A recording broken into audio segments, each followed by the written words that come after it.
book is for Gerda, as it surely should have been from the start.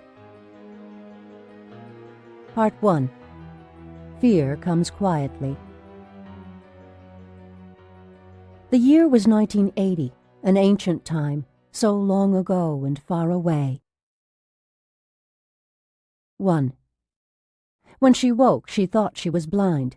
She opened her eyes and could see only purple darkness, ominous and shapeless shadows stirring within other shadows.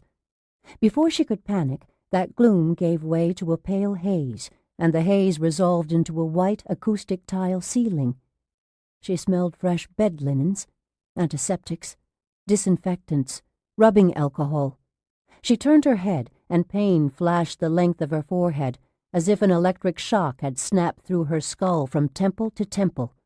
Her eyes immediately swam out of focus. When her vision cleared again, she saw that she was in a hospital room. She could not remember being admitted to a hospital. She didn't even know the name of it or in what city it was located. What's wrong with me? She raised one dismayingly weak arm, put a hand to her brow, and discovered a bandage over half of her forehead. Her hair was quite short, too. Hadn't she worn it long and full? She had insufficient strength to keep her arm raised. She let it drop back to the mattress. She couldn't raise her left arm at all, for it was taped to a heavy board and pierced by a needle. She was being fed intravenously. The chrome IV rack, with its dangling bottle of glucose, stood beside the bed. For a moment she closed her eyes, certain that she was only dreaming. When she looked again, however, the room was still there, unchanged. White ceiling, white walls, a green tile floor, pale yellow drapes drawn back at the sides of the large window. Beyond the glass, there were tall evergreens of some kind, and a cloudy sky with only a few small patches of blue. There was another bed, but it was empty. She had no roommate. The side rails on her own bed were raised to prevent her from falling to the floor. She felt as helpless as a baby in a crib. She realized she didn't know her name, or her age, or anything else about herself. She strained against the blank wall in her mind, attempting to topple it and release the memories imprisoned on the other side. But she had no success. The wall stood, inviolate, like a blossom of frost. Fear opened icy petals in the pit of her stomach. She tried harder to remember, but she had no success. Amnesia? Brain damage. Those dreaded words landed with the force of hammer blows in her mind. Evidently she had been in an accident and had sustained a serious head injury. She considered the grim prospect of permanent mental disorientation, and she shuddered. Suddenly, however unexpected and unsought, her name came to her. Susan Thornton. She was 32 years old. The anticipated flood of recollections turned out to be just a trickle. She could recall nothing more than her name and age. Although she probed insistently at the darkness in her mind, she couldn't remember where she lived. How did she earn her living? Was she married? Did she have any children? Where had she been born? Where had she gone to school? What foods did she like? What was her favorite kind of music? She could find no answers to either important or trivial questions. Amnesia. Brain damage. Fear quickened her heartbeat. Then, mercifully, she remembered that she had been on vacation in Oregon. She didn't know where she had come from. She didn't know what job she would return to once her vacation came to an end, but at least she knew where she was, somewhere in Oregon. The last thing she could recall was a beautiful mountain highway. An image of that landscape came to her in vivid detail. She had been driving through a pine forest, not far from the sea, listening to the radio, enjoying a clear blue morning. She drove through a sleepy village of stone and clapboard houses, then passed a couple of slow-moving logging trucks, then had the road all to herself for a few miles, and then nothing. After that she had awakened, confused and blurry-eyed, in the hospital. Well, hello there. Susan turned her head, searching for the person who had spoken. Her eyes slipped out of focus again, and a new dull pain pulsed at the base of her skull. "How are you feeling? You do look pale, but after what you've been through, that's certainly to be expected, isn't it? Of course it is. Of course." The voice belonged to a nurse who was approaching the bed from the direction of the open door. She was a pleasantly plump, gray-haired woman with warm brown eyes and a wide smile. She wore a pair of white-framed glasses on a beaded chain around her neck. At the moment, the glasses hung unused on her matronly bosom. Susan tried to speak, couldn't. Even the meager effort of straining for words made her so light-headed that she thought she might pass out. Her extreme weakness scared her. The nurse reached the bed and smiled reassuringly. "I knew you'd come out of it, honey. I just knew it. Some people around here weren't so sure as I was, but I knew you had moxie." She pushed the call button on the headboard of the bed. Susan tried to speak again, and this time she managed to make a sound, though it was only a low and meaningless gurgle in the back of her throat. Suddenly she wondered if she would ever speak again. Perhaps she would be condemned to making grunting, gibbering animal noises for the rest of her life. Sometimes brain damage resulted in a loss of speech, didn't it? Didn't it? A drum was booming loudly and relentlessly in her head.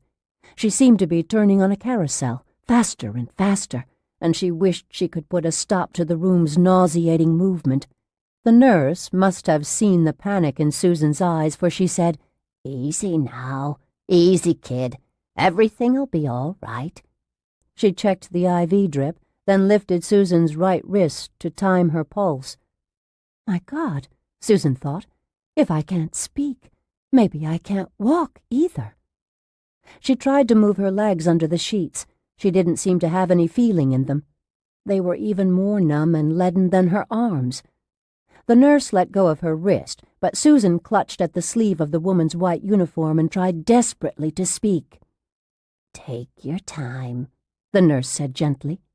But Susan knew she didn't have much time. She was teetering on the edge of unconsciousness again. The pounding pain in her head was accompanied by a steadily encroaching ring of darkness that spread inward from the edges of her vision. A doctor in a white lab coat entered the room, apparently in answer to the call button that the nurse had pushed. He was a husky, dour-faced man, about 50, with thick black hair combed straight back from his deeply lined face. Susan looked beseechingly at him as he approached the bed, and she said, "Are my legs paralyzed?" For an instant she thought she had actually spoken those words aloud, but then she realized she still hadn't regained her voice. Before she could try again, the rapidly expanding darkness reduced her vision to a small spot, a mere dot, then a pinpoint. Darkness. She dreamed. It was a bad dream, very bad, a nightmare. For at least the 200th time, she dreamed that she was in the House of Thunder again, lying in a pool of warm blood. 2. When Susan woke again, her headache was gone, her vision was clear, and she was no longer dizzy. Night had fallen. Her room was softly lighted, but only featureless blackness lay beyond the window. The IV rack had been taken away. Her needle-marked, discolored arm looked pathetically thin against the white sheet. She turned her head and saw the husky, dour-faced man in the white lab coat. He was standing beside the bed, staring down at her. His brown eyes possessed a peculiar, disturbing power. They seemed to be looking into her rather than at her, as if he were carefully examining her innermost secrets. Yet they were eyes that revealed nothing whatsoever of his own feelings. They were as flat as painted glass. "What's happened to me?" Susan asked. She could speak. Her voice was faint, raspy, and rather difficult to understand, but she was not reduced to a mute existence by a stroke or by some other severe brain injury, which was what she had feared at first. She was still weak, however. Her meager resources were noticeably depleted even by the act of speaking a few words at a whisper. "Where am I?" she asked, voice cracking. Her throat burned with the passage of each rough syllable. The doctor didn't respond to her questions right away. He picked up the bed's power control switch, which dangled on a cord that was wrapped around the side rail, and he pushed one of the 4 buttons. The upper end of the bed rose, tilting Susan into a sitting position. He put down the controls and half-filled a glass with cold water from a metal carafe that stood on a yellow plastic tray on the nightstand. "Sip it slowly," he said.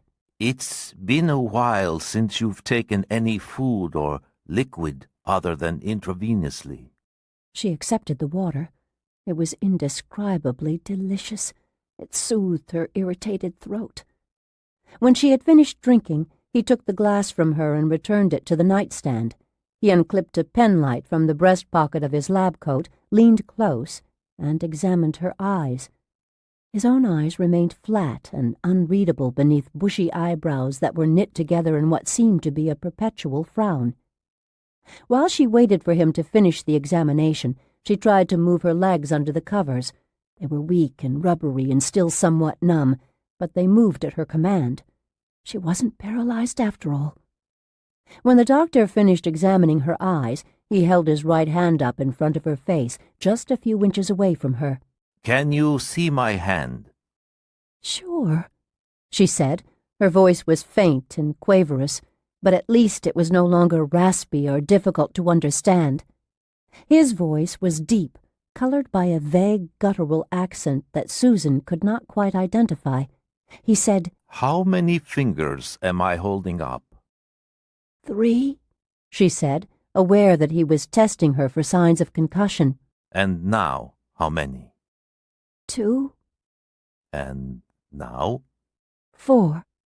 He nodded approval, and the sharp creases in his forehead softened a bit. His gaze still probed at her with an intensity that made her uncomfortable. "Do you know your name?" "Yes, I'm Susan Thornton." "That's right. Middle name?" "Kathleen." "Good. How old are you?" 32. "Good. Very good. You seem clear-headed." Her voice had become dry and scratchy again. She cleared her throat and said, "That's about all I'm able to remember." He hadn't entirely relinquished his frown, and the lines in his broad square face became sharply edged once more. "What do you mean?" "Well, I can't remember where I live, or what kind of work I do, or whether I'm married." He studied her for a moment, then said, "You live in Newport Beach, California." As soon as he mentioned the town, she could see her house, a cozy Spanish-style place with a red tile roof, white stucco walls, mullioned windows, tucked in among several tall palms. But no matter how hard she thought about it, the name of the street and the number of the house eluded her. "You work for the Milestone Corporation in Newport." The doctor said. "Milestone?" Susan said. She sensed a distant glimmer of memory in her mental fog. The doctor looked down at her intensely. "What's wrong?" she asked shakily. "Why are you staring like that?" He blinked in surprise, then smiled somewhat sheepishly. Clearly, smiles did not come easily to him, and this one was strained. "Well, I'm concerned about you, of course. And I want to know what we're up against here. Temporary amnesia is to be expected in a case like this, and it can be easily treated.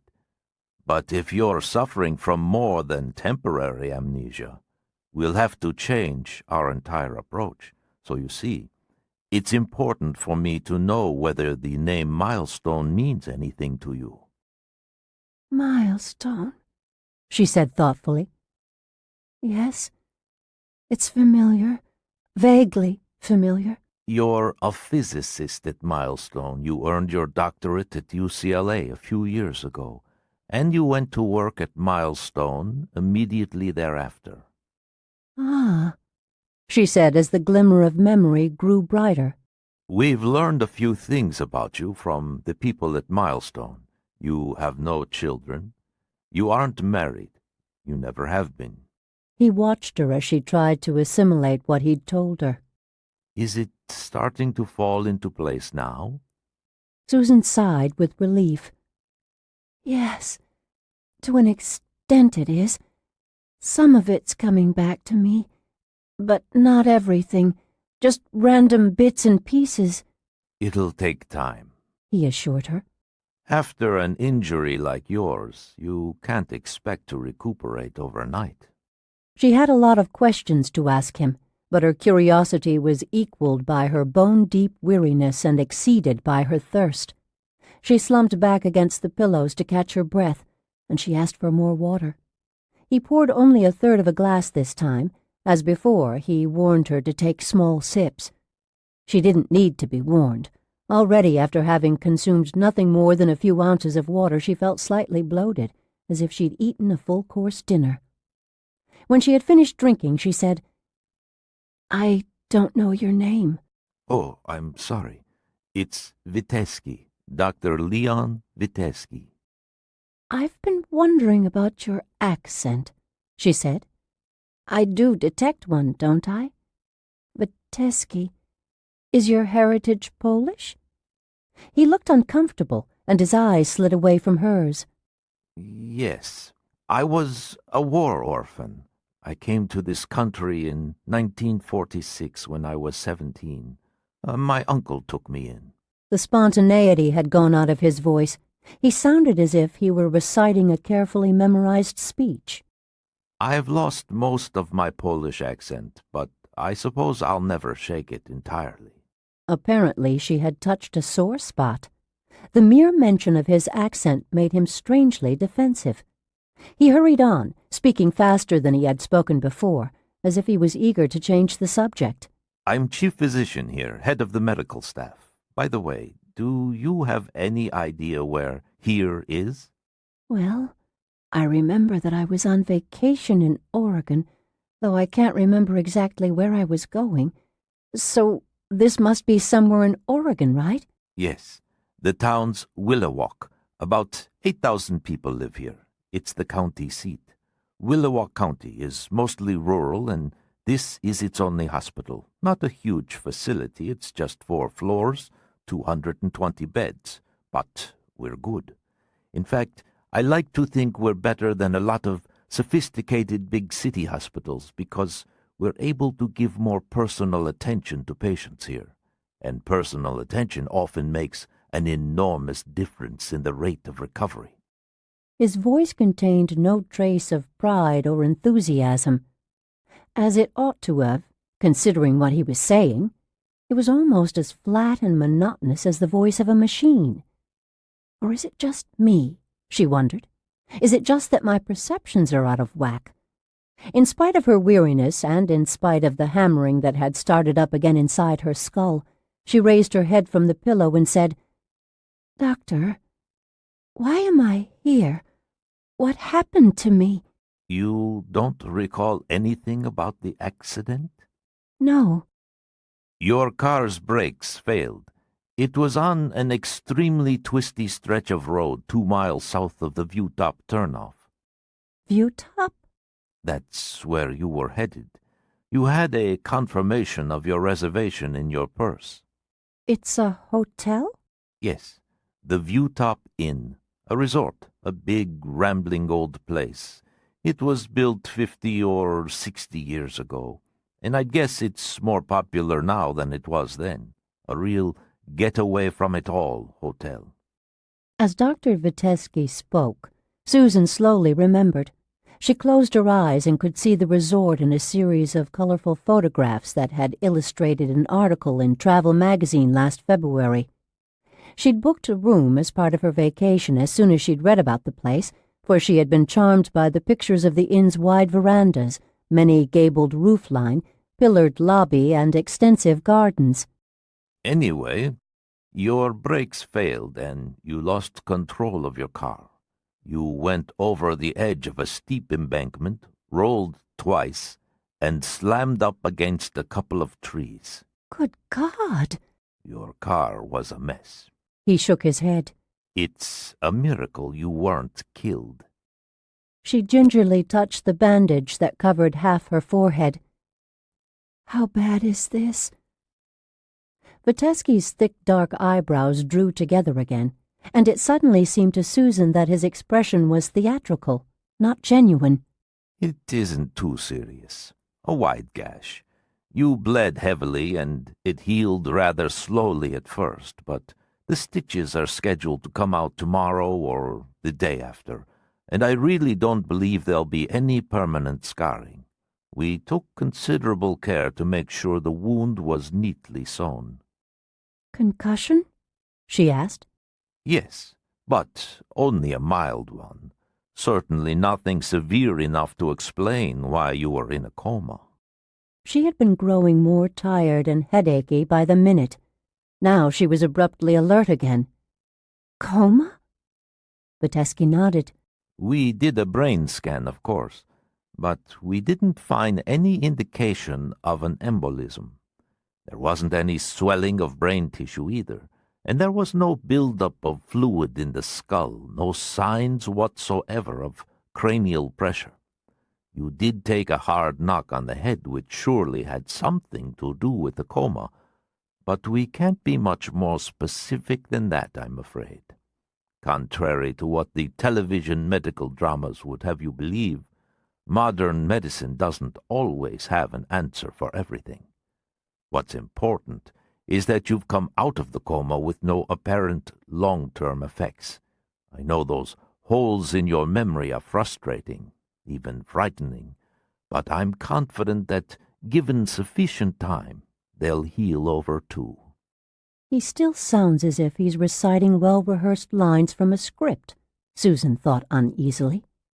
But she didn't dwell on that thought, for this time Vitesky's odd manner of speech was less interesting than what he had said. Coma. That word chilled her. Coma. "How long was I unconscious?" she asked. 22 days. She stared at him, gaped at him in disbelief. "It's true," he said. She shook her head. "No, it can't be true." She had always been firmly in control of her life. She was a meticulous planner who tried to prepare for every eventuality. Her private life was conducted with much the same scientific methodology that had made it possible for her to earn her doctorate in particle physics more than a year ahead of other students who were her age. She disliked surprises, and she disliked having to depend on anyone but herself, and she was virtually terrified of being helpless. Now Vitesky was telling her that she had spent 22 days in a state of utter helplessness, totally dependent on others, and that realization deeply disturbed her. What if she had never come out of the coma? Or worse yet, what if she had awakened to find herself paralyzed from the neck down, condemned to a life of utter dependency?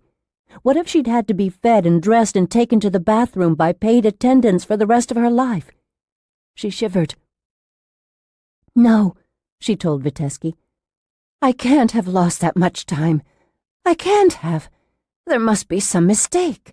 "Surely you've noticed how thin you are. You've dropped 15 pounds or more." She held up her arms, like two sticks. Earlier she had realized how frightfully thin they looked, but she hadn't wanted to think about what that meant. "You've been getting fluids intravenously, of course. Otherwise, you'd have died of dehydration long ago. There's been some nourishment in the fluid you've gotten, primarily glucose, but you've had no real food, no solid food, that is, in more than 3 weeks. Susan was 5'5", and her ideal weight, considering her delicate bone structure, was about 110 pounds. At the moment she weighed between 90 and 95, and the effect of the loss was dramatic. She put her hands on the blanket, and even through the covers she could feel how sharp and bony her hips were. 22 days, she said wonderingly. At last, reluctantly, she accepted the unacceptable. When she stopped resisting the truth, her headache and her extreme weariness returned. As limp as a bundle of wet straw, she fell back against the pillows. "That's enough for now. I think I've let you talk too much. You've tired yourself unnecessarily. Right now, you need plenty of rest. Rest, she said. No, for God's sake, I've been resting for 22 days. There's no genuine rest when you're in a coma. It isn't the same thing as normal sleep. Rebuilding your strength and stamina is going to take a while. He picked up the control switch, pushed one of the 4 buttons, and lowered the head of the bed. No, Susan said, suddenly panicky. Wait, please, wait a minute. He ignored her protests and put the bed all the way down. She hooked her hands around the rails and tried to pull herself into a sitting position, but for the moment she was too exhausted to lift herself. You don't expect me to go to sleep, do you? She asked, although she couldn't deny that she needed sleep. Her eyes were grainy, hot, and tired. Her eyelids felt as heavy as lead. Sleep is precisely what you need most, he assured her. But I can't. You look as if you can. You're plainly worn out. And no wonder. No, I mean, I don't dare go to sleep. What if I don't wake up? Of course you will. What if I slip into another coma? You won't. Frustrated by his inability to understand her fear, Susan gritted her teeth and said, But what if I do? Listen, you can't go through life being afraid to sleep. Vitesky said slowly, patiently, as if he were reasoning with a small child. Just relax. You're out of the coma. You're going to be fine. Now it's quite late and I need a bite of dinner and some sleep myself. Just relax, all right? Relax. If this is his best bedside manner, Susan thought, then what is he like when he isn't trying to be nice? He went to the door. She wanted to cry out, Don't leave me alone! But her strong streak of self-reliance would not permit her to behave like a frightened child. She didn't want to lean on Dr. Vitesky or on anyone else. Get your rest. Everything will look better in the morning. He turned out the overhead light. Shadows sprang up as if they were living creatures that had been hiding under the furniture and behind the baseboard. Although Susan couldn't remember ever having been afraid of the dark, she was uneasy now. Her heartbeat accelerated. The only illumination was the cold, shimmering fluorescence that came through the open door from the hospital corridor, and the soft glow from a small lamp that stood on a table in one corner of the room. Standing in the doorway, Vitesky was starkly silhouetted by the hall light. His face was no longer visible. He looked like a black paper cutout. Good night.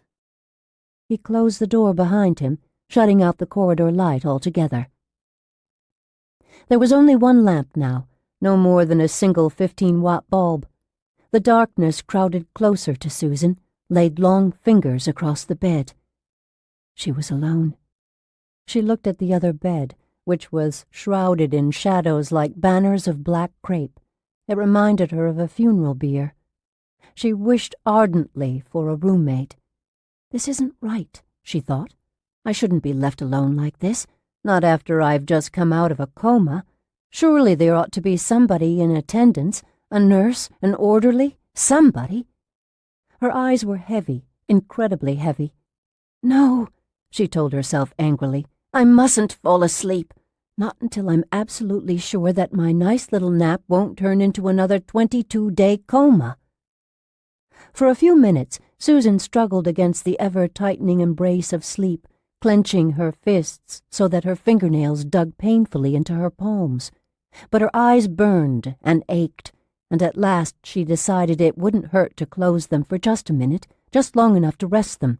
She was sure she could close her eyes without going to sleep. Of course she could. No problem. She fell over the edge of sleep as if she were a stone dropping into a bottomless well. She dreamed. In the dream, she was lying on a hard, damp floor in a vast, dark, cold place. She wasn't alone. They were with her. She ran, staggering blindly across the lightless room, down narrow corridors of stone, fleeing from a nightmare that was, in fact, a memory of a real place, a real time, a real horror that she had lived through when she was 19. The House of Thunder. 3.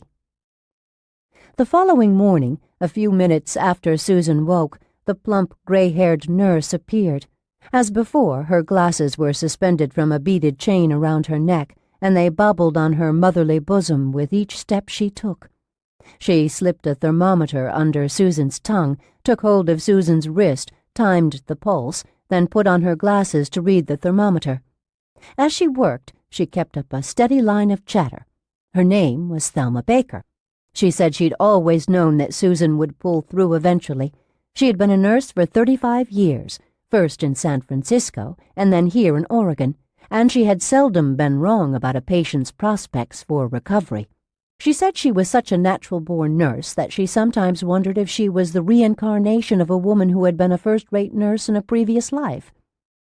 "Of course, I'm not much good at anything else," she said with a hearty laugh. "I'm sure as the devil not much of a housekeeper." She said she wasn't very good at managing money, either. To hear her tell it, just balancing the checkbook every month was a Herculean task. Wasn't much good at marriage, she said. 2 husbands, 2 divorces, no children. Couldn't cook very well, either. Hated to sew, loathed it. "But I'm a darned good nurse and proud of it," she said emphatically, more than once, always with that charming smile that involved her brown eyes as well as her mouth, a smile that showed how much she truly did enjoy her work. Susan liked the woman. Ordinarily, she had little or no patience with non-stop talkers. But Mrs. Baker's chatter was amusing, frequently self-deprecating, and oddly soothing. "Hungry?" Mrs. Baker asked. Starved. She had awakened with a ravenous appetite.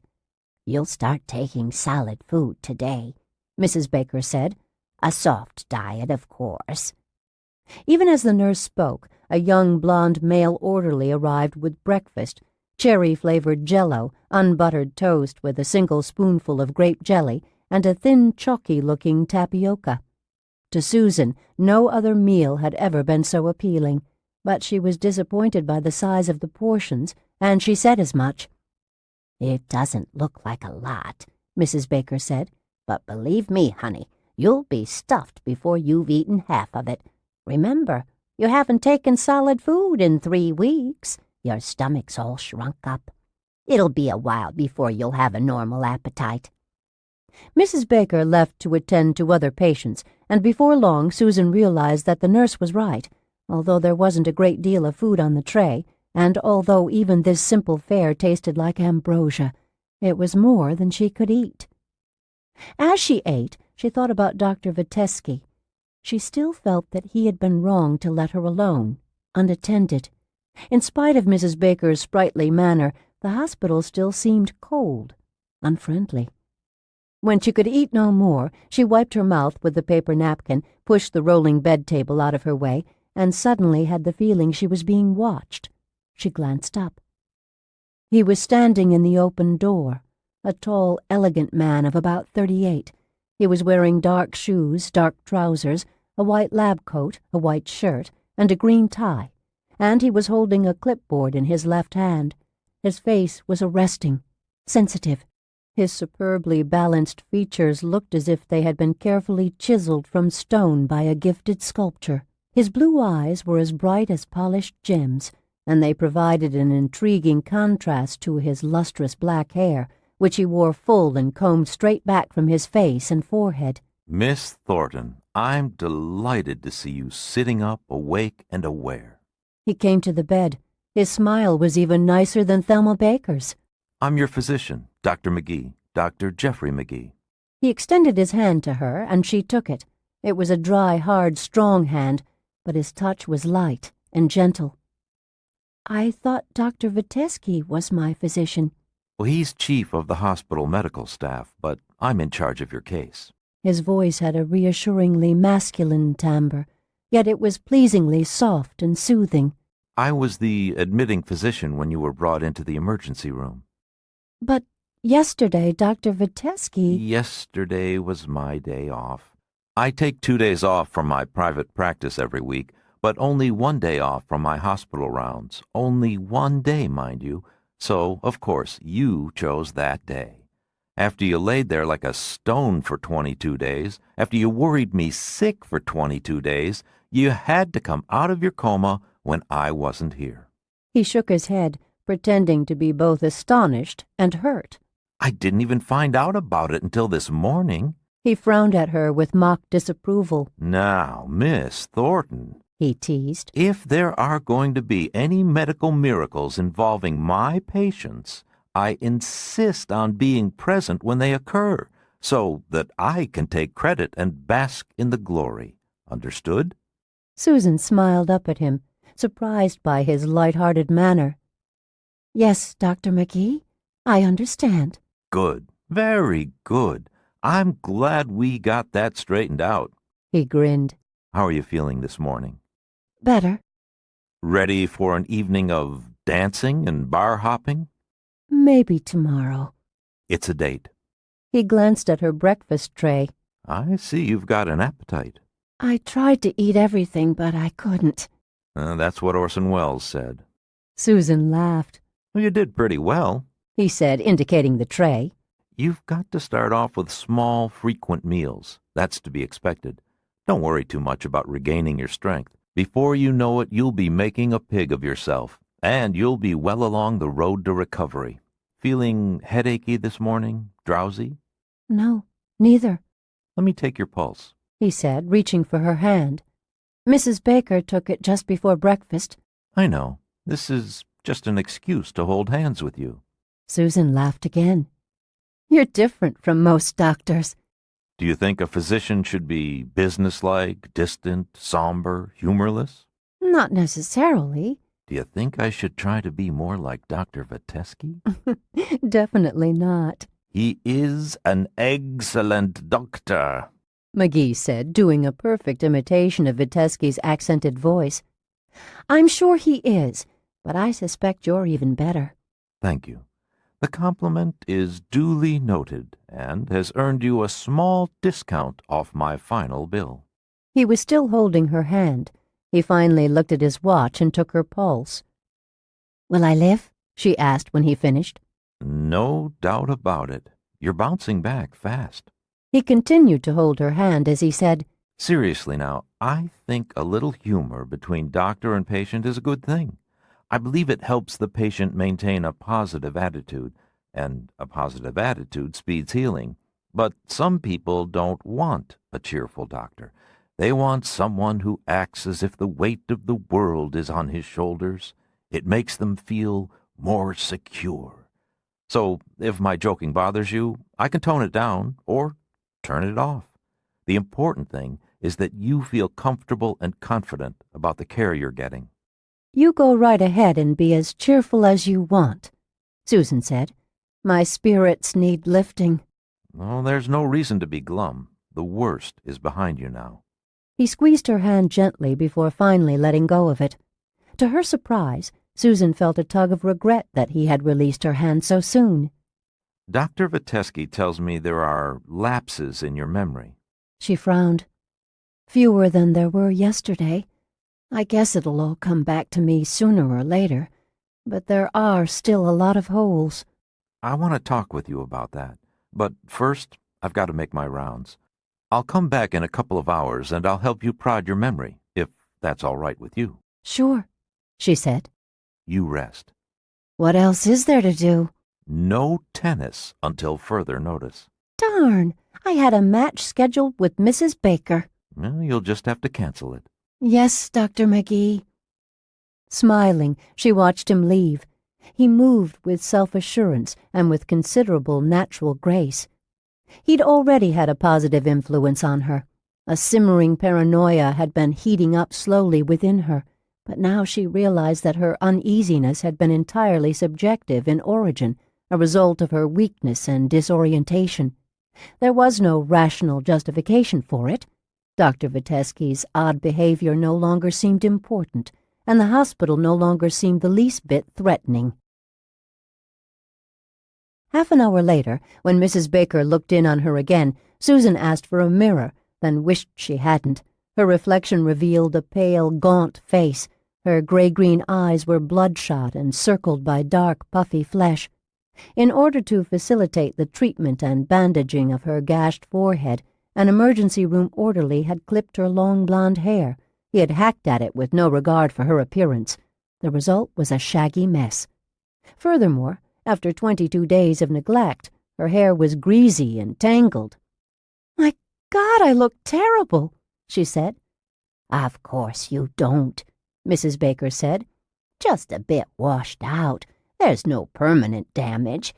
As soon as you gain back the weight you lost, your cheeks will fill in, and those bags under your eyes will go away."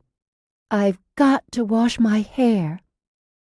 "You wouldn't be able to walk into the bathroom and stand at the sink. Your legs would feel like rubber. Besides, you can't wash your hair until the bandages come off your head, and that won't be until at least tomorrow." "No, today, now. My hair's oily and my head itches. It's making me miserable, and that's not conducive to recuperation." "This isn't a debate, honey. You can't win, so save your breath. All I can do is see that you get a dry wash." "Dry wash? What's that?" "Sprinkle some powder in your hair. Let it soak up some of the oil, then brush it out," Mrs. Baker said. "That's what we did for you twice a week while you were in a coma." Susan put one hand to her lank hair. "Will it help?" "A little." "Okay, I'll do it." Mrs. Baker brought a can of powder and a brush. "The luggage I had with me in the car," Susan said. "Did any of it survive the crash?" "Sure. It's right over there in the closet." "Would you bring me my makeup case?" Mrs. Baker grinned. "He is a handsome devil, isn't he? And so nice, too." She winked as she said, "He isn't married either." Susan blushed. "I don't know what you mean." Mrs. Baker laughed gently and patted Susan's hand. "Don't be embarrassed, kid. I've never seen one of Dr. McGee's female patients who didn't try to look her best. Teenage girls get all fluttery when he's around. Young ladies like you get a certain unmistakable glint in their eyes. Even white-haired grannies half-crippled with arthritis, 20 years older than me, 40 years older than the doctor. They all make themselves look nice for him, and looking nice makes them feel better. So it's all sort of therapeutic." Shortly before noon, Dr. McGee returned, pushing a stainless steel cafeteria cart that held 2 trays. I thought we'd have lunch together while we talk about your memory problems. "A doctor having lunch with his patient?" she asked, amazed. We tend to be less formal here than in your city hospitals. "Who pays for lunch?" You do, of course. We aren't that informal. She grinned. "What's for lunch?" For me, a chicken salad sandwich and apple pie. For you, unbuttered toast and tapioca and... Already this is getting monotonous. But this time there's something more exotic than cherry jello. Lime jello. I don't think my heart can stand it. And a small dish of canned peaches. Truly a gourmet spread. He pulled up a chair, then lowered her bed as far as it would go, so that they could talk comfortably while they ate. As he put her tray on the bed table and lifted the plastic cover from it, he blinked at her and said, You look nice and fresh. "I look like death warmed over." Not at all. "Yes, I do." Your tapioca looks like death warmed over, but you look nice and fresh. Remember, I'm the doctor and you're the patient, and the patient must never, never, never disagree with the doctor. Don't you know your medical etiquette? If I say you look nice and fresh, then by God, you look nice and fresh. Susan smiled and played along with him. "I see. How could I have been so gauche?" You look nice and fresh, Susan. "Why, thank you, Dr. McGee." Oh, that's much better. She had washed her hair with talcum powder, had lightly applied some makeup, and had put on lipstick. Thanks to a few drops of murine, her eyes were no longer bloodshot, though a yellowish tint of sickness colored the whites of them. She had also changed from her hospital gown into a pair of blue silk pajamas that had been in her luggage. She knew she looked far less than her best. However, she looked at least a little better, and looking a little better made her feel a lot better, just as Mrs. Baker had said it would. While they ate lunch, they talked about the blank spot in Susan's memory, trying to fill in the holes, which had been numerous and huge only yesterday, but which were fewer and far smaller today. Upon waking this morning, she had found that she could remember most things without effort. She had been born and raised in suburban Philadelphia, in a pleasant white two-story house on a maple-lined street of similar houses, green lawns, porch swings, a block party every 4th of July, carolers at Christmas, an Ozzie and Harriet neighborhood. Sounds like an ideal childhood. Susan swallowed a bit of lime jello, then said, "It was an ideal setting for an ideal childhood, but unfortunately it didn't turn out that way. I was a very lonely kid." When you were first admitted here, we tried to contact your family, but we couldn't find anyone to contact. She told him about her parents, partly because she wanted to be absolutely sure that there were no holes in those memories, and partly because McGee was easy to talk to, and partly because she felt a strong need to talk after 22 days of silence and darkness. Her mother, Regina, had been killed in a traffic accident when Susan was only 7 years old. The driver of a beer delivery truck had suffered a heart attack at the wheel, and the truck had run a red light, and Regina's Chevy had been in the middle of the intersection. Susan couldn't remember a great deal about her mother, but that lapse had nothing whatsoever to do with her own recent accident and amnesia. After all, she had known her mother for only 7 years, and 25 years had passed since the beer truck had flattened the Chevy. Sadly, but inevitably, Regina had faded from Susan's memory in much the same way that an image fades from an old photograph that has been left too long in bright sunlight. However, she could remember her father clearly.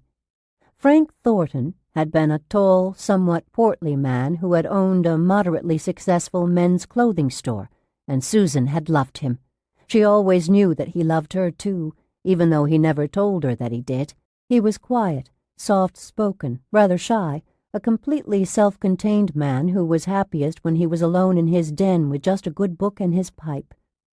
Perhaps he would have been more forthcoming with a son than he had been with his daughter. He always was more at ease with men than with women, and raising a girl was undoubtedly an awkward proposition for him. He died of cancer 10 years after Regina's passing, the summer after Susan graduated from high school, and so she had entered adulthood even more alone than she had been before. Dr. McGee finished his chicken salad sandwich, wiped his mouth with a paper napkin, and said, No aunts, no uncles? 1 aunt, 1 uncle. Both of them were strangers to me. No living grandparents. But you know something? Having such a lonely childhood wasn't entirely a bad thing. I learned to be very self-reliant, and that's paid off over the years. As McGee ate his apple pie, and as Susan nibbled at her canned peaches, they talked about her university years. She had done her undergraduate work at Briersted College in Pennsylvania, then had gone to California and had earned both her master's and doctorate at UCLA. She recalled those years with perfect clarity, although she actually would have preferred to forget some of what happened during her sophomore year at Briersted. Is something wrong? McGee asked, putting down a forkful of apple pie that had been halfway to his mouth. She blinked. Huh? Your expression. He frowned. For a moment there, you looked as if you'd seen a ghost. Yeah, in a way I did. Suddenly she was not hungry anymore. She put down her spoon and pushed the bed table aside. Want to talk about it? It was just a bad memory. Something I wish to God I could forget. McGee put his own tray aside, leaving the pie unfinished. Tell me about it. It's nothing I should burden you with. Burden me. It's a dreary story. If it's bothering you, tell me about it. Now and then I like a good dreary story. She didn't smile. Not even McGee could make the House of Thunder amusing. Well, in my sophomore year at Briersted, I was dating a guy named Jerry Stein. He was sweet. I liked him. I liked him a lot. In fact, we were even beginning to talk about getting married after we graduated. Then he was killed. I'm sorry. How did it happen? He was pledging a fraternity. Oh, Christ, McGee said, anticipating her. The hazing got out of hand. That's such a rotten, stupid way to die. Jerry had so much potential. He was bright, sensitive, a hard worker. One night, when I was an intern on emergency room duty, they brought in a kid who'd been severely burned in a college hazing ritual. They told us it was a test by fire, some macho thing like that, some childish damn thing like that, and it got out of hand. He was burned over 80% of his body. He died 2 days later. It wasn't fire that killed Jerry Stein. It was hate. She shuddered, remembering. Hate? What do you mean? She was silent for a moment, her thoughts turning back 13 years. Although the hospital room was comfortably warm, Susan felt cold, as bitterly cold as she had been in the House of Thunder. McGee waited patiently, leaning forward slightly in his chair. At last she shook her head and said, "I don't feel like going into the details. It's just too depressing." There were an unusual number of deaths in your life before you were even 21. Yeah. At times it seemed as if I were cursed or something. Everyone I really cared about died on me. Your mother, your father, then your fiancé. Well, he wasn't actually my fiancé, not quite. But he was the next thing to it. Everything but the ring. All right, so maybe you need to talk about his death in order to finally get it out of your system. No. Don't dismiss it so quickly. I mean, if he's still haunting you 13 years later... She interrupted him. But you see, no matter how much I talk about it, I'll never get it out of my system.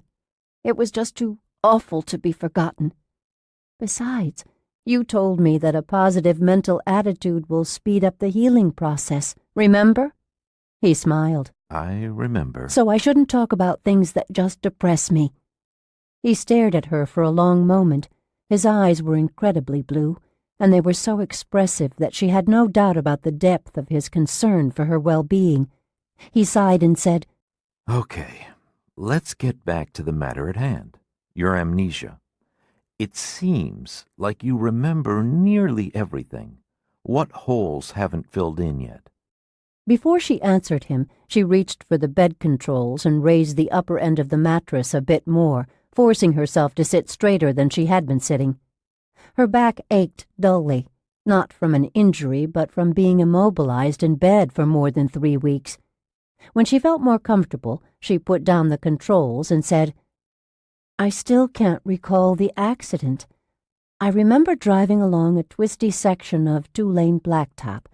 I was about 2 miles south of the turnoff to the Viewtop Inn. I was looking forward to getting there and having dinner. Then, well, it's as if somebody just turned the lights out."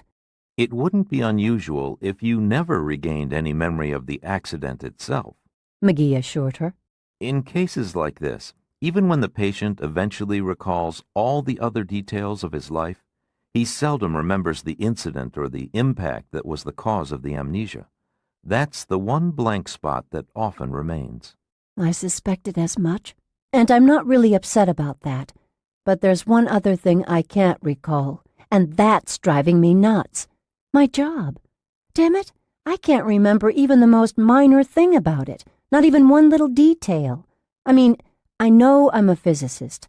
I remember getting the degrees at UCLA, and all that sophisticated specialized knowledge is still intact. I could start work today without having to take a refresher course. But who was I working for? And what was I doing, exactly? Who was my boss? Who were my co-workers? Did I have an office, a laboratory? I must have worked in a lab, don't you think?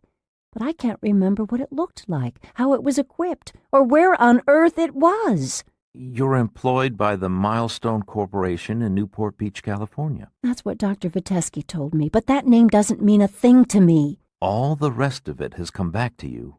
This will too. Just give it time. No, she said, shaking her head.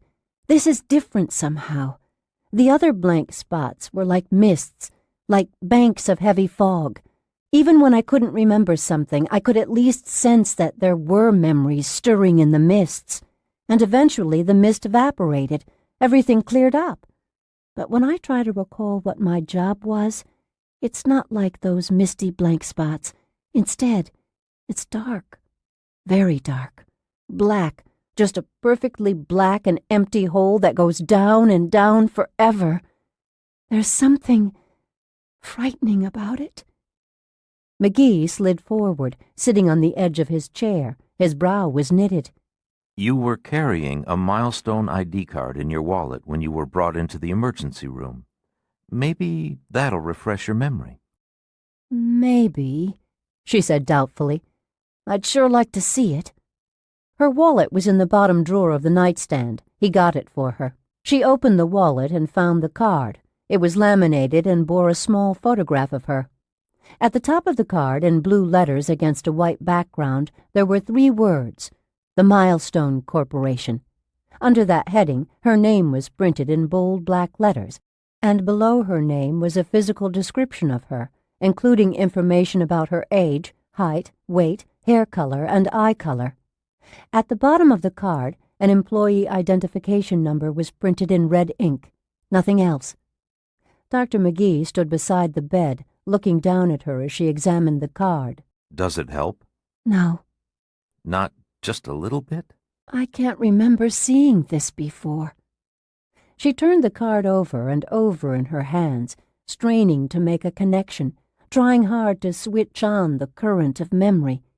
She couldn't possibly have been more amazed by the card if it had been an artifact from a non-human civilization and had just that very minute been brought back from the planet Mars. It could not have been more alien. It's all so weird. I've tried to remember back to when I last went to work, the day before I started my vacation. I can recall some of it. Parts of the day are crystal clear. I remember getting up that morning, having breakfast, glancing at the newspaper. That's all as fresh in my mind as the memory of the lunch I just ate. I recall going into the garage that morning, getting in the car, starting the engine. She let her voice trail off as she stared down at the card. She fingered that small rectangle as if she were a clairvoyant feeling for some sort of psychic residue on the plastic. I remember backing the car out of my driveway that morning, and the next thing I remember is coming home again at the end of the day. In between, there's nothing but blackness, emptiness, and that's the way it is with all my memories of work. Not just that day, but every day. No matter how I try to sneak up on them, they elude me. They aren't there in the mist. Those memories simply don't exist anymore. Still standing beside the bed, McGee spoke to her in a soft, encouraging voice. Of course they exist, Susan. Nudge your subconscious a little bit. Think about sitting behind the wheel of your car that morning. I have thought about it. Think about it again. She closed her eyes. It was probably a typical August day in Southern California, he said, helping her set the scene in her mind. Hot, blue, maybe a little smoggy. Hot and blue. But there wasn't any smog that day. Not even a single cloud either. You got in the car and backed out of the driveway. Now, think about the route you drove to work. She was silent for almost a minute. Then she said, It's no use. I can't remember. He persisted gently. What were the names of the streets you used? I don't know. Sure you do. Give me the name of just one street, just one to start the ball rolling. She tried hard to snatch at least a single meager scrap of memory out of the void. A face, a room, a voice, anything. But she failed. Sorry. I can't come up with the name of even one street. You told me that you remembered backing down your driveway that morning. All right. If you remember that, then surely you remember which way you went when you pulled out of your driveway. Did you turn left or did you turn right? Her eyes still closed, Susan considered his question until her head began to ache. Finally, she opened her eyes, looked up at McGee, and shrugged. I just don't know. Philip Gomez. What? Philip Gomez. Who's that? Somebody I should know? The name doesn't mean anything to you? No. He's your boss at Milestone. Really? She tried to picture Philip Gomez. She couldn't summon up an image of his face. She couldn't recall anything whatsoever about the man. My boss? Philip Gomez? Are you sure about that? McGee put his hands in the pockets of his lab coat. After you were admitted to the hospital, we tried to locate your family. Of course, we discovered you didn't have a family, no close relatives at all. So we called your employer. I've talked to Philip Gomez myself. According to him, you've worked at Milestone for more than 4 years. He was extremely concerned about you. In fact, he's called here asking about you 4 or 5 times since the accident. Can we call him now? If I hear his voice, maybe something will click into place for me. It might help me remember. Well, I don't have his home number. And we can't call him at work until tomorrow. Why not? Well, today's Sunday. Oh. She hadn't even known what day of the week it was, and that realization left her feeling somewhat disoriented again. We'll definitely call tomorrow. What if I talk to him and still can't remember anything about my work? You will. No, listen, please don't be glib. Be straight with me, okay? There's a chance I'll never remember anything about my job, isn't there? That's not likely. But possible? Well, anything's possible. She slumped back against her pillows, suddenly exhausted, depressed, and worried. Listen, even if you never remember anything about Milestone, that doesn't mean you can't go back to work there. After all, you haven't forgotten what you know about physics. You're still a competent scientist. You've lost none of your education, none of your knowledge. Now, if you were suffering from global amnesia, which is the worst kind, you'd have forgotten nearly everything you ever learned, including how to read and write. But you don't have global amnesia, and that's something to be thankful for. Anyway, given time, you'll remember all of it. I'm sure of that. Susan hoped he was correct. Her carefully structured, orderly life was in temporary disarray, and she found her condition to be enormously distressing. If that disarray were to become a permanent feature of her existence, she would find life almost unbearable. She had always been in control of her life. She needed to be in control. McGee took his hands out of his pockets and looked at his watch. I've got to be going. I'll stop by again for a couple of minutes before I go home for the day. Meanwhile, you relax, eat more of your lunch if you can, and don't worry. You'll remember all about Milestone when the time is right. Suddenly, as she listened to McGee, Susan sensed, without understanding why or how she sensed it, that she would be better off if she never remembered anything about Milestone. She was seized by an arctic, cold, iron-hard fear for which she could find no explanation. She slept for 2 hours. She didn't dream this time, or if she did dream, she didn't remember it. When she woke, she was slightly clammy. Her hair was tangled. She combed it, wincing as she pulled out the knots. Susan was just putting the comb back on the nightstand when Mrs. Baker entered the room, pushing a wheelchair ahead of her. It's time for you to do a bit of traveling, kid. Where are we going? Oh, we'll explore the hallways and byways of the exotic second floor of mysterious, romantic, colorful Willowack County Hospital, Mrs. Baker said. The trip of a lifetime. It'll be loads of fun. Besides, the doctor wants you to start getting some exercise.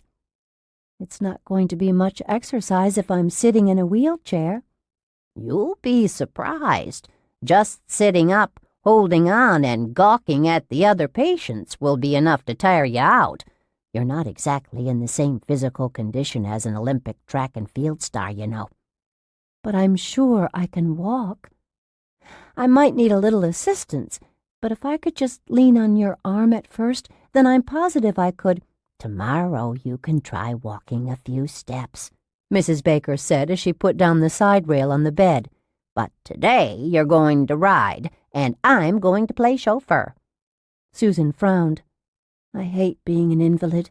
Oh, for heaven's sake, you're not an invalid. You're just temporarily incapacitated. I hate that, too. Mrs. Baker positioned the wheelchair beside the bed. First, I want you to sit up on the edge of the bed and swing your legs back and forth for a minute or two. Why? It flexes the muscles. Sitting up, without the bed raised to support her back, Susan felt woozy and weak. She clutched the edge of the mattress because she thought she was going to tumble off the bed. Are you all right? Mrs. Baker asked. Perfect, Susan lied and forced a smile. Swing your legs, kid. Susan moved her legs back and forth from the knees down. They felt as if they were made of lead. Finally, Mrs. Baker said, Okay, that's enough. Susan was dismayed to find that she was already perspiring. She was shaky, too. Nevertheless, she said, I know I can walk. Tomorrow, Mrs. Baker said. Really, I feel fine.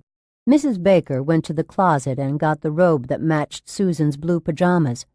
While Susan put on the robe, the nurse located a pair of slippers in one of the suitcases and put them on Susan's dangling feet. Okay, honey. Now just slide off the bed nice and easy, lean your weight against me, and I'll help lower you into the chair. As she came off the bed, Susan intended to disobey the nurse, intended to stand up straight all by herself and prove that she wasn't an invalid.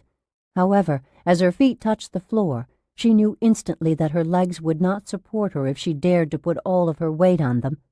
A moment ago they seemed to be made of lead, but now they were composed of knotted rags. Rather than collapse in a heap and be humiliated, she clutched Mrs. Baker and allowed herself to be settled into the wheelchair, almost as if she were a baby being put into a stroller. Mrs. Baker winked at her. Still think you can run the mile? Susan was both amused and embarrassed by her own stubbornness. Smiling, blushing, she said, Tomorrow. I'll do so much walking tomorrow that I'll wear big holes in my slippers. You just wait and see. Well, kid, I don't know if you have a whole lot of common sense or not, but you've sure as the devil got more than your share of spunk, and I've always admired spunkiness. Mrs. Baker stepped behind the wheelchair and pushed it out of the room. Initially, the rolling motion caused Susan's stomach to flop and twist, but after several seconds she got control of herself. The hospital was T-shaped, and Susan's room was at the end of the short right-hand wing at the top of the T. Mrs. Baker took her out to the junction of the corridors and wheeled her into the longest wing, heading toward the bottom of the T. Just being out of bed and out of her room made Susan feel better, fresher. The halls had dark green vinyl tile floors, and the walls were painted a matching shade up to the height of 3 feet, after which they were a pale yellow, as was the pebbly acoustic tile ceiling. The effect of this darkness below, light above, was to lift one's eyes upward, giving the hall a soaring, airy quality. The corridors were as spotlessly clean as Susan's room. She remembered the big Philadelphia hospital in which her father had finally succumbed to cancer. That place had been ancient, dreary, in need of paint, with dust thick on the window-sills, with years of grime pressed deep into its cracked tile floors. She supposed she ought to be thankful that she had wound up in Willowalk County Hospital. The doctors, nurses, and orderlies here were also different from those in the hospital where her father had died. All of these people smiled at her, and they seemed genuinely concerned about the patients. As Susan was wheeled through the halls, many staff members paused in their tasks to have a word with her. Every one of them expressed pleasure at seeing her awake, alert, and on the way to a full recovery. Mrs. Baker pushed her to the end of the long main hallway, then turned and started back. Although Susan was already beginning to tire, she was nevertheless in relatively high spirits. She felt better today than she had felt yesterday, better this afternoon than this morning. The future seemed sure to grow brighter day by day. When the mood changed, it changed with the frightening abruptness of a shotgun blast.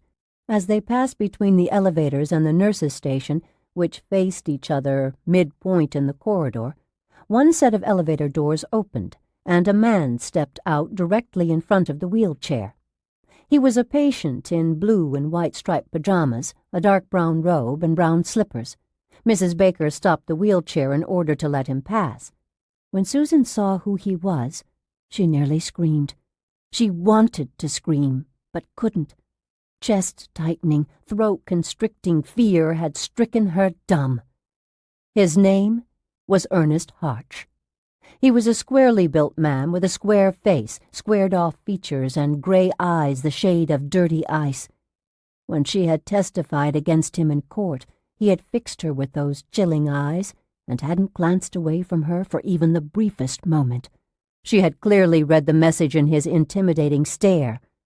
"You're going to be sorry you ever took the witness stand." But that had been 13 years ago. In the meantime, she had taken precautions to be sure he would not find her when he got out of prison. She had long ago stopped looking over her shoulder.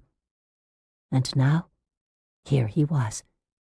He looked down at her as she sat helpless in the wheelchair, and she saw recognition flicker in his wintry eyes. In spite of the years that had passed, in spite of the emaciation that had altered her appearance in the last 3 weeks, he knew who she was. She wanted to bolt out of the chair and run. She was rigid with fear. She couldn't move. Only a second or two had passed since the elevator doors had opened, yet it seemed as if she had been confronting Harch for at least a quarter of an hour. The usual flow of time had slowed to a sludge-like crawl. Harch smiled at her. To anyone but Susan, that smile might have appeared innocent, even friendly. But she saw hatred and menace in it. Ernest Harch had been the pledge master in the fraternity that Jerry Stein had wanted to join. Ernest Harch had killed Jerry. Not by accident. Deliberately, in cold blood, in the House of Thunder. Now, still smiling, he winked at Susan. The fear-induced paralysis relaxed its tight grip on her, and somehow she found the strength to push up from the wheelchair onto her feet. She took one step, trying to turn away from Harch, trying desperately to run, and she heard Mrs. Baker call out in surprise. She took a second step, feeling as if she were walking underwater, and then her legs buckled, and she started to fall, and someone caught her just in time. As everything began to spin and wobble and grow dark, she realized that Ernest Harch was the one who had caught her. She was in his arms. She looked up into his face, which was as big as the moon. Then for a while, there was only darkness. 4. In danger? McGee said, looking puzzled. At the foot of the bed, Mrs. Baker frowned. Susan was trying hard to remain calm and convincing. She possessed sufficient presence of mind to know that a hysterical woman was never taken seriously, especially not a hysterical woman recuperating from a head injury. There was a very real danger that she would appear to be confused or suffering from delusions. It was vital that Jeffrey McGee believe what she was going to tell him. She had awakened in bed, in her hospital room, only a few minutes after fainting in the corridor. When she came to, McGee was taking her blood pressure. She had patiently allowed him to examine her before she had told him that she was in danger. Now he stood beside the bed, one hand on the side rail, leaning forward a bit, a stethoscope dangling from his neck. In danger from what? That man. What man? The man who stepped out of the elevator. McGee glanced at Mrs. Baker. The nurse said, "He's a patient here." And you think he's somehow dangerous? McGee asked Susan, still clearly perplexed. Nervously fingering the collar of her pajama top, Susan said, "Dr. McGee, Do you remember what I told you about an old boyfriend of mine named Jerry Stein? Of course I remember. He was the one you were almost engaged to. Susan nodded. The one who died in a fraternity hazing. Ah, no, Mrs. Baker said sympathetically. This was the first that she had heard about Jerry. That's a terrible thing. Susan's mouth was dry. She swallowed a few times, then said, It was what the fraternity called a humiliation ritual. The pledge had to withstand intense humiliation in front of a girl, preferably his steady date, without responding to his tormentors. They took Jerry and me to a limestone cavern a couple of miles from the Briarstead campus. It was a favorite place for hazing rituals. They were fond of dramatic settings for their damned silly games. Anyway, I didn't want to go. Right from the start, I didn't want to be a part of it. Not that there was anything threatening about it. The mood was light-hearted at first, playful. Jerry was actually looking forward to it. But I suppose on some deep subliminal level, I sensed an undercurrent of malice. Besides, I suspected the fraternity brothers in charge of the hazing had been drinking. They had 2 cars, and I didn't want to get into either one, not if a drunk was driving. But they reassured me, and finally I went with them because Jerry wanted in the fraternity so badly. I didn't want to be a spoiler. She looked out the window at the lowering September sky. A wind had risen, stirring the branches of the tall pines. She hated talking about Jerry's death, but she had to tell McGee and Mrs. Baker everything so that they would understand why Ernest Harch posed a very real, very serious threat to her. She said, The limestone caverns near Briarstead College are extensive. 8 or 10 underground rooms, maybe more. Some of them are huge. It's a damp, musty, moldy place, though I suppose it's paradise to a spelunker. Gently urging her on, McGee said, Caverns that large must be a tourist attraction, but I don't think I've ever heard of them. Oh, no. They haven't been developed for tourism.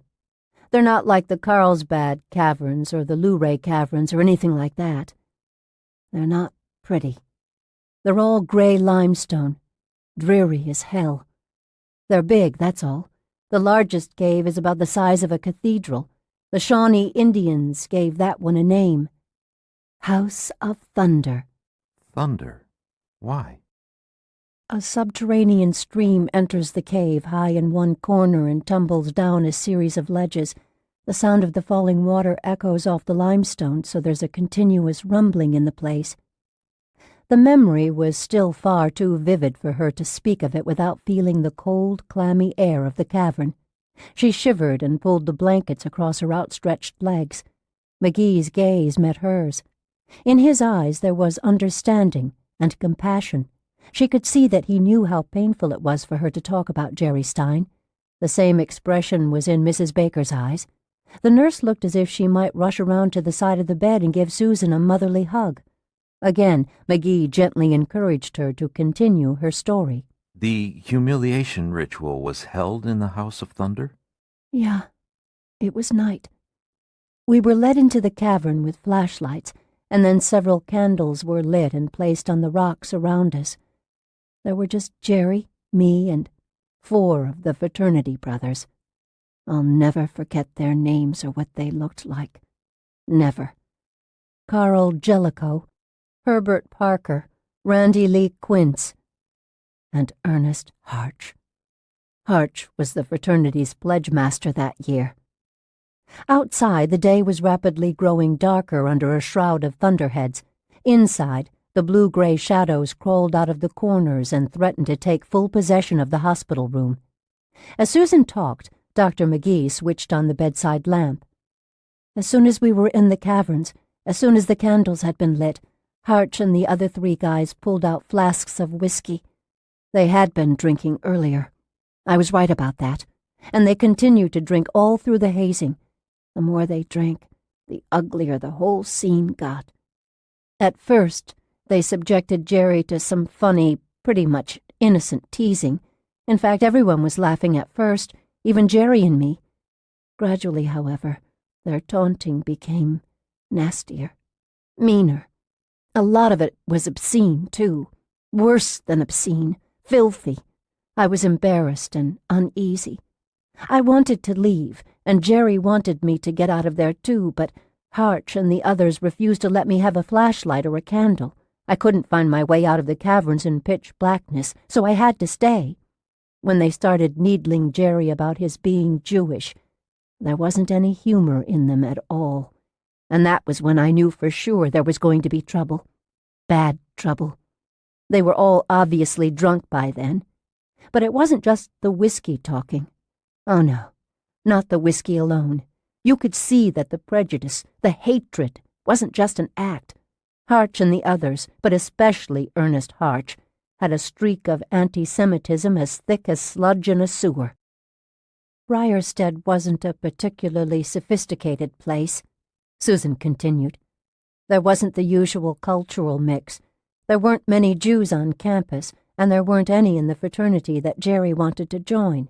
Not that the fraternity had a policy against admitting Jews or anyone else.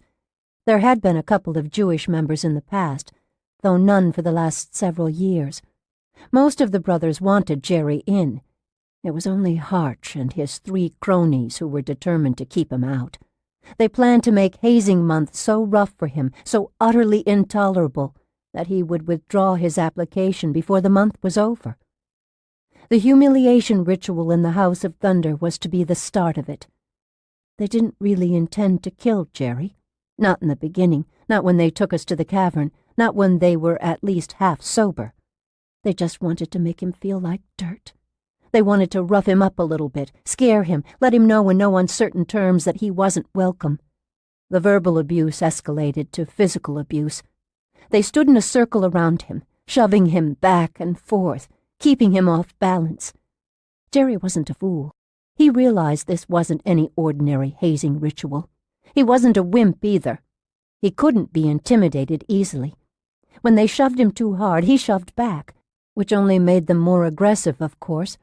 When they wouldn't stop shoving, Jerry hit Harch in the mouth and split the bastard's lip. And that was the trigger? Yes. Then all hell broke loose. Thunder grumbled again, and the hospital lights flickered briefly, and Susan had the strange, disquieting notion that some supernatural force was trying to carry her back in time, back to the waterfall roar and the darkness of the cavern. She said, something about the mood of that place, the bone-deep chill, the dampness, the darkness, the steady roar of the waterfall, the sense of isolation, made it easier for the savage in them to come out. They beat Jerry, beat him to the floor, and kept on beating him. She trembled. The trembling became a more violent quivering. The quivering grew into a shudder of revulsion and of remembered terror. It was as if they were wild dogs, turning on an interloper from a strange pack, she said shakily. I screamed at them, but I couldn't stop them. Finally, Carl Jellicoe seemed to realize that he'd gone too far, and he backed away. Then Quince, then Parker. Harch was the last to get control of himself, and he was the first to realize they were all going to wind up in prison. Jerry was unconscious. He was. Her voice cracked, faltered. It didn't seem like 13 years. It seemed almost like yesterday. Go on. He was bleeding from the nose, the mouth, and from one ear. He'd been very badly hurt. Although he was unconscious, he kept twitching uncontrollably. It looked like there might have been nerve or brain damage. I tried to... Go on, Susan. I tried to get to Jerry, but Harch pushed me out of the way, knocked me down. He told the others that they were all going to go to prison if they didn't do something drastic to save themselves. He said that their futures had been destroyed, that they had no real future at all, unless they covered up what they'd done. He tried to convince them that they had to finish Jerry off and then kill me, too, and dump our bodies down one of the deep holes in the cavern floor. Jellicoe, Parker, and Koontz were half sobered up by the shock of what they'd done, but they were still half drunk, too, and confused and scared. At first they argued with Harch, then agreed with him, then had second thoughts and argued again. They were afraid to commit murder, yet they were afraid not to. Harch was furious with them for being so wishy-washy, and he suddenly decided to force them to do what he wanted by simply giving them no other choice. He turned to Jerry and he... She felt sick, remembering. McGee held her hand. Susan said, "He kicked Jerry in the head 3 times and caved in one side of his skull." Mrs. Baker gasped. "Killed him." Outside, lightning slashed open the sky and thunder roared through the resultant wound. The first fat droplets of rain struck the window. McGee squeezed Susan's hand. I grabbed one of the flashlights and ran. Their attention was focused so completely on Jerry's body that I managed to get a bit of a head start on them. Not much, but enough. They expected me to try to leave the caverns, but I didn't head toward the exit because I knew they'd catch me if I went that way, so I gained a few more seconds before they realized where I'd gone. I went deeper into the caves, through a twisty stone corridor, down a slope of loose rocks into another underground room, then into another beyond that one. Eventually, I switched off the flashlight so they wouldn't be able to follow the glow of it, and I went on as far as I could in complete darkness, feeling my way inch by inch, stumbling, until I found a niche in the wall, a crawl hole, nothing more than that, hidden behind a limestone stalagmite. I slithered into it, as far back into it as I could possibly go, and then I was very, very quiet. Harch and the others spent hours searching for me before they finally decided I'd somehow gotten out of the caverns. I waited another 6 or 8 hours, afraid to come out of hiding. I finally left the caverns when I couldn't deal with my thirst and claustrophobia any longer. Rain pattered on the window, blurring the wind-tossed trees and the black-bellied clouds. "Jesus," Mrs. Baker said, her face ashen. "You poor kid." They were put on trial? Yes. The district attorney didn't think he could win if he charged them with first- or second-degree murder. Too many extenuating circumstances, including the whiskey and the fact that Jerry had actually struck the first blow when he'd busted Harch's lip. Anyway, Harch was convicted of manslaughter and got a 5-year term in the state penitentiary. "Just 5 years?" Mrs. Baker asked. "I thought he should have been put away forever," Susan said, as bitter now as she had been the day she'd heard the judge hand down the sentence. What about the other 3? They were convicted of assault and of being accomplices to Harch, but because they'd had no previous run-ins with the law and were from good families, and because none of them actually struck the killing blows, they were all given suspended sentences and put on probation. "Outrageous," Mrs. Baker said. McGee continued to hold Susan's hand, and she was glad that he did. "Of course," she said. All 4 of them were immediately expelled from Briarstead, and in a strange way, fate took a hand in punishing Parker and Jellicoe. They were taking the pre-med course at Briarstead, and they managed to finish their last year at another university, but after that they quickly discovered that no top-of-the-line medical school would accept students with serious criminal records. They hustled for another year, submitting applications everywhere, and they finally managed to squeeze into the medical program at a distinctly second-rate university. The night they were notified of their acceptance, they went drinking to celebrate, got stinking drunk, and were both killed when Parker lost control of the car and rolled it over twice. Maybe I should be ashamed to say this, but I was relieved and grateful when I heard what had happened to them. "Of course you were," Mrs. Baker said. "That's only natural. Nothing to be ashamed of at all." What about Randy Lee Koontz? I never heard what happened to him, and I don't care, just as long as he suffered.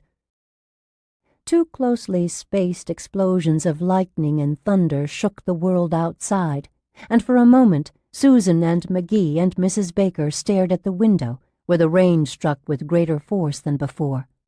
Then Mrs. Baker said, "It's a horrible story. Just horrible. But I'm not sure I understand exactly what it has to do with your fainting spell in the hall a while ago." Before Susan could respond, McGee said, Apparently, the man who stepped out of the elevator in front of Susan's wheelchair was one of those fraternity brothers from Briarstead. "Yes, Either Harch or Quince. Ernest Harch," An incredible coincidence. McGee said, giving her hand one last gentle squeeze before letting go of it. 13 years after the fact, and a whole continent away from where the two of you last saw each other. Mrs. Baker frowned. "But you must be mistaken." "Oh, no," Susan said, shaking her head vigorously. "I'll never forget that face, never." "But his name's not Harch," Mrs. Baker said. "Yes, it is." "No, it's Richmond. Bill Richmond." "Then he's changed his name since I knew him." "I wouldn't think a convicted criminal would be allowed to change his name," Mrs. Baker said. "I didn't mean he changed it legally in court or anything like that," Susan said, frustrated by the nurse's reluctance to accept the truth. The man was Harch. What's he here for? McGee asked Thelma Baker.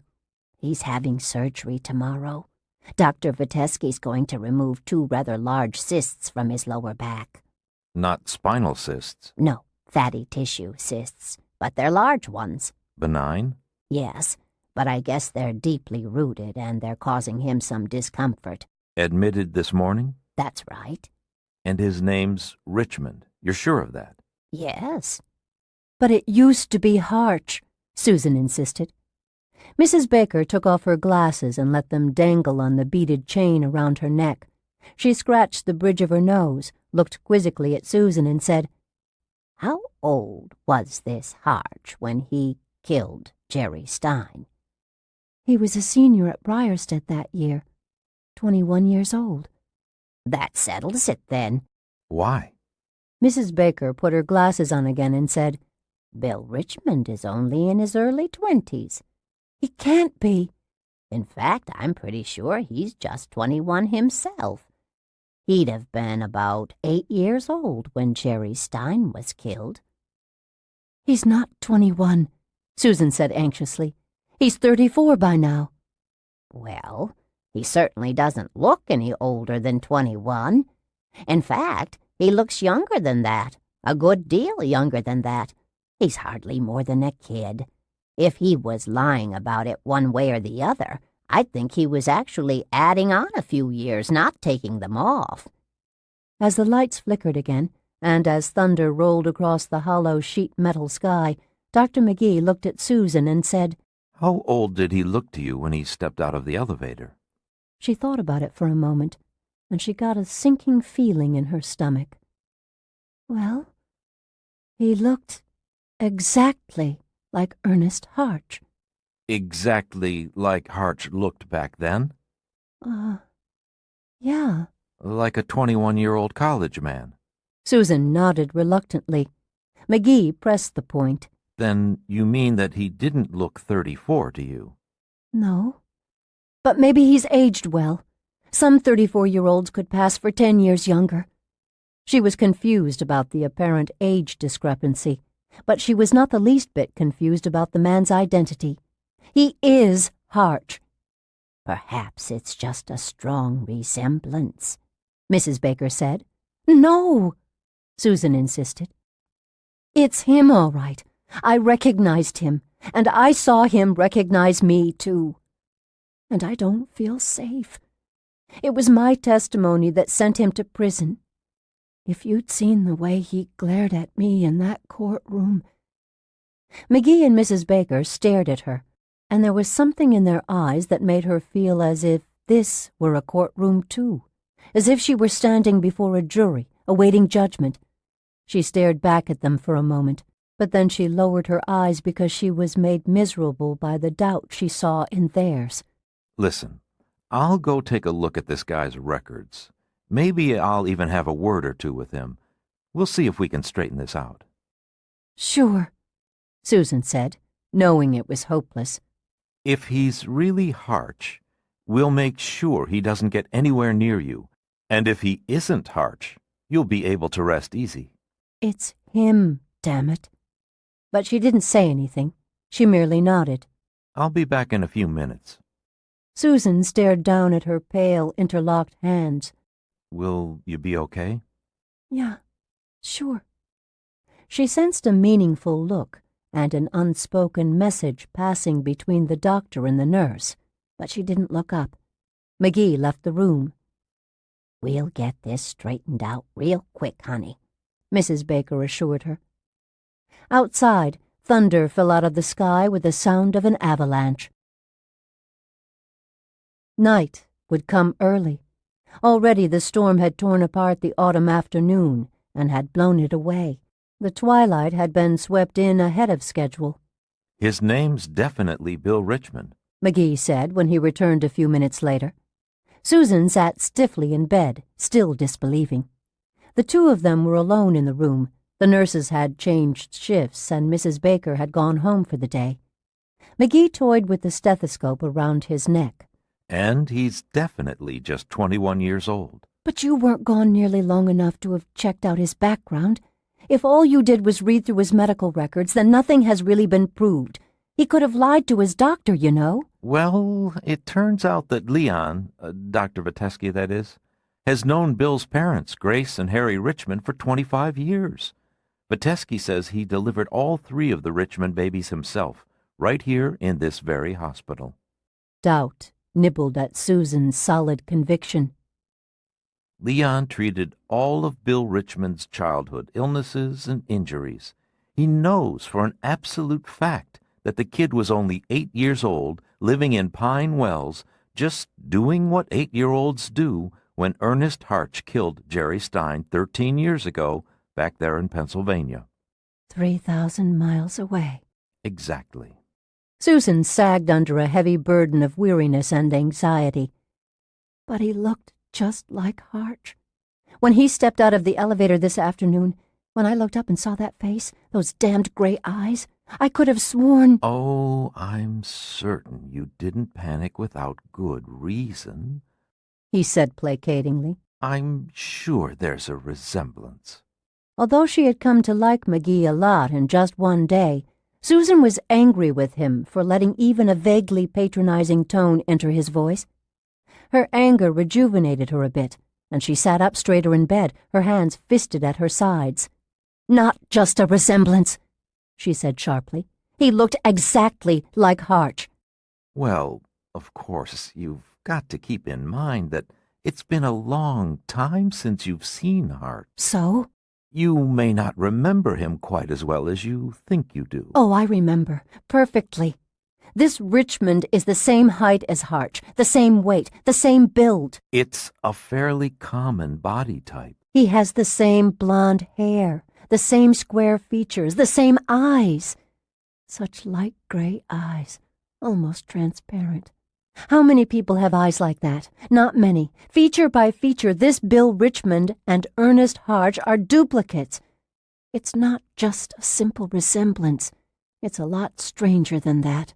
It's downright uncanny. Okay, McGee said, holding up one hand to stop her. Perhaps they are remarkably alike, virtually identical. If that's the case, then it's an incredible coincidence that you've encountered both of them 13 years apart at opposite ends of the country. But that's all it is, a coincidence. Her hands were cold, freezing. She rubbed them together, trying to generate heat. She said, "When it comes to the subject of coincidences, I agree with Philip Marlowe." Who? Marlowe. He's a private detective in those novels by Raymond Chandler. The Lady in the Lake, The Big Sleep, The Long Goodbye. Of course, Marlowe.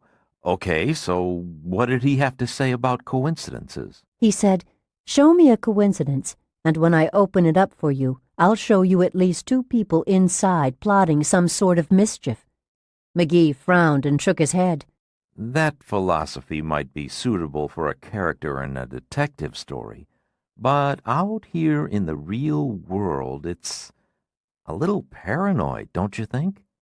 He was right, and she couldn't sustain her anger with him. As her fury faded, so did her strength, and she sank back against the pillows once more. Could two people really look so much alike? I've heard it said that everyone has an unrelated twin somewhere in the world, what some people call a doppelganger. Maybe, Susan said, unconvinced. But this was different. It was weird. I'd swear he recognized me, too. He smiled so strangely, and he winked at me. For the first time since he had returned to her room, McGee smiled. Winked at you? Well, there's certainly nothing strange or uncanny about that, dear lady. His intensely blue eyes sparkled with amusement. In case you didn't know it, men frequently wink at attractive women. Now don't tell me you've never been winked at before. Don't tell me you've spent your life in a nunnery or on a desert island. He grinned. There's nothing attractive about me at the moment, she insisted. Nonsense. My hair needs a real washing, not just brushed with powder. I'm emaciated, and I've got bags under my eyes. I hardly think I inspire romantic thoughts in my present condition. You're being too hard on yourself. Emaciated? No, you've just got a haunting Audrey Hepburn quality. Susan resisted his charm, which wasn't easy, but she was determined to say everything that was on her mind. Besides, it wasn't that kind of wink. Ah, so now you admit you've been winked at in the past. Suddenly, you're an expert on winking. She refused to be coaxed and kidded into forgetting the man who had stepped out of the elevator. What kind of wink was it exactly? He asked, a teasing tone still in his voice. It was a smart-ass wink, smug. There wasn't anything at all flirtatious about it either. It wasn't warm and friendly like a wink ought to be. It was cold and smug and nasty and somehow threatening, she said.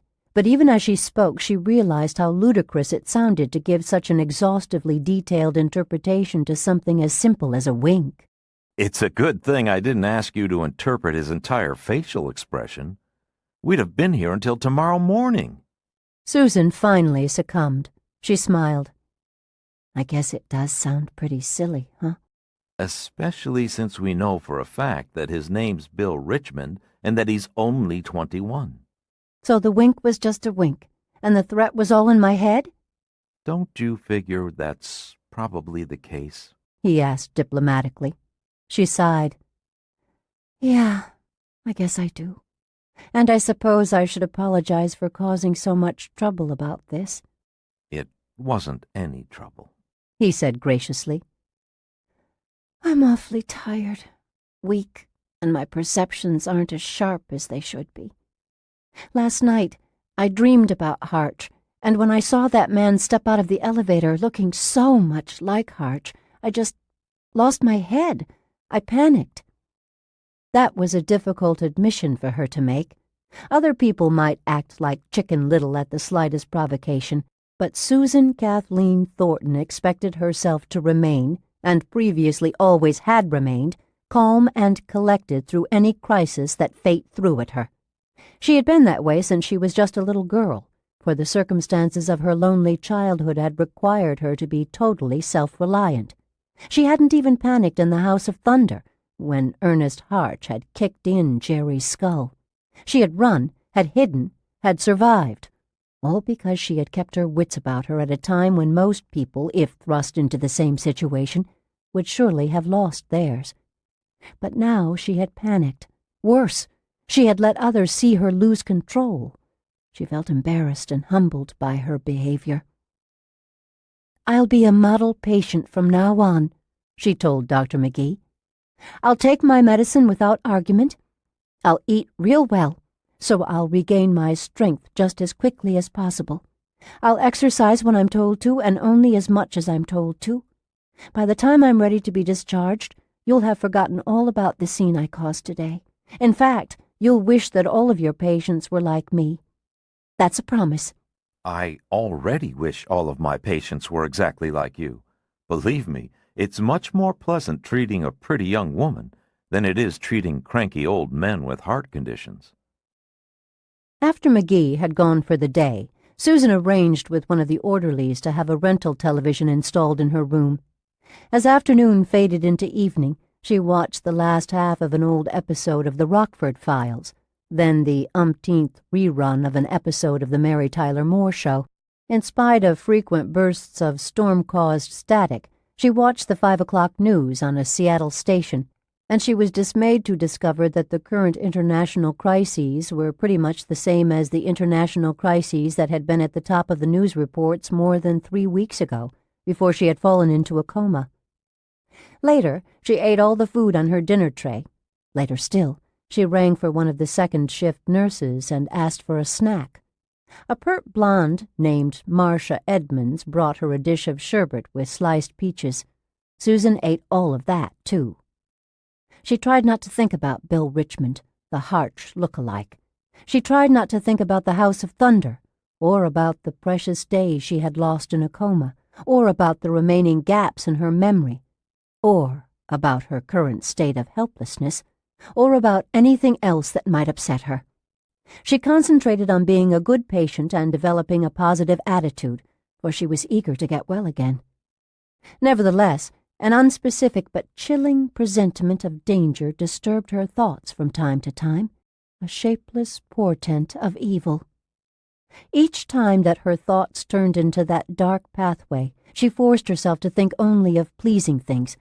Mostly she thought about Dr. Jeffrey McGee, the grace with which he moved, the ear-pleasing timbre of his voice, the sensitivity and the intriguing scintillation of his exceptionally blue eyes, his strong, well-formed, long-fingered hands. Near bedtime, after she had taken the sedative that McGee had prescribed for her, but before she had begun to get drowsy, the rain stopped falling. The wind, however, did not die down. It continued to press insistently against the window. It murmured, growled, hissed. It sniffed all around the window frame and thumped its paws of air against the glass, as if it were a big dog searching diligently for a way to get inside. Perhaps because of the sound of the wind, Susan dreamed of dogs that night. Dogs, and then jackals. Jackals, and then wolves. Werewolves. They changed fluidly from lupine to human form, then into wolves again, then back into men, always pursuing her, or leaping at her, or waiting in the darkness ahead to pounce on her. When they took the form of men, she recognized them: Jellicoe, Parker, Quince, and Harch. Once, as she was fleeing through a dark forest, she came upon a moonlit clearing in which the 4 beasts, in wolf form, were crouched over the corpse of Jerry Stein, tearing the flesh from its bones. They looked up at her and grinned malevolently. Blood and ragged pieces of raw flesh drooled from their white teeth and vicious jowls. Sometimes she dreamed they were chasing her through the caverns, between thrusting limestone stalagmites and stalactites, along narrow corridors of rock and earth. Sometimes they chased her across a vast field of delicate black flowers. Sometimes they prowled deserted city streets, following her scent, forcing her to flee from a series of hiding places, snapping relentlessly at her heels. Once, she even dreamed that one of the creatures had slunk into her hospital room. It was a crouching wolf thing, swathed in shadows, visible only in murky silhouette, watching her from the foot of the bed, one wild eye gleaming. Then it moved into the weak amber glow of the nightlight, and she saw that it had undergone another metamorphosis, changing from wolf to man this time. It was Ernest Harch. He was wearing pajamas and a bathrobe. This isn't part of the dream, she thought as icy shards of fear thrilled through her. And he came around to the side of the bed. He bent down to look more closely at her. She tried to cry out, couldn't. She could not move, either. His face began to blur in front of her, and she struggled to keep it in focus, but she sensed that she was slipping back to the field of black flowers. I've got to shake this off. Wake up, all the way. It was supposed to be a mild sedative, just a mild one, damn it. and Harch's features ran together in one gray smear. The hospital room dissolved completely, and again she was plunging across a field of strange black flowers, with a pack of wolves baying behind her. The moon was full. Oddly, however, it provided little light. She couldn't see where she was going, and she tripped over something, fell into the flowers, and discovered that she had stumbled over Jerry Stein's mutilated, half-eaten cadaver. The wolf appeared, loomed over her, snarling, leering, pushing its slavering muzzle down at her, down and down, until its cold nose touched her cheek. The beast's hateful face blurred and reformed into an even more hateful countenance, that of Ernest Harch. It wasn't a wolf's nose touching her cheek any longer. It was now Harch's blunt finger. She flinched, and her heart began pounding so forcefully that she wondered why it didn't tear loose of her. Harch pulled his hand away from her and smiled. The field of black flowers was gone. She was dreaming that she was in her hospital room again. Except it's not a dream. It's real. Harch is here, and he's going to kill me. And she tried to sit up in bed but was unable to move. She reached for the call button that would summon a nurse or an orderly, and although the button was only a few inches away, it suddenly seemed light years beyond her reach. She strained toward it, and her arm appeared to stretch and stretch magically until it was bizarrely elongated. Her flesh and bones seemed to be possessed of an impossible elasticity. Still, her questing finger fell short of the button. She felt as if she were Alice, as if she had just stepped through the looking-glass. She was now in that part of Wonderland in which the usual laws of perspective did not apply. Here, little was big, and big was little, near was far, far was near. There was no difference whatsoever between up and down, in and out, over and under. This sleep-induced, drug-induced confusion made her nauseous. She tasted bile in the back of her throat. Could she taste something like that if she were dreaming? She wasn't sure. She wished fervently that she could at least be certain whether she was awake or still fast asleep. "Long time no see," Harch said. Susan blinked at him, trying to keep him in focus, but he kept fading in and out. Sometimes, just for a second or two, he had the shining eyes of a wolf. "Did you think you could hide from me forever?" he asked, speaking in a whisper, leaning even closer until his face was nearly touching hers. His breath was foul, and she wondered if her ability to smell was an indication that she was awake, that Harch was real. "Did you think you could hide from me forever?" Harch demanded again. She could not respond to him. Her voice was frozen in her throat, a cold lump that she could neither spit out nor swallow. "You rotten bitch," Harch said, and his smile became a broad grin. "You stinking, rotten, smug little bitch. How do you feel now? Huh? Are you sorry you testified against me? Yeah, I'll bet you're real sorry now." He laughed softly, and for a moment the laughter became the low growling of a wolf, but then it turned into laughter again. "You know what I'm gonna do to you?" His face began to blur. "You know what I'm gonna do to you?" She was in a cavern. There were black flowers growing out of the stone floor. She was running from baying wolves. She turned a corner, and the cavern opened onto a shadowy city street. A wolf stood on the sidewalk, under a lamppost, and it said, "Do you know what I'm going to do to you?" Susan ran, and kept on running through a long, frightening, amorphous night. Monday. Shortly after dawn, she woke, groggy and damp with sweat. She remembered dreaming about wolves, and about Ernest Harch.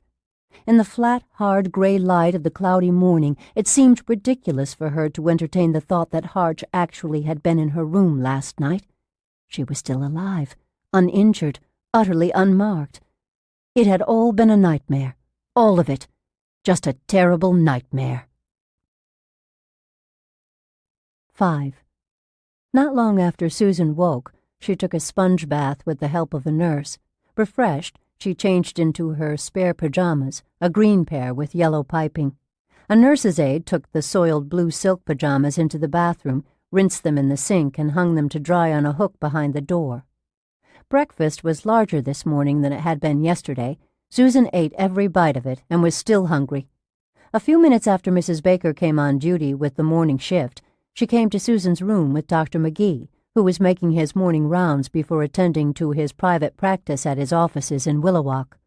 Together, McGee and Mrs. Baker removed the bandages from Susan's forehead. There was no pain, just a prickle or two when the sutures were snipped and tugged loose. McGee cupped her chin in his hand and turned her head from side to side, studying the healed wound. It's a neat bit of tailoring, even if I do say so myself. Mrs. Baker got the long-handled mirror from the nightstand and gave it to Susan. She was pleasantly surprised to find that the scar was not nearly as bad as she had feared it would be. It was 4 inches long, an unexpectedly narrow line of pink, shiny, somewhat swollen skin, bracketed by small red spots where the stitches had been. The suture marks will fade away completely in 10 days or so, McGee assured her. I thought it was a huge bloody gash, Susan said, raising one hand to touch the new smooth skin. Not huge, but it bled like a faucet gushing water when you were first brought in here. And it resisted healing for a while, probably because you frowned a lot while you were comatose, and the frowning wrinkled your forehead. There wasn't much we could do about that. Blue Cross wouldn't pay for an around-the-clock comedian in your room. He smiled. Anyway, after the suture marks have faded, the scar tissue itself will just about vanish too. It won't look as wide as it looks now, and of course it won't be discolored. When it's fully healed, if you think it's still too prominent, a good plastic surgeon can use dermabrasion techniques to scour away some of the scar tissue. Oh, I'm sure that won't be necessary. I'm sure it'll be almost invisible. I'm just relieved that I don't look like Frankenstein's monster. Mrs. Baker laughed. As if that were ever a possibility, what with your good looks. Goodness gracious, kid, it's a crime the way you underrate yourself. Susan blushed. McGee was amused. Shaking her head, Mrs. Baker picked up the scissors and the used bandages, and she left the room. Now, ready to talk to your boss at Milestone? Phil Gomez, she said, repeating the name McGee had given her yesterday. I still can't remember a thing about him. You will. McGee looked at his wristwatch. It's a bit early, but not much. He might be in his office now. He used the phone on the nightstand and asked the hospital operator to dial the Milestone number in Newport Beach, California. Gomez was already at work, and he took the call. For a couple of minutes, Susan listened to one side of the conversation. McGee told Phil Gomez that she was out of her coma, and he explained about the temporary spottiness of her memory, always stressing the word temporary. Finally, he passed the receiver to her. Susan took it as if she were being handed a snake. She wasn't sure how she felt about making contact with Milestone. On one hand, she didn't want to go through the rest of her life with a gaping hole in her memory. On the other hand, however, she remembered how she had felt yesterday when the subject of Milestone had come up during her talk with McGee. She'd had the disquieting feeling that she might be better off if she never found out what her job had been. A worm of fear had coiled up inside of her yesterday. Now, again, she felt that same inexplicable fear, squirming. Hello? Susan, is that really you? Yes, it's me. Gomez had a high, quick, puppy-friendly voice. His words bumped into one another. Susan, thank God, how good to hear from you. How very good indeed, really. I mean it, but of course you know I mean it. Oh, we've all been so concerned about you, worried half to death. Even Breckenridge was worried sick about you, and who would ever have thought he had any human compassion? So, how are you? How are you feeling? The sound of his voice kindled no memories in Susan. It was the voice of an utter stranger. They talked for about 10 minutes, and Gomez tried hard to help her recall her work. He said that the Milestone Corporation was an independent private industry think tank working on contracts with ITT, IBM, Exxon, and other major corporations. That meant nothing to Susan. She had no idea what an independent private industry think tank was. Gomez told her that she was, or rather, had been, working on a wide variety of laser applications for the communications industry. She couldn't remember a thing about that. He described her office at Milestone. It sounded like no place she had ever been. He talked about her friends and co-workers there, Eddie Gilroy, Ella Haversby, Tom Kavinsky, Anson Breckenridge, and others. Not one of the names was even slightly familiar to her. By the end of the conversation, Gomez's disappointment and concern were evident in his voice. He urged her to call him again any time if she thought it would help, and he suggested that she call some of the others at Milestone, too. And listen, no matter how long it takes you to recuperate, your job will be waiting for you here. Thank you, she said, touched by his generous spirit and by the depth of his concern for her. No need to thank me. You're one of the best we have here, and we don't want to lose you. If you weren't nearly 1,000 miles away, we'd be there, camping out in your hospital room, doing our best to cheer you up and speed along the healing process. A minute later, when Susan finally said goodbye to Gomez and hung up, McGee said, Well, any luck? None. I still can't remember a thing about my job. But Phil Gomez seemed like a sweet man. In fact, Gomez seemed so nice, seemed to care about her so much, that she wondered how she could have forgotten him so completely. And then she wondered why a dark dread had grown in her like a malignant tumor during the entire conversation.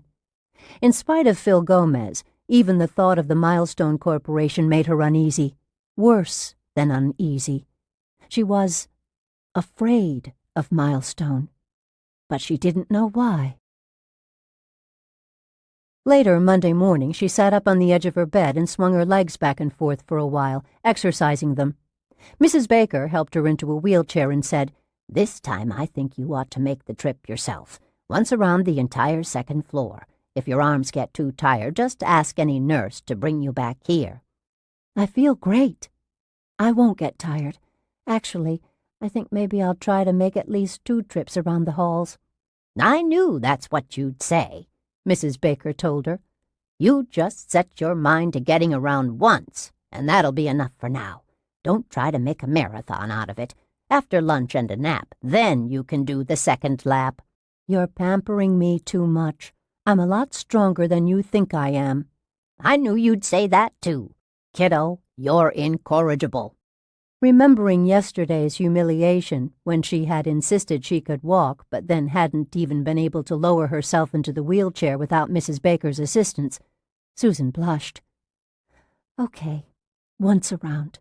But after lunch and a nap, I'm going to make 2 more laps. And yesterday you said I might try walking a few steps today, and I intend to hold you to that, too. Incorrigible, Mrs. Baker repeated, but she was smiling. First, Susan said, I want to have a better look out of this window.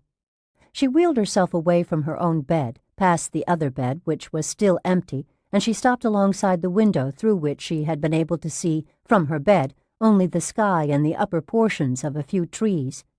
The window sill was high, and from the wheelchair she had to crane her neck to see outside.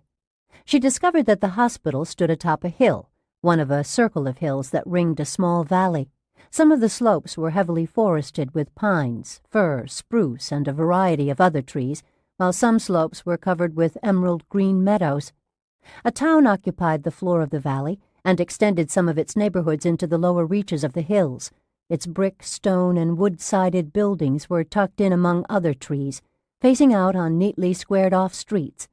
Although the day was drab and gray, and although ugly storm clouds churned across the sky, threatening rain, the town nonetheless looked serene and quite beautiful. It's lovely, Susan said. Isn't it? Mrs. Baker said. I'll never regret moving out of the city. She sighed. Well, I've got work to do. Once you've made your circuit of the halls, call me so that I can help you get back into bed. She shook one plump finger at Susan. And don't you dare try climbing out of that chair and into bed yourself. Regardless of what you think, you're still weak and shaky. You call me. I will, Susan said, although she thought she might just carefully try getting into bed under her own steam, depending on how she felt after taking her wheelchair constitutional. Mrs. Baker left the room, and Susan sat by the window for a while, enjoying the view. After a couple of minutes, however, she realized that it was not the view that was delaying her. She hesitated to leave the room because she was afraid of meeting Bill Richmond, the Harch look-alike, afraid that he would smile that hard smile, turn those moonlight-pale eyes on her, wink slyly at her, and perhaps ask her how good old Jerry Stein was getting along these days. Hell's bells, that's just plain ridiculous, she thought, angry with herself. She shook herself, as if trying to throw off the irrational fear that clung to her. He's not Ernest Harch. He's not the boogeyman, for God's sake, she told herself severely. He's 13 years too young to be Harch. His name's Richmond, Bill Richmond, and he comes from Pine Wells, and he doesn't know me. So why the devil am I sitting here, immobilized by the fear of encountering him out there in the corridor? What's wrong with me? She shamed herself into motion. She put her hands to the chair's wheels and rolled out of the room into the hallway. She was surprised when her arms began to ache before she had gone even a fifth of the distance that she had planned to cover. By the time she traveled both of the short halls across the top of the hospital's T-shaped floor plan, her muscles began to ache. She stopped the chair for a moment and massaged her arms and shoulders. Her fingers told her what she had wanted to forget, that she was terribly thin, wasted, far from being her old self. She gritted her teeth and went on, turning the wheelchair into the long main hall. The effort to move and maneuver the chair was sufficiently demanding to require concentration on the task. Therefore, it was amazing that she even saw the man at the nurse's station. But she did see him, and she stopped her wheelchair only 15 feet from him. She gaped at him, stunned. Then she closed her eyes, counted slowly to 3, opened them, and he was still there, leaning against the counter, chatting with a nurse. He was tall, about 6 feet 2, with brown hair and brown eyes. His face was long, and so were his features, as if someone had accidentally stretched the putty he was made from before God had had an opportunity to pop him into the kiln to dry. He had a long forehead, a long nose with long, narrow nostrils, and a chin that came to a sharp point.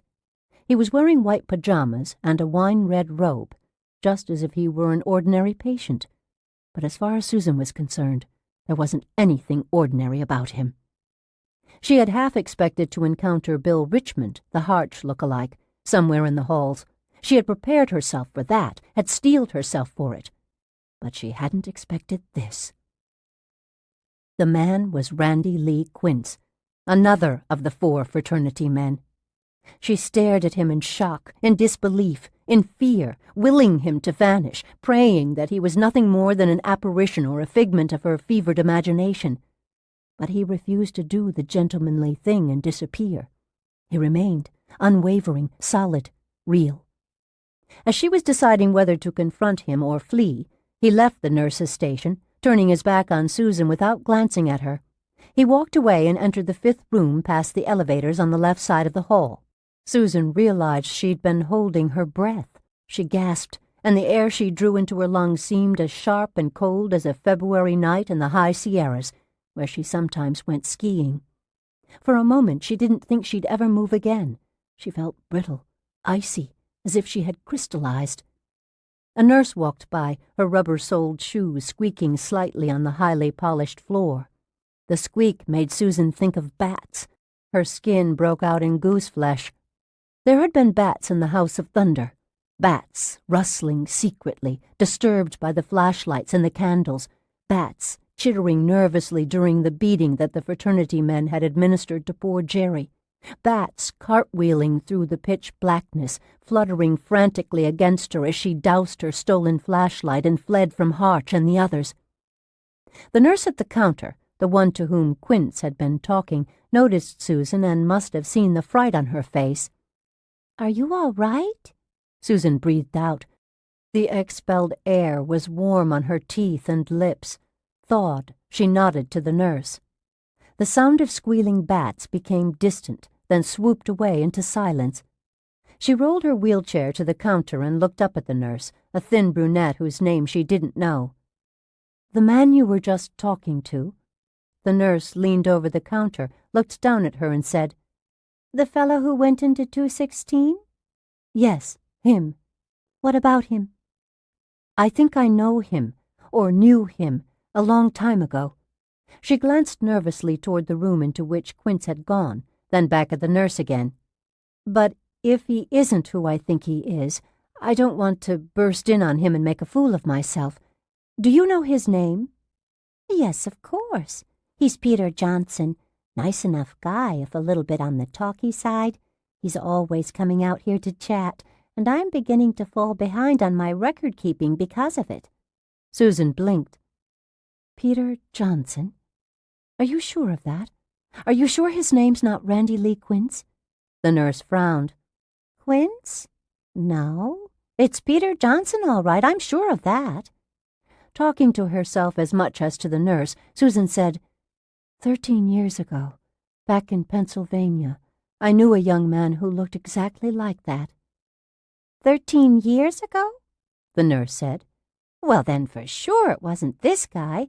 Peter's only 19 or 20. 13 years ago, he'd have been a little boy." Startled, but only for a moment, Susan quickly realized that this man had been young, hardly more than a kid. He looked just like Randy Quince had looked, but not as Quince would look today. The only way he could be Randy Lee Quince was if Quince had spent the past 13 years in suspended animation. For lunch she was given fewer soft foods than before, more solid fare. It was a welcome change of diet, and she cleaned her plate. She was eager to regain her strength and get out of the hospital. To please Mrs. Baker, Susan lowered her bed, curled on her side, and pretended to nap. Of course, sleep was impossible. She couldn't stop thinking about Bill Richmond and Peter Johnson. 2 look-alikes? Dead ringers, both showing up in the same place within 1 day of each other? What were the odds on that? Astronomical. It wasn't merely unlikely, it was impossible. Yet not impossible, because they were here, damn it. She had seen them. Rather than the chance arrival of 2 dead ringers, it seemed at least marginally more likely that the real Harch and the real Quince had, by chance, checked into the same hospital that she had checked into. She spent some time considering the possibility that they weren't merely look-alikes, that they were the genuine articles, but she couldn't make much of a case for that notion. They might both have changed their names and assumed entirely new identities after their individual periods of probation had expired, after they could quietly slip away without alerting probation officers. They might have stayed in touch during the years Harch was in prison, and later on they might have moved together to the same town in Oregon. There wasn't really any coincidence involved in that part of the scenario. After all, they had been close friends. They might even both have become ill at the same time, and might have gone to the same hospital on the same day. That would be a coincidence, all right, but not a particularly incredible one. Where it didn't hold up, where the whole house of cards collapsed, was when you considered their miraculously youthful appearance. Perhaps one of them might have passed 13 years without noticeably aging. Perhaps one of them might have been fortunate enough to inherit Methuselah's genes.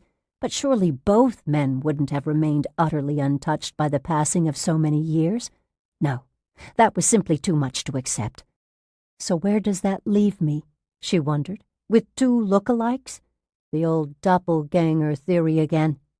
If they are just a couple of doubles for Harch and Quince, were they cast up here by chance? Or is there a purpose to their arrival in this place at this particular time? What sort of purpose? Is someone out to get me? And isn't that a crazy thought, for God's sake? She opened her eyes and stared through the bed railing, across the adjacent bed at the iron-gray sky beyond the window. Chilled, she pulled the covers tighter around her. She considered other explanations. Maybe they didn't look as much like Harch and Quince as she thought they did.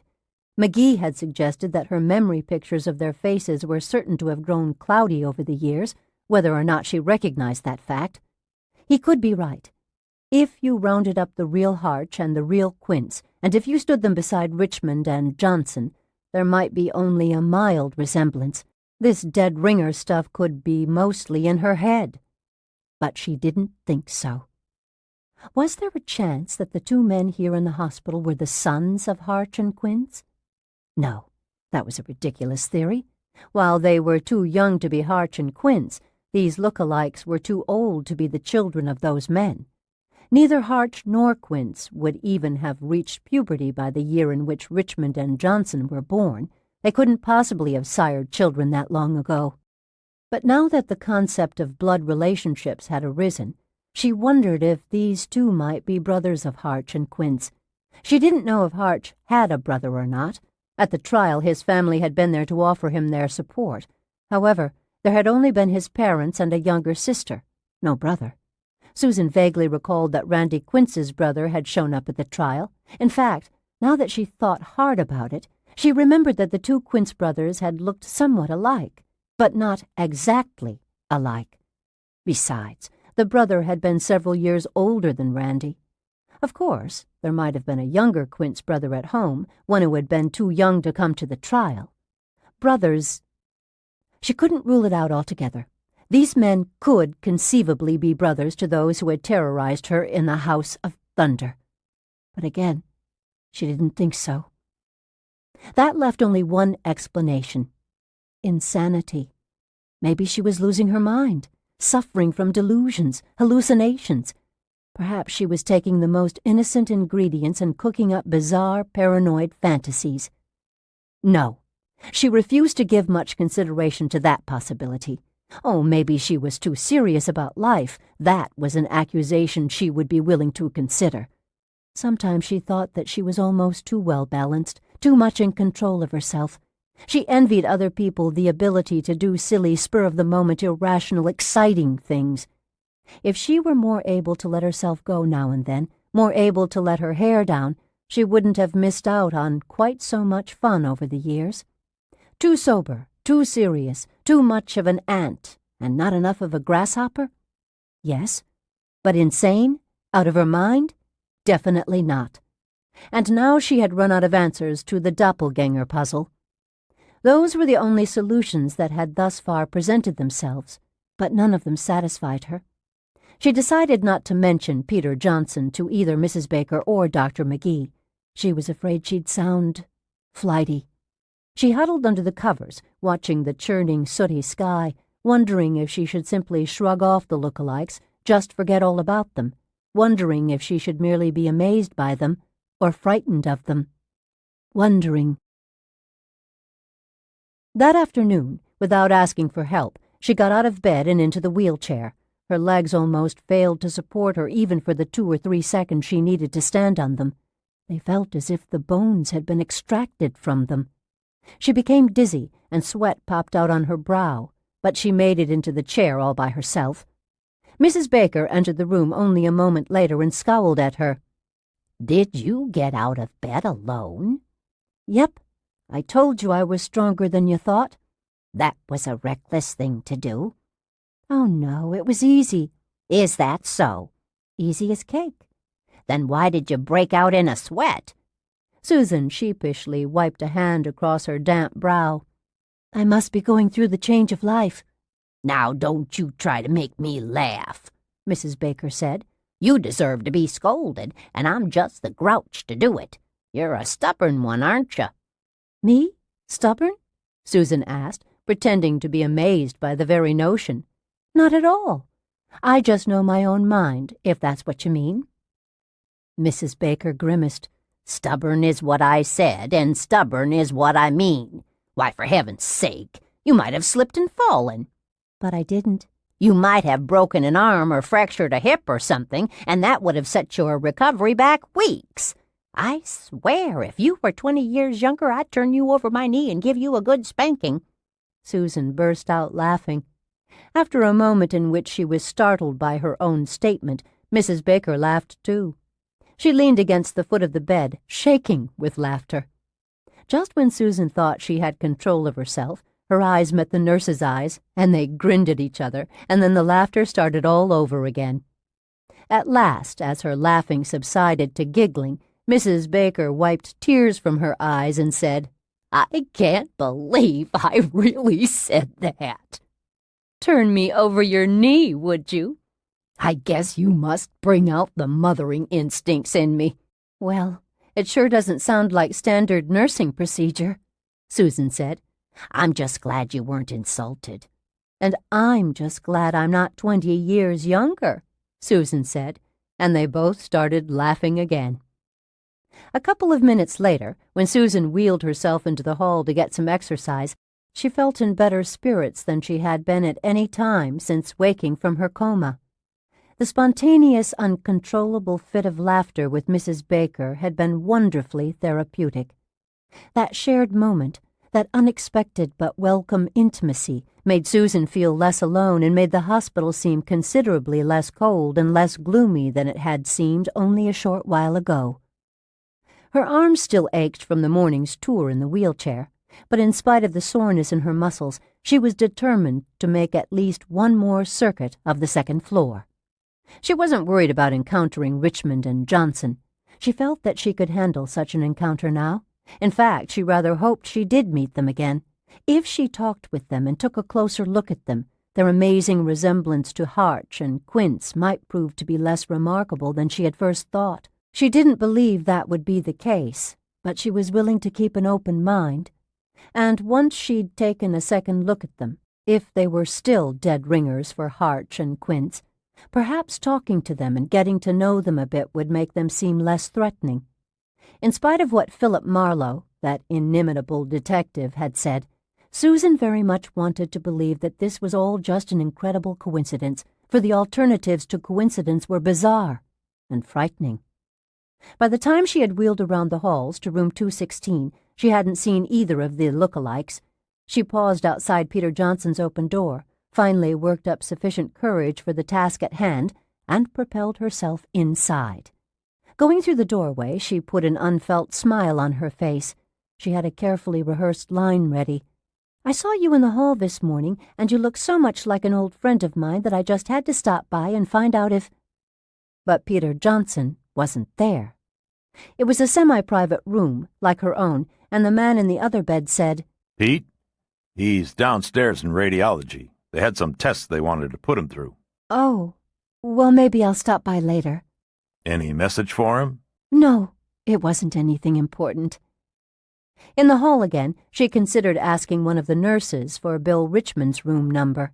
Then she remembered that he'd just had surgery today and probably wouldn't be feeling too well. This was the wrong time to pay him a visit. When Susan got back to her own room, Mrs. Baker was pulling shut the privacy curtain that completely enclosed the second bed. "Brought you a roommate," she said, turning away from the closed curtain. "Oh, good. A little company will make the time go a lot faster." "Unfortunately, she won't be much company," Mrs. Baker said. "She'll probably spend most of her time sleeping. She's sedated right now, in fact." "What's her name?" "Jessica Seifert." "Is she very ill?" Mrs. Baker sighed and nodded. "Terminal cancer, I'm afraid." "Oh, I'm sorry." "Well, I don't suppose she's got many regrets. Jessie's 78 years old, after all, and she's led a pretty full life," Mrs. Baker said. "You know her?" "She lives here in Willowalk. And now, what about you? Do you feel up to taking a couple of steps, exercising those legs a little?" "Absolutely." The nurse pushed the wheelchair close to Susan's bed. "When you get up, hold on to the railing with your right hand and hold on to me with your left hand. I'll walk you around nice and slow to the other side." Susan was shaky and hesitant at first, but with each step she gained self-assurance and moved faster. She wasn't ready to challenge anyone to a foot race, not even poor Jessica Seifert, but she could feel the muscles flexing in her legs, and she had a pleasant animal sense of being whole and functional. She was confident that she would spring back to health faster than McGee thought, and would be discharged from the hospital well ahead of schedule.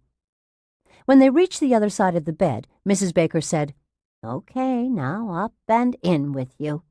"Wait, let me rest a second, and then let's go back around to the other side." "Don't tax yourself. I can handle it. It's no strain." "You're sure?" "I wouldn't lie to you, would I?" "You might spank me." The nurse grinned. "Keep that in mind." As they stood there between the beds, letting Susan gather her strength for the return trip, both of them let their gazes travel to the curtain that was drawn tightly around the second bed, only 2 or 3 feet away. "Does she have any family?" Susan asked. Not really. Nobody close. That would be awful, Susan whispered. What? To die alone? No need to whisper, Mrs. Baker said. She can't hear you. Anyway, Jessie's dealing with it damned well, except that it's been quite a blow to her vanity. She was a beautiful woman when she was younger, and even in her later years she was handsome, but she's lost an awful lot of weight, and the cancer's eaten at her until she looks haggard. She was always a tad vain about her appearance, so the disfiguring part of the disease is a lot worse for her than the knowledge that she's dying. She has a great many friends in town, but she specifically asked them not to come visit her in the hospital this time. She wants them to remember her as the woman she was. Doesn't want anyone but doctors and nurses to see her. That's why I drew the curtain around her bed. She's sedated, but if she woke up even for a few seconds and saw the curtain wasn't drawn, she'd be terribly upset. Poor soul, Susan said. Yes, but don't feel too badly about it. That time comes for all of us, sooner or later, and she's held it off longer than a lot of folks. They retraced their path around the bed, and then Susan got up into it and leaned back gratefully against the pillows. Hungry? Mrs. Baker asked. Now that you mention it, yes, famished. Good. You've got to put some flesh on your bones. I'll bring you a snack. Raising her bed into a sitting position, Susan said, "Do you think it would bother Mrs. Seaford if I switched on the television?" Not at all. She won't even know it's on. And if she does wake up and hear it, maybe she'll want to watch, too. Maybe it'll draw her out of her shell. As Mrs. Baker left the room, Susan used the remote control box to turn on the TV. She checked several channels until she found an old movie that was just beginning, Adam's Rib, with Spencer Tracy and Katharine Hepburn. She had seen it before, but it was one of those sophisticated, witty films that you could see again and again without becoming bored. She put the remote control box aside and settled back to enjoy herself. However, she found it difficult to pay attention to the opening scenes of the movie. Her eyes repeatedly drifted to the other bed. The drawn curtain made her uneasy. It was no different from the privacy curtain that could be drawn around her own bed. It was hooked into a U-shaped metal track in the ceiling, and it fell to within a foot of the floor, blocking all but the wheels of the bed from view. Her own curtain had been pulled shut on a couple of occasions during the past 2 days, when it had been necessary for her to use a bedpan and when she had changed pajamas. Nevertheless, Jessica Seaford's closed curtain disturbed Susan. It's really nothing to do with the curtain itself, she thought. It's just being in the same room with someone who's dying. That's bound to make anyone feel a bit strange. She stared at the curtain. No, it wasn't the presence of death that bothered her. Something else, something that she couldn't put her finger on. The curtain hung straight, white, as perfectly still as if it were only a painting of a curtain. The movie was interrupted for a commercial break, and Susan used the remote control box to turn the sound all the way down. Like a fly in amber, the room was suspended in silence. The curtain was motionless. Not even the slightest draft disturbed it. Susan said, "Mrs. Seaford?" Nothing. Mrs. Baker came in with a large dish of vanilla ice cream covered with canned blueberries. "How's that look?"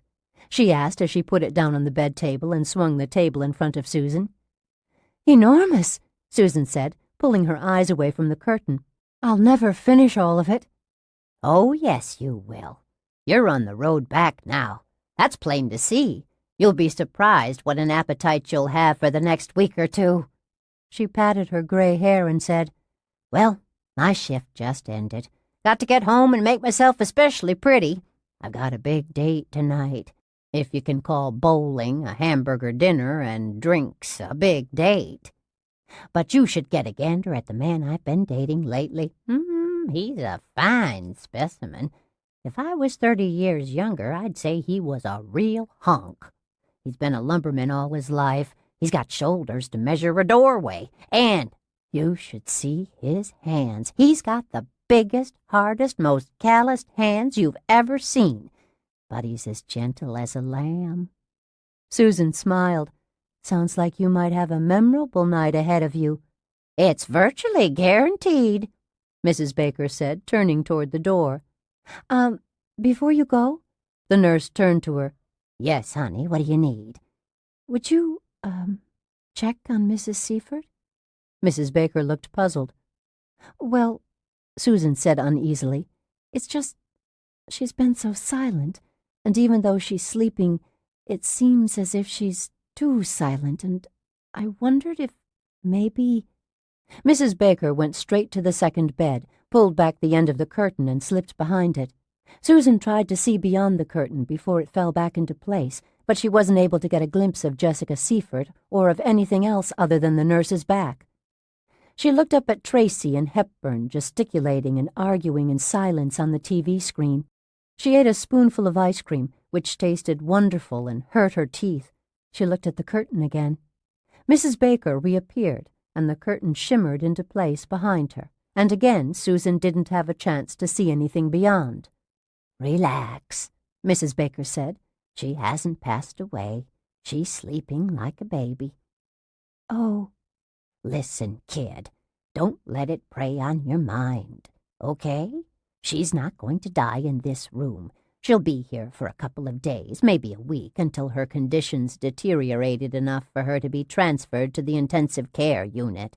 That's where it'll happen. There among all the beeping and clicking life support machines that finally won't be able to support her worth a damn. Okay? Susan nodded. Okay. Good girl. Now eat your ice cream and I'll see you in the morning. After Thelma Baker left, Susan turned up the sound on the TV set and ate all of her ice cream and tried not to look at Mrs. Seifert's shrouded bed. The exercise and the large serving of ice cream eventually conspired to make her drowsy. She fell asleep watching Adam's Rib.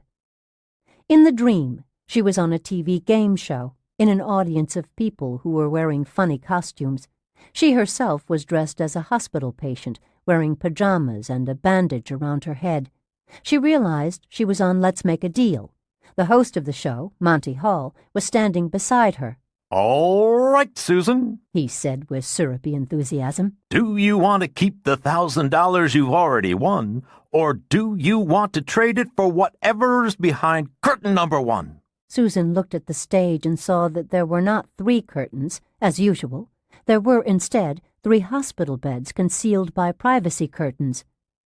I'll keep the $1,000, she said, and Monty Hall said, Oh, Susan, do you really think that's wise? Are you really sure you're making the right decision? And she said, I'll keep the $1,000, Monty. And Monty Hall looked around at the studio audience, flashing his white teeth and a big smile. What do you think, audience? Should she keep the $1,000, considering how little $1,000 will buy in these times of high inflation? Or should she trade it for what's behind curtain number 1? The audience roared in unison. Trade it! Trade it!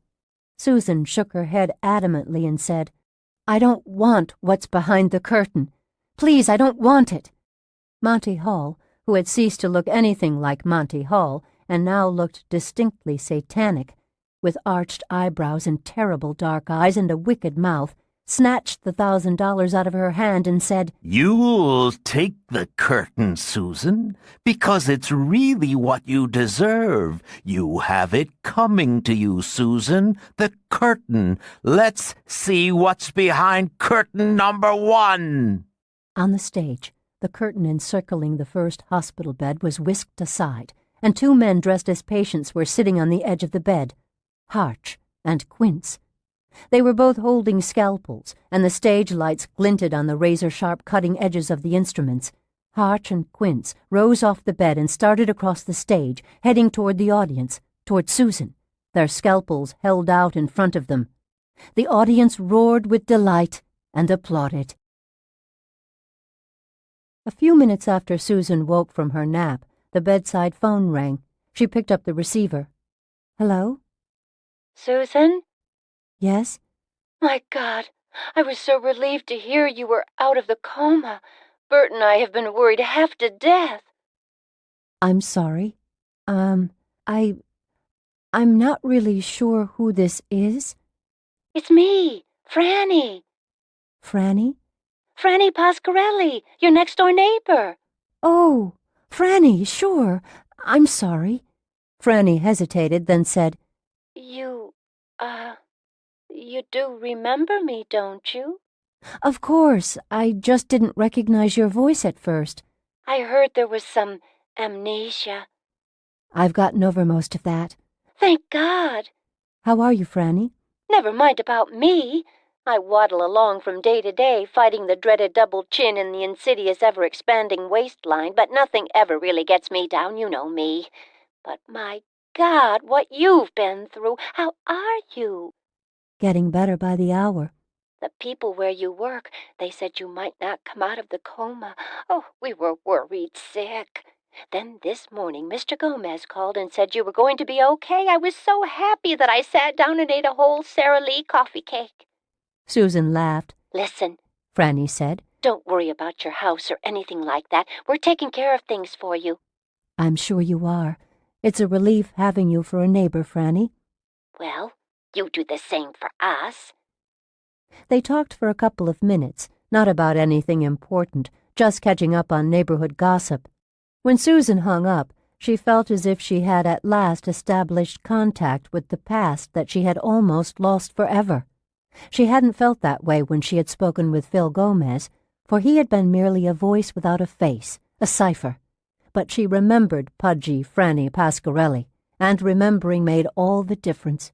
She and Franny were not really close friends. Nevertheless, just talking to the woman made Susan feel that there truly was another world beyond Willowalk County Hospital, and that she would eventually return to it.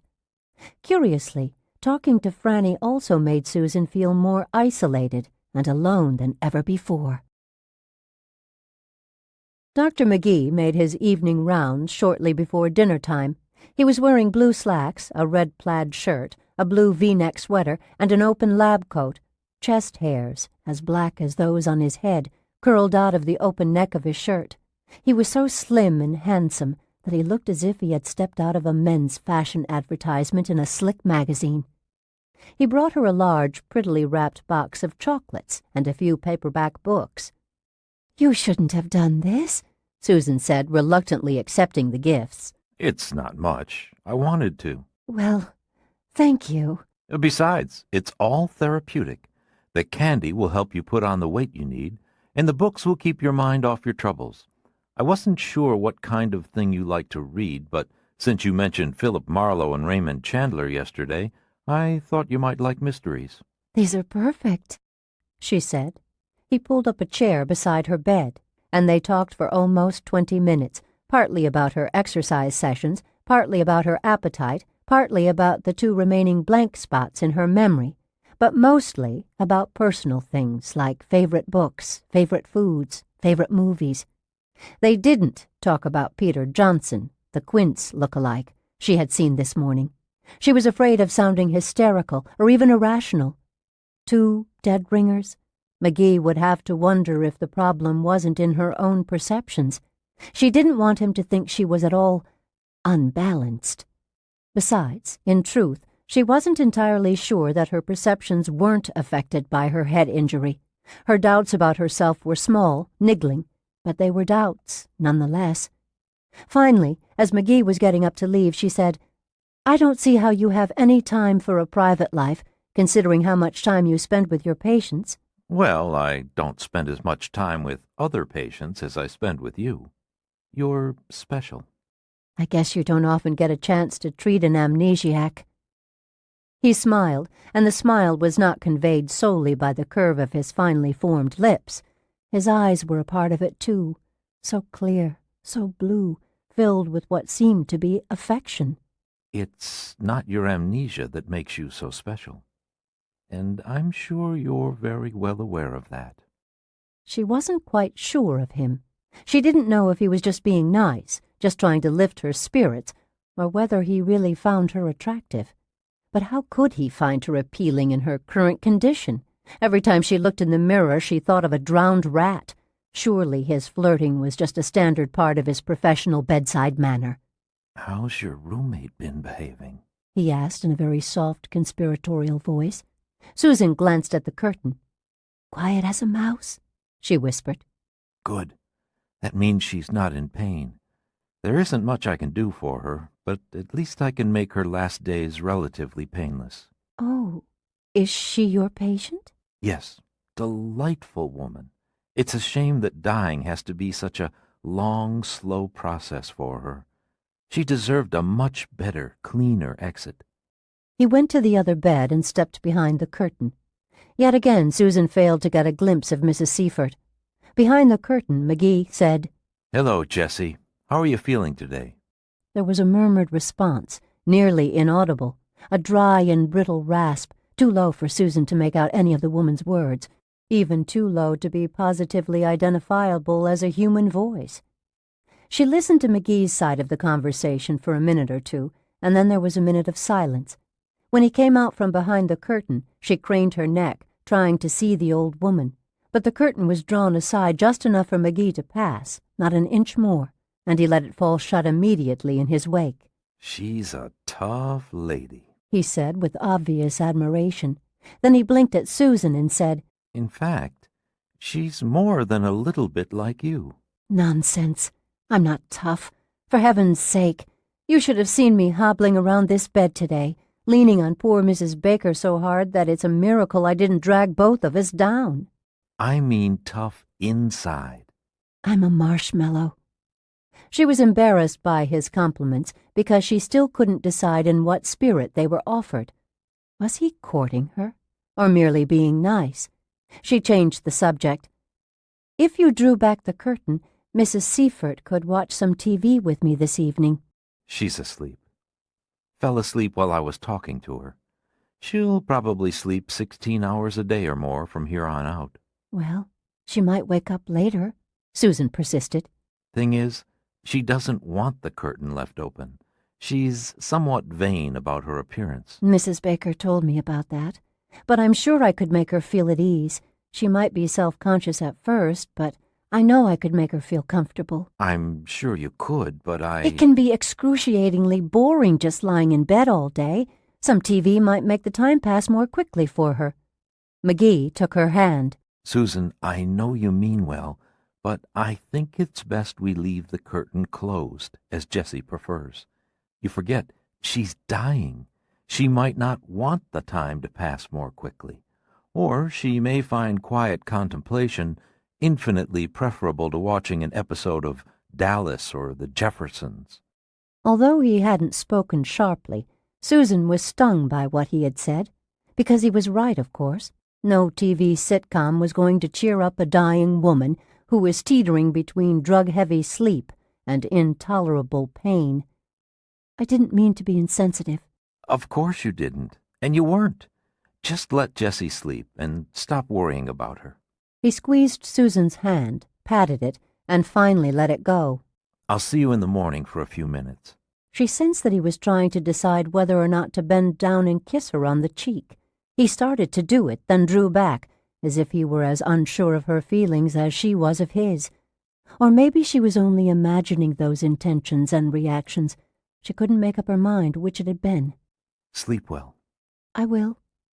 He went to the door, stopped, turned to her again.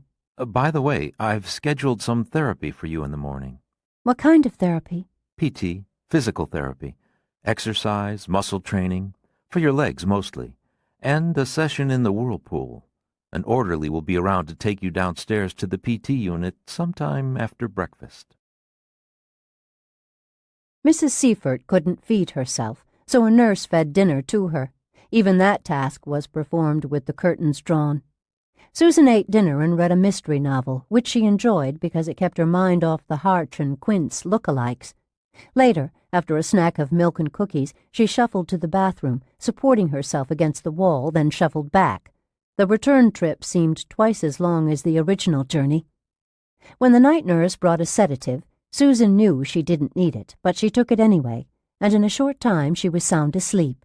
Susan, Susan, Susan, until a voice softly calling her name penetrated her sleep and caused her to sit suddenly upright in bed. Susan. Her heart was hammering because, Even as groggy as she was, she detected something sinister in that voice.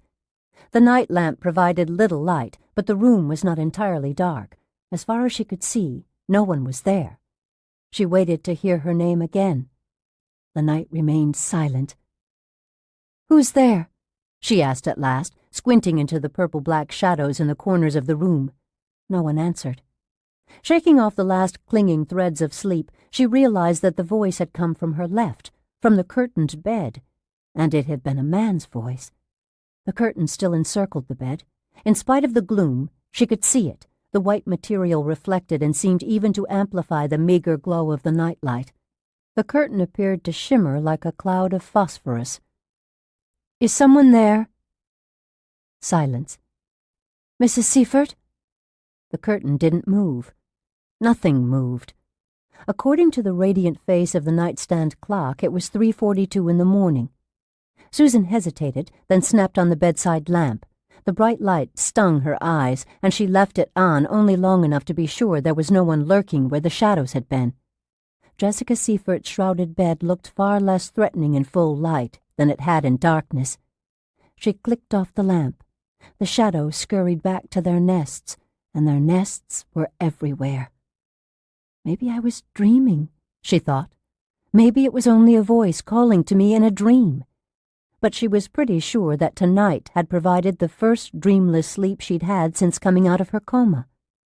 She fumbled for the bed controls and raised herself halfway up into a sitting position. For a while she listened to the darkness, waited. She didn't think she would be able to get back to sleep. The strange voice had reminded her of the Harch and Koontz look-alikes, and that seemed like a perfect prescription for insomnia. But the sedative she had been given was evidently still doing its work, for in time she dozed. 6. All day yesterday a storm had been pending. The sky had looked beaten, bruised, and swollen. Now, Tuesday morning, the storm broke with no warning other than a single clap of thunder so loud that it seemed to shake the entire hospital.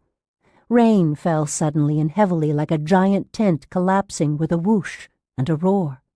Susan couldn't see the storm because the curtain around the other bed blocked her view of the window, but she could hear the thunder and see the brilliant flashes of lightning. The fat raindrops pounded on the unseen window pane with the force of drum beats. She ate a filling breakfast of hot cereal, toast, juice, and a sweet roll, shuffled to and from the bathroom with more assurance and with less pain than she'd had last evening, then settled down in bed with another mystery novel. She had read only a few pages when 2 orderlies arrived with a wheeled stretcher. The first one through the door said, "We're here to take you down to the physical therapy department, Miss Thornton." She put her book aside, looked up, and felt as if February had just breathed down the back of her neck. They were dressed in hospital whites, and the blue-stitched lettering on their shirt pockets said Willowack County Hospital. But they weren't merely 2 orderlies. They weren't anything as simple as that, nothing as ordinary as that. The first man, the one who had spoken, was about 5'7", pudgy with dirty blonde hair, a round face, dimpled chin, pug nose, and the small, quick eyes of a pig. The other was taller, perhaps 6 feet, with red hair, hazel eyes, and a fair complexion spattered with freckles under the eyes and across the bridge of the nose. He was not handsome, but certainly good-looking, and his open face, his soft-edged features, were distinctly Irish. The pudgy one was Carl Jellicoe. The redhead was Herbert Parker. They were the last of the 4 fraternity brothers from the House of Thunder, friends of Harch and Koontz. Impossible. Nightmare creatures. They were meant to inhabit only the land of sleep. But she was awake, and they were here, real. "Some storm, isn't it?" Jellicoe asked conversationally as a cannonade of thunder shot through the sky. Parker pushed the wheeled stretcher all the way into the room and parked it parallel to Susan's bed. Both men were smiling. She realized that they were young, 20 or 21. Like the others, they had been utterly untouched by the passing of 13 years. 2 more look-alikes, showing up here at the same time, both of them employed as orderlies by the Willowack County Hospital? No. Ridiculous. Preposterous. The odds against such an incredible coincidence were astronomical. They had to be the real thing, Jellicoe and Parker themselves, not dead ringers. But then, with stomach-wrenching suddenness, she remembered that Jellicoe and Parker were dead. Damn it, they were dead! Yet they were here, too, smiling at her. Madness. No, Susan said, shrinking back from them, moving to the opposite edge of the bed, tied up against the tubular metal railing, which burned coldly through her thin pajamas. No, I'm not going downstairs with you. Not me. Jellicoe feigned puzzlement, pretending not to see that she was terrified, pretending not to understand what she really meant. He glanced at Parker and said, Have we fouled up? I thought we were supposed to bring down Thornton in 258. Parker fished in his shirt pocket, pulled out a folded slip of paper, opened it, read it. Says right here, Thornton in 258. Susan wouldn't have thought she'd known Jellicoe and Parker well enough to recognize their voices after 13 years. She had met both of them for the first time on the night that they and the two others had beaten and murdered Jerry Stein. At the trial, Jellicoe had not spoken a word on the witness stand, had never even taken the stand, for he had exercised his rights under the Fifth Amendment to avoid incriminating himself. Parker had testified, but not at length. Indeed, she didn't recognize Carl Jellicoe's voice, but when Herbert Parker spoke, reading from the slip of paper he had taken from his shirt pocket, Susan jerked in surprise, for he spoke with a Boston accent, which was something she had nearly forgotten. He looked like Parker. He spoke like Parker. He had to be Parker. But Herbert Parker was dead, buried and rotting away in a grave somewhere. They were both looking at her strangely. She wanted to look at the nightstand behind her to see if there was anything she could conceivably use as a weapon, but she didn't dare take her eyes off them. Jellicoe said, Didn't your doctor tell you we'd be taking you downstairs for therapy this morning? Get out of here, she said, her voice strained, tremulous. Go away. The two men glanced at each other. A series of preternaturally brilliant lightning bolts pierced the cloud-dark day, shimmered on the unseen rain-washed window pane, and cast stroboscopic patterns of light and shadow on the wall opposite the foot of Susan's bed. The eerie light briefly transformed Carl Jellicoe's face, distorted it, so that for an instant his eyes were sunken caverns with a bead of hot white light far down at the bottom of each. To Susan, Parker said, Hey, listen, there's really nothing to worry about. It's only therapy, you know. It's not painful or anything like that. Yeah, Jellicoe said, now that the incredible barrage of lightning was over.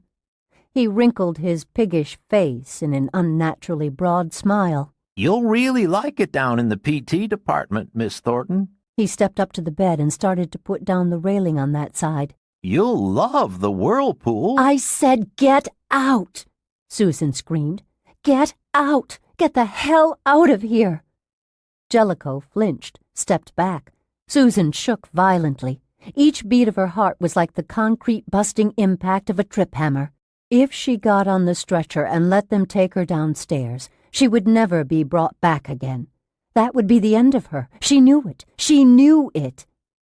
I'll claw your eyes out if you try to take me from this room, she said, struggling to keep the tremor out of her voice. I mean it. Jellicoe looked at Parker. Better get a nurse. Parker hurried out of the room. The hospital's lights dimmed, went off, and for a moment there was only the funereal light of the storm-gray day, and then the power came on again. Jellicoe turned his small, close-set eyes on Susan and favored her with an utterly empty smile that made her chilled blood even colder. Just take it easy, huh? Look, lady, just relax. Will you do that for me? Stay away. Nobody's going to come near you, so just stay calm, he said in a soft, sing-song voice, making a placating gesture with his hands. Nobody wants to hurt you. We're all your friends here. Damn it! Don't pretend that you think I'm crazy, she said. She was both terrified and furious. You know damned well I'm not nuts.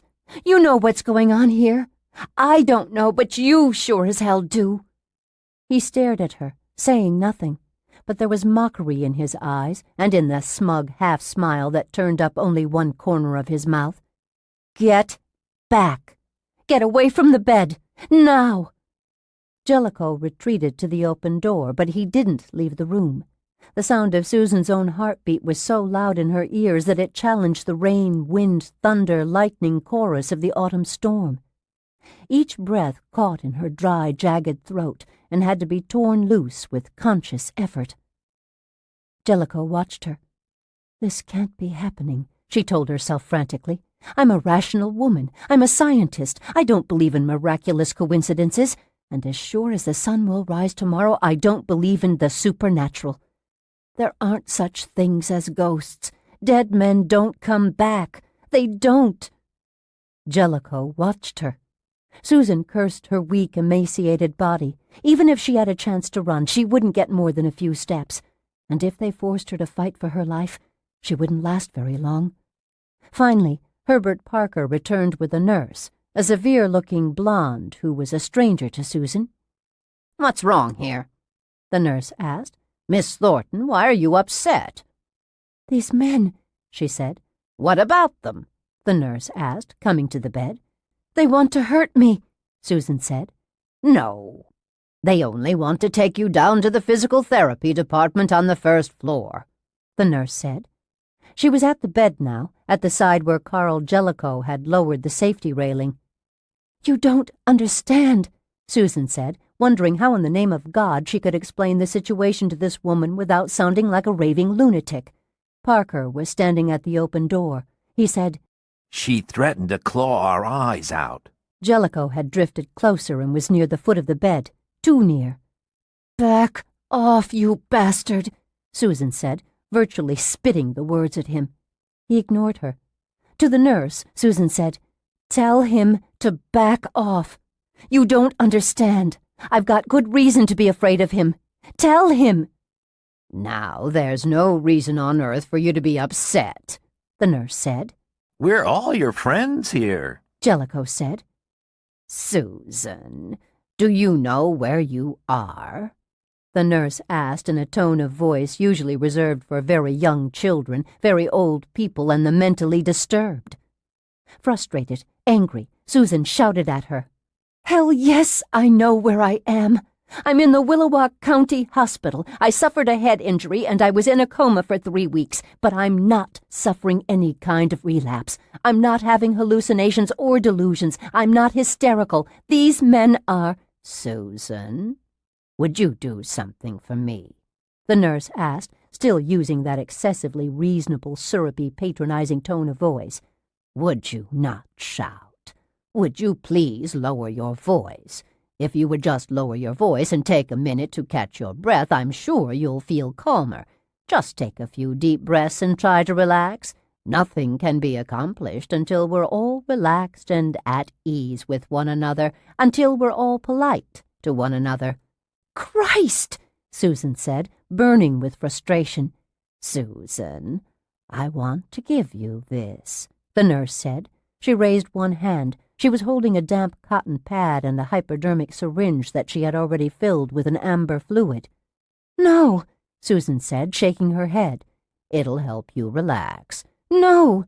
"Don't you want to relax?" "I want to keep my guard up." "It won't hurt, Susan." "Get away from me."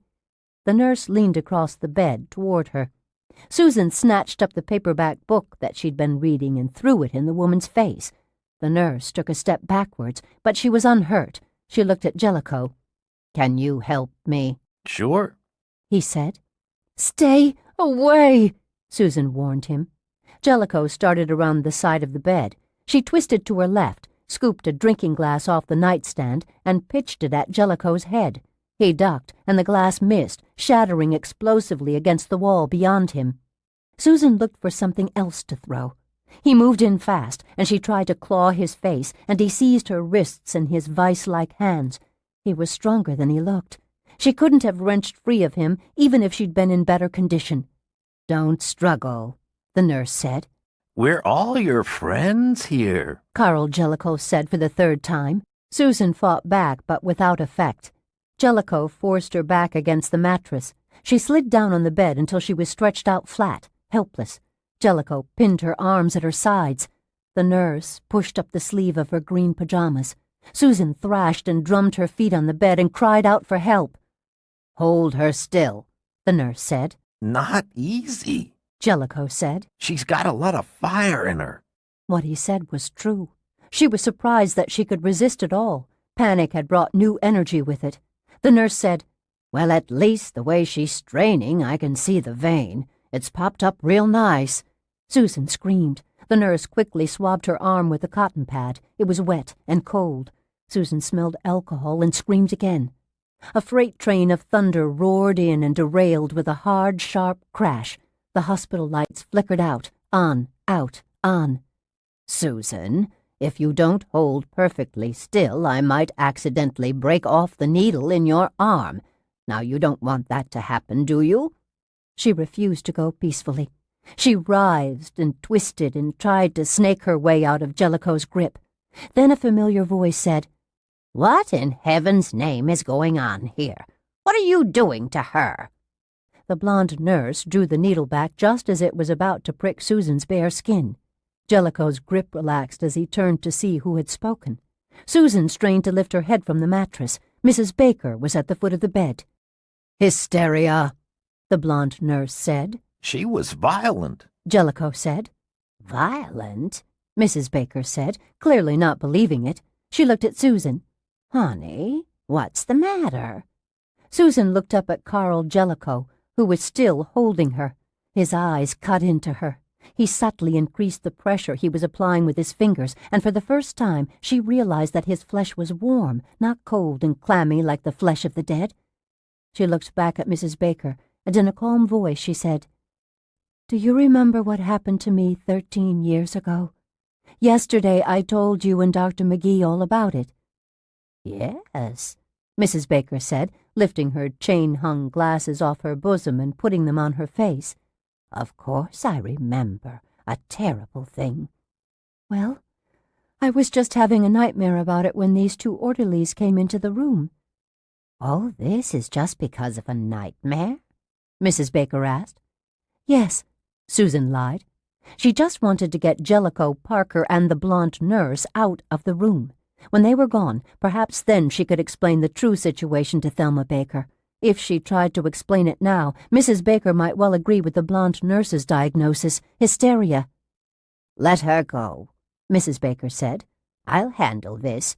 She was violent, Jellicoe said.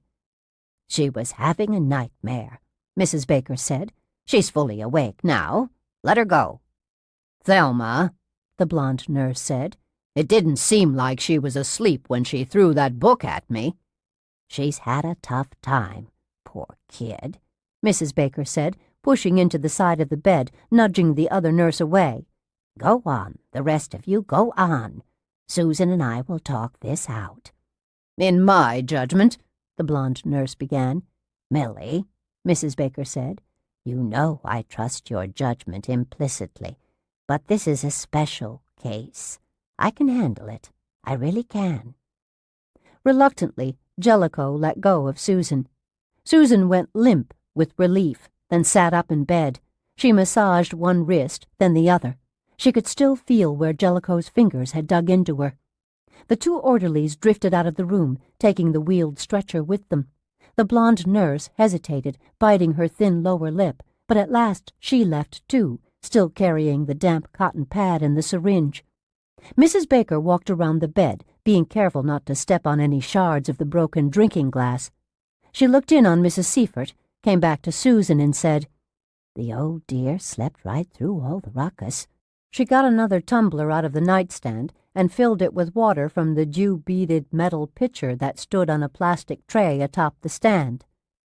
"Thank you," Susan said, accepting the water. She drank thirstily. Her throat was slightly sore from screaming, and the water soothed it.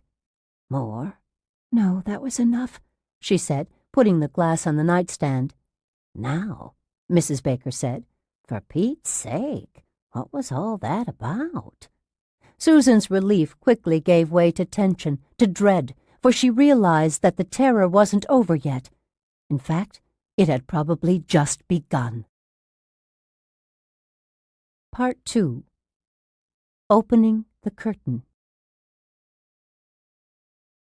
7. The lightning and thunder had moved off toward the next county, but the gray rain continued to fall, an ocean of it, and the day was dreary, still. Susan sat in bed, feeling small and washed out, as if the rain, though never touching her, were nonetheless somehow sluicing away her very substance. Standing beside the bed, hands thrust into the pockets of his lab coat, Jeffrey McGee said, So now you're saying that lookalikes for 3 of those fraternity men have shown up here? 4. What?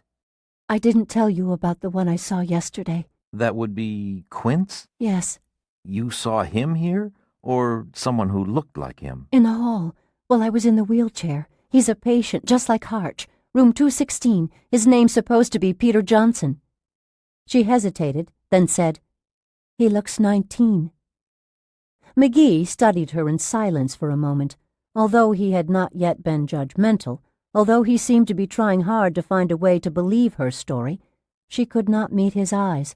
The things she had told him were so outlandish that the scientist in her was embarrassed merely by the need to speak of them. She looked down at her hands, which were knotted together in her lap. McGee said, Is that how old Randy Lee Koontz was when he helped kill Jerry Stein? Was he just 19? Yes, he was the youngest of the 4. And I know what's going through your mind right now, she thought. You're thinking about my head injury, about the coma, about the possibility of minor brain damage that didn't show up on any of your X-rays or other tests, a tiny embolism, or perhaps an exceedingly small hemorrhage in a thread-like cerebral capillary. You're wondering if I've received a brain injury that just by sheerest chance happens to affect that infinitesimal lump of gray tissue in which the memories of the House of Thunder are stored. You're wondering if such an injury, a sand-grain blood clot or a minuscule ruptured vessel, could cause those memories to become excessively vivid, resulting in my preoccupation with that one event in my life. Am I fixated on Jerry's murder for the simple reason that some abnormal pressure in my brain is focusing my attention relentlessly upon the House of Thunder? Is that pressure causing me to fantasize new developments in that old nightmare? Is that nearly microscopic rotten spot in my head altering my perceptions so that I believe I see dead ringers for Harch and the others, when in reality neither Bill Richmond nor Peter Johnson nor the 2 orderlies bear any resemblance whatsoever to the quartet of fraternity brothers? Well, maybe that is what's happening to me, but then again, maybe not. One minute I think that is the explanation. The next minute I know it must be something else altogether. They're not dead ringers. They are dead ringers. They're not the real Harch, Koontz, Jellicoe, and Parker. They are the real Harch, Koontz, Jellicoe, and Parker. I just don't know. God help me, I just don't know what's happening to me. So dear Dr. McGee, I can't blame you for your confusion and your doubts. So now there are 4 of them, 4 dead ringers, all here in the hospital. Well, I don't know exactly. But didn't you just tell me? I mean, yes, they look identical to the men who killed Jerry, but I don't know if they're nothing more than dead ringers or if they're... Yes? Well, maybe they're something else. Such as... In the case of Parker and Jellicoe, Go on. he urged. Susan simply couldn't bring herself to speculate aloud on the existence of ghosts. When Carl Jellicoe had been holding her down against the mattress, his hands clamped tightly on her arms, supernatural explanations had not been beyond consideration. But now it seemed like sheer lunacy to talk seriously about dead men returning from their graves to extract bloody vengeance from the living. Susan? She met his eyes at last. Go on. He urged again. If the 2 orderlies aren't just lookalikes for Jellicoe and Parker, if they're something else, as you say, then what did you have in mind? Wearily, she said, "Oh, geez, I just don't know. I don't know what to say to you, how to explain it to you, or to myself as far as that goes. I don't know what to think about it. I can only tell you what I saw with my own eyes, or what I thought I saw. Listen, I didn't mean to pressure you. I know this can't be easy for you. She saw pity in his lovely blue eyes, and she immediately looked away from him. She didn't want to be an object of pity to anyone, especially not to Geoffrey McGee. She loathed the very thought of it. He was silent for a while, staring at the floor, apparently lost in thought. She wiped her damp palms on the sheets and leaned back against the pillow. She closed her eyes. Outside, the marching tramp, tramp, tramp of the rain transformed the entire Willowalk Valley into a parade ground. He said, Suggestion. I'm sure ready for one. You might not like it. She opened her eyes. Try me. Let me bring Bradley and O'Hara in here right now. Jellicoe and Parker. Their names are really Bradley and O'Hara. So Mrs. Baker told me. Let me bring them in here. I'll ask each of them to tell you a little something about himself, where he was born and raised, where he went to school, how he came to be working at this hospital. Then you can ask them any questions you want, anything at all. Maybe if you talk to them for a while, maybe if you get to know them a bit. Maybe then I'll decide they don't look so much like Parker and Jellicoe after all, she said, completing the thought for him. He moved closer, putting a hand on her shoulder, leaving her no choice but to look up at him and see the pity again. Isn't it at least a possibility that once you know them, you might see them differently? Oh, yes. It's not only possible or probable, it's almost a certainty. Clearly, her awareness and her objectivity surprised him.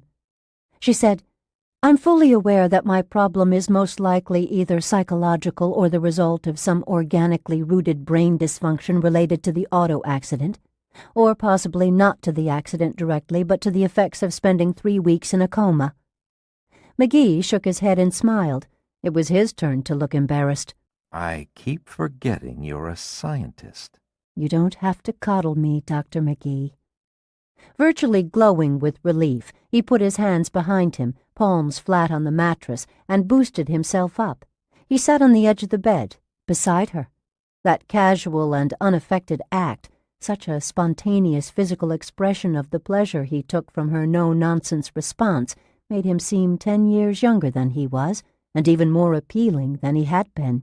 You know, I was going crazy trying to think of some nice, gentle way to tell you that this whole look-alike business was probably in your head, and here you knew it all the time. Which means we can probably rule out one of the 2 diagnoses that you just outlined. I mean, it's probably not a psychological boogeyman that's riding you. You're too stable for that. You're amazing. So my best hope is brain dysfunction, Susan said with heavy irony. He sobered. Well, listen, it can't be anything really life-threatening. It's certainly not a major hemorrhage or anything like that. If it was, you wouldn't be as fit and aware as you are. Besides, it wasn't serious enough to show up on the brain scan that we did while you were in the coma. It's something small, Susan, something treatable. She nodded. But you're still scared of Bradley and O'Hara and the other 2. Yes. Even though you know it's most likely all in your head. The operative words are most likely. I'd go so far as to say it's definitely a perceptual problem resulting from brain dysfunction. I imagine you're right. But you're still scared of them. Very. Your recovery mustn't be set back by stress or depression, he said, frowning. I can cope, I guess. My middle name is Pollyanna. He smiled again. Good. That's the spirit. Except that, in my heart, Susan thought, I don't for a minute believe that I've got either a psychological problem or any kind of brain dysfunction. Those answers just don't feel right. Intellectually, I can accept them, but on a gut level, they seem wrong. What feels right is the answer that is no answer, the answer that makes no sense. These men are dead ringers for Hart, Quince, Jellicoe, and Parker. Not just in my eyes, but in reality. And they want something from me, probably my life. Wiping one hand across her face as if she could slough off her weariness and cast it aside, Susan said, "Well, let's get this over with. Bring in Jellicoe and Parker, and let's see what happens." Bradley and O'Hara. "Yeah, them." Listen, if you think of them as Jellicoe and Parker, then you're bound to see them as Jellicoe and Parker. You're playing right into your perceptual problem. Think of them as Denny Bradley and Pat O'Hara, and that might help you keep your perceptions clear. It might help you see them as they are. "Okay. I'll think of them as Bradley and O'Hara, but if they still look like Jellicoe and Parker, I might want to see an exorcist instead of a neurologist." He laughed. She didn't. McGee had briefly explained the situation to Bradley and O'Hara before he had brought them back to her room. They appeared to be concerned about Susan's condition, and they seemed eager to help in any way they could. She tried not to let them see how much their presence still disturbed her. Although her stomach was clenched, and although her heart was racing, she forced a smile for their benefit and tried to appear relaxed. She wanted to give McGee a fair chance to prove that these two men, on closer inspection, would turn out to be nothing but a pair of ordinary, innocuous young fellows without an ounce of meanness between them. McGee stood beside the bed, one hand on the rail, occasionally touching her shoulder, offering moral support. The orderlies stood at the foot of the bed. Initially they were stiff, like a couple of schoolboys reciting a lesson in front of a stern teacher, but gradually they loosened up. Dennis Bradley spoke first. He was the one who had held her down on the bed while the nurse had prepared to give her an injection. First of all, I want to apologize if I was maybe a little too rough with you. I didn't mean to be. It's just that I was kind of scared, you know? He shifted his weight awkwardly from one foot to the other. I mean, considering what you said, you know, about what you do, well, what you do to our eyes. "It's all right," Susan said, though she could still feel his fierce grip, his fingers pressing cruelly into her thin arms. "I was scared, too. Actually, I guess I owe you an apology, both of you." At McGee's urging, Bradley talked about himself. He had been born in Tucson, Arizona, 20 years ago last July. His parents had moved to Portland, Oregon, when he was 9. He had no brothers, one older sister. He had attended a 2-year junior college and had taken special courses to prepare for a career as a paramedic. 1 year ago, he had accepted this job in Willowalk as a combination orderly and ambulance superintendent. He answered all of Susan's questions. He was unfailingly candid, outgoing, and helpful. So was Patrick O'Hara, the redhead. He had been born and raised, he said, in Boston. His family was Irish Catholic. No, he'd never known anyone named Herbert Parker. In fact, he'd never known anybody in Boston named Parker, Herbert or otherwise. Yes, he had an older brother, but no, his brother didn't really look much like him. No, he'd never been to Briarstead College in Pennsylvania, never even heard of it before this minute. He had come west when he was 18, 3 years ago. He'd been in Willowalk for, 16? No, more like 17 months. Susan had to admit that both Dennis Bradley and Pat O'Hara were friendly. Now that she had gotten to know a little about them, she could cite no logical reason why she should any longer regard them as a threat to herself. Neither of them appeared to be lying. Neither of them seemed to be hiding anything. Yet to her eyes, confused perception or not, Bradley still looked exactly like Carl Jellicoe. Exactly. O'Hara was still a dead ringer for Herbert Parker. And Susan had the feeling, unsupported by anything that the two young men had just said or done, that they were not what they presented themselves to be, that they were lying and were hiding something. Intuitively, in spite of all the solid evidence to the contrary, she sensed that this show and tell had been nothing more than a well-wrought performance, an act which they had brought off with consummate skill. Of course, maybe I'm just a raving paranoid, completely starkers, she thought grimly. When the two orderlies had left the room, McGee said, "Well?" "It didn't work. I thought of them as Bradley and O'Hara, but they still looked like Jellicoe and Parker." You realize that doesn't prove or disprove the theory that you've got brain injury-related perceptual problems. "I know." We'll begin another series of tests first thing tomorrow, starting with new x-rays. She nodded. He sighed. Damn. I was hoping that a talk with Bradley and O'Hara would set your mind at ease, make you feel more comfortable and less anxious, until we can pinpoint the cause of your condition and correct this perceptual confusion. I'm about as comfortable as a cat on a hot stove. I don't want you to be overwhelmed with stress or anxiety. That's going to slow your recuperation. I guess it wouldn't help to reason with you? No. As I said, intellectually I accept your explanation, but emotionally, instinctually, on a gut level, I still feel that the 4 fraternity men are coming back, ganging up on me. She was cold. She put her hands and arms under the covers. Look, McGee said, deciding to attempt to reason with her even though she'd said it was no use. Look, maybe you have good cause to be suspicious of Richmond and Johnson.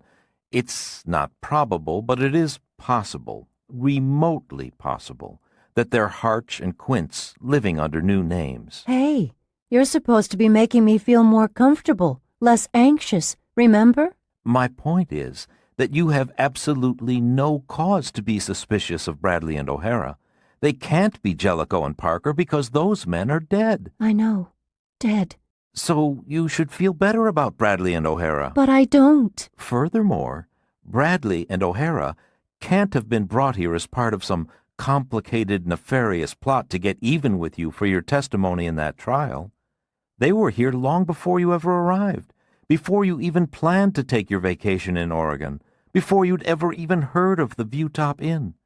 Are you saying someone knew in some fantastic, magical, clairvoyant fashion that you would have an accident here one day and wind up in Willowwalk Hospital? Are you saying someone foresaw this and that he then set out to plant O'Hara here 17 months ago and then Dennis Bradley a year ago? Her face was hot, for he was making her feel ridiculous. Of course I don't believe that. Good. It's silly. Yes, it is. So you should feel perfectly safe with Bradley and O'Hara. She could only speak the truth. But I don't feel safe with them. But you should. The building pressure in her passed the critical point. She exploded. Damn it! Do you think I like being a prisoner of my emotions, the helpless victim of fear? I hate it. It's not like me. I'm not this way. I feel out of control. Never in my life, never have I made decisions or in any other way operated primarily on emotion. I'm a scientist, for Christ's sake. I've been a woman of science, a woman of reason all of my adult life, and I've been proud of that. In a world that sometimes seems like a madhouse, I've been proud of my rationality, my unfailing stability.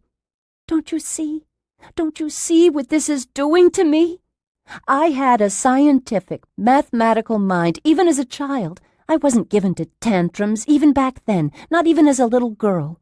Sometimes it seems as if I never really had a childhood. Suddenly, to her surprise, a torrent of regrets, frustrations, and private pains, long held, long hidden, came pouring out of her, a deluge greater than that which had been released by the storm outside.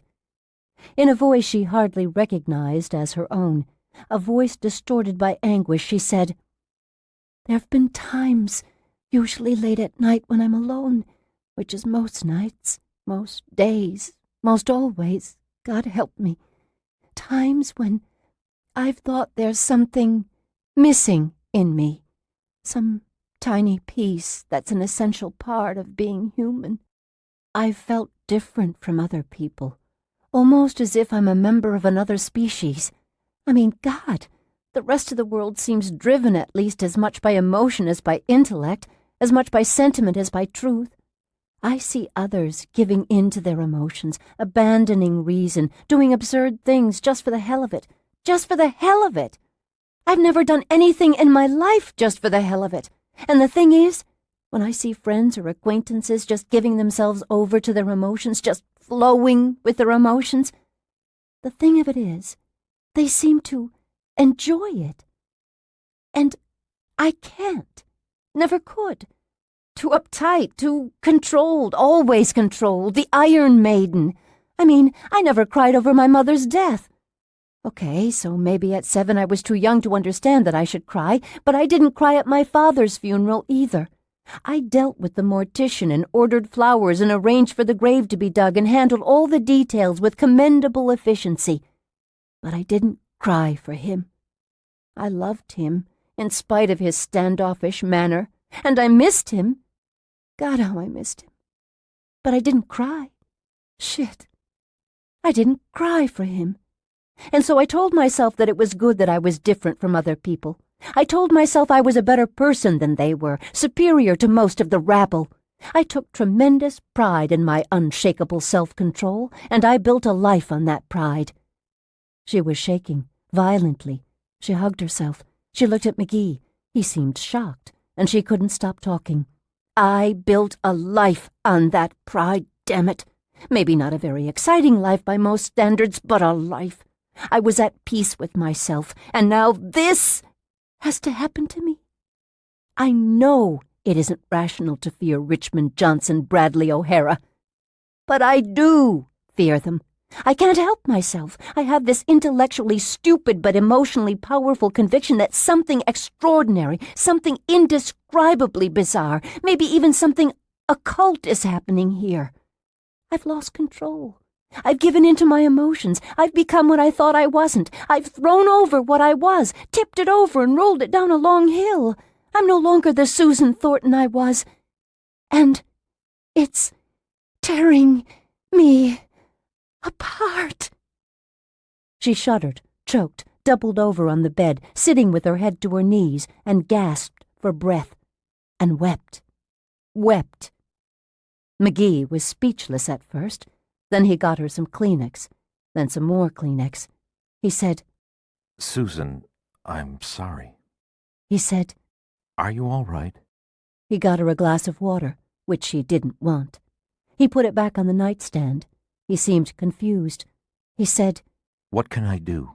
He said, Jesus. He touched her. He held her. That was what he could do. She put her head against his shoulder and sobbed convulsively. Gradually she became aware that her tears did not make her feel even more miserable, as she had expected they would when she had been trying so hard to repress them. Instead, they made her feel cleaner and better, as if they were flushing out the pain and misery that had caused them. He said, It's all right, Susan. He said, You're going to be fine. He said, You're not alone. He comforted her, and that was something that no one had ever done for her before, perhaps because she had never allowed it. A few minutes later, More Kleenex? No, thank you. How do you feel? Wrung out? I'm sorry. It wasn't anything you did. I kept browbeating you about Bradley and O'Hara. No, you didn't. You were only trying to help. Some help. You did help. You forced me to face up to something that I didn't want to face up to. Something I desperately needed to face up to. I'm not as tough as I thought I was. I'm a different person than I thought I was.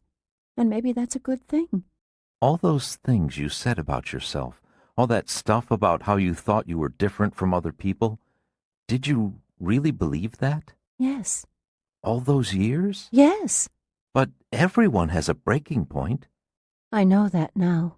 And there's nothing wrong with being unable to cope now and then. I've sure been unable recently. In spades.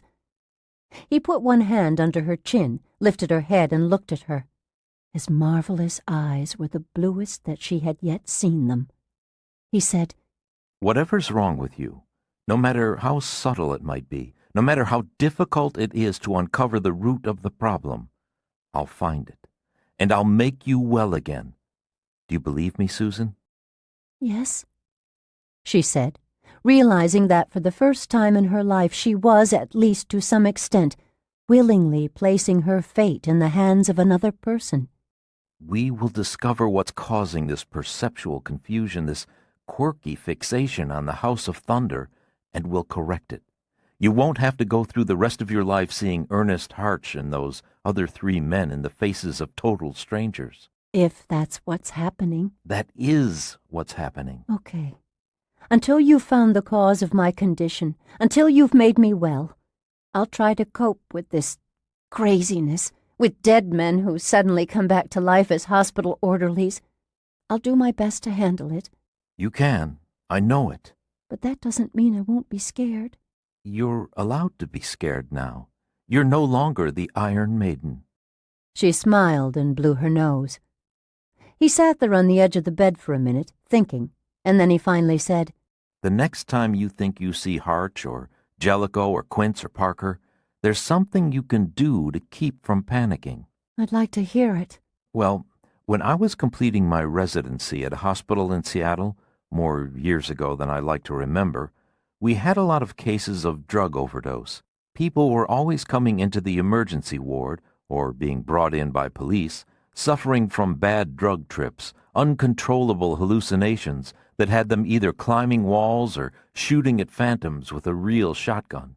No matter whether it was LSD, PCP, or some other substance, we didn't treat the patient with just counteractive drugs. We also talked him down, encouraged him to loosen up. We held his hand and soothed him, told him the big bad boogeymen he was seeing weren't real. And you know something? Usually, the talk did the trick, had a tremendous calming effect. I mean, frequently the talking down seemed more effective than the counteractive drugs that we administered. And that's what you want me to do when I see Harch or one of the others? You want me to talk myself down? Yes. Just tell myself they aren't real? Yes. Tell yourself they're not real and they can't hurt you. Like saying a prayer to ward off vampires. In fact, if you feel that praying would ward them off, don't hesitate. Don't be embarrassed to pray. I've never been a particularly religious person. Doesn't matter. If you want to pray, do it. Do whatever works for you. Do whatever you need to do to keep yourself calm until I've had a chance to come up with a permanent medical solution for your condition. All right. Whatever you say. I am pleased to see that you've finally got the proper subservient attitude toward your doctor. She smiled. He glanced at his wristwatch. Susan said, I've made you late to the office. Only a few minutes. I'm sorry. Don't worry about it. The only patients who had appointments this morning were all just hypochondriacs anyway. She laughed, surprised that she still could laugh. He kissed her cheek. It was just a peck, a quick buss, and it was over before she realized it was happening. Yesterday she had thought that he was going to kiss her on the cheek, but he had backed off at the last second. Now he had done it, and still she didn't know what it meant. Was it merely an expression of sympathy? Pity? Was it just affection? Just friendship? Or was it something more than that? As soon as he had kissed her, he stood up, straightened his rumpled lab coat. Spend the rest of the morning relaxing as best you can. Read, watch TV, anything to keep your mind off the House of Thunder. I'll call in the 4 lookalikes and get a poker game going. McGee blinked, then shook his head and grinned. You sure spring back fast. Just obeying doctor's orders. He wants me to keep a positive attitude no matter what. Mrs. Baker's right. About what? About you. She says you've got plenty of moxie. She's too easily impressed. Mrs. Baker? She wouldn't be impressed if the Pope and the President walked through that door arm in arm. Self-conscious, feeling that she didn't really deserve this praise after having broken down and wept, Susan straightened the blanket and the sheets around her and avoided responding to his compliment. Eat everything they give you for lunch. Then this afternoon, I want you to take the physical therapy you were scheduled for this morning. Susan stiffened. McGee must have seen the sudden change in her, for he said, It's important, Susan. You need to have physical therapy. It'll get you back on your feet considerably faster. And if we discover some physical cause for your perceptual problems, something that necessitates major surgery, you'll withstand the stress and strain of the operation a great deal better if you're in good physical condition. Resigned, she said, All right. Excellent. But please. What is it? Don't send Jella. She cleared her throat. Don't send Bradley and O'Hara to take me downstairs. No problem. We've got plenty of other orderlies. Thank you. And remember, chin up. Susan put one fist under her chin, as if propping up her head, and she assumed a theatrical expression of heroic, iron-hard determination. That's the spirit. Think of yourself as Sylvester Stallone in Rocky. You think I look like Sylvester Stallone? Well, more than you look like Marlon Brando. Gee, you sure know how to flatter a girl, Dr. McGee. Yeah, I'm a regular lady killer. He winked at her, and it was the right kind of wink, very different from that which Bill Richmond had given her in the hall yesterday. I'll see you later, when I make my evening rounds. And then he was gone. She was alone, except for Jessica Seifert, which was the same as being alone. She still hadn't seen the woman. Susan looked at the curtained bed. There was not even the slightest movement or noise from behind it. At the moment she did not want to be alone, so she said, "Mrs. Seifert?" There was no response. She considered getting out of bed, going over there and seeing if Mrs. Seifert was all right. For reasons she could not explain, however, she was afraid to open that curtain. 8. Susan tried to follow doctor's orders. She picked up a book and read for a few minutes, but she couldn't get interested in the story. She switched on the TV, but she couldn't find a program that held her attention. The only thing that engaged her interest was the mystery of the 4 lookalikes, the puzzle of their purpose. What did they intend to do to her? In spite of McGee's advice, she spent a large part of the morning thinking about Harch and the other 3, worrying. Clear evidence of an unnatural fixation, obsession, psychological illness, or brain dysfunction, she thought. I say I don't believe in elaborate fantasies. I say I don't believe in the occult. And yet I believe these 4 are real, including the 2 who are dead. It makes no sense. But she worried anyway, and she looked forward with unalloyed dread to the prospect of being taken from her room for therapy. Not that she felt safe in her room. She didn't, but at least her room was known territory. She didn't want to go downstairs. She recalled the way Jellicoe, the way Dennis Bradley had said it. We're here to take you downstairs. It had an ominous sound. Downstairs. Feeling guilty about ignoring much of McGee's advice, Susan made a point of eating everything she was served for lunch, which was what he had told her to do. The condemned woman ate a hearty last meal, she thought with gallows humor. Then, angry with herself, she thought, "Damn it, stop this. Get your act together, Thornton." Just as she finished eating, the phone rang. It was a call from a couple of her fellow workers at Milestone. She didn't remember them, but she tried to be pleasant, tried to think of them as friends. It was, nevertheless, an awkward and disturbing conversation, and she was relieved when they finally hung up. An hour after lunch, 2 orderlies came with a wheeled stretcher. Neither of them even faintly resembled any of the 4 fraternity men. The first was a burly, 50-ish man with a beer gut. He had thick, graying hair and a gray mustache. Hiya, gorgeous. You ordered a taxi? The second man was about 35. He was bald and had a smooth, open, almost childlike face. He said, We're here to take you away from all this. "I was expecting a limousine." Hey, sweetheart, what do you think this is? The older one asked. He swept his open hand across the wheeled stretcher as if he were presenting an elegant motor coach. Look at those classic lines. He slapped the stretcher's 3-inch foam mattress. Look at that upholstery. Nothing but the best, the finest. The bald one said, Is there any other mode of transportation other than a limousine in which you could ride lying down? With a chauffeur, said the older one, putting down the rail on her bed. With 2 chauffeurs, the bald one said, pushing the stretcher against the side of her bed. I'm Phil.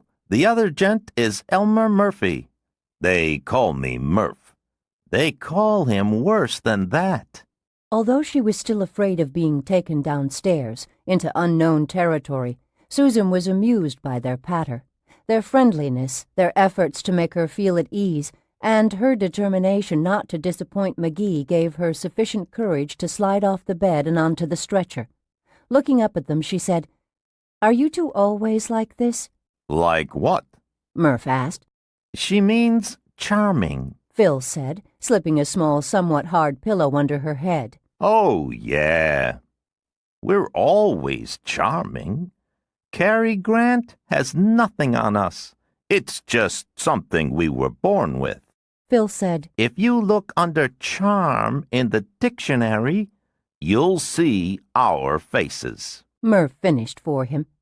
They put a thin blanket over her, put one strap across her to keep the blanket in place, and wheeled her into the hall. Downstairs. To keep from thinking about where she was going, Susan said, "Why this contraption? Why not a wheelchair?" "We can't deal with patients in wheelchairs. Phil said. They're too mobile." Murph said.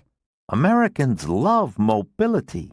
They hate to sit still. Phil said, If we leave a patient alone in a wheelchair for just 10 seconds, he's halfway to Mesopotamia by the time we get back." Murph finished.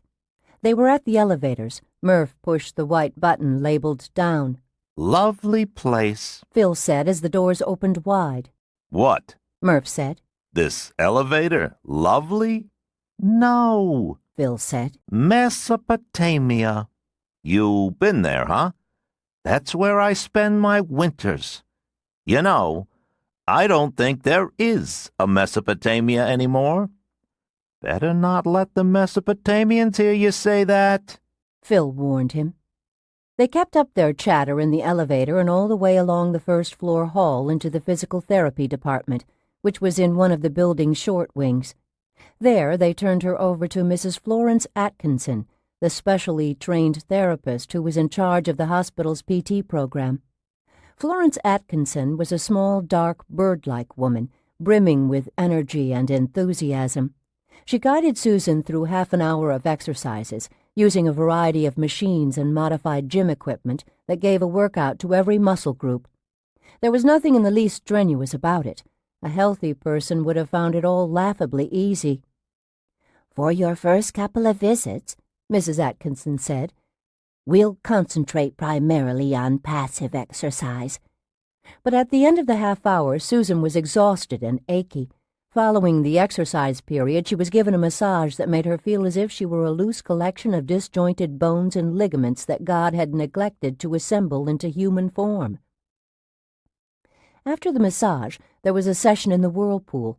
The hot, swirling water leached the remaining tension out of her, so that she felt not just loose, but liquid. Best of all, she was allowed to take a shower in a stall that was equipped with a seat and handrails for invalids. The glorious feeling and scent of soap, hot water, and steam was so wonderful, so exquisite, that merely taking a bath seemed deliciously sinful. Florence Atkinson dried Susan's shaggy blonde hair with an electric blower while she sat in front of a dressing-table mirror. It was the first time she had looked in a mirror in more than a day, and she was delighted to see that the bags under her eyes were entirely gone. The skin around her eyes was still a bit on the bluish side, but not much, and she actually had a touch of rosy color in her cheeks. The thin scar on her forehead was less red and swollen than it had been yesterday morning when the bandages had come off, and she had no difficulty believing that it really would be all but invisible when it was entirely healed. In her green pajamas again, she got onto the wheeled stretcher, and Mrs. Atkinson pushed her into the PT department's waiting room. "Phil and Murph will be around for you in a few minutes." "They can take their time. I feel like I'm floating on a warm blue ocean. I could lay here forever," she said, wondering how on earth she could ever have been so afraid of being brought downstairs to PT. She stared at the acoustic tile ceiling for a minute or two, finding outlines of objects in the pattern of dots: a giraffe, a sailboat, a palm tree. Drowsy, she closed her eyes and yawned. "She looks too satisfied, Phil." "Yes, she does, Murph." She opened her eyes and smiled up at them. "Gotta be careful about pampering the patients too much," Phil said. "Massages, whirlpools, chauffeurs. Pretty soon she'll be wanting breakfast in bed. What is this, Phil, a hospital or a country club? Sometimes I wonder, Murph." "Well, if it isn't the Laurel and Hardy of Willowalk Hospital," Susan said. They wheeled her out of the PT waiting room. Murph said, Laurel and Hardy? No, we think of ourselves more as the Bob and Ray of Willowalk. They turned the corner into the long main hall. The hard pillow raised Susan's head just enough so that she could see that the corridor was deserted. It was the first time she'd seen an empty hallway in the bustling hospital. Bob and Ray? Phil said to Murph. Speak for yourself. Me, I think I'm the Robert Redford of Willowalk. Robert Redford doesn't need a toupee. Neither do I. Right. You need an entire bearskin rug to cover that dome. They had reached the elevators. You're being cruel, Murph.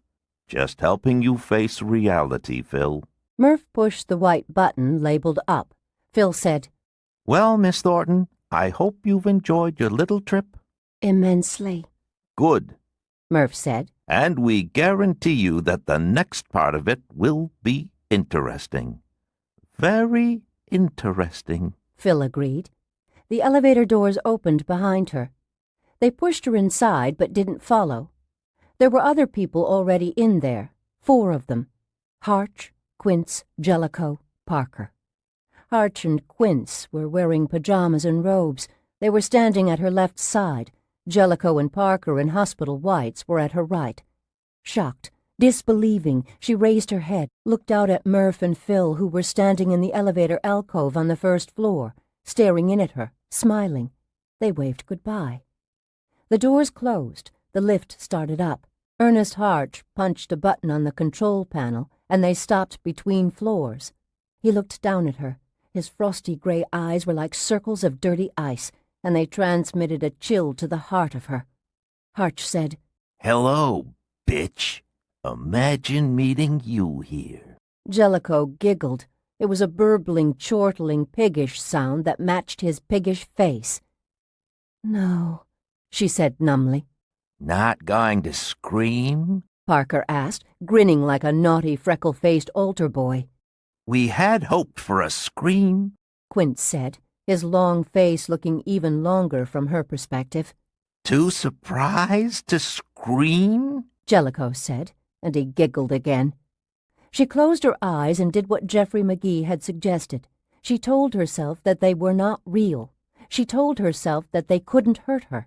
She told herself that they were just phantoms, the stuff of daydreams, or rather daymares, not real. Someone put a hand on her throat. Heart pounding, she opened her eyes. It was Harch. He squeezed lightly, and the feel of her flesh in his grip apparently pleased him, for he laughed softly. Susan put both of her hands on his, tried to pull it away. Couldn't. He was strong. Don't worry, bitch. I won't kill you. He sounded exactly like Harch had sounded at the trial and in the House of Thunder. That was one voice she would never forget. It was deep, with a gravelly edge to it, a cold and merciless voice. No, we won't kill you yet, Quince said. Not yet. When the time is right, Harch said. She dropped her hands. She felt increasingly numb in her extremities. Her feet and hands were cold. She was shaking like an old car whose engine was badly out of tune. Her rattling, banging heart was shaking her to pieces. Harch stroked her throat softly, tenderly, as if he were admiring the graceful curve of it.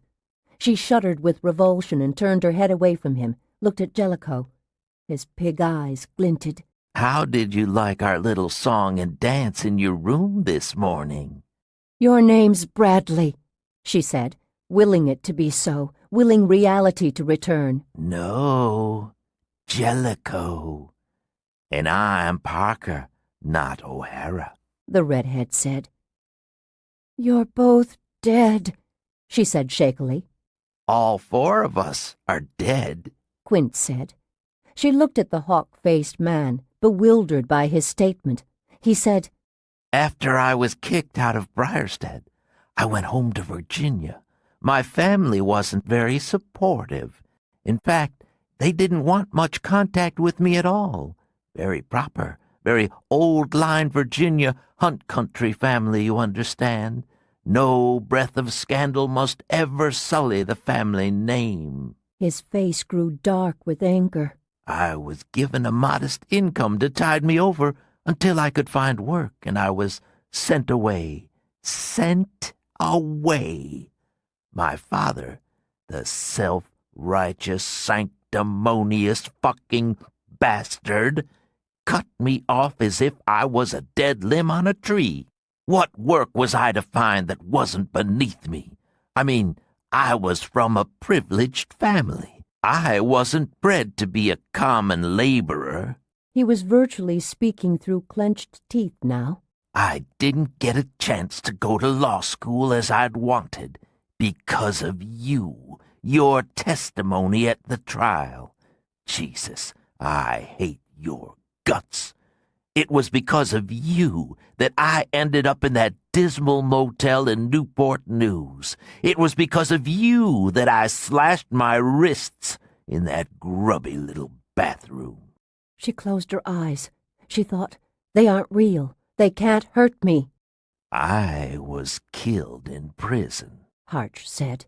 She kept her eyes tightly closed. 32 days before I was scheduled to be paroled. Christ, I'd served almost 5 years, and with 1 month to go, I had the bad luck to cross a nigger who'd had a knife smuggled into his cell. They're not real. They can't hurt me. And now I've finally come after you. I swore I would. In prison 1,000 times, 10,000 times. I swore I'd come after you someday. And you know what this Friday is, bitch? It's the anniversary of my death. That's what it is. This Friday makes 7 years since that nigger shoved me up against the wall and cut my throat. Friday. That's when we're gonna do it to you. Friday night. You've got about 3 days left, bitch. Just wanted to let you know. Just wanted you to sweat for a while first. Friday. We've got something really special planned for you on Friday. We're all dead because of you, Jellicoe said. They're not real. Their voices slashed at her. If we could have found where she was hiding, would have kicked her head in too. Cut her pretty throat. Hell, cut her heart out. Bitch doesn't have a heart. They can't hurt me. Nothing but a stinking Jew lover anyway. Not bad looking. Ought to screw her before we kill her. Little on the scrawny side. She'll fatten up a bit by Friday. Ever been screwed by a dead man? She refused to open her eyes. They're not real. We'll all get on you. Get in you. They can't hurt me. All of that dead meat shoved up in you. They can't hurt me. Can't hurt me. Can't hurt... Friday. Friday. A hand touched her breasts, and another hand clamped over her eyes. She screamed. Someone put a hard, rough hand over her mouth. Harch said, Bitch. And it must have been Harch who pinched her right arm. Hard, harder still. And then she passed out. 9. The dark dissolved. It was replaced by milky fluorescent light, waltzing shadows that spun lazily in time to some unheard music, and blurred shapes that bobbled above her and spoke to her in fuzzy but familiar voices. Look who we've got here, Murph. Who's that, Phil? Sleeping Beauty. Her vision cleared. She was lying on the stretcher. She blinked at the 2 orderlies who were looking down at her. And you think you're the handsome prince? Murph said to Phil. Well, you're certainly no prince, Phil said. Susan saw an acoustic tile ceiling above the 2 men. He thinks he's a prince. Murph said to Susan. Actually, he's one of the dwarfs. Dwarfs? Phil said. Dwarfs. Murph said. Either ugly or grumpy. There wasn't one named Ugly. Then Grumpy. Susan turned her head left and right, bewildered. She was in the physical therapy department's waiting room. Besides, Phil said. Sleeping Beauty wasn't mixed up with any dwarfs. That was Snow White. Snow White? Snow White. Phil said, gripping the bar at the foot of the stretcher and pushing as Murph guided from the other end. They started moving toward the double doors that opened onto the first-floor corridor. Her bewilderment was suddenly overlaid with fear. She tried to sit up, but she was restrained by the single strap across her middle. She said, "No, wait a minute, damn it!" They stopped moving. Both men appeared to be startled by her outburst. Murph's bushy gray eyebrows were drawn together in a frown. Phil's round, childlike face was a definition of puzzlement. "Where are you taking me?" she demanded. Well, back to your room, Murph said. What's wrong? Phil asked. She ran her hands over the fabric belt that held her down, felt desperately for the means by which it could be released. She found the buckle, but before she could tug at it, Murph put his hand on hers and gently moved it away from the strap. Wait, just calm down, Miss Thornton. What's wrong? She glared up at them. "You already took me out of here once. Took me as far as the elevators. Then didn't- you pushed me in there with them. Just abandoned me to them. I'm not going to let you do anything like that again." Miss Thornton, How could you do that to me? Why in the name of God would you want to do that to me? What could you possibly have against me? You don't know me, really. I've never done anything to either of you. Murph glanced at Phil. Phil shrugged. To Susan, Murph said, Who's them? "You know," she said bitterly, angrily. "Don't pretend with me. Don't treat me like a fool." No, really. Murph said. I really don't know who you're talking about. Me either. Phil said. "Them," she said exasperatedly. "Harch and the others. The 4 dead men, damn it." Dead men? Phil said. Murph looked down at her as if she had lost her mind. Then he abruptly broke into a smile. Ah, I understand. You must have been dreaming. She looked from one man to the other, and they appeared to be genuinely perplexed by her accusations. Murph said to Phil, I guess she dreamed that we took her out of here and put her in the elevator with some other patients who were deceased. He looked down at Susan. Is that it? Is that what you dreamed? "I can't have been dreaming. I wasn't even asleep," she said sharply. Of course you were asleep. Phil said. His voice every bit as patient and understanding as hers was sharp and angry. We just now watched you wake up. A regular sleeping beauty. Murph said. She shook her head violently, side to side. "No, no, no. I mean, I wasn't sleeping the first time you came in," she said, trying to explain but realizing that she sounded irrational. I just closed my eyes for a second or two after Mrs. Atkinson left me here, and before I could possibly have had a chance to doze off, you came and took me out to the elevator and— But that was all a dream, don't you see? Murph said gently, smiling encouragingly. Sure, Phil said. It had to be a dream because we don't ever move the deceased patients to the morgue by way of the public elevators. Not ever. Murph said. The deceased are transported in the service elevators. Phil explained. That's more discreet. Murph said. Discreet. Phil agreed. She wanted to scream at them. "That's not the kind of dead men I'm talking about, you conniving bastards. I mean the dead men who've come back from the grave, the ones who walk and talk and somehow manage to pass for the living, the ones who want to kill me."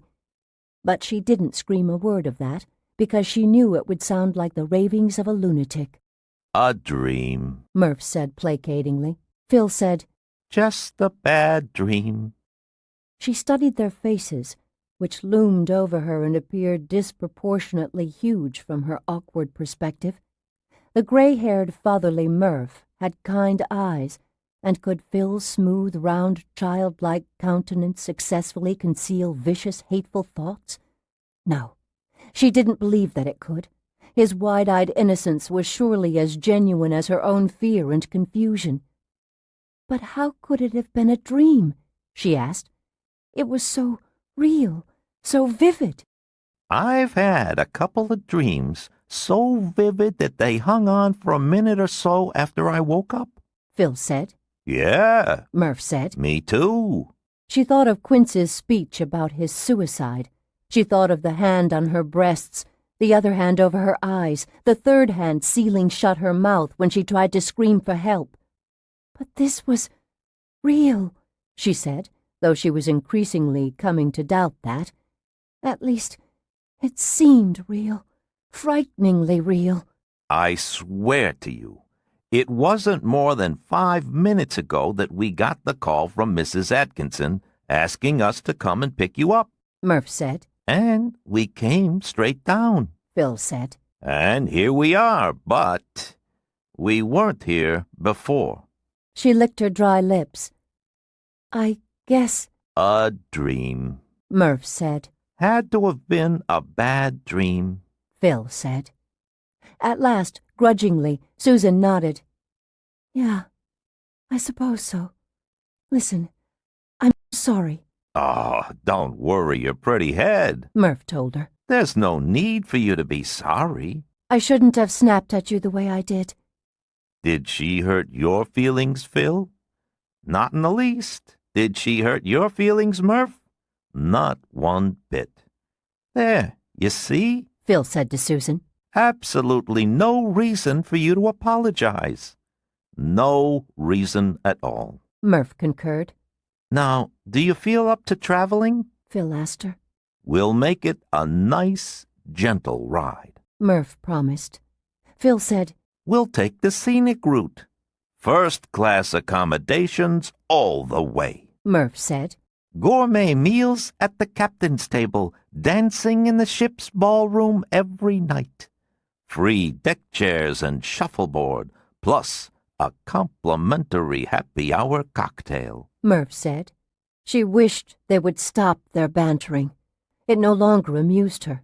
She was somewhat dizzy, queasy, still considerably confused, as if she had drunk too much or had been drugged. Their swift patter was like a ball bouncing frenetically back and forth inside her head. It made her dizzier by the minute. But she didn't know how to tell them to be quiet without hurting their feelings. And if the terror in the elevator had been just a dream, she had already been unjustifiably rude. She said, Well, okay, let's pull up anchor and get this ship out of the harbor. Bon voyage, Phil said. Lifeboat drill at 1600 hours, Murph said. They rolled the stretcher through the swing-hinged double doors into the first-floor hallway. You're sure Sleeping Beauty wasn't mixed up with a bunch of dwarfs? Murph asked Phil. I told you it was Snow White. Murph, I'm beginning to think you're a hopeless illiterate. What a vile thing to say, Phil. I'm an educated man. They turned into the long hall and wheeled Susan toward the elevators. Murph said, It's just that I don't read children's fairy tales anymore. I'm sure such stuff is adequate for you, but I prefer more complex literature. You mean the racing form? Phil asked. Charles Dickens is more like it, Phil. And the National Enquirer? They reached the elevators. Susan felt watch spring tense. I'll have you know that I've read all the published works of Louis L'Amour, Murph said, pressing the white button that was marked up. Dickens to L'Amour. Phil said. That's quite a spread, Murph. I'm a man of wide interests. Murph said. Susan held her breath, waiting for the doors to open. A scream crouched in her chest, ready to leap up into her throat and out. Please, God, she thought, not again. And what about you, Phil? Have you read any good cereal boxes lately? The elevator doors opened with a soft hum. They were behind Susan's head. She couldn't see into the cab. Murph and Phil rolled her inside and came with her this time. There were no dead men waiting. She let out her breath in a rush and closed her eyes. Relief brought with it a headache. The trip back to her room was uneventful, but when she was transferring herself from the stretcher to her bed, she felt a twinge of pain in her right arm, just above the inner crook of the elbow. She abruptly remembered that Harch, or maybe one of the others, had pinched that arm hard, very hard, just before she had passed out in the elevator. After the two orderlies left, Susan sat for a while with her hands in her lap, afraid to look at her arm. At last, however, she pushed up the right sleeve of her green pajamas. There was a bruise on her frail biceps, a darker oval on the pale skin, 2 inches above the elbow joint.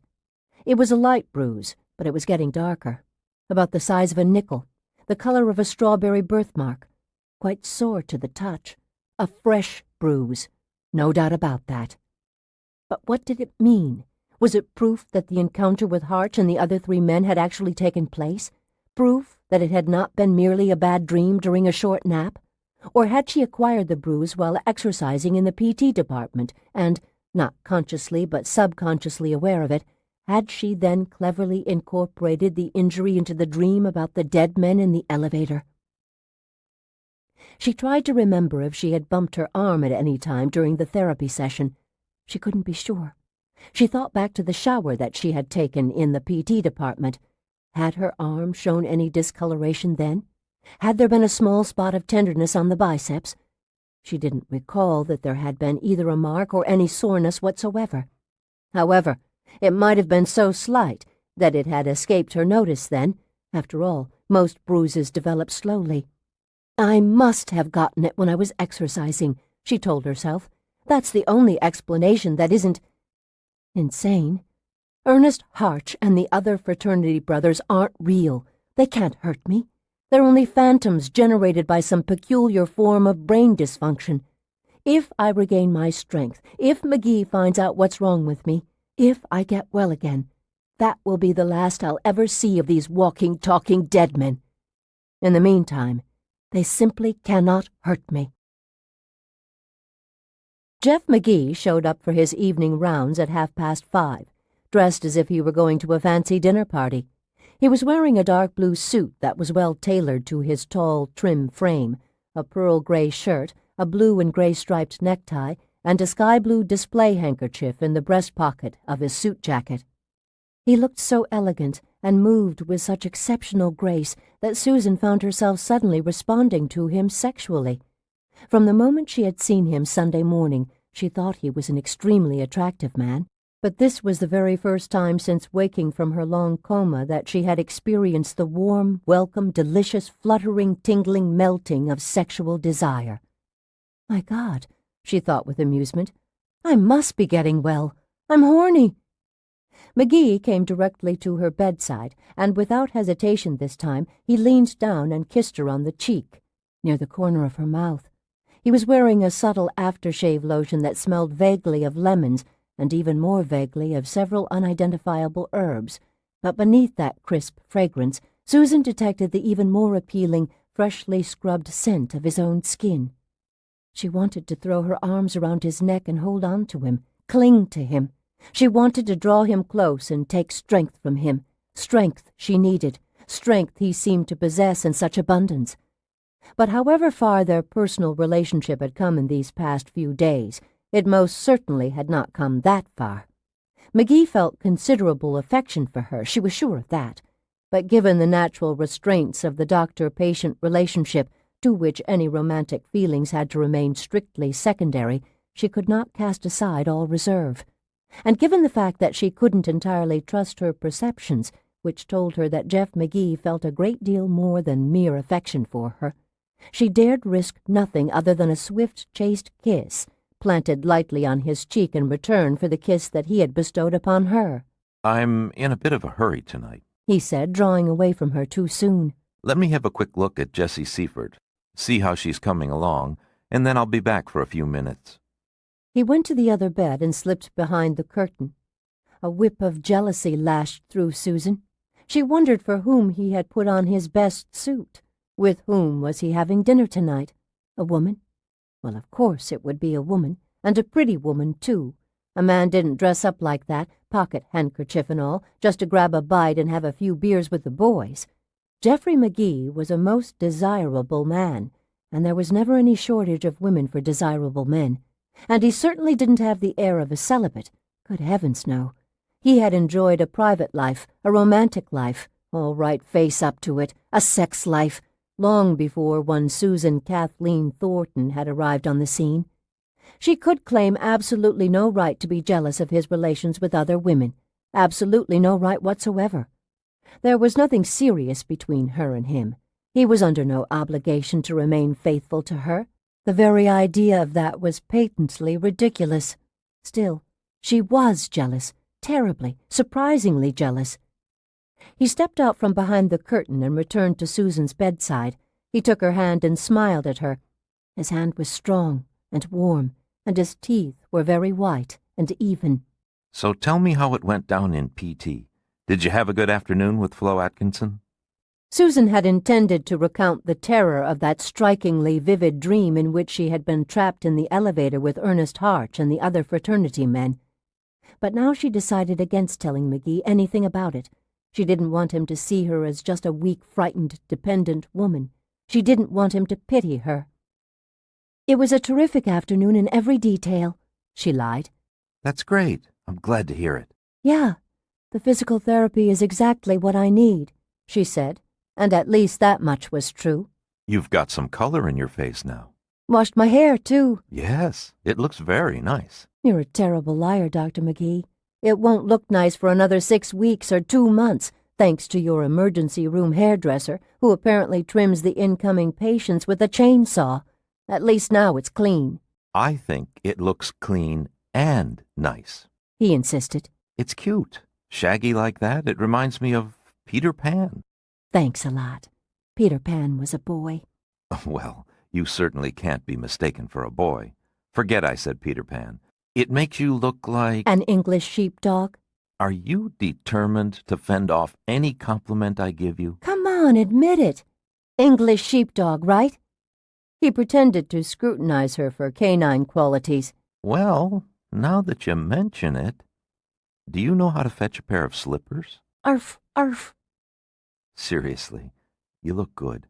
I think your cheeks are already starting to fill out a bit. "You're the one who's looking good.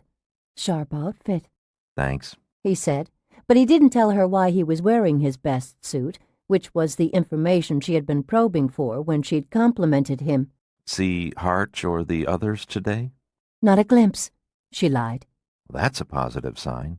I've scheduled tests for tomorrow morning. Blood samples, urinalysis, x-rays, a spinal tap if necessary. "Ouch." It won't be too bad. "Easy for you to say. It's not your spine they'll be tapping." True, but if a tap is necessary, I'll do it myself, and I'm known for my gentle touch.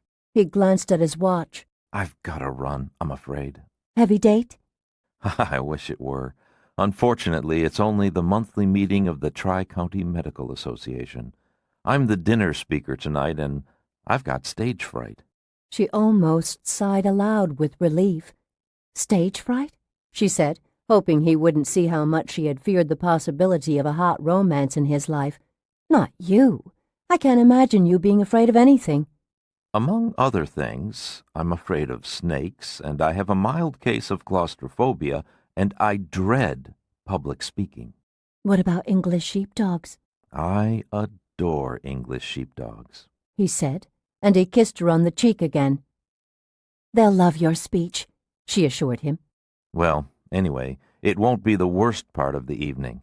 No matter how bad the speech is, it's sure to be better than the banquet food at the Holiday Inn. She smiled.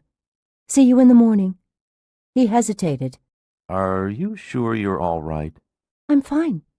Remember, if you see any of them again, just tell yourself they aren't real and... "They can't hurt me." Remember that. "I will." And listen, all the nurses on this floor have been apprised of your condition. If you have any attacks, hallucinations, just call for a nurse and she'll help you. She'll talk you down. "That's good to know." You aren't alone. "I'm aware of that, and I'm grateful." He left, turning at the door to smile and wave. He had been gone for several minutes before Susan's sweet, warm, liquid feeling of sexual arousal faded, before her body heat subsided to a mere 98.6 degrees. "God," she thought wonderingly, "he makes me feel like a young girl, a sex-crazy teenager." She laughed softly at herself. Then, although she wasn't alone, she felt alone. Later, as she was eating dinner, she remembered what McGee had said about her inability to accept any of his compliments graciously. It was true, and odd. She thought about it for a while. She had never wanted compliments from a man half as much as she wanted them from Jeff McGee. Maybe she repeatedly turned aside his compliments as a means of forcing him to repeat them and elaborate upon them. No. The more she thought about it, the more she suspected that she ducked any praise from him because, deep down inside, she was afraid of the strong pull that he exerted on her, was afraid of the tremendous attraction she felt for him. Over the years, she'd had a few lovers, not many, but a few, and in every case she had been very much in control of the relationship. With each man, when the time had finally come to say goodbye, she had broken off the romance with regret, but always without serious emotional trauma. She had been as thoroughly in command of her heart as she had been in command of her career as a physicist. But she sensed that it couldn't be like that with Jeff McGee. This would be a more intense relationship, more emotional, more entangling. Maybe it scared her a bit, even as she longed for it. She knew she wanted Jeff McGee. His effect on her was undeniable, but aside from wanting him, did she also love him? That was a question which she had never needed to ask herself before. Love?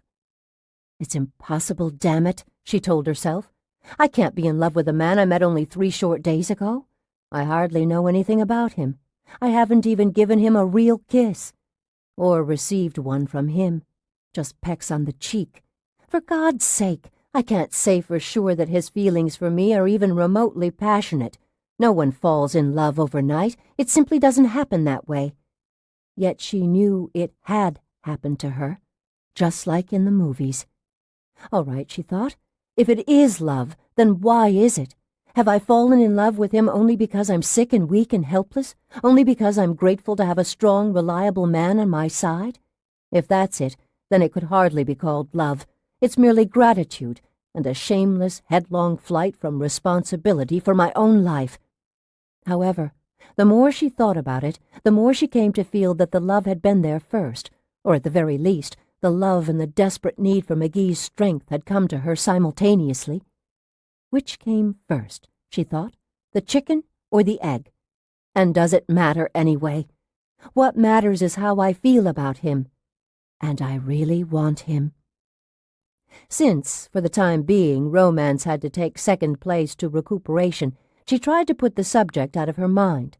After dinner, she read several chapters of a good mystery novel and ate 3 or 4 chocolates.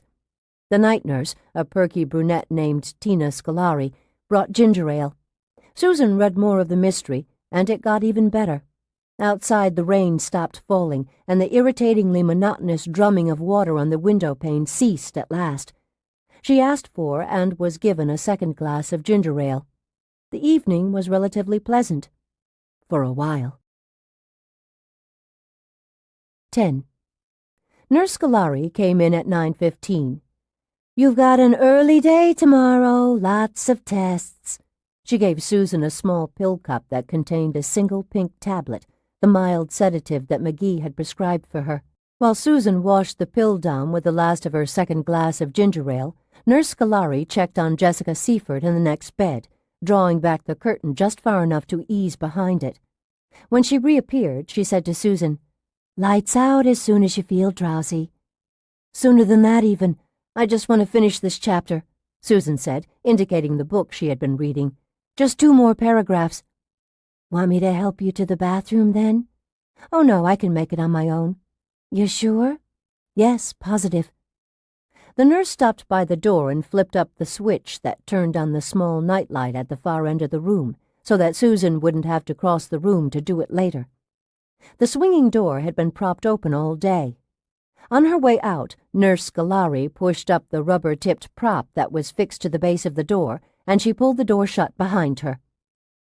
After Susan had read 2 more paragraphs, she got out of bed and went into the bathroom, trailing one hand lightly along the wall so that she could lean on it for support if that were suddenly necessary. After she brushed her teeth, she returned to bed. Her legs were weak and sore, especially the calves and the backs of her thighs, but she was no longer dangerously shaky. She walked without fear of falling, even though she was not yet entirely sure-footed, and even though she knew she still couldn't travel any great distance under her own steam. In bed, she fluffed her pillows and used the power controls to lower the upper end of the mattress. She switched off the lamp that stood on her nightstand. The moon-soft beams of the nightlight fell upon the curtain that enclosed Jessica Seifert's bed, and, as it had done last night, the white fabric seemed to absorb the light, magnify it, and cast back a phosphoric glow all of its own, making it by far the most prominent object in the shadowy room. Susan stared at it for a minute or two and felt a renewal of the curiosity and uneasiness that had plagued her ever since the unseen Seifert woman had been brought into the room. Susan. She nearly exploded off the bed in surprise, sat straight up, quivering, the covers thrown back, her breath quick frozen in her lungs, her heart briefly stilled. Susan. The voice was thin, dry, brittle, a voice of dust and ashes and time-ravaged vocal cords. It possessed a disturbing, bone-chilling quality that seemed, to Susan, to be inexplicably yet undeniably sinister. Susan, Susan. Even as low as it was, even as raspy and tortured as it was, that ruined voice was nevertheless clearly, indisputably masculine. And it was coming from behind the luminous curtain, from Jessica Seifert's shrouded bed. Susan finally managed to draw a breath with a shudder and a gasp. Her heart started again with a thud. Susan. Last night, waking in the dead and lonely hours of the morning, she had thought she'd heard a voice calling to her from behind the curtain, but she had convinced herself that it had been only part of a dream, and she had gone back to sleep. Her senses had been dulled by sedatives, and she had not been sufficiently clear-headed to recognize that the voice was indeed real. Tonight, however, she was not asleep, nor even sleepy yet. The sedative hadn't begun to take effect. Wide-eyed, not the least bit drowsy, she had no doubt whatsoever that the voice was real. Susan. It was the pleading cry of some grim and grisly siren, and it exerted an emotional, visceral pull that was almost physical in its intensity. Although she was afraid of that bizarre voice, and was afraid, too, of whatever man, whatever creature owned that voice, she had the urge to get up and go to Mrs. Seifert's bed. She felt strangely compelled to draw back the white curtain and confront the being who was summoning her. She gripped a wad of sheets in one hand, seized the cold bed rail with the other hand, and resisted that crazy urge with all her might. Susan.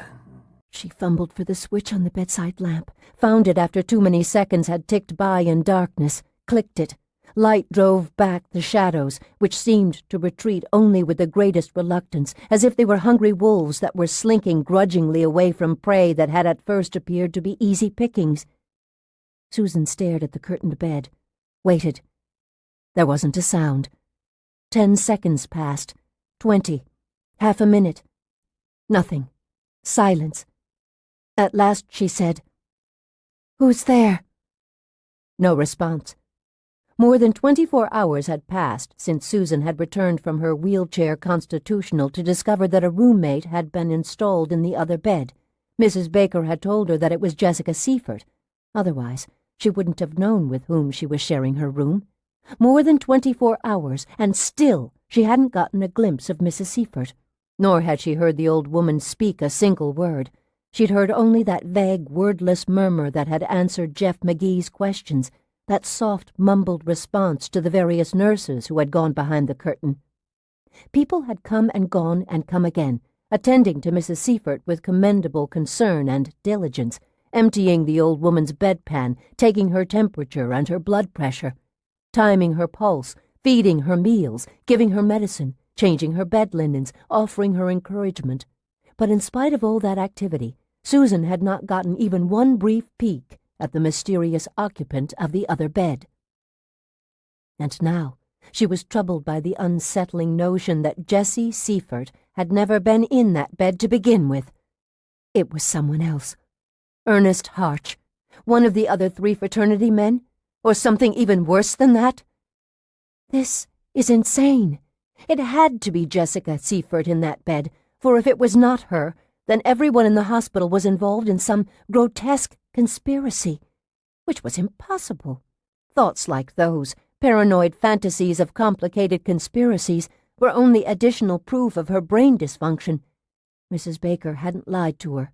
She knew that as surely as she knew her own name, yet she couldn't stop considering the possibility that Jessica Seifert didn't exist, that the unseen roommate was someone far less innocent and far less harmless than an old woman dying of cancer.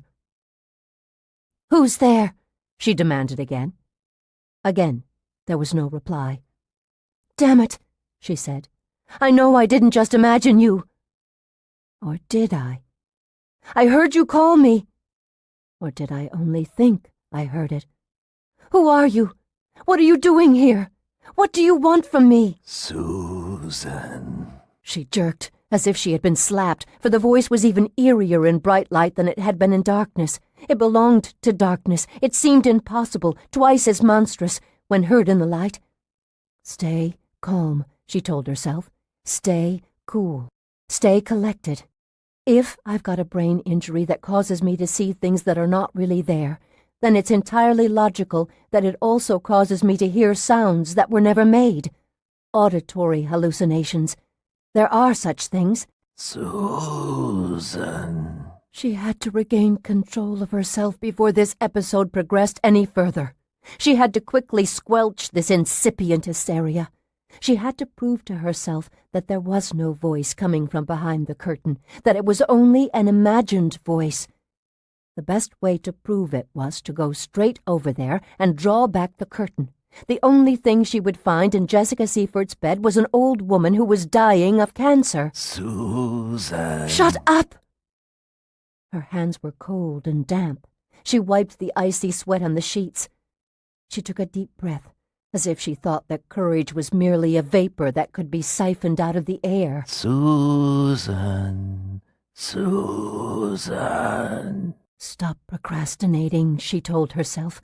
Get up. Get moving. Get it over with.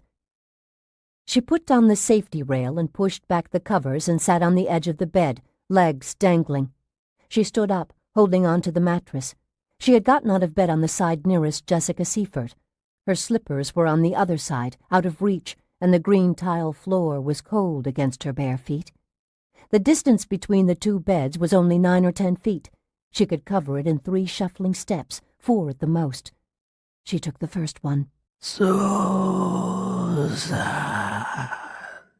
The thing in the bed, and in spite of her brave and oh-so-rational thoughts about auditory hallucinations, she could only think of it now as a thing, seemed to sense both her approach and her timidity. Its voice became even more hoarse, even more insistent and sinister than it had been. It did not speak her name so much as moan it. Susan. She considered returning to the bed and pushing the call button that would summon a nurse. But what if the nurse came and heard nothing? What if the nurse pulled back the curtain and found only an old, pathetic, dying woman who was murmuring senselessly in a drug-induced stupor? Which was almost certainly what she would find, of course. What then? She took a second step toward the other bed, and the cold floor seemed to be getting colder. The curtain fluttered as if something had brushed against the other side of it. Susan's ice-water blood grew colder and moved sluggishly through her veins in spite of the rapid beating of her heart. Susan. She retreated 1 step. The curtain fluttered again, and she saw a dark shape behind it. The voice called her again, and this time there was definitely a threatening tone to it. The curtain rustled, then flapped violently. It rattled the hooks by which it was suspended from the ceiling track. A dark form, shapeless but surely much too large to be a cancer-withered woman, groped clumsily against the far side of the white fabric, as if searching for a place to part it. Susan was stricken by a premonition of death. Perhaps that was a sure sign of her mental imbalance. Perhaps it was irrefutable proof that she was irrational and was imagining everything, yet the premonition was too powerful to be ignored. Death. Death was very near. Suddenly, the last thing on earth she wanted was to see what lay beyond the curtain. She turned and fled. She stumbled around the foot of her own bed, then glanced back. The curtain appeared to be caught in a turbulent whirlpool of cross-drafts, though she could feel no air moving in the room. It trembled and fluttered and rustled and billowed, and it was beginning to slide open. She shuffled quickly into the bathroom. The door to the hall seemed too far away, and her legs protested at the speed that she demanded from them. In the bathroom she closed the door and leaned against it, breathless. "It isn't real. It can't hurt me." The bathroom was dark, and she could not tolerate being alone in the dark now. She felt for the switch and finally located it. The white walls, the white sink and commode, and the white ceramic tile floor all gleamed brightly. "It can't hurt me." She was still holding the doorknob. It moved in her hand. Someone was turning it from the other side. She twisted the latch. It was loose, broken. "No," she said. "No." She held the knob as tightly as she could, and she put her shoulder to the door, digging her heels into the tile floor of the bathroom. For interminably long seconds, seconds that seemed like minutes, the person on the other side continued to try the knob, working it back and forth. It strained against Susan's hand, but she gritted her teeth and tensed her wasted muscles and refused to let herself be budged. After a while, the knob stopped moving. She thought the surrender might be only a trick, so she maintained a firm grip. Something scratched on the other side of the door. The sound, so near her face, startled her. It was a stealthy noise at first, but it quickly grew louder. Fingernails, clawing at the wood. "Who's there?" She received no answer. The nails scratched furiously for perhaps half a minute, then paused, then scratched again, but languidly this time. Now, steadily and relentlessly. Now, desultorily. "What do you want?" The only response was a new fit of scratching. "Listen, if you'll just please tell me who you are, I'll open the door." That promise accomplished nothing either. She listened worriedly to the fingernails that picked determinedly along the edges of the door, exploring the cracks between the door and the frame, as if purchase and leverage might be found there, sufficient to tear the door open or rip it from its hinges with one mighty heave. Finally, after 2 or 3 more minutes of fruitless but busy scraping and probing, the noise stopped abruptly. Susan tensed herself and prepared to recommence the struggle with the doorknob, but, much to her surprise and relief, the battle did not begin again. She waited hopefully, hardly daring to breathe. The bathroom gleamed in the hard fluorescent light, and a drop of water made a soft, soft tink as it fell from the faucet onto the metal stopper in the sink. Gradually, Susan's panic subsided. A trickle of doubt found its way into her mind. The trickle became a stream, a flood. Slowly, reason reasserted itself. She began to consider, once more, the possibility that she had been hallucinating. After all, if there really had been a man, or something else, behind the curtain, and if he really had wanted to get his hands on her, she would not have been able to hold the door against him, not in her enfeebled condition. If someone actually had been twisting the doorknob, and now she was virtually awash in doubt, floundering in it, then the person on the other side had been markedly weaker than she was, and no one in such poor health could have posed a serious threat to her. She waited, leaned hard against the door. Her breath came to her more easily now. Time passed at a measured, plodding pace, and her heart slowed, and the silence continued without interruption. But as yet she was unable to relax her grip on the doorknob. She stared at her hand. Her knuckles were sharp and bloodless. Her fingers looked like talons curled around the metal knob. She realized that Mrs. Seifert was the only one around who was weaker than she herself. Had Mrs. Seifert tried to get out of bed on her own? Is that what all the thrashing behind the curtain had been about? And had the old woman somehow crossed the room in drugged confusion or in desperate pain? Had it been Mrs. Seifert clawing at the door, unable to speak, seeking help, scratching and scratching at the wood in a frantic bid to gain attention? Good God, Susan thought, was I defending the door against a dying woman who was seeking nothing but my help? But she didn't open the door. Couldn't. Not yet. Eventually, she thought, no, Mrs. Seifert, if she exists, is too debilitated to get out of bed and cross the room all by herself. She's an invalid, a limp bag of flesh and bones. It couldn't possibly have been Mrs. Seifert. Besides, the threatening form that had risen up behind the curtain couldn't have been Mrs. Seifert either. It was too big. In the sink, a drop of water fell. On the other hand, maybe there hadn't been a rising form behind the curtain to begin with. Maybe the curtain had never really moved either. Maybe there had been no mysterious voice, no hand turning the knob, no persistent scratching at the door. All in her head. Brain dysfunction. A sand grain blood clot. A tiny cerebral capillary with an even tinier hemorrhage. A chemico-electrical imbalance of some kind. The more she thought about it, the easier it was to rule out supernatural and conspiratorial explanations. After a lot of consideration, she seemed to be left with only two possibilities. Either she had imagined the entire thing, or Mrs. Seifert now lay dead just the other side of the bathroom door, a victim of Susan's mental problems. In either case, there was no one after her, no reason to continue to guard the door. At last she leaned away from it. Her shoulder ached, and her entire left side was stiff. She relaxed her iron-tight grip on the knob, which was now slick and shiny with her sour sweat. She opened the door, just a crack.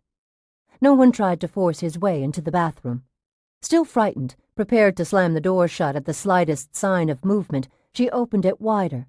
2 inches. 3. She looked down, expecting the worst. But there was no elderly dead woman sprawled on the floor, no gray face contorted in an eternal expression of contempt and accusation. The hospital room looked normal. The lamp burned beside her bed, and her covers were heaped in a tangled mess as she had left them.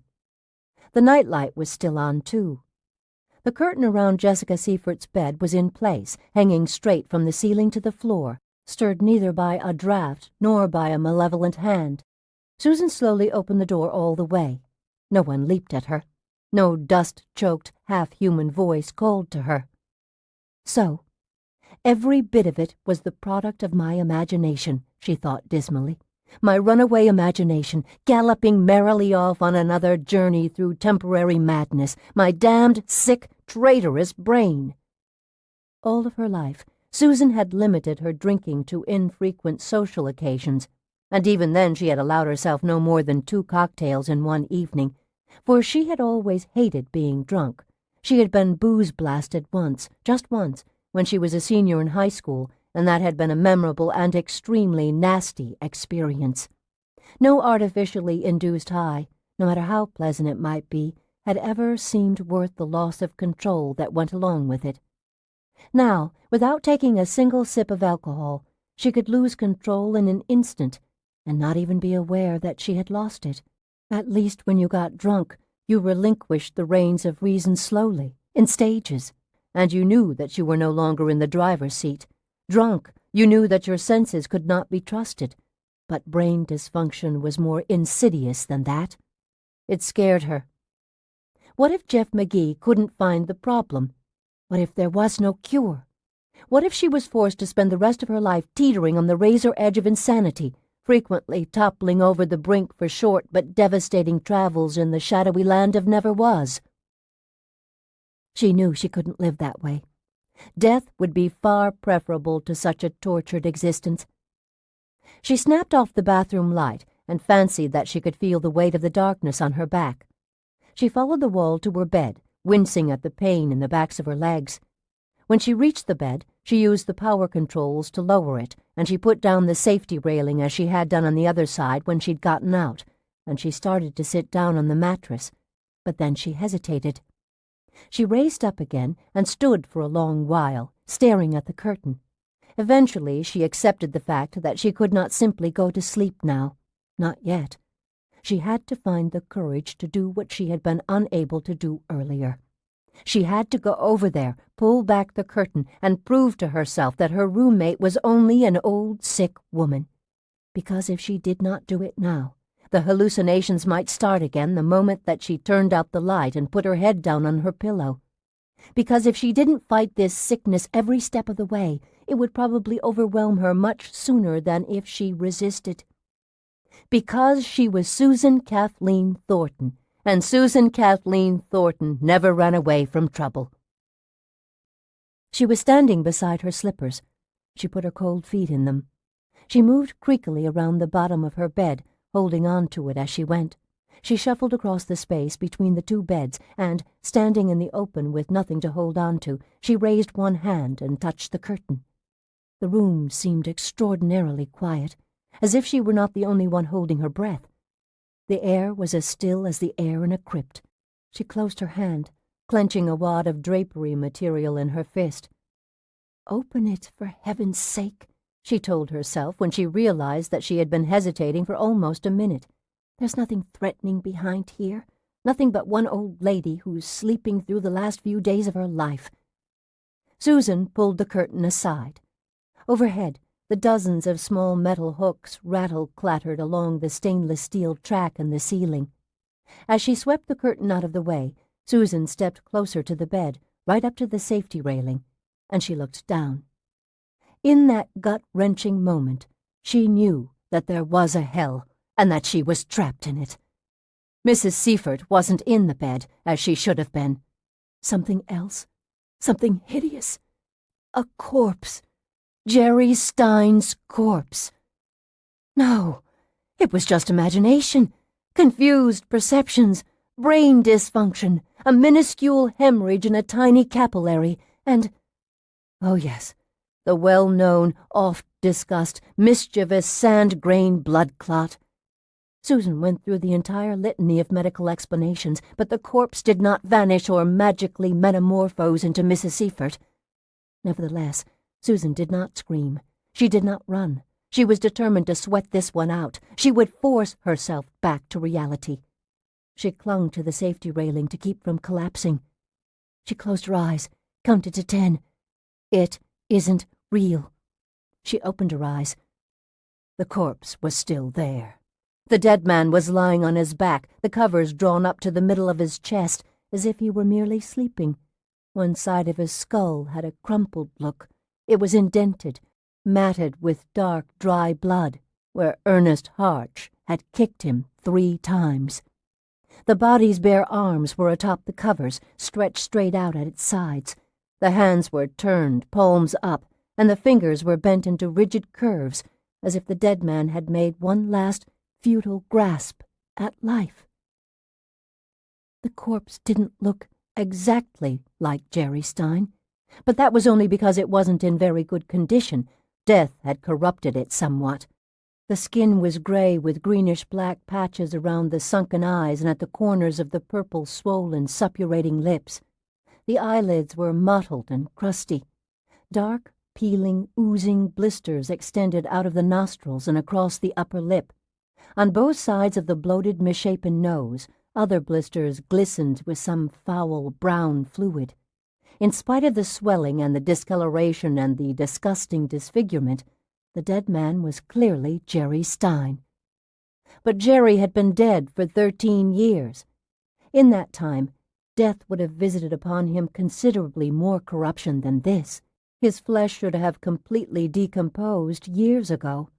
By now he should have been little more than a skeleton with a few strands of brittle hair clinging to its fleshless skull, the bleached bones bound together loosely by scraps of mummified skin and leathery ligaments.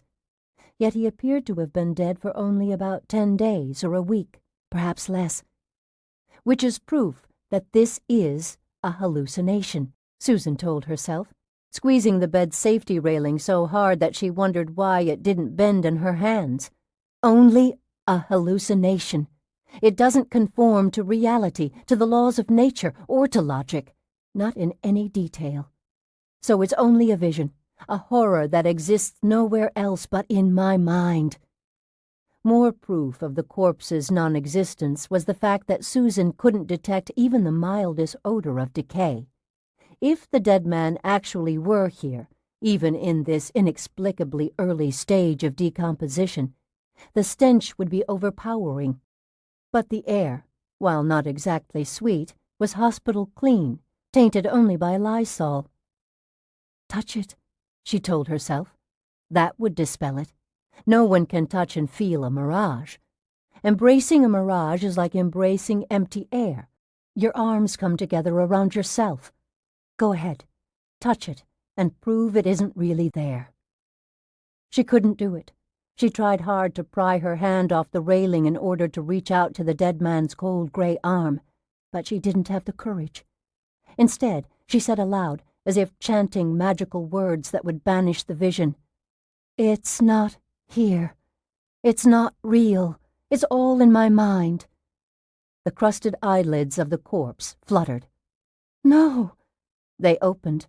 "No," she thought desperately. "No, no, no, this is not happening to me." Even open, these were not the eyes of a living man. They were rolled far back in the head so that only the whites were visible. However, the whites were not white at all, but yellow and smeared with streaks of red-brown blood. Then those terrible eyes moved, rolled, bulged, and the brown irises were visible, though coated by milky cataracts. The eyes jittered for a moment, seeing nothing, and then they focused on Susan. She screamed, but didn't make a sound. The noise of the scream fell back inside of her like a rubber ball bouncing down a long, long set of dark cellar stairs until it came to the bottom and was still. She shook her head violently, and she gagged with revulsion, choked on her own sour saliva. The corpse raised one stiff, gray hand. The rigor mortis fingers gradually uncurled. It reached toward her. She tore her hands off the bed safety railing as if the metal had suddenly become red hot. The corpse opened its filthy, oozing mouth. With rotting tongue and lips, it formed her name.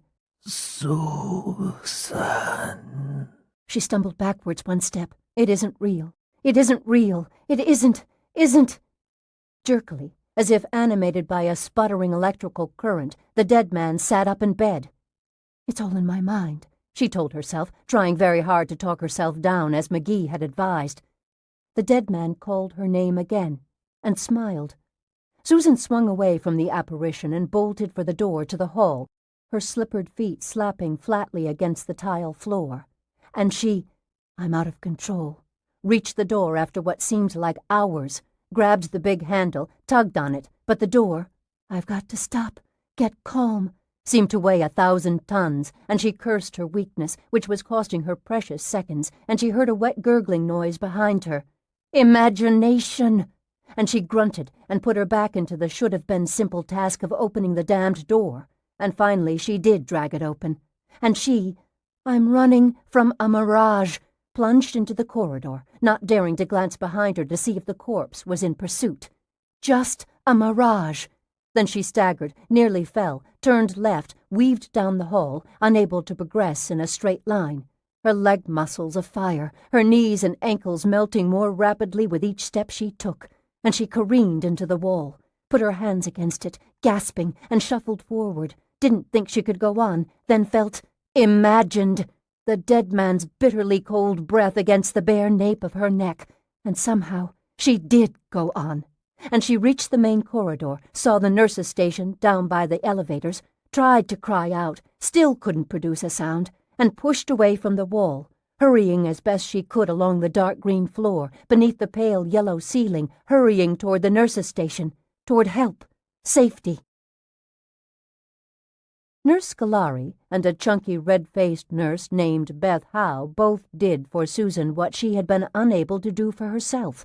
They talked her down, just as Jeff McGee had talked down the raving, hallucinating acid freaks in that Seattle hospital where he had served his residency. They brought her around behind the counter at the nurse's station and settled her into a spring-backed office chair. They gave her a glass of water. They reasoned with her, soothed her, listened to her, cajoled her, calmed her. But they couldn't entirely convince her that it was safe to go back to room 258. She wanted another bed for the night, a different room. "That's not possible, I'm afraid," Tina Scolari said. "You see, there's been an upturn in admissions the last day or so. The hospital's nearly full tonight. Besides, there's really nothing wrong with 258. It's just a room like any other room. You know that's true, don't you, Susan?" You know that what happened to you was just another of your attacks. It was just another dysfunctional episode. Susan nodded, although she wasn't sure what she believed anymore. I don't want to go back there, she said, her teeth chattering. While Tina Scolari continued to talk to Susan, Beth Howe went to have a look in 258. She was gone only a couple of minutes, and upon her return she reported that all was well. "Mrs. Seifert?" Susan asked. "She's in bed where she belongs," Beth said. "You're sure it's her?" "Positive. Sleeping like a rock." "And you didn't find—" "Nothing else," Beth assured her. "You looked where it might have hidden?" "Not many places to hide in that room." "But you did look?" "Yes. Nothing was there." They coaxed Susan into a wheelchair, and both of them took her back to 258. The closer they got to the room, the more violently Susan shivered. The curtain was drawn tightly shut around the second bed. They pushed her wheelchair past the first bed and kept going. "Wait," Susan said, sensing their intention. "I want you to have a look for yourself," said Beth Howe. "No, I shouldn't." "Of course you should," Beth said. "You must," Tina Scolari said. "But I don't think I can." "I'm sure you can," Tina Scolari said encouragingly. They wheeled her right up to Jessica Seifert's bed. Beth Howe pulled the curtain aside. Susan snapped her eyes shut, clutched the arms of the wheelchair. "Susan, look," Tina said. "Look," Beth said. "It's only Jessie." "You see?" "Only Jessie."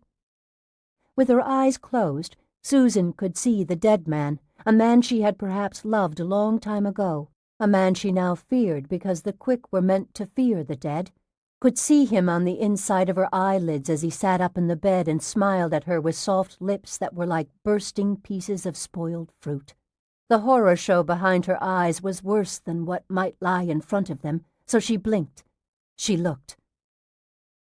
An old woman lay in the bed, so small, so shrunken, so badly withered by disease that she looked, ironically, like a wrinkle-faced baby mistakenly placed in an adult's bed. Except her skin was waxy and mottled, not smooth like a baby's skin, and her complexion was yellow, not newborn pink. Her hair was yellow-gray.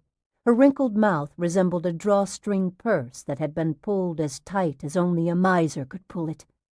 An IV drip seeped into her through a gleaming needle that punctured her left arm, an arm that was far skinnier than Susan's. "So, that's Jessica Seifert," Susan said, greatly relieved that such a person actually existed, but shocked that her befuddled brain could so easily, and more to the point so convincingly, transform the old woman into a supernaturally animated male corpse. "The poor old dear," said Beth. "She's been the most popular citizen of Willowalk since I was a toddler," Tina said. "Since before you were even around to toddle," Beth said. "Everybody loves her," Tina said. Jessica continued to sleep, her nostrils flaring almost imperceptibly with each shallow breath. "I know 200 people who'd be here to visit if Jessie would accept visitors," Beth said. "But she doesn't want anyone seeing her like this," Tina said, "as if anyone would think less of her just because of what the cancer's done to her." "It's always been the inner Jessie that Willowalk loves," Beth said. "Exactly," Tina said. "Feel better now?" Beth asked Susan. "I guess so." Beth closed the curtain. Susan said, "You looked in the bathroom?" "Oh, yes," Beth said. "It's empty." "I'd like to have a look myself if you don't mind," Susan said. She felt like a fool, but she was still a prisoner to her fear. "Sure," Beth said obligingly. "Let's have a look and set your mind at ease." Tina pushed the wheelchair to the open bathroom door and Beth switched on the light in there. No dead man waited in the white-on-white room. "I feel like a perfect idiot," Susan said, feeling a blush creep into her cheeks. "It's not your fault," Beth said. Tina Scolari said, "Dr. McGee circulated a fairly long memo about your condition. He made it perfectly clear. We're all on your side, Beth said. We're all pulling for you, Tina agreed. You'll be well in no time. Really you will. McGee's a whiz, the best doctor we've got. They helped Susan get into bed. Now, Tina Scolari said, at the discretion of the night nurse, you are permitted to have a second sedative if the first one doesn't do the trick. They're mild enough, and in my judgment, you sure do need another one. I'll never get to sleep without it, Susan said. And I was wondering, could you... What is it? Do you think... Could someone stay with me, just until I fall asleep? Susan felt like a child for making that pathetic request, a dependent, emotionally immature, thumb-sucking, goblin-fearing 32-year-old child. She was disgusted with herself, but she couldn't help it, no matter how often she told herself about the bizarre effects of temporal lobe brain lesions and sand-grain blood clots, regardless of how earnestly she argued to convince herself that one of those, or perhaps one of a dozen other, medical maladies was the cause of her imaginary, entirely imaginary, encounters with dead men. She was nonetheless terrified of being awake and alone in room 258, or anywhere else, in fact. Tina Scolari looked at Beth Howe and raised her eyebrows inquiringly. Beth considered it for a moment, then said, Well, we aren't short-handed tonight, are we? Nope, Tina said. Everyone who was scheduled for duty showed up this evening, and so far there haven't been any big crises. Beth smiled at Susan. Slow night. No 3-car crashes or barroom brawls or anything. I think one of us can spare an hour to sit with you until the sedative works. It probably won't even take an hour, Tina said. You've overtaxed yourself, Susan. It'll catch up with you in a few minutes, and you'll go out like a light. I'll stay here, Beth said. I'd really appreciate it, Susan said, loathing herself for her inability to face the night alone. Tina left, but returned shortly with the second sedative in a pill cup. When Susan took the pink tablet, she poured only a half measure of water for herself because her hands were shaking too badly for her to safely manage a full tumbler. When she drank, the glass rattled against her teeth, and for a moment the pill stuck in her throat. I'm sure you'll have a good night now, Nurse Scolari said before she left. Beth pulled up a chair beside the bed, smoothed her uniform skirt over her round knees, and sat quietly, reading a magazine. Susan stared at the ceiling for a while, then glanced at Jessica Seifert's curtained bed. She looked the other way, too, at the darkness beyond the half-opened bathroom door. She thought of the corpse scratching insistently at the closed bathroom door against which she had been leaning. She remembered the click-snickety-click of his fingernails as he probed the cracks around the doorframe. Of course, that had never happened. Purely imaginary. She closed her eyes. Jerry, she thought, I loved you once. At least it was as close to love as an inexperienced 19-year-old girl could ever get. And you said that you loved me. So why in the name of God would you come back now to terrorize me? Of course, it had never happened. Purely imaginary. Please, Jerry, stay in the cemetery there in Philadelphia, where we put you so long ago. Please stay there.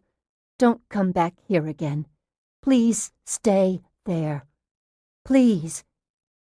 Without realizing that she was approaching sleep, she stepped over the rim of it and was gone. 11. A nurse woke Susan at 6 o'clock Wednesday morning. It was another gray day, but no rain was falling. Jeffrey McGee arrived before 6:30. He kissed her on the cheek again, but his lips lingered there for a couple of seconds longer than they had before. I didn't realize you'd be here so early, Susan said. I want to personally oversee most of the tests. But weren't you up late last night? Nope. I inflicted my after-dinner speech on the Medical Association, and then I quickly slipped away before they had time to organize a lynching party. Seriously, how did it go? Well, no one threw his dessert at me. I told you that you'd be a big success. Of course, maybe no one threw his dessert at me because it was the only edible part of the meal, and no one wanted to give it up. I'm sure you were wonderful. Well, I don't think I should plan to have a career on the lecture circuit. Anyway, enough about me. I understand there was some excitement here last night. Geez, did they have to tell you about that? Of course, and so do you, in detail. Why? Because I said so. And the doctor must be obeyed. Right. So, tell me. Embarrassed, she told him everything about the corpse behind the curtain. Now, after a good night's sleep, the whole affair sounded ludicrous, and she wondered how she could ever have been convinced that any part of it was real. When Susan finished talking, McGee said, God, that's a hair-raising little tale. "You should have been there." But now that you've had time to think, you do realize it was just another episode. Of the Susan Thornton soap opera? I mean, another attack, another hallucination. You do see that now. Yes, she said miserably. He blinked at her. What's wrong? Nothing. He scowled at her and put his hand against her forehead to see if she was running a noticeable temperature. Do you feel all right? As right as I can feel under the circumstances, she said morosely. Cold? No, You're shaking. a little. A lot. She hugged herself and said nothing. What's wrong? He asked again. I'm scared. Don't be scared. Jesus, what's wrong with me? We'll find out. She couldn't stop shaking. Yesterday morning, after she had broken down in front of McGee, after she wept against his shoulder, she had thought that she'd reached the bottom for sure. She had been ready and eager to believe that the future could only be brighter. For the first time in her life, she had admitted that she needed other people. She had confronted and accepted the unpleasant truth of her own vulnerability. That had been a shocking discovery for a woman who had built her life upon the erroneous but fiercely held assumption that she was strictly a creature of intellect, immune to emotional excess.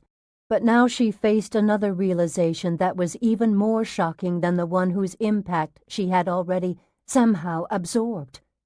Having placed her fate in the hands of McGee and the Willowack County Hospital's medical staff, having relinquished to them the responsibility for her survival, she now realized that the people upon whom she depended might fail her, not intentionally, of course, but they were only human too. They couldn't always control events either, and if they failed to make her well, it wouldn't matter whether their failure was intentional or accidental or inevitable. In any case, she would be condemned to a chaotic existence, unable to distinguish reality from fantasy, and in time she would be driven completely mad. And so she couldn't stop shaking. What's going to happen to me? You'll be all right. But it's getting worse, she said, her voice quavering in spite of her determination to keep it steady. No, it isn't getting worse. Much worse. Listen, Susan, last night's hallucination might have been more gruesome than the others. Might have been? Okay, it was more gruesome than the others. And more vivid, more real. And more real, but it was the first one you've had since early yesterday morning, when you thought the two orderlies were Jellicoe and Parker. You're not in a constant state of flux between reality and— Susan shook her head and interrupted him. No! The business with the orderlies and the apparition later, here in the room, they weren't the only things I saw yesterday. There was an attack in between those two. He frowned. When? Yesterday afternoon. You were with Mrs. Atkinson downstairs in PT yesterday afternoon. That's right. It happened shortly after I'd completed the therapy session, before I was brought back up here. She told him how Murph and Phil had shoved her into the elevator with the 4 fraternity men. Why didn't you report all of this last evening when I was here? McGee asked, a reprimanding tone to his voice. You were in such a hurry. Not that much of a hurry. Am I a good doctor? I think I am. And a good doctor always has time for a patient in distress. I wasn't in distress by the time you made your evening rounds, she protested. Like hell you weren't. You had it all bottled up inside of you, but you were in distress sure enough. I didn't want to make you late for the medical association meeting. Susan, that's no excuse. I'm your doctor. You've got to level with your doctor at all times. I'm sorry, she said, looking down at her hands, unable to meet his forthright blue eyes. She couldn't bring herself to explain why she hadn't told him about the elevator vision. She had been worried that she would appear hysterical, that he would think less of her because she had panicked yet again. Worse, she had been afraid that he would pity her. And now that she was beginning to think that she was falling in love with him, the very last thing she wanted was for him to pity her. You don't dare hide things from me. You've got to tell me everything that happens, everything you feel, and I mean everything. If you don't tell me everything, then I might not be aware of an important symptom that would explain the root cause of all your troubles. I need every piece of information I can gather in order to make an informed diagnosis. She nodded. You're right. From now on, I won't hide anything from you. Promise? Promise. Good. But you see, she said, still staring at her hands, which she was flexing and unflexing in nervous agitation, it is getting a lot worse. He put a hand against the side of her face, caressed her cheek. She looked up at him. Listen, he said softly, reassuringly. Even if you are having more frequent attacks, at least you come out of them. And when one of these episodes passes, you're able to see it for what it was. After the fact, you're always aware that you were only hallucinating. Now, if you still believed that a dead man had come to get you last night, if you still thought that it had really happened, then you'd be in very deep trouble. If that's the way it was, then maybe I'd be sweating. But I'm not sweating yet, am I? Do you see rivers of sweat streaming down my face? Are there dark, damp circles under my arms? Do I look as if I belong in a TV ad for Right Guard? Huh? Do I? She smiled. You look as dry as toast. As dry as a sandbox, as dry as a stick of chalk, as dry as chicken cordon bleu when I try to cook it myself. Can you cook chicken cordon bleu, by the way? I've made it a few times. Does yours come out dry? She smiled again. No. Good. I was hoping you could cook. And what does he mean by that? She thought. His blue eyes seemed to say that he meant just what she thought he meant. He was as interested in her as she was in him. But still she couldn't trust her perceptions. She couldn't be positive of his intentions. Now, will you please think positive? I'll try. But she couldn't stop shaking. Do more than try. Keep your chin up. That's doctor's orders. Now, I'll go find a couple of orderlies and a stretcher, and we'll go downstairs to diagnostic and get these tests out of the way. Are you ready to go? I'm ready. Smile. She did. So did he. And he said, Okay, now keep it on your face until further notice. He headed toward the door, and over his shoulder he said, I'll be right back. He left, and her smile slipped off. She glanced at the curtained bed. She wished it wasn't there. She longed for a glimpse of the sky, even if it was as gray and somber as it had been yesterday. Perhaps if she could see the sky, she wouldn't feel quite so trapped. She had never before been this miserable. She felt wrung out and useless, even though her physical recuperation was coming along well. Depression. That was the enemy now. She was depressed not merely because other people had taken some control of her life, but because they had taken over all control of it. She was helpless. She could do absolutely nothing to shake off her illness. She could only lie on an examining table as if she were a mindless hunk of meat, letting them poke and prod her in their search for answers. She looked at Mrs. Seifert's bed again. The white curtain hung straight and still. Last night, she had not merely opened a privacy curtain that had enclosed a hospital bed. She had opened another curtain, too, a curtain beyond which lay madness. For a few nightmarish minutes, she had stepped beyond the veil of sanity, into a shadowy and moldering place from which few people ever returned.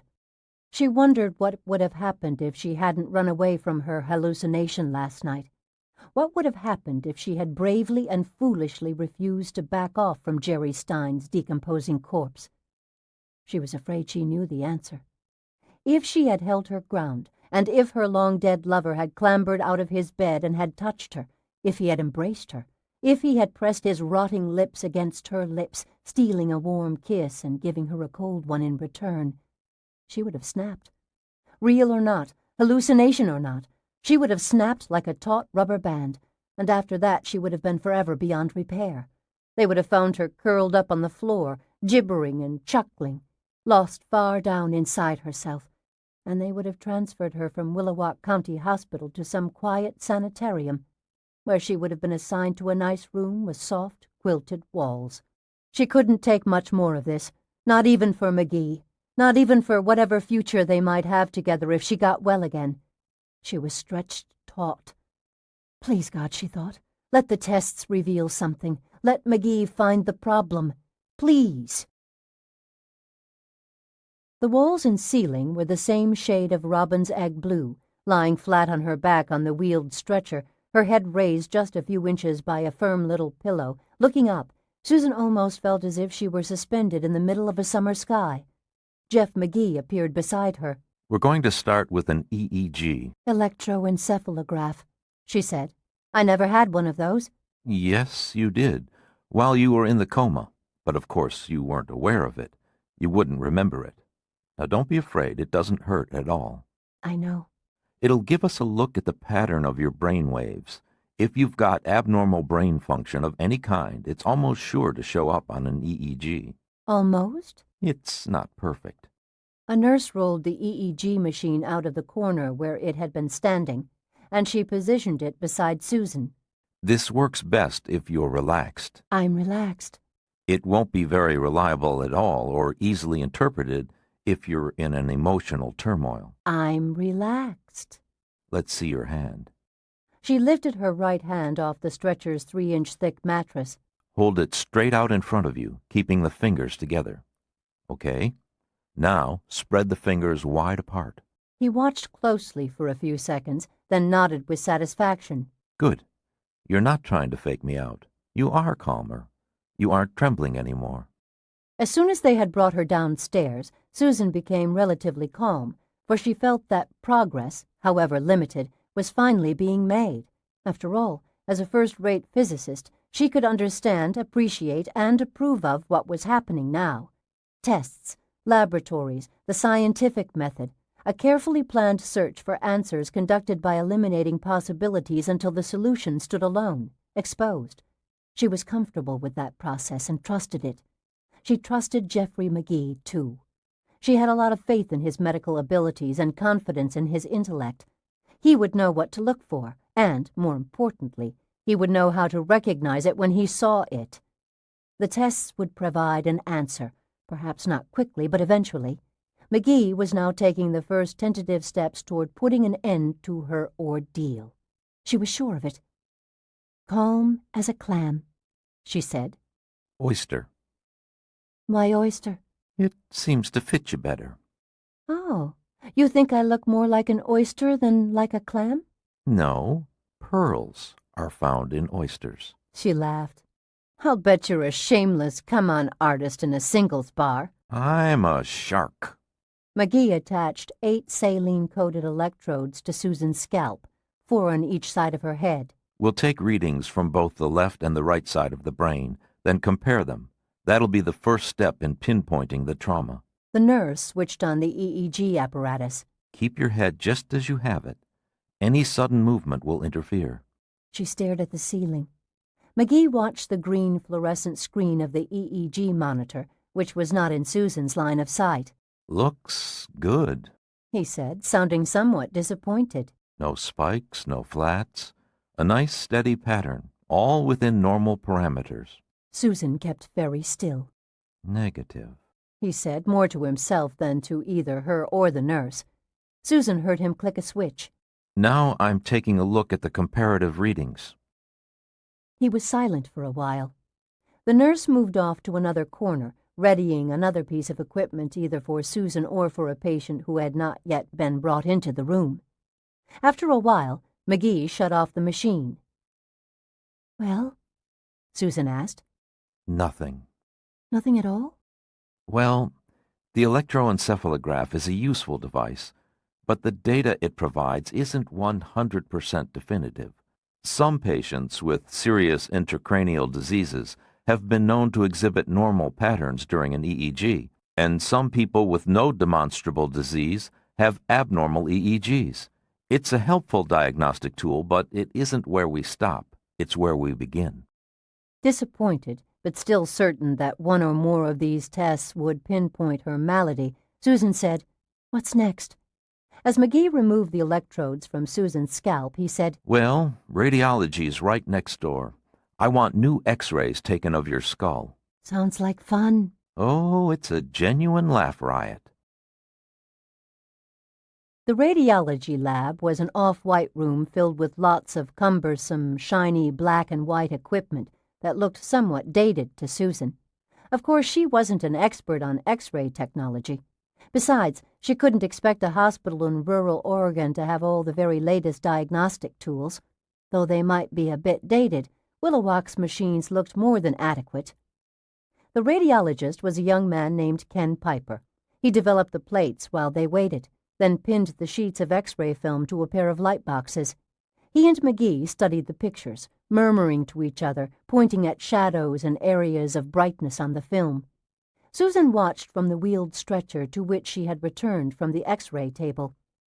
They took down the first X-rays, pinned up others, murmured, and pointed again. Eventually, McGee turned away from the light boxes, looking thoughtful. Susan said, "What did you find?" He sighed and said, What we didn't find are signs of brain lesions. We couldn't detect any collections of fluid either, Ken Piper said. and there's been no shifting of the pineal gland, which you sometimes find in cases where the patient suffers from really vivid hallucinations. No depressions in the skull, not the slightest indication of intracranial pressure. It's just a perfectly clean set of pictures. Ken Piper said brightly, smiling down at her. You've got nothing to worry about, Miss Thornton. Susan looked at McGee and saw her own feelings mirrored in his eyes. Unfortunately, Ken Piper was wrong. She had plenty to worry about. "Now what?" she asked. I want to do an LP, "What's that?" a lumbar puncture. "Spinal tap?" Yeah. We might have missed something with the EEG and the X-rays, something that'll show up in the spinal. And there are some conditions that can be identified only through spinal fluid analysis. McGee used radiology's phone to ring the hospital's lab. He told the answering technician to get set up for a complete spinal workup on the samples he was about to take from Susan. When he put the phone down, she said, "Let's get this over with." In spite of the fact that McGee anesthetized Susan's lower spinal area with Novocaine, the lumbar puncture wasn't painless, but neither was it remotely as bad as she had expected it to be. It brought quick, sharp tears to her eyes, and she winced and bit her lip. But the worst part was having to remain perfectly still, worrying about the needle breaking off in her if she twitched or jerked suddenly. McGee kept one eye on the manometer as he extracted the fluid, and he said, Normal pressure. A couple of minutes later, when the final sample had been taken, Susan whimpered with relief and wiped at the stinging tears that had beaded on her eyelids. McGee held up one glass tube full of spinal fluid and stared at it against the light. Well, at least it's clear. "How long until we get the results?" It'll take a little while.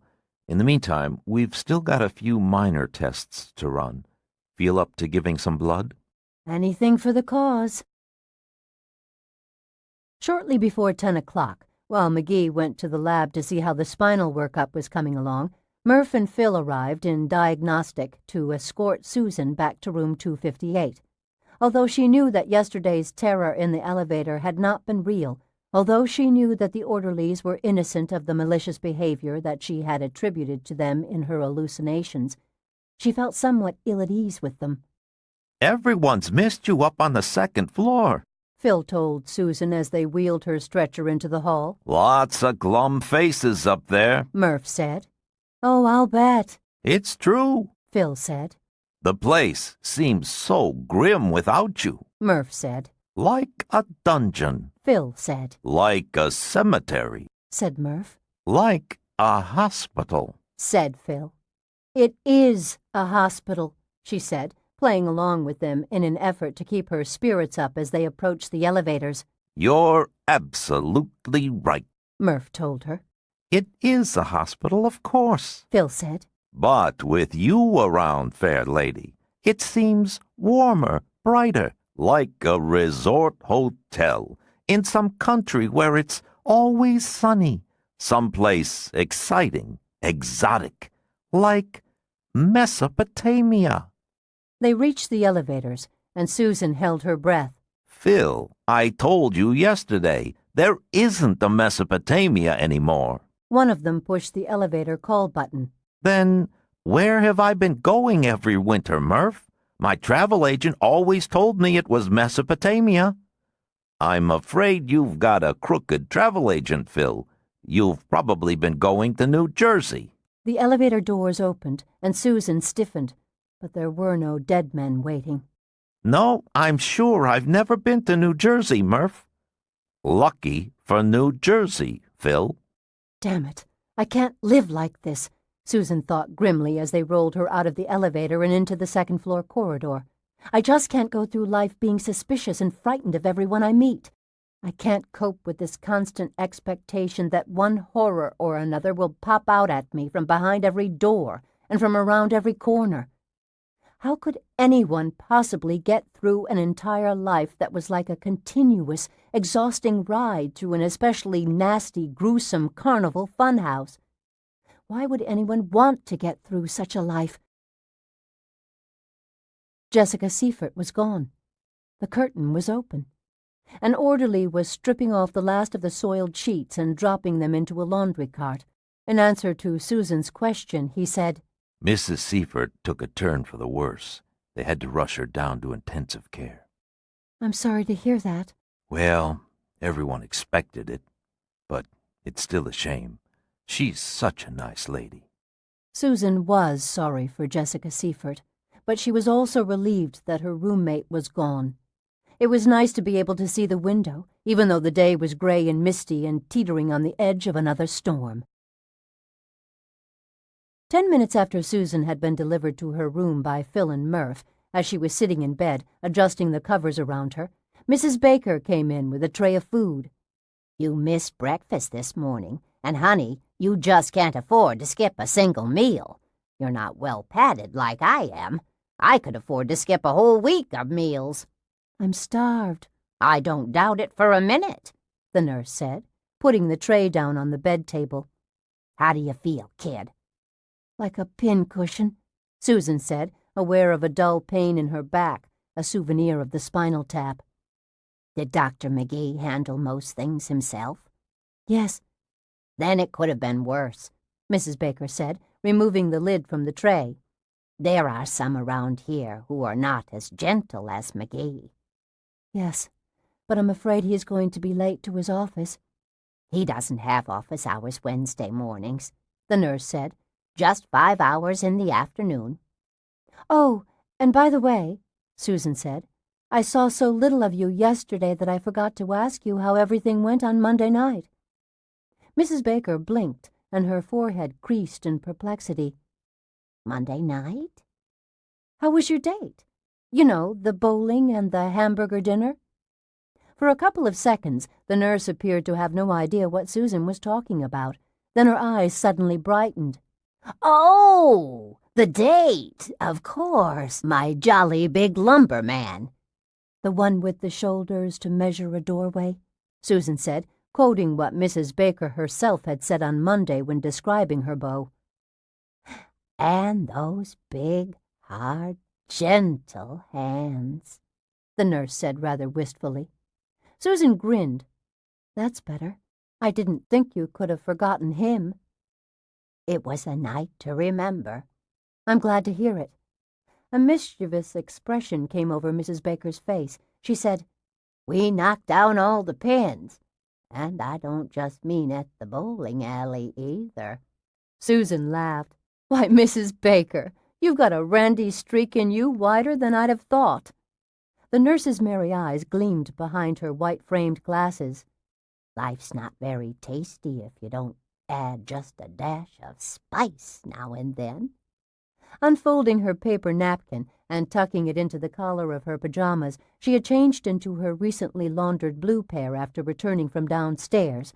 Susan said, "I suspect you flavor it with more than just a dash of spice." "Whole tablespoon sometimes." "I knew it. Mrs. Baker, you're a regular sybarite." "No, I'm a Methodist, but Methodists know how to have fun, too. Now, you eat everything on that tray, honey. It's really good to see you starting to fill out in the face a little. We don't want any backsliding." For the next half hour, Susan ate her late breakfast and watched the turbulent sky that roiled beyond the windows.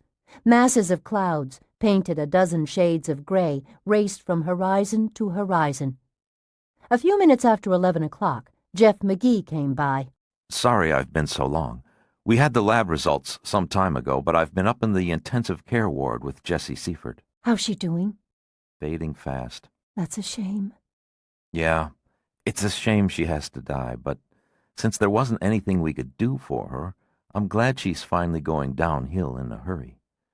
She was always an active woman, and it was hard on her to be bedridden, harder than it might have been on a lot of other people. I hated to see her lingering and suffering these past few weeks.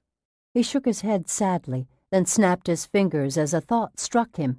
Say, something occurred to me when I was with Jessie upstairs in intensive care. You know why you might have hallucinated Jerry Stein's corpse when you were actually looking at Jessie? I think there was a trigger that did it for you, that set you off. "Trigger?" Yes, initials. "Initials," Susan echoed, not sure what he was talking about. That's right, don't you see? Jerry Stein and Jessica Seifert, both J.S. "Oh, I hadn't noticed that." Well, maybe you didn't notice it on a conscious level, but nothing escapes the subconscious. It's too damned observant. I'll bet you were aware of it subconsciously. It might have been the coincidence of their initials that fixated you on the curtain and made you so afraid of it. If that's the case, then perhaps none of your attacks is merely a random, spontaneous event. Maybe all of them were triggered by one thing or another, unimportant little events and observations that hearkened back to some memory connected with the House of Thunder. And once that connection was made on an unconscious level, maybe the hallucinatory episode followed like clockwork. He was visibly excited by the theory, and Susan said, "If what you say is true, what difference does it make?" I'm not entirely sure. I haven't had much time to think about all the ramifications, but I suspect it could be important in helping me decide whether or not the official diagnosis should come down on the side of a physical cause. She didn't like what she was hearing. Frowning, she said, "If my hallucinations aren't merely random, spontaneous sparks thrown off by an injured brain, then perhaps the root cause of them isn't physical at all. Is that what you're saying? If the visions are triggered by some subtle psychological mechanism, then possibly the entire problem is best left to a psychiatrist." No. McGee said quickly, making a placating gesture with his hands. We don't have enough data to leap to conclusions like that. We still have to pursue a physical explanation because that seems by far the most likely possibility, considering that you did suffer a head injury and were in a coma for more than 3 weeks. Susan wanted very much to believe that her problem was entirely physical, nothing more than the expected consequences of vital tissue damage. If it was a tiny blood clot in the brain, a lesion, or some other malady of the flesh, medical science would take care of it post-haste. She trusted medical science precisely because it was a science. She distrusted psychiatry because, to her way of thinking, which had been shaped by her education as a physicist, psychiatry was not really a science at all. She thought of it as little more than voodoo. She shook her head adamantly. "You're wrong about the trigger effect of the initials. J.S. It wasn't that. This isn't a psychological condition." I tend to agree with you, but we can't rule out any possibilities at this stage. "I can. I've ruled it out." But I can't. I'm a doctor, and a doctor's got to remain objective. For the first time since entering the room, he took her hand, and his touch was wonderfully soothing. Squeezing his hand, she said, What were the results of the spinal? With his free hand, McGee pulled thoughtfully on his ear. The protein analysis showed no abnormalities. Then we did a blood count. If there had been too many red cells, that would have told us that there was bleeding either inside the skull at the base of the brain or somewhere along the spine. But the red count was normal, Susan said, anticipating him. Yes. Now, if there was an abundance of white cells, we'd know there was a cerebral or spinal infection. But the white count was normal, too. Yes. Susan felt as if she were being backed into a corner by an advancing army of cold, hard facts. You're as healthy as a teenager, the facts seemed to be shouting at her. Your body hasn't betrayed you. Your brain hasn't betrayed you either. It's your mind that has gone rotten. You're not physically ill, Susan. There's no organic problem. You're just plain crazy, that's all. Nuts. You're as nutty as a jumbo-size can of Planters Party Mix.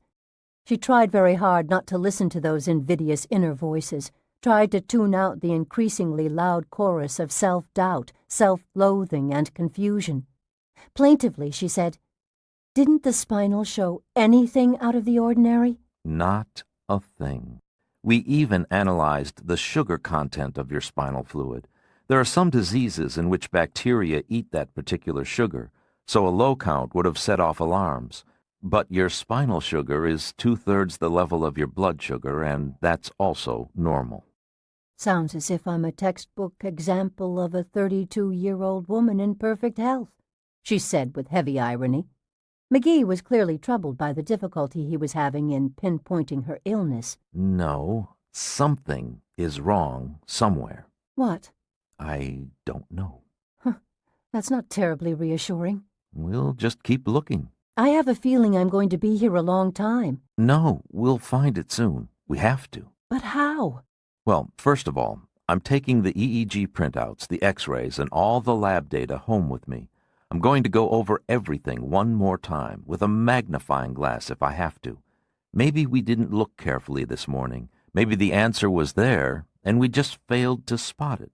Some little thing that was easily overlooked, some subtle anomaly. And what if you still don't find anything?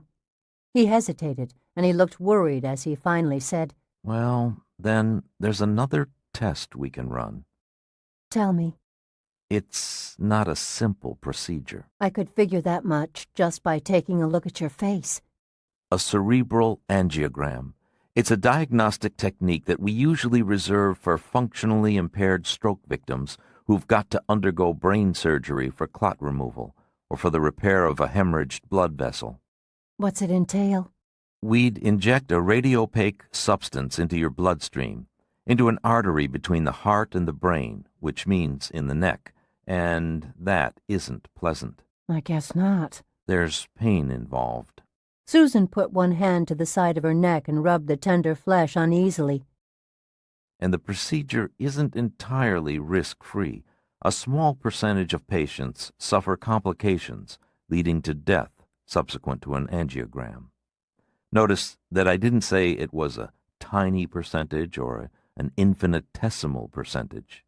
You said it was a small percentage, and I gather that means it's not large, but that it's also not small enough to be considered insignificant. Exactly. What we're talking about is a more sophisticated series of cranial X-rays. Is that right? Yes. As soon as the radiopaque tracer reaches the blood vessels in the brain, we take a long, rapid sequence of X-rays following its dispersal. That gives us the most detailed look at your cerebral circulatory system that we could hope to get. We're able to clearly define the size and shape of all the veins and arteries. We can pinpoint a clot, a hemorrhage, a bulge in an arterial wall, virtually anything, no matter how small it might be. Sounds like just the thing for getting to the bottom of my problem. Ordinarily, I wouldn't even resort to an angiogram unless the patient had serious functional impairment, loss of speech, loss of motor control, partial paralysis, or was suffering from apoplectic stroke-related mental confusion of such severity that not even a hope of leading a normal life existed. Sounds like me. Oh, no, not at all. There's an enormous difference between stroke-related mental disorientation and the kind of hallucinations you've been having. Believe it or not, your condition is the less life-disrupting of the two. For a long moment, neither of them said anything. McGee stood beside the bed, and Susan sat there in it, feeling small and weak, and they just held hands in silence. Then she said, "Suppose you still don't find anything when you look over the X-rays and lab reports again this evening. Suppose? Would you order an angiogram for me then?" He closed his eyes and thought about it for a moment. Susan saw that there was a nervous tick in his left eyelid. Finally, he said, I just don't know. It depends on so many things. I'd have to consider the old physician's credo. If you can't do any good, at least don't do any harm. I mean, if there's not the slightest indication that your problem is physical, then scheduling an angiogram would be... "It is physical." Even if there was evidence of a physical cause, sufficient evidence to justify putting you through an angiogram, I'd want to wait a few days until you were a little stronger. She licked her lips, which felt dry and rough. "And if we did go through with an angiogram, and if it didn't reveal any physical damage to the brain, and if the hallucinations continued anyway, what then?" We'd have exhausted every avenue offered by traditional medicine. "Surely not." We'd have to rule out a diagnosis of physical cause and start looking elsewhere. "No." Susan, we'd simply have to. "No." Consulting a psychiatrist is nothing that you should be ashamed of. It's only "I'm not ashamed of it. I just don't believe it would do any good." Modern psychiatry has achieved... "No," she said, cutting him off, afraid even to consider the possibility of submitting to years of therapy, years and years of continuing hallucinations. "No. There must be something wrong that you can locate, something you can do. There must be. There has to be." He dropped the subject of psychiatry. I'll do my best. "That's all I'm asking." I'm not licked yet. "Didn't think you were." Apparently he saw that her lips were dry, for he said, Like a drink of water? "Yes, please." He poured it for her, and she drank all of it in several long, greedy swallows. Then he returned the empty glass to the tray on the nightstand. Have you remembered anything at all about your job? His question startled her. The last time she had given a thought to the Milestone Corporation or to her job there was when she had telephoned Philip Gomez in Newport Beach on Monday morning. More than 2 days ago. Since then, she had pushed the entire subject to the back of her mind, had thrown a dark cloth over it, as if she were frightened of it. And she was frightened. Now the mere mention of Milestone sent a chill through her. Furthermore, she was suddenly stricken by the strange and unnerving conviction that her bizarre hallucinations, the encounters with dead men, were all somehow directly related to her work at Milestone. McGee evidently sensed her fear, for he leaned closer to her and said, Susan, what's wrong? She told him what she had been thinking, that there was a link between the Milestone Corporation and her hallucinations. Link? McGee asked. He was clearly perplexed. What sort of link? I haven't the faintest idea, but I feel it. Are you suggesting that you were having similar hallucinations prior to your auto accident? No. How could that be? You mean that you aren't sure if you were or weren't having them prior to the accident? I wasn't. Definitely not. You don't sound certain enough to please me. So she thought about it for a minute. He watched her with keen anticipation. At last she said, Yes, I'm sure. These attacks have come only since the accident. If I'd had them before, I wouldn't have forgotten them, not something like this. McGee cocked his head and regarded her at an angle. If there's a physical cause of your condition, which is what both you and I want very much to believe, then it must be an injury arising out of the car crash. I know. It can't be something that was sparked by your work at Milestone, because if it's caused by the pressure of your work or something like that... Then we'd be talking about a psychological condition, she finished for him. A nervous breakdown. Yes. Which it isn't. Then how can there be a link to Milestone? She frowned. I don't know. So, you must be wrong. I guess so. But I still... Feel frightened? Yes. Well, that's easily explained. You're afraid of the Milestone Corporation for pretty much the same reason that you were afraid of the drawn curtain around Jesse's bed. You couldn't see what was on the other side of that curtain, which gave your imagination a chance to run wild. And your job has that same quality of the unknown about it. There's a curtain drawn around that part of your life, and because you can't see what lays beyond it, your imagination is given an opportunity to supply you with frightening possibilities. Perhaps because of an almost immeasurably small amount of brain damage, you're fixated on the House of Thunder and on what happened to you in that cavern. So it follows that your imagination, whenever it does have a chance to run wild, invariably harkens back to those events of 13 years ago. Your hallucinations have nothing to do with your job. They can't have anything to do with it, because Milestone has nothing to do with the House of Thunder.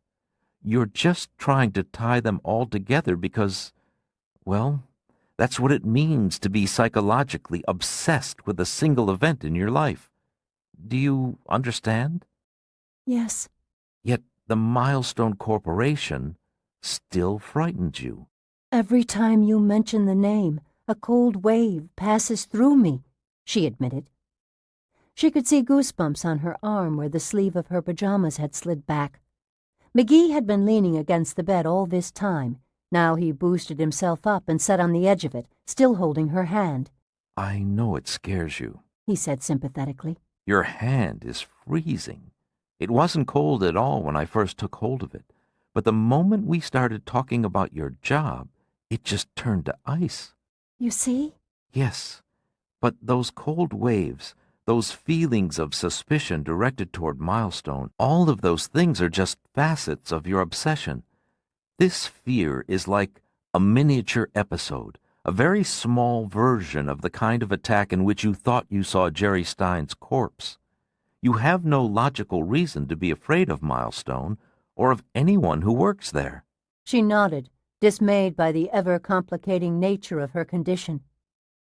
I guess I don't. You know you don't. Susan sighed. You know what I wish?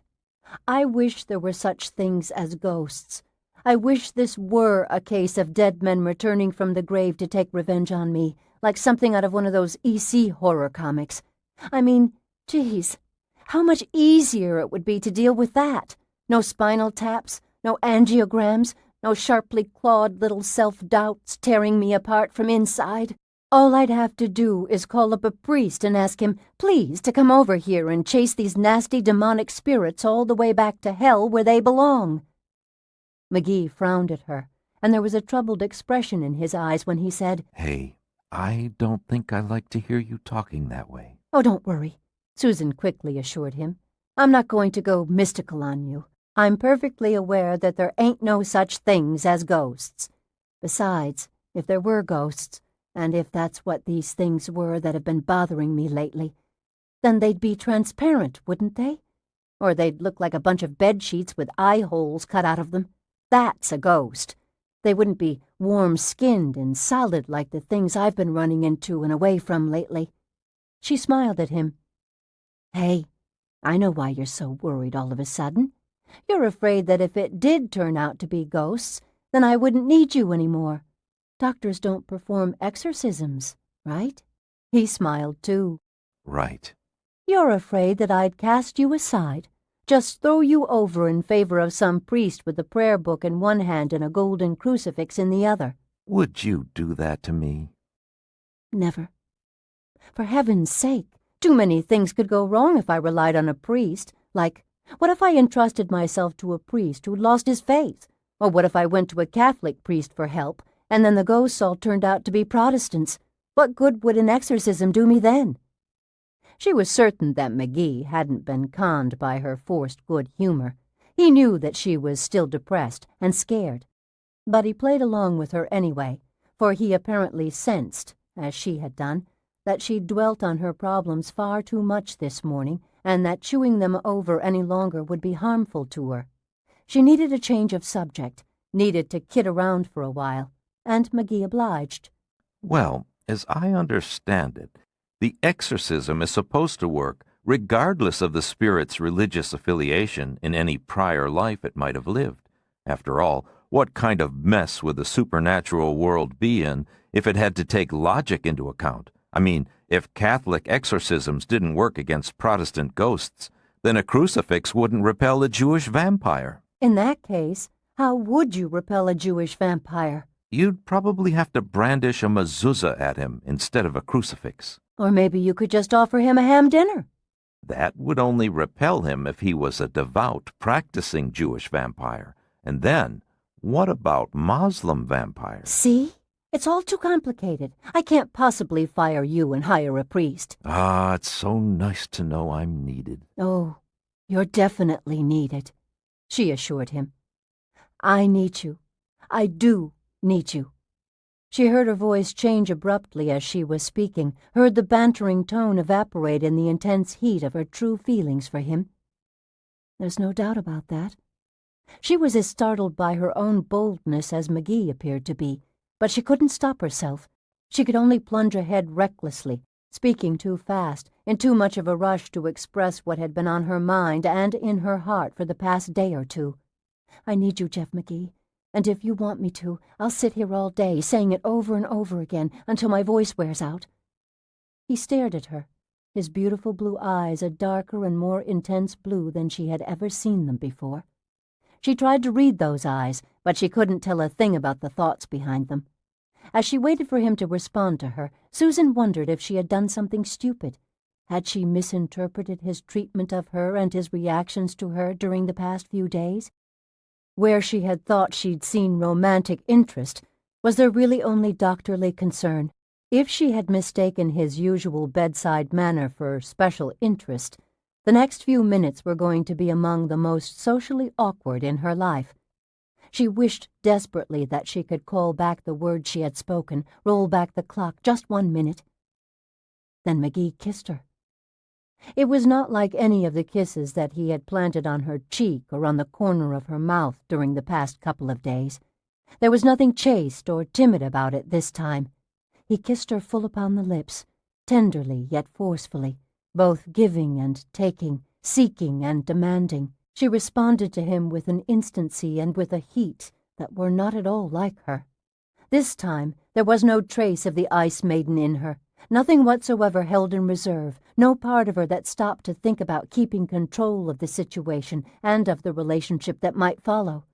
This would be different from all other love affairs she'd ever known. This time she, too, was being swept away. This kiss involved not only lips and teeth and tongues, but passion, hunger, need.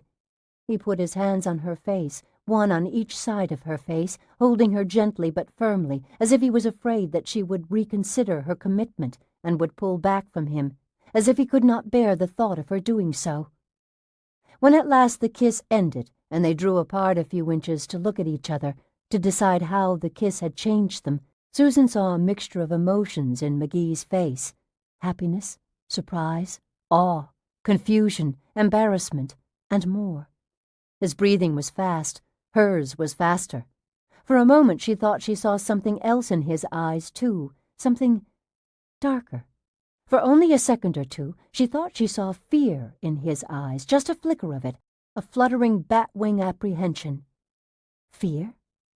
Before she could decide what that might mean, before she could even be sure that she had actually seen fear in his eyes, the silence was broken, and the spell, too. You surprised me. I didn't... I was afraid I'd offended you, or... No, I just didn't realize... That both of us... The feeling was mutual. I thought I understood, and, well, the signals you were sending out seemed... The kiss put an end to any doubts that you... God, yes. What a kiss. Some kiss. He kissed her again, but only briefly, glancing at the door with evident uneasiness. She couldn't blame him for holding back. He was a doctor, after all, and she was a patient, and necking with the patient was a couple of 1,000 miles below the level of decorum that was expected of a physician. She wanted to throw her arms around him and draw him tight against her. She wanted to possess him and be possessed by him.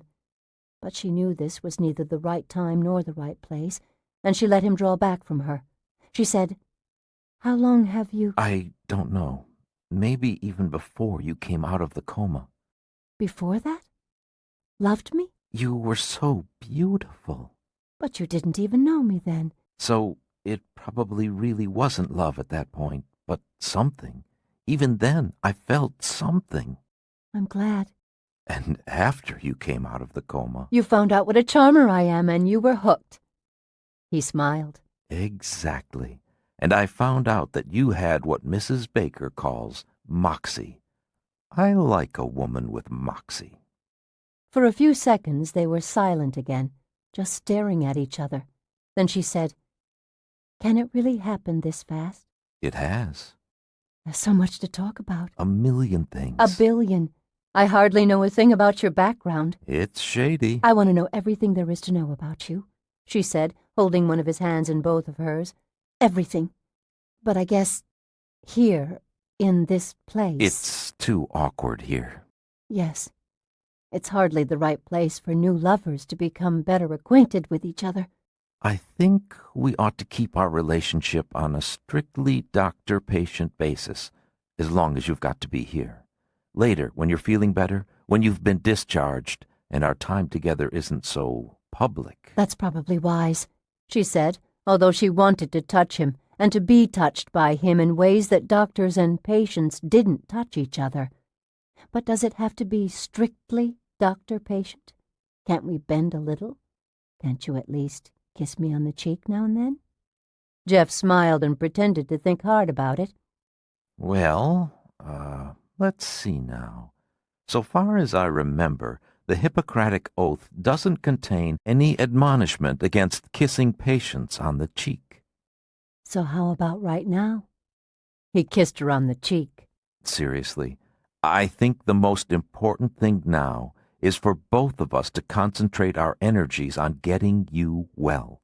If we can make you well again, then everything else there might be between us, will follow. You've given me a new motivation for beating this thing. And you will beat it, too. He said in a tone of voice that admitted to no doubt. We'll beat it together. Looking at him now, Susan realized that she had seen fear in his eyes a couple of minutes ago. Although he would not express any pessimistic thoughts to her, there had to be a part of him that wondered if they really could find a way to put an end to her terrifying hallucinations. He wasn't a fool. He knew that failure was a lurking possibility. Fear? Yes. Yes. He had every right to be afraid. He was afraid that he had fallen in love with a woman who was on a fast train to a nervous breakdown, or, worse, to the madhouse at the end of the line. Don't worry. I'm not worried. I'm strong. I know. Strong enough to make it. With your help. He kissed her on the cheek again. Susan thought of what she'd said earlier about ghosts. She really did wish there were such things. If only her problem were that simple. Just ghosts. Just walking dead men who could be harried back to their graves by the recital of the proper prayers and by the liberal sprinkling of holy water. How nice it would be to discover that the problem was not within her, that the source lay outside of her. Knowing it was impossible, she nonetheless wished that they would find proof that the phantom Harch and the other phantoms were all real, that ghosts were real, and that she had never been sick at all. A short while later, she got her wish, or something rather like it. 12. Lunch came so soon after her late breakfast that Susan couldn't finish everything, but she ate enough to win Mrs. Baker's approval. An hour and a half later, she was taken downstairs for her second physical therapy session with Mrs. Atkinson. A new pair of orderlies came for her, but, happily, neither of them had a face from out of her past. At the elevator, she expected the worst. Nothing happened. She had not hallucinated since last night, when she had seen Jerry Stein's corpse in Jessica Seifert's bed. As the orderlies wheeled her along the first-floor corridor toward the PT department, she counted up the hours since that attack. Almost 16. Almost 16 hours of peace. Maybe there would never be another attack. Maybe the visions would stop as suddenly as they had begun. The therapy session with Florence Atkinson was slightly more strenuous than the one Susan had been through yesterday, But the massage felt even better this time, and the shower was no less of a treat than it had been yesterday. At the elevators once more, on the way back upstairs, Susan held her breath. Again, nothing bad happened to her. More than 17 hours had passed now. She had the feeling that she would be forever free of the hallucinations if she could only get through one entire day without them. One ghost-free day might be all she needed to cleanse her mind and her soul. Less than 7 hours to go. When she got back to her room from the PT department, 2 bouquets of fresh flowers were waiting for her. Chrysanthemums, carnations, roses, and sprays of baby's breath. There were cards attached to both arrangements.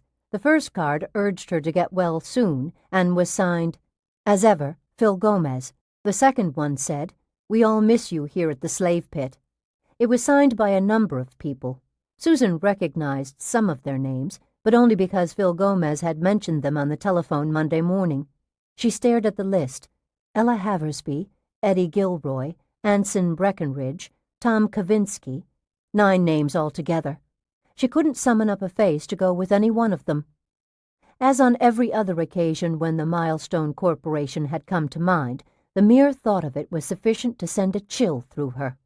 And she didn't know why.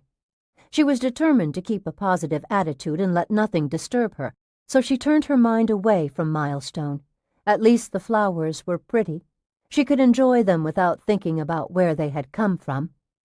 In bed again, she tried to read a book but discovered that the therapy session and the hot shower had made her sleepy. She napped. She didn't dream. When she awoke, the room was playing host to a large party of shadows.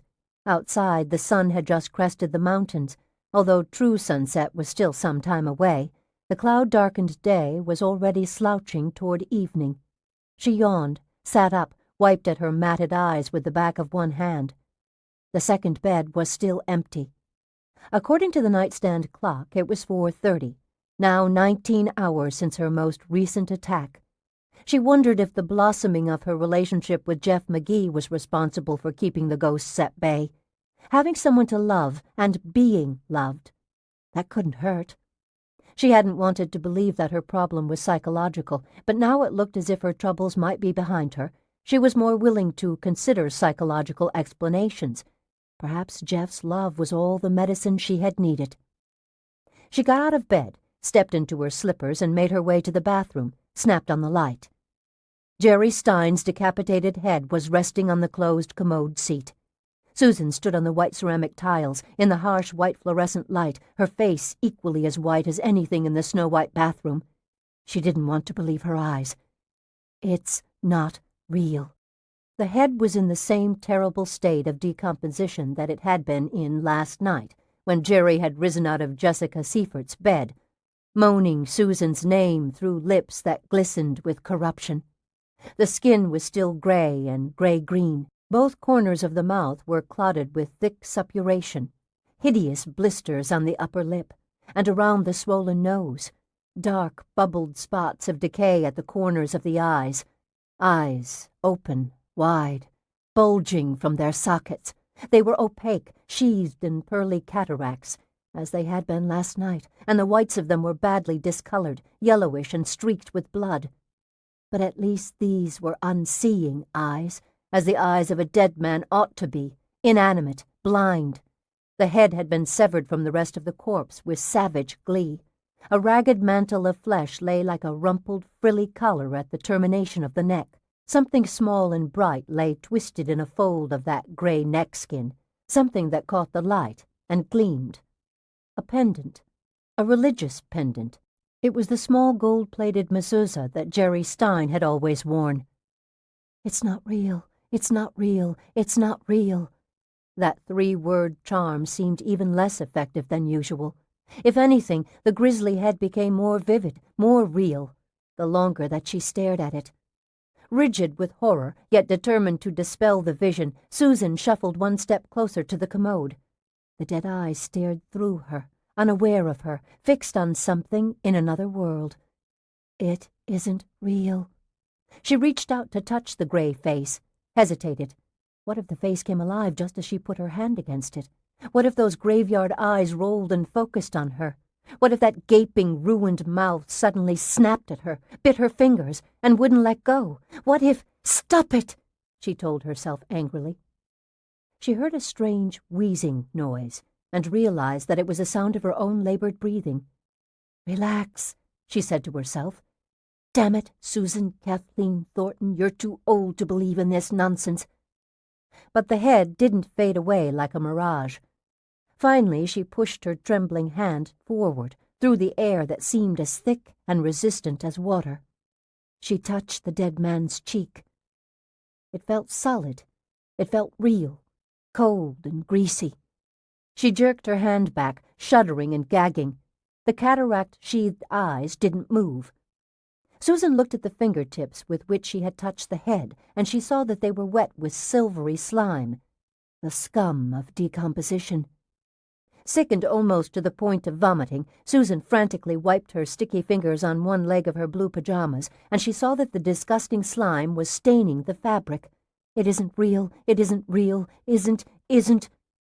Although she dutifully repeated this incantation, which was supposed to summon sanity, she had lost the courage required to continue with this confrontation. She wanted only to get the hell out of the bathroom, into the hospital room, into the corridor, down to the nurses' station by the elevators, where there was help. She turned and froze. Ernest Harch was standing in the open bathroom doorway, blocking her escape. "No," she said thickly. Harch grinned. He stepped into the bathroom with her and closed the door behind him. "He isn't real." "Surprise," he said in that familiar low, gravelly voice. "He can't hurt me." "Bitch." Harch was no longer masquerading as William Richmond, the hospital patient. The pajamas and bathrobe had been discarded. Now he was wearing the clothes he had worn in the House of Thunder on the night he had murdered Jerry Stein 13 years ago. Black shoes, black socks, black jeans, a very dark blue shirt, almost black. She remembered that outfit because, in the House of Thunder, in the sputtering candlelight and the glow of the flashlights, he had reminded her of a Nazi in an old war movie, an SS man, Gestapo, whatever the ones were who dressed all in black. His square face, his perfectly square features, pale yellow hair, ice-colored eyes, all of those things contributed to the image of a cold-blooded stormtrooper, an image which, in life, he had always seemed to cultivate not only consciously but with care, with attention to detail, with a certain perverse pleasure. "Do you like my little gift?" Harch asked, pointing to the head on the commode seat. She couldn't speak. "I know how much you loved your Jew boy." His cold voice filled with an ice-hard hatred. "So I thought I'd bring a piece of him back to you, something for you to remember him by. Wasn't that thoughtful of me?" He laughed softly. The power of speech returned to Susan with a jolt, and words burst from her. "You're dead, damn you, dead! You told me so yourself, you're dead!" "Don't play along with this," she told herself desperately. "For God's sake, listen to what you just said. Don't step into the hallucination willingly. Back away from it." "Yes, of course. I'm dead." She shook her head. "I won't listen to this. You're not here. You're not real." He stepped forward, farther into the small room. She was backed against the wall, with the sink on her left side, the commode on her right, nowhere to run. Jerry Stein's dead eyes stared into space, oblivious of Harch's arrival. One of Harch's strong hands snapped out, quick as a lashing whip, and seized Susan's left wrist before she knew what he was doing. She tried to pull loose, couldn't. Her mouth had gone as dry as ashes. Her tongue cleaved to the roof of her burned-out mouth. Harch held her hand in a viciously tight grip. Grinning down at her, he dragged her to him, her slippers scraping on the tile, and he pressed her captive hand firmly against his slab-solid, rock-muscled chest. "Do I feel real enough to suit you?" he demanded. She sucked air. The weight of the indrawn breath seemed tremendous, sufficient to bring her crashing to the floor and on down into darkness. No, she thought, terrified of surrendering to unconsciousness, afraid that she would wake up a madwoman. Mustn't pass out for God's sake. Got to fight this. Got to fight it with all my heart. Do I feel real, you bitch? Do I? How do you like the way I feel? In the fluorescent light, his gray eyes, usually the color of dirty ice, looked almost white now, bright and utterly alien, just as they had looked that night in the House of Thunder, in the glow of the candles. He rubbed Susan's hand back and forth across his big chest. The fabric had a coarse feel, and the buttons on the shirt were cold against Susan's skin. Buttons? Would she actually imagine that she could feel the buttons? A tiny detail of that kind.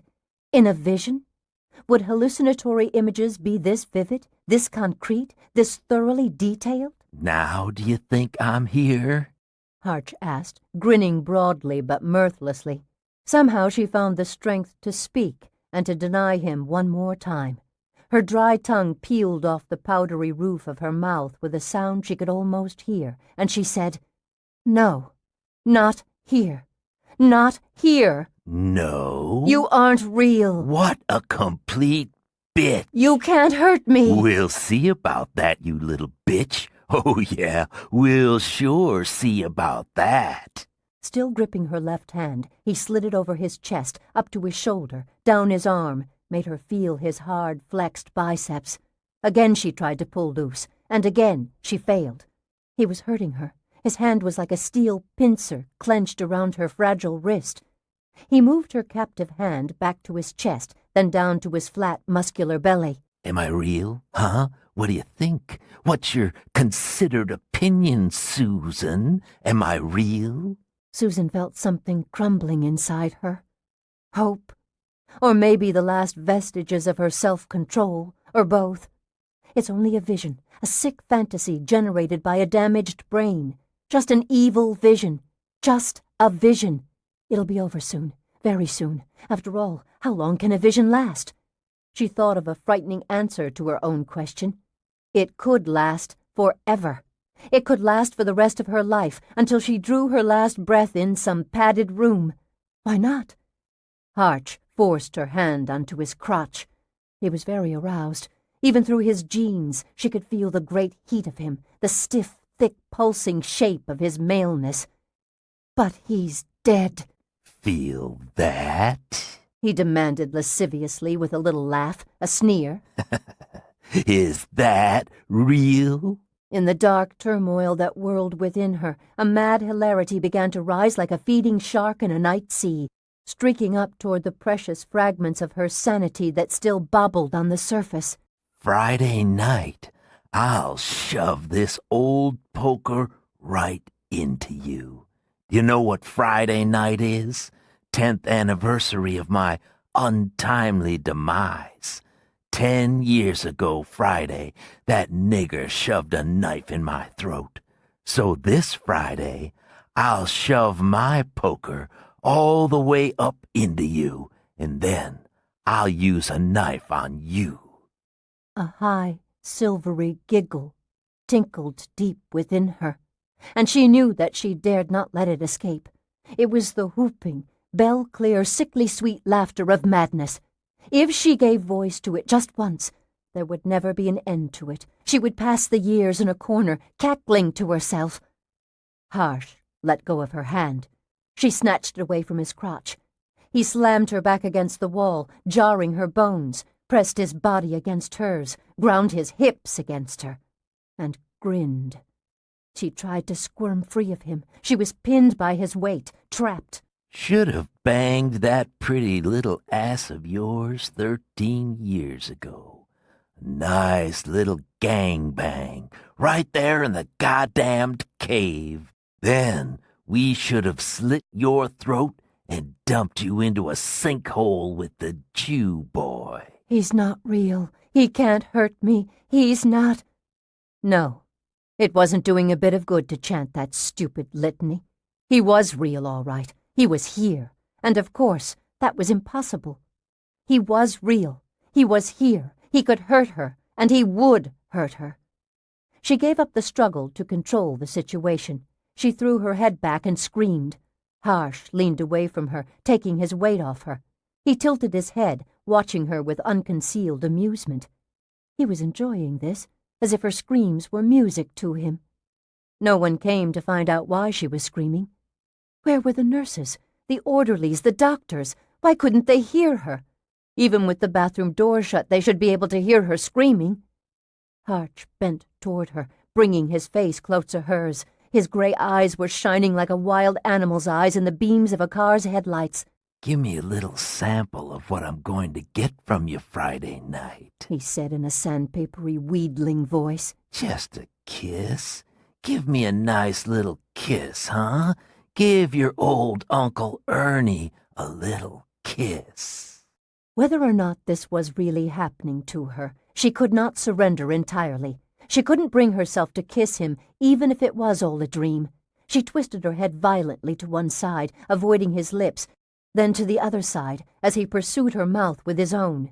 "You stinking bitch," he said angrily, finally giving up. "Saving all your kisses for your Jew boy?" He stepped back from her. He glanced at the head that rested on the commode. He looked at Susan again, at the head, at Susan. His smile was unholy. His voice became sarcastic, tinged with a black glee. "Saving your kisses for poor old Jerry Stein, are you? Isn't that touching? Such lovely, old-fashioned constancy. Oh, such admirable fidelity. I'm deeply moved. I truly, truly am.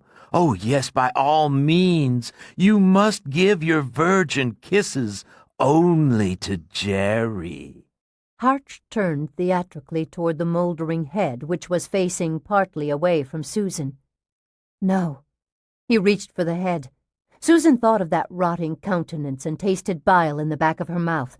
Still yammering about Susan's fidelity, Harch gripped a handful of the lank brown hair on the grisly head. Shaking with dread, Susan knew he was going to force her to kiss those cold, oozing lips. Heart exploding, she saw an opportunity to escape, a slim chance, and she took it without hesitation, screamed, bolted. Harch was turned away from her, lifting the head off the commode. She pushed past him, squeezed between him and the sink, fumbled with the doorknob, expecting a hand to fall upon her neck, tore the door open, and burst into the hospital room. From the bright fluorescent light into the dim grayness of late afternoon, throwing the bathroom door shut behind her.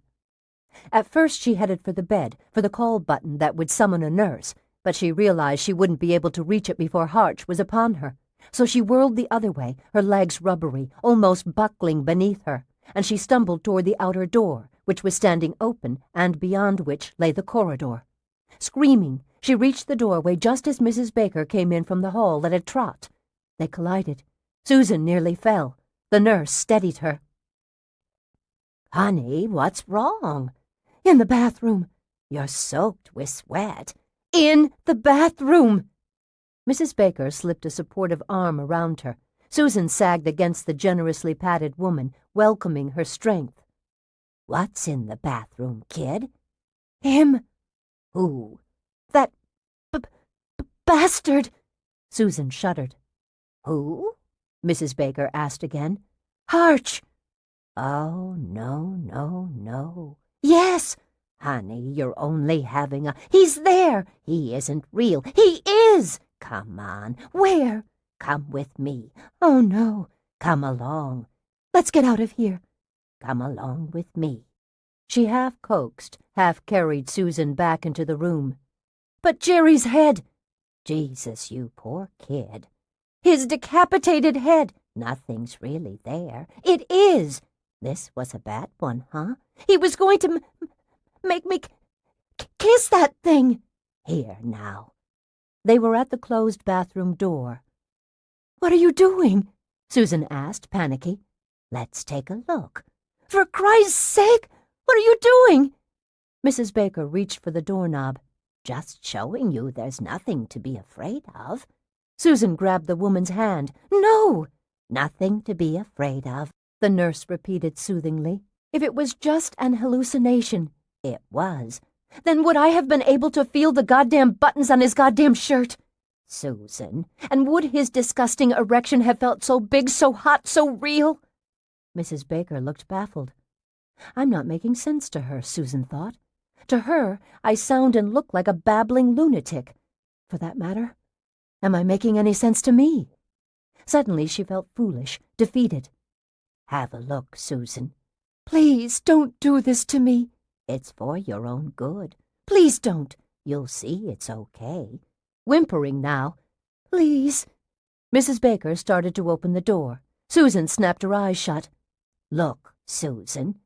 She squeezed her eyes tightly shut. Susan, it's all right. He's still there. No. I can feel him. There's no one here but you and me. But would I lie to you, honey? A drop of cold sweat trickled down the back of Susan's neck and slithered like a centipede along her spine. Susan, look. Afraid to look, but equally afraid to keep her eyes closed, she finally did as Mrs. Baker asked. She looked. She was standing at the threshold of the bathroom. Bleak, fluorescent light, white walls, white sink, white ceramic tile. No sign of earnest heart. No staring, rotting head perched on the white commode. You see? Mrs. Baker said cheerily. Nothing. Never was. Oh. Now do you feel better? She felt numb and very cold. Susan? Yeah. Better. You poor kid. Depression settled over Susan, as if someone had draped a cloak of lead upon her shoulders. Good heavens, Mrs. Baker said.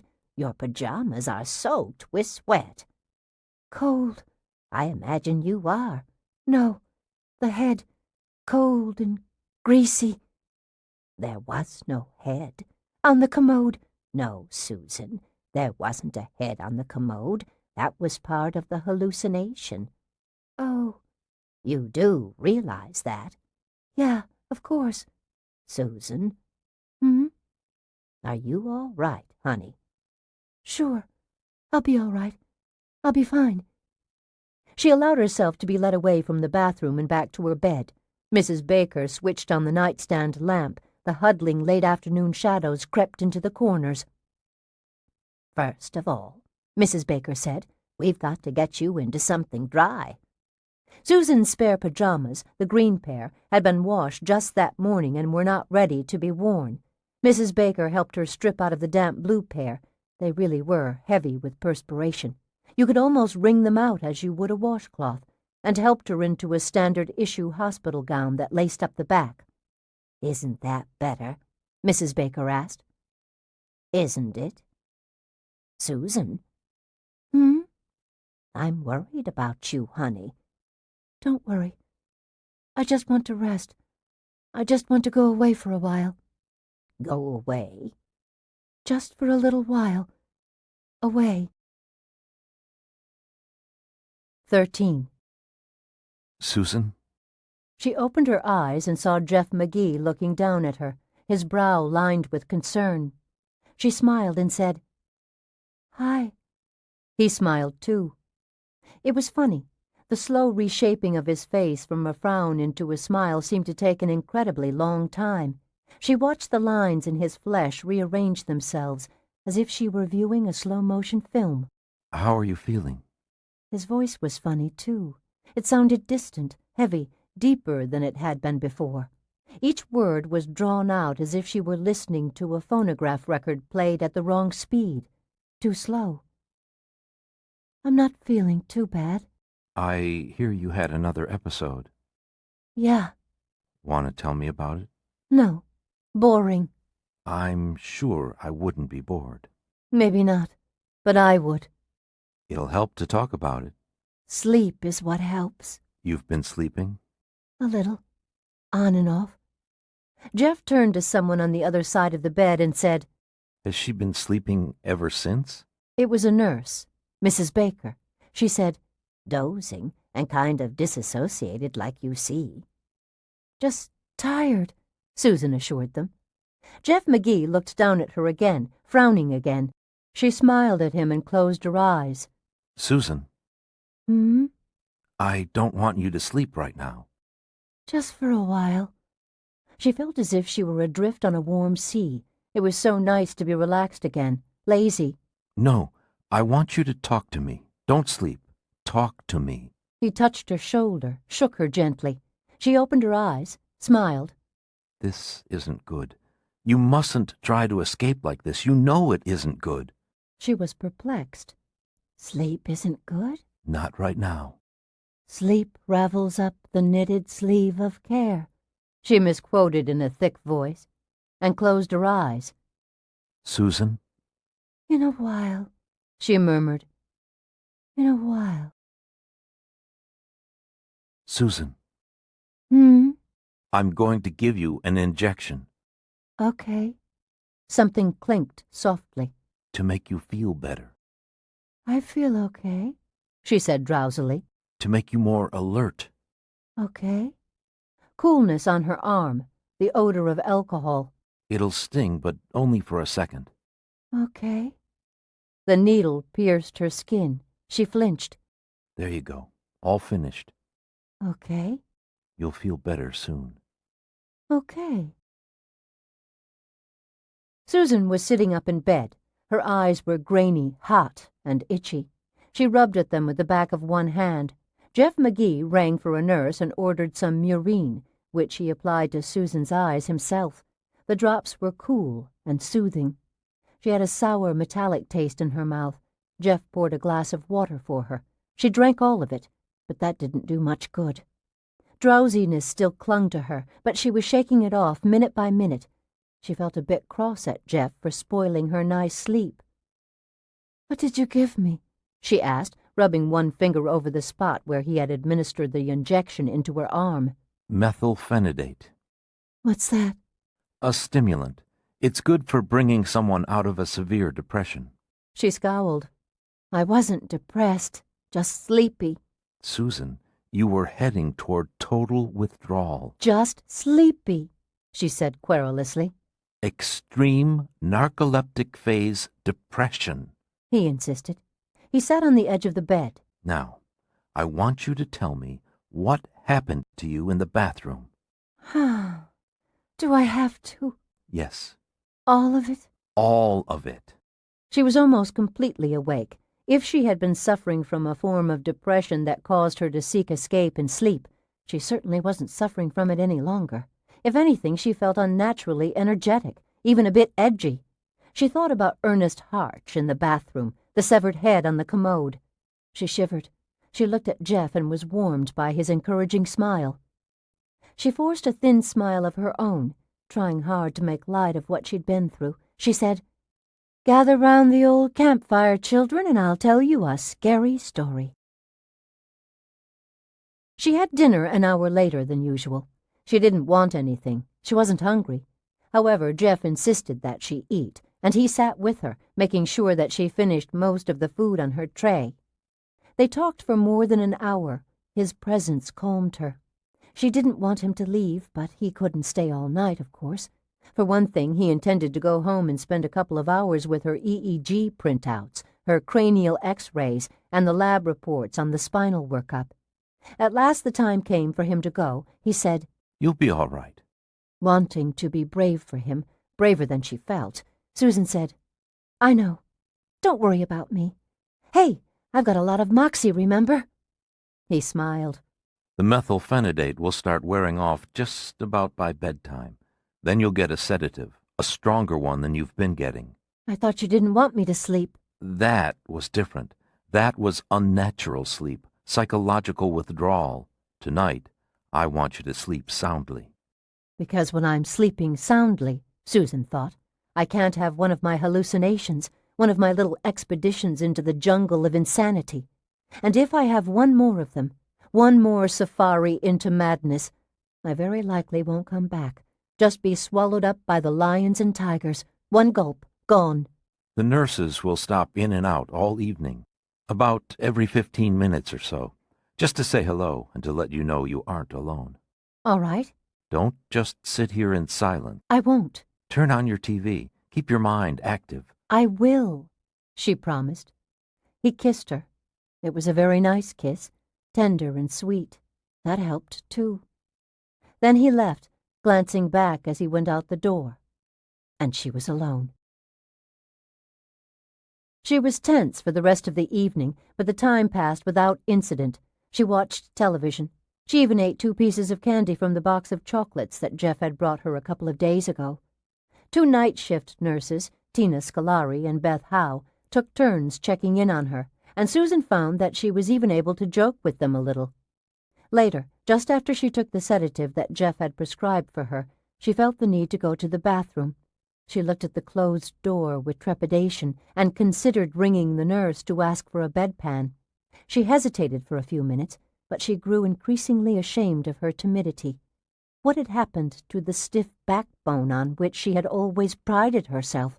Where was the famous Thornton pluck? She reached for the call button, stopped herself. Finally, reluctantly, driven more by her protesting bladder than by her humiliation, she threw back the covers, got out of bed, and went to the bathroom. Opened the door, turned on the light. No dead men, no severed heads. "Thank God," she said, her breath whooshing out of her in relief. She went inside, closed the door, and went about her business. By the time she had finished and was washing her hands, her heart had slowed to a normal beat. Nothing was going to happen. She pulled a paper towel from the wall dispenser and started to dry her hands. Her eye was suddenly caught by something gleaming on the bathroom floor. It was in the corner, against the wall, something small and shiny. She dropped the paper towel in the waste can. She stepped away from the sink, bent down, picked up the glittering object. She stared at it in disbelief. Earlier she had wished that ghosts were real, and now it appeared as if she'd been granted her wish. She held the proof in her hand, the thing she had picked up from the floor, a thin gold chain and a gold-plated pendant, Jerry Stein's mezuzah, the same one that she had seen tangled around the ruined throat of his severed head. Part 3. Going into Town. 14. Susan went to bed that night without showing the gold mezuzah to anyone.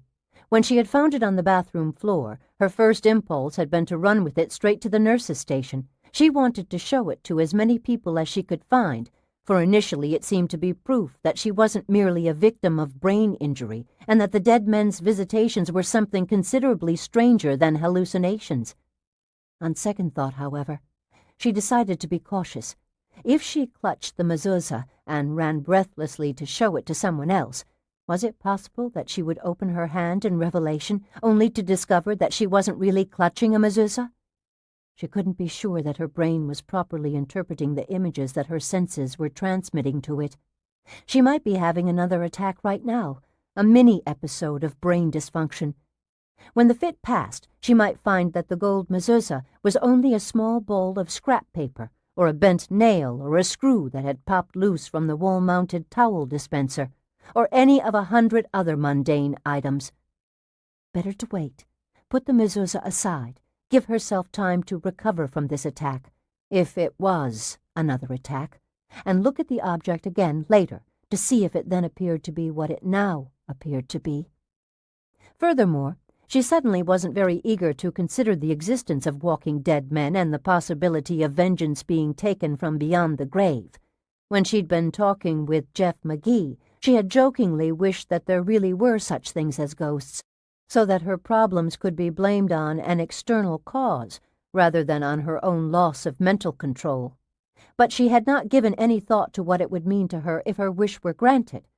What it meant, she now saw with chilling clarity, was an even deeper descent into the cellars of insanity. She simply wasn't prepared to believe that dead men could come back from their tombs. She was a scientist, a woman of logic and reason. Whenever she saw gross superstition at work in other people, she was either amused or appalled by it. There wasn't room for the supernatural in her philosophy, or, more importantly, in her self-image. This far, she had retained possession of her sanity primarily because a small part of her had clung tenaciously to the knowledge that her tormentors were only figments of her sick mind, nothing but imaginary creatures, phantoms. But if they were real, what then? What next? She looked at her face in the mirror and could see the stark, haunted look in her own gray-green eyes. Now there were new insanities, new terrors, new horrors to contemplate. What next? She didn't want to think about that. Indeed, there was no point in thinking about it until she knew whether the mezuzah was real or not. Besides, the strong sedative she'd been given was beginning to take effect. Her eyes were rapidly becoming heavy, and her thoughts were getting fuzzy at the edges. She carefully wrapped the gold pendant in a strip of toilet paper. She made a small, square, tidy bundle of it. She left the bathroom, turning off the overhead fluorescence as she went. She got into bed and put the wad of toilet tissue in the top drawer of the nightstand, beside her wallet, closed the drawer, her little secret. The sedative was like a great wave in the sea, rolling inexorably over her, pulling her down, down. She reached out to snap off the bedside lamp, but she noticed that no one had turned on the nightlight. If she switched off her lamp, she would be in total darkness, except for what little indirect illumination the hall lights provided. She didn't like the prospect of lying alone in darkness, not even for the few minutes she would need to fall soundly asleep. She pulled her hand back from the lamp. Staring at the ceiling, trying not to think, she lay in light, until, a minute later, she herself went out with the suddenness of a clicking switch. Thursday morning. Clouds again. Also some torn strips of blue sky, like bright banners in the gloom. Susan lay motionless for a minute or two, blinking at the window before she remembered the treasure that she had secreted in the nightstand. She raised the bed, sat up, quickly combed her shaggy hair with her fingers, then opened the nightstand drawer. The toilet tissue was there, where she remembered having put it. At least that much was real. She took it out and held it in the palm of her hand for a while, just staring at it. Finally, she opened it with as much care as she had employed in the wrapping of it. The religious pendant lay in the center of the tissue. Its gold chain was tangled. It gleamed. Susan picked it up, fingered it wonderingly. The mezuzah was real. There was no doubt about that. As impossible as it seemed, it must follow that the dead men were real too. Ghosts? She turned the pendant over and over in her fingers, the chain trailing out of her hand and along her arm, while she tried to make up her mind whether or not she wanted to believe in ghosts. And even if she wanted to believe in them, could she? Her ingrained level-headedness, her lifelong skepticism in such matters, and her preference for neatly packaged scientific answers made it difficult for her to turn abruptly away from logic and just blithely embrace superstition. Even if she had been predisposed to supernatural explanations, there was one thing that would nevertheless have made it hard for her to accept the ghost theory. That one hitch was the mezuzah. If the dead men were malevolent spirits who were capable of vanishing in the blink of an eye, as Harch had seemed to vanish from the bathroom yesterday afternoon, taking Jerry Stein's severed head with him, then the mezuzah should have vanished too. After all, if it was a part of the apparition, it couldn't also be a part of the real world. Yet here it was, in her hand.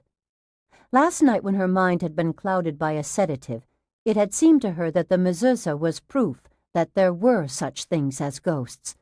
However, now she realized that the pendant's existence proved only that the dead men were not merely hallucinations. In fact, it didn't even prove that much. It only indicated that such was the case. Ghosts? That seemed unlikely. And with the mezuzah in her hand, blaming everything on brain dysfunction seemed too simplistic. She couldn't completely forget about either of those theories, of course, but for the time being, she could relegate them to a back room in her mind. So what explanations were left? She stared at the mezuzah, frowning. She seemed to have come full circle, back to the look-alike theory. But that was no good to her either, because she had never been able to explain why 4 perfect look-alikes for the 4 fraternity brothers would show up in Willowalk County Hospital, of all places, intent upon tormenting and perhaps killing her. If a theory made absolutely no sense, then it was a worthless theory. Besides, even the conspiracy theory didn't explain how Harch had disappeared from the windowless bathroom yesterday.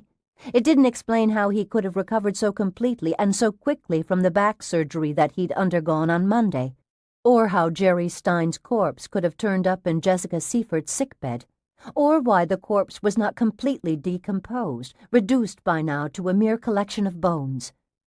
Ghosts? brain dysfunction, bizarre conspiracies. None of the available theories answered all of the questions, or even most of them. Every avenue of inquiry seemed to lead only to further confusion. Susan felt lightheaded. She clutched her hand tightly around the mezuzah, as if she could squeeze the truth from it. A nurse entered the room from the hall. It was Millie, the thin, fox-faced blonde. On Tuesday morning, when Susan had become hysterical at the appearance of the Jellicoe and Parker duplicates, the orderlies named Bradley and O'Hara, it had been Millie who had attempted to give Susan an injection against her will, while Carl Jellicoe held her down on the bed. "The breakfast cart's just right down the hall," Millie said as she passed the bed, heading toward the bathroom. "Ought to be here in a minute," she added, slipping into the bathroom before Susan had an opportunity to respond. Through the half-open door, Susan saw the nurse crouch down and peer behind the commode, first around one side of it, then around the other side.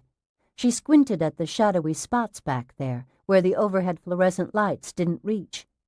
After the nurse had carefully inspected all around the toilet, she turned her back to it, still hunkering down. She swung her head left, right, keeping her eyes down toward the baseboard. She peeked behind the door, under the sink. Susan's eyes turned inexorably down to her own hand. The mezuzah, now hidden in her fist, seemed to grow icy, leaching the warmth from the flesh that encircled it. The gold chain trailed from between her clenched fingers. Without fully understanding why she did it, operating solely on a hunch, Susan opened her fingers just long enough to quickly, surreptitiously push the chain in to keep company with the pendant. She made a fist again, put the fist in her lap, covered it with her other open hand, tried to look relaxed.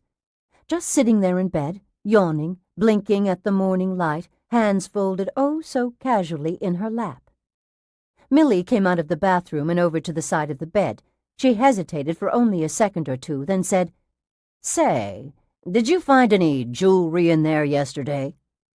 "Jewelry? Yeah." In where?" Susan asked, feigning surprise, yawning. "You mean in the bathroom?" "Yeah." "You mean like pearl necklaces and diamond brooches?" Susan asked lightly, as if she thought the nurse was leading up to a joke. "No, nothing like that. It's mine. I lost it somewhere yesterday, and I can't find it." "What kind of jewelry?" Millie hesitated only an instant, then said, "A mezuzah. It was on a gold chain." Susan could see the tension, the lies, the deception in the nurse's fox-like face and in her hard, watchful eyes. "It isn't yours," Susan thought. "You didn't leave it here. You're a damned liar." The mezuzah had been left behind by mistake. Obviously, it had dropped unnoticed from the severed head, and now they were trying to cover up and keep the charade going. "Sorry," Susan said. "I didn't find anything." The nurse stared at her. Susan could only see what they wanted her to believe. They wanted her to think that she had seen Millie's mezuzah on the bathroom floor and had linked it subconsciously to Jerry Stein's mezuzah, and thereby triggered another attack of nasty hallucinations. But Millie's behavior had made Susan suspicious, and now she was sure that her problem was not merely psychological. They were running her through some kind of test or program, a charade, the purpose of which she could not begin to understand. She was sure of that now. But who were they? "I hope you find it," she said to Millie, smiling sweetly. "The chain must have broke," Millie said. "It could have fallen off anywhere, I guess." The nurse wasn't a good liar. Neither her eyes nor her voice contained any conviction. An orderly entered, pushing a cafeteria cart. Millie put Susan's breakfast tray on the bed table, then both she and the orderly left. Alone again, Susan opened her hand. The mezuzah was damp with perspiration. Susan went into the bathroom, snapped on the fluorescent lights, and closed the door, leaving her untouched breakfast to get cold on the tray. She began to examine the walls, starting behind the commode. It was drywall construction, not plaster. It was a pebbly surface, white, freshly painted, without a visible crack. At the corner she examined the drywall joint with special care, but she didn't find anything out of the ordinary. The second wall bore no cracks either, and the second corner was as smooth and seamless as the first one had been. The sink stood in the middle of the third wall. Above the sink, the mirror filled in from the backsplash to the ceiling. On both sides of the sink and the mirror, the wall was perfectly even in texture, unmarked, normal. 3/4 of the way around the small room, in the third corner, behind the door, she found what she was looking for. The drywall joint was marred by an unnaturally straight hairline crack that extended all the way from the mitered junction of the 3-inch-high base molding to the ceiling. This is madness. She raised her hands to her face, rubbed her eyes gently with her fingertips, blinked, looked at the corner again. The crack was still there, a knife-edge line that clearly had not been caused by the settling of the building over the years. It was a deliberate feature of the wall. She went to the sink again, stared at the mirror, looking at the surface of it, not at her own reflection. It was a single sheet of glass. There was no division down the middle of it, nothing as obvious as that. Apparently, it served as an unconnected flange. It was probably fixed to the wall only on the left side, neatly concealing the pivot point behind it. She knelt on the cold tile floor and peered beneath the sink. All of the plumbing, both the drain and the 2 water lines, came up out of the floor. Nothing came out of the wall. She squirmed under the sink as far as she could and peered at the shadowed drywall back there. It was scarred by another crack that evidently came down from the ceiling, for the most part hidden by the mirror and the sink, appearing here and running all the way to the baseboard. This crack was as straight as a plumb line, just as the one in the corner was. The base molding had been cut through, the cut aligned with the crack in the wall. Susan was able to insert a fingernail into the crevice where the 2 sections of molding met. It had never been filled with putty. She could feel a faint cold draft puffing through that narrow gap, a vague but icy breath against her fingertips. She retreated from beneath the sink and stood up, brushing her dusty hands together. She stared thoughtfully at the 6-foot-wide expanse of drywall between the corner by the door and the middle of the sink. Apparently that entire section of the wall swung inward, away from the bathroom. This was how Ernest Harch had exited, the severed head tucked under his arm, unaware that the mezuzah had fallen to the floor behind him. What lay on the other side? Madness. Behind the second bed, the one in which Jessica Seifert had lain until yesterday afternoon, Susan inspected the wall. It was marked by another hairline ruler-straight crack that extended from the floor to the ceiling. From a distance of more than 6 or 8 feet, the line was invisible. A similar seam was hidden in the corner. Susan put one hand flat against the wall and pressed hard at several points on both sides of both cracks, hoping that the hidden doorway was operated by a pressure latch of some kind. But the wall remained in place in spite of her careful prodding. She knelt down and squinted at the baseboard, felt along it with one hand. Again, there was a draft coming out of the gaps, faint but detectable, and cold. Near the left-hand crack, she found a trace of grease, lubricant for the swinging partition's secret hinges. She pressed every couple of inches along the molding, but she could find no pressure latch there either. Secret doors? It seemed too bizarre to be true. Shadowy conspirators moving clandestinely through the walls? That was a classic paranoid fantasy. But what about the seams in the drywall? Imagination. And the drafts seeping through from hidden rooms? Perceptual confusion. And the grease. Misinterpretation of visual and tactile stimuli due to brain dysfunction. A tiny cerebral hemorrhage, or a sand-grain blood clot, or a brain lesion, or a... Like hell it is, she muttered. Her oatmeal had gotten cold and gummy. She ate it anyway. More than ever, she needed to keep up her strength. While she ate, she tried to figure out what the hell was going on. She seemed stuck with the conspiracy theory, though it made no sense at all. Who could possibly have the resources and the determination to organize such an elaborate plot, such an incredible masquerade, involving 4 dead ringers that must have been located with only the most titanic effort? And for what purpose? Why all this expenditure of time and money and energy? What could be gained? Was some relative of one of the dead fraternity men, A father, mother, sister, brother, seeking revenge on Susan for her testimony at the trial, even though she had told only the truth? Seeking revenge after 13 years? By trying to drive her out of her mind? No. Good heavens, that was absurd. That was a scenario straight out of a comic book. People didn't seek revenge by means of such complicated and expensive conspiracies. If you were dead set on getting revenge for something like this, then you did it with a knife or a gun or poison, and you didn't wait 13 years either. Surely a raging hatred, a hatred sufficiently powerful to inspire a vengeance killing, could not be sustained for 13 years. But what kind of hospital had hidden rooms and secret doors in its walls? In a madhouse clinic, in a sanitarium for the hopelessly insane, there might be such secret doors, but only in the fevered minds of the most severely disturbed patients. Yet these doors were not merely figments of her demented imagination. She wasn't just a disassociated schizophrenic sitting in a padded cell, fantasizing that she was in some ordinary hospital in a town called Willowalk. She was here, damn it all. This was really happening. The secret doors did exist. As she thought back over the past 4 days, she remembered a few strange incidents that hadn't seemed important at the time, but which seemed vitally important now. They were incidents that should have alerted her to the fact that this place and the people in it were not what they pretended to be. Vitesky. The first indication that something was amiss had come from him. Saturday night, when Susan had awakened from her coma, Dr. Vitesky had seemed stiff, ill at ease, noticeably uncomfortable with her. When he had told her about her accident and about Willowalk County Hospital, his voice had been so stilted, so wooden, that each word had seemed like a cast-off splinter.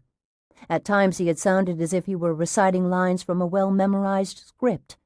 Perhaps that was precisely what he had been doing. Mrs. Baker had made a mistake, too. On Monday, as the nurse was finishing up her shift and preparing to go home for the day, she had spoken of having a hot date that night with a man whose shoulders were big enough to measure a doorway. 2 days later, when Susan had asked belatedly whether the date was a success or not, Mrs. Baker had been lost for a moment, utterly baffled. For a long moment. Too long. Now, it seemed perfectly clear to Susan that the story about the lumberman and the bowling date and the hamburger dinner had been nothing but a spur-of-the-moment ad-lib, the kind of sharp and colorful detail that a good actor frequently invents in order to contribute to the verisimilitude of a role. In actuality, there had been no aging, virile lumberman, no bowling date.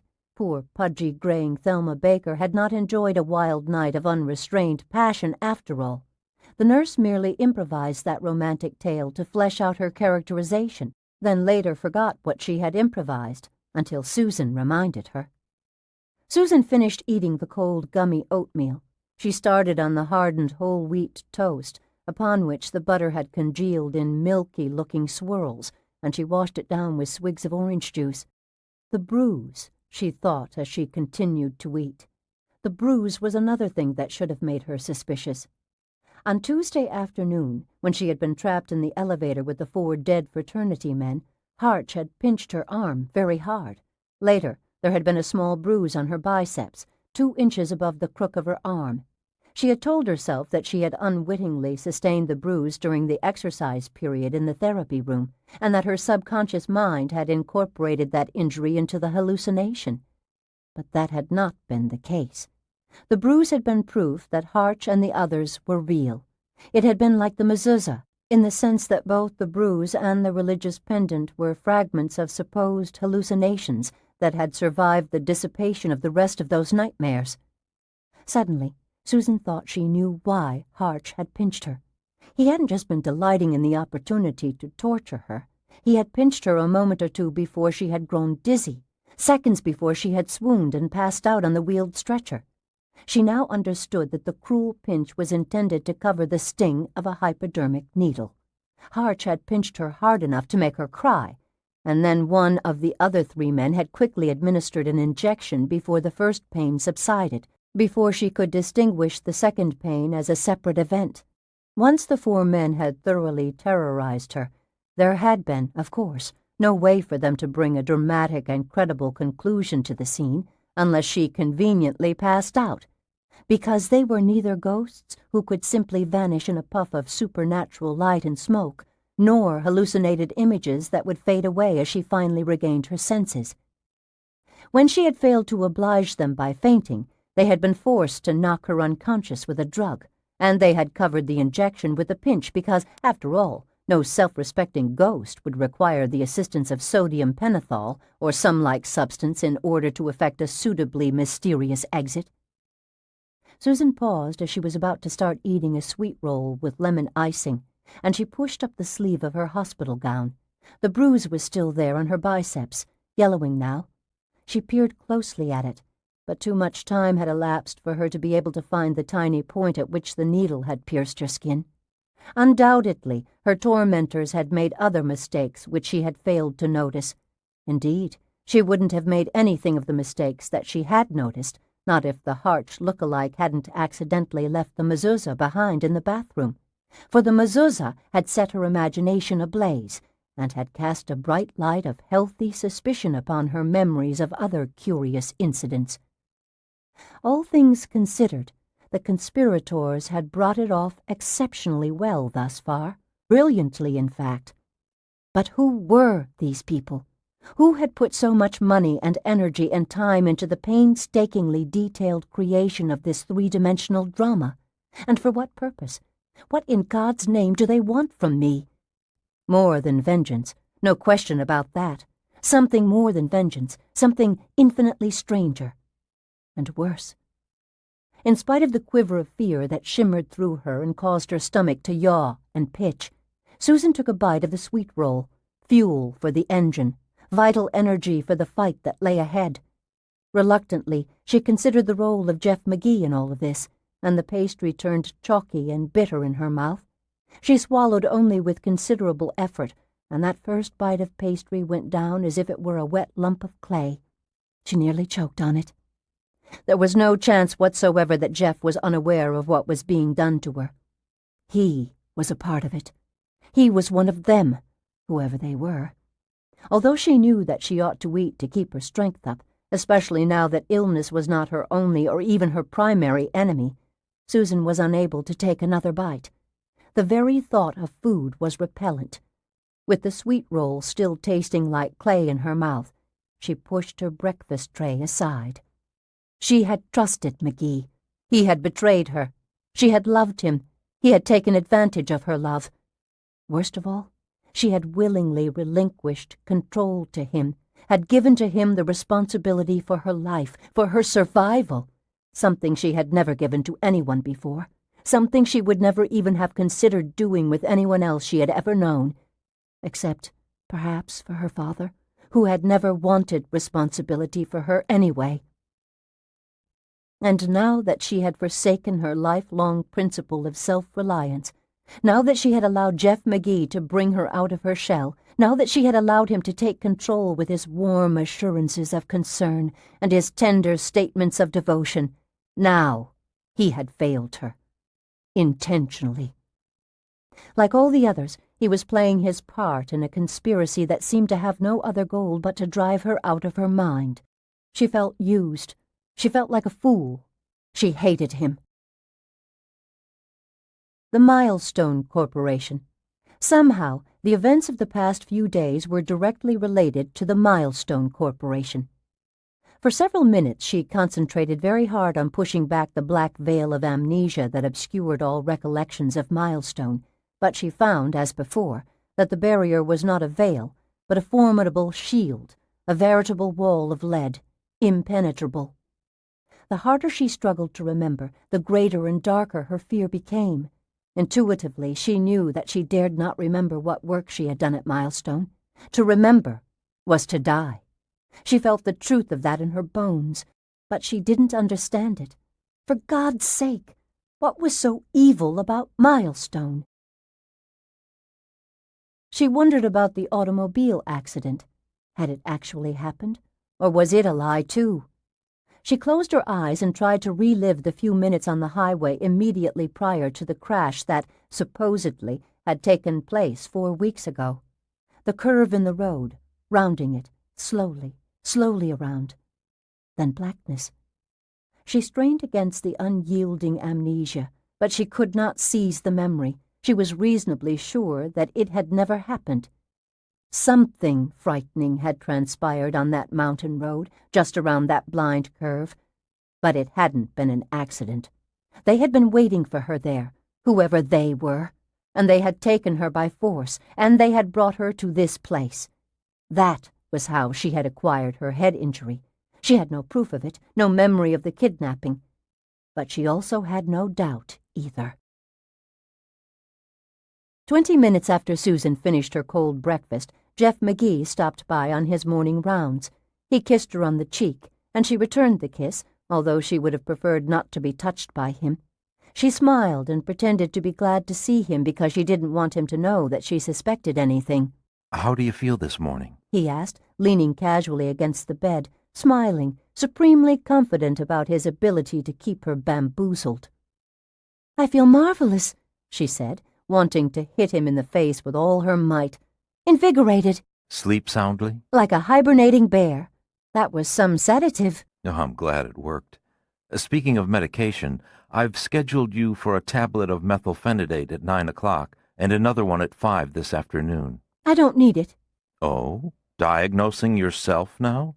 Did you sneak out and acquire a medical degree during the night? "Didn't have to. I just sent for it in the mail." How much did it cost? $50. Cheaper than mine. "God, I hope so," she said, and smiled a smile she didn't feel. "Look, I don't need methylphenidate for the simple reason that I'm not suffering from depression anymore." Not right at this moment, maybe, but another wave of deep narcoleptic depression might come at any time, especially if you have another one of your hallucinations. I believe in preventive medicine. "And I believe that you're a goddamned fraud, Dr. McGee," she thought. She said, "But I don't need any pills. Really, I tell you, I'm up." And I tell you, I'm the doctor. "Who must be obeyed." Always. Okay. 1 pill at 9 and 1 at 5. Good girl. Why don't you just pat me on the head and scratch me behind the ears like you would a favorite dog?" she thought bitterly, even as she kept her true emotions hidden. She said, "Did you have a chance to look over my tests again last night?" Yeah, I spent almost 5 hours with them. "You damned liar," she thought. "You didn't spend 10 lousy minutes with them because you know I don't have a medical problem of any kind." She said, 5 hours? That was above and beyond the call of duty. Thank you. Did you find anything?" I'm afraid not. The EEG graphs didn't turn up anything more than what I saw on the CRT readout yesterday. And your X-rays are like a set of textbook illustrations labeled Full Cranial Sequence of a Healthy Human Female. "I'm glad to know I'm human anyway." Perfect specimen. "And female," Perfect specimen. he said, grinning. "What about the spinal tests?" Susan asked, playing along with him, softening her voice and permitting a trace of nervous strain to color it, carefully projecting exactly the proper amount of worry and self-concern. She beetled her brow to a carefully calculated degree, letting McGee read fear and doubt in the furrows of her creased forehead. I couldn't find any mistakes in the lab's procedures. There wasn't anything the pathologist overlooked, nothing he misread in the data. Susan sighed wearily and let her shoulders sag. McGee responded to the sigh, took her hand in his in an effort to comfort her.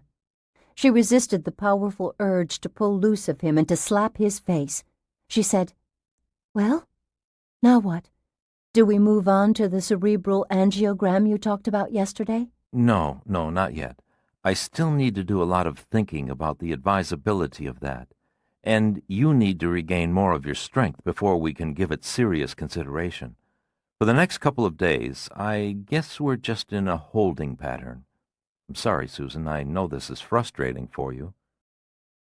They talked for another 5 minutes, mostly about personal things, and McGee never appeared to realize that she was looking at him from a different and considerably less flattering perspective than that from which she had viewed him previously. She was surprised by her own acting ability, and even rather pleased by it. She was as good as Mrs. Baker. "I'll beat these bastards at their own game if I can only find out what the devil it is," she thought with more than a little satisfaction. But no one in this vicious charade was half as good an actor as McGee. He had style and control and panache.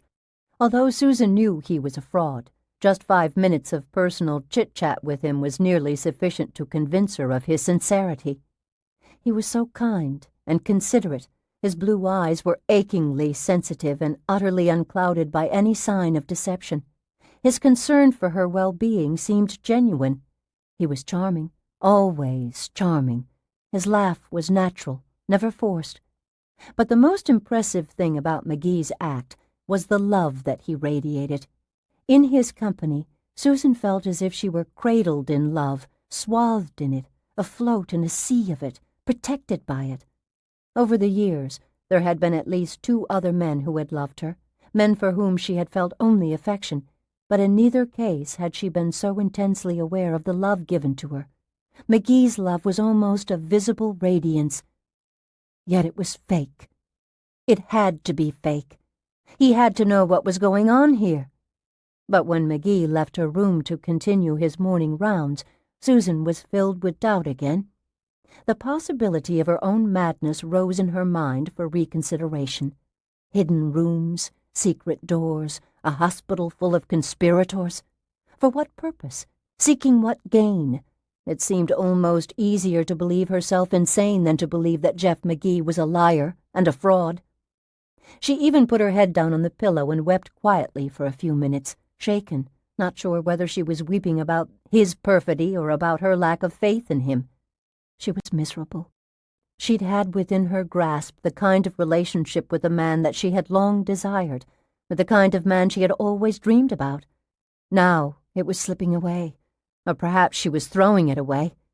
Confused, she didn't know which it was, didn't know what she ought to believe or exactly what she ought to feel. Eventually she reached under the pillow and pulled out the gold mezuzah. She stared at it. She turned it over and over again in her hand. Gradually the solidity of that object, the stark reality of it, brought her to her senses. Doubt evaporated. She was not losing her mind. She wasn't mad, but she was very angry. At 9 o'clock, Millie brought the day's first dose of methylphenidate. Susan took the capsule out of the small paper pill cup and said, "Where's Mrs. Baker this morning?" "Thursday's her day off," Millie said, pouring a glass of water from the metal carafe. "She said something about washing and waxing her car this morning, then going on a last autumn picnic with some friends this afternoon. But wouldn't you know it, they say we're going to get a pretty good rain later this afternoon." "Oh, very nice detail," Susan thought with a combination of sarcasm and genuine admiration for the planning that had gone into this production. Thursday's her day off. My, what a thoughtful, realistic touch that is, even though this isn't an ordinary hospital, and even though Mrs. Baker isn't an ordinary nurse, and even though we're all involved in some unimaginably bizarre charade, she gets a day off for the sake of realism. Washing and waxing her car. A late autumn picnic. Oh, very nice indeed. A splendid bit of detail for authenticity's sake. My compliments to the sonorists. Millie put down the metal carafe and handed the glass to Susan. Susan pretended to put the capsule of methylphenidate in her mouth, palmed it instead, and drank 2 long swallows of ice water. Henceforth, she wasn't going to take any of the medications that she was given. For all she knew, these people were slowly poisoning her. Because she was a scientist, it naturally occurred to her that she might be the subject of an experiment. She might even have willingly agreed to take part in it, an experiment having to do with sensory manipulation or with mind control. There was sufficient precedent to inspire such a theory. In the 1960s and 1970s, some scientists had voluntarily subjected themselves to sensory deprivation experiments, settling into dark, warm, watery SD tanks for such extended lengths of time that they temporarily lost all touch with reality and began to hallucinate. Susan was sure she wasn't hallucinating, but she wondered if the second floor of the hospital had been adapted for an experiment in mind control or brainwashing techniques. Brainwashing sounded like a good bet. Was that the kind of research the Milestone Corporation was engaged in?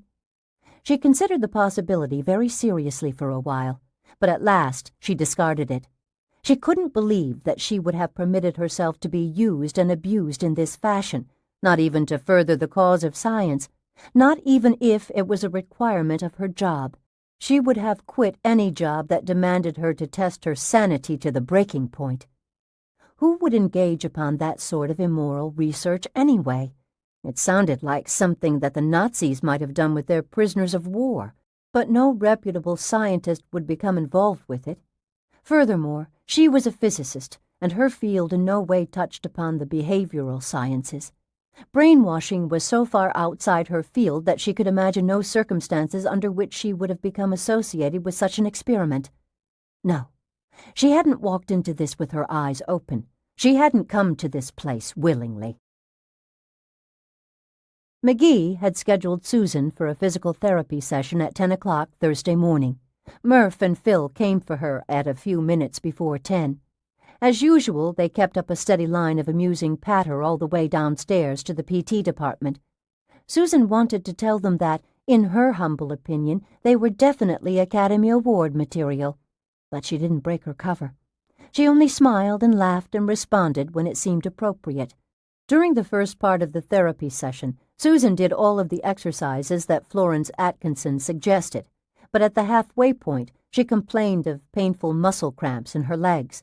She winced and groaned convincingly, though she actually had no cramps. She just didn't want to exhaust herself in a therapy session. She was saving her strength now, for she would have desperate need of it later. She intended to escape tonight. Mrs. Atkinson seemed genuinely concerned about the cramps. She cut short the exercise part of the session and gave Susan a longer massage than usual, plus 10 extra minutes in the whirlpool. By the time Susan had taken a hot shower and had dried her hair, she felt much better than she had felt at any time since she had come out of her coma. On the way back to her room, in the care of Phil and Murph once more, Susan grew tense at the elevators, wondering if another hallucination was planned for this moment, but the elevator was empty. The ride upstairs was uneventful. She hadn't decided exactly how she should handle the next apparition. She knew how she wanted to handle it. She wanted to respond with blind rage, with a furious assault that would drive them back in surprise. She wanted to claw their faces and draw their blood, lots of blood, which would be more proof that they weren't ghosts or hallucinations. She wanted to hurt them, and then she wanted to defiantly accuse them. But she knew she couldn't do what she wanted. As long as they weren't aware that she was wise to their games, she had the advantage. But the moment she revealed her knowledge, she would lose what little freedom to maneuver that she now had. The charade would end abruptly. They would stop trying to drive her insane, which seemed to be their single-minded intention, and they would do something even worse than that to her. She was sure of it. She ate every bite of her lunch. When Millie came to take the tray away, Susan yawned and said, "Boy, am I ready for a nap." "I'll close the door so the hall noise won't bother you," the sharp-faced blonde said. As soon as the nurse had gone, pulling the door shut behind her, Susan got out of bed and went to the closet, slid the door open. Blankets and pillows for the room's other bed were stored on the closet shelf. On the floor were Susan's battered suitcases, which supposedly had been salvaged from her wrecked car. She dragged the suitcases into the room and opened them on the floor, praying that no one would walk in on her during the next few minutes. She rummaged quickly through the contents of the bags, putting together an outfit that was suitable for a jailbreak: a pair of jeans, a dark blue sweater, thick white athletic socks, and a pair of Adidas running shoes. She shoved that bundle to the back of the shallow closet, then stood the suitcases in front to conceal it. She shut the closet door and hurried back to the bed, got in, put up the safety railing, lowered the mattress, put her head down on her pillow, and closed her eyes. She felt good. She felt as if she were in charge of her life again. Then she had another unsettling thought. Lately, she seemed to have an endless supply of them, and this one was especially unsettling. She wondered if she was being watched by concealed closed-circuit television cameras. After all, if they went to the trouble of hidden rooms and secret doors, Wouldn't they also put her under 24-hour observation? And wouldn't they now know that she had found the mezuzah and that she was preparing to escape? She opened her eyes and looked around the room, seeking places where cameras might be concealed. The heating vents in the walls, up near the ceiling, offered the only logical hiding places. There were 2 vents in 2 different walls. If cameras were placed in the heating ducts, a few inches behind the vent grills in order to avoid detection from the glint of light on their lenses, and if they were properly positioned, fully motor-driven for the widest possible lateral view, aimed downward, and equipped with remote-control zoom lenses, then they would be able to cover most, if not all, of the hospital room. For a few minutes Susan was sick with despair. She hugged herself and shuddered. Gradually, however, her spirits rose somewhat, for she decided there mustn't be any cameras. If there were cameras, she would have been observed handling the mezuzah this morning. It wouldn't have been necessary for Millie to question her about lost jewelry. If they had seen her with the mezuzah, they would have been afraid that she was aware of their charade, and they would have called a halt to it. Wouldn't they? Probably. There didn't seem to be any point to staging more hallucinations if she could no longer be fooled by them. Yet, although she was pretty sure they wouldn't go on toying with her this way, she couldn't be absolutely positive about it, for she didn't know what motivated them. She would just have to wait and see.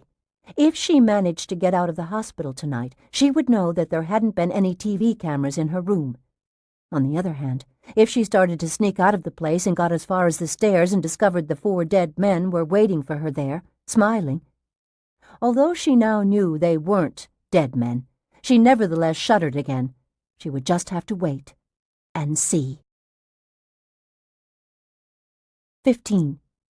Later Thursday afternoon, a fast-weaving loom of wind brought new gray cloth for the rents in the clouds, patching over every last glimpse of blue September sky.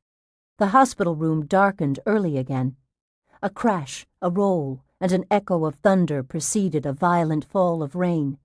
For a while, fat droplets of water snapped bullet-hard against the window in great profusion, and with the sound of a dozen submachine guns.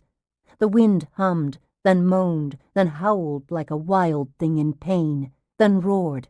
In time, the storm abated somewhat, but only temporarily. It settled into a rhythmic pattern that alternated between fury and docility, between a torrential downpour and a pleasant drizzle.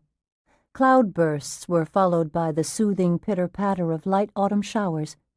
Although the storm waxed and waned, the day grew steadily darker, not brightening for even a moment, and Susan looked forward to the coming nightfall with barely containable excitement, and with fear, too.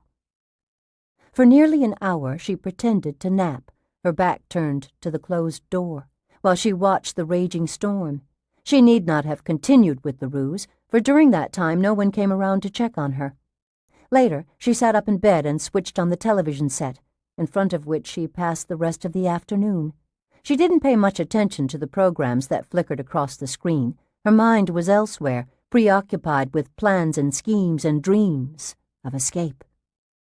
At 5 o'clock sharp, Nurse Scolari, who had come on duty at 4, brought another dose of methylphenidate and a fresh carafe of ice water. Susan faked the taking of the capsule, palmed it as she had done with the first dose this morning. At supper time, McGee came in with 2 trays and announced that he was having dinner with her. No candles, no champagne, but there are some delicious-looking stuffed pork chops and apple nut cake for dessert. Sounds terrific to me. I never liked the taste of candles anyway. He also brought several magazines and 2 more paperback novels. I thought maybe you might be running out of reading material. He stayed for more than 2 hours, and they talked of many things. Eventually, the strain of playing the innocent, the stress of pretending to love him when she actually despised him, it all became almost too much for Susan to bear. She had found that she was a pretty good actress, but she had also learned that deception exacted a high toll from her. She was relieved and exhausted when McGee finally kissed her good night and left. She was relieved, yes, but she was also curiously sorry to see him go. Until he was walking out of the door, she wouldn't have believed that she could be sorry to see him go. But when he crossed the threshold and disappeared into the corridor, Susan felt a sudden and unexpected loss, an emptiness. She knew she might never see him again, except in a court of law, where he would stand trial for his part in her kidnapping and peculiar torture. In spite of the fact that she knew him to be a fraud, she still found him to be good company. He was as charming as he had ever been. He was still a good conversationalist. He still had an excellent sense of humor and an appealing, infectious laugh. Worst of all, he still seemed to glow with love for her. She had tried hard to see through him, to discern the duplicitous bastard beneath the surface saint, and she had tried with all her might to hear the lies in his love talk, but she had failed. If you know what's good for you, forget him, she told herself angrily. Just put him out of your mind. All the way out. Think about getting out of here. That's what's important. Getting out. She looked at the bedside clock. 8:03. Outside, lightning briefly drove back the darkness. Rain fell and fell. At 9 o'clock, Tina Scolari brought the sedative that McGee had prescribed. Putting her cupped hand to her mouth, she pantomimed taking the sedative. She quickly washed down the non-existent pill with the swallow of water that the nurse offered her. "Have a good night," Tina Scolari said. "I'm sure I will." A few minutes after the nurse had gone, Susan switched off the bedside lamp. The nightlight cast its phosphoric luminescence across the room, leaching all color from the chamber, so that everything appeared to be either ash-gray or the ghost white of moonglow. The nightlight was no threat to the crowd of shadows, but it was good enough for what Susan had to do. She waited another few minutes, lying in bed, staring at the dark ceiling, which flickered now and then with the reflected flash of lightning that bounced off the water-filmed windows. She wanted to be certain that the nurse wasn't going to come back with some forgotten medication or with a warning about an early wake-up call for new tests. At last, she got up and went to the closet. She took 2 pillows and 2 blankets from the top shelf, carried them back to the bed. She arranged them under the covers in a series of lumps that she hoped would pass for a huddled, sleeping woman.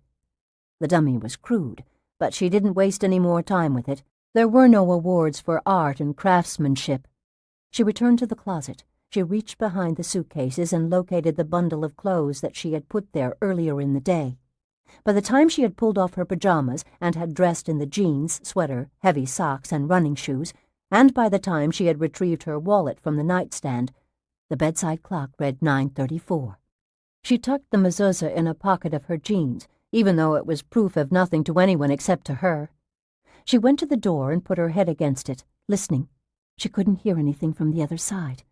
After a moment of nervous hesitation, after she wiped her sweaty palms on her jeans, she pushed the door open, just a crack, peered into the well-lighted hallway, opened the door a few inches farther, stuck her head out, looked right, looked left. There was no one in sight. The corridor was silent. It was so silent, in fact, that in spite of the highly polished tile floor and the spotless yellow walls and the dust-free fluorescent ceiling lights, it seemed as if the building had been abandoned and had not known the sound of human activity for ages. Susan left the room, easing the door shut behind her. She stood for a breathless moment, with her back pressed flat against the door, afraid to step away from it, prepared to turn and open it and scurry inside again, into her bed and under the covers, dispossessing the crudely formed dummy at the slightest sound of an approaching nurse. To her left lay the junction of the corridors, where the 2 short wings connected with the long main hall. If there was going to be any trouble, it would most likely come from that direction, for the nurse's station was around the corner and halfway down the longest corridor. The silence continued, however, disturbed only by the low, distant rumble of the storm. Convinced that further hesitation was more dangerous than any action she could take, Susan moved cautiously to the right, away from the confluence of corridors, directly toward the large fire door at the end of the short wing, where there was a red exit sign.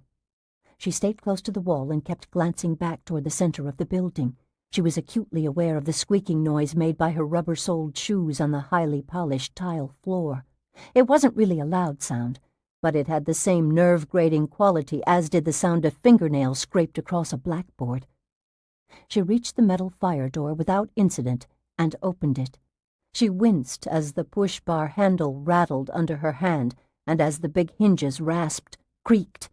Quickly, she stepped across the threshold onto a stairwell landing and shut the heavy door behind her as quietly as possible, which wasn't nearly quietly enough to suit her. The stairs were bare concrete and were dimly lighted. There was only one small bulb on each landing. Here and there between the landings, the concrete walls were draped with shadows like webs of dust and soot. Susan stood perfectly still and listened. The stairwell was even more silent than the second-floor hallway had been. Of course, she had made so much noise with the door that any guard who might have been stationed on the stairs would now be frozen, listening just as she was. Nevertheless, she was sure that she was alone. They probably hadn't posted guards because they didn't expect her to try to escape.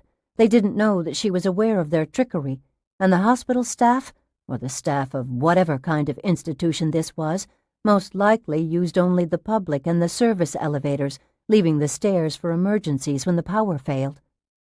She stepped to the black iron railing and leaned over it, looked up, then down. 4 more flights of steps and 4 more landings lay above her. 2 flights, 1 landing, and the bottom of the stairwell lay below. She went down to the bottom, where there were 2 fire doors, one set in the inner wall of the stairwell and apparently opening onto a first-floor corridor, the other set in the outer wall. Susan put her hands on the push bar and creaked open the outer door 2 or 3 inches. Cold wind forced its way into the rough concrete vestibule and capered around Susan's legs. It seemed to be sniffing at her as if it were a large, excited dog trying to make up its mind whether to wag its tail or bite. Beyond the door, a small rain-swept parking lot lay in the yellowish glow of a pair of tall sodium vapor lamps, each of which bore 2 globes like luminescent fruit. It didn't look nearly large enough to be the public parking area, but if it was the staff's lot, where were all the cars? Now that visiting hours were over, the public lot would be virtually deserted, but there should still be quite a few cars in the staff's parking area, even at night. There were only 4 vehicles, a Pontiac, a Ford, and 2 other makes with which she was not familiar. There was no one in the parking lot, so she stepped outside and let the fire door close behind her. The rain had nearly stopped falling now, as the storm entered one of its quieter moments. Only a thin mist floated down from the night sky. The wind, however, was fierce. It stood Susan's shaggy blonde hair on end, making her eyes water and forced her to squint. When it gusted, howling banshee-like, Susan had to stand with her head tucked down and her shoulders drawn up. It was surprisingly cold, too. It stung her exposed face and cut through the sweater she was wearing. She wished she had a jacket. She thought it seemed much too cold for September in Oregon. It was more like a late November wind, or even December. Had they lied to her about the date? Why on earth would they have lied about that, too? But then again, why not? It made no less sense than anything else they had done. She moved away from the emergency exit into the shadows by a bristling evergreen shrub, where she crouched for a minute while she decided which way to go from here.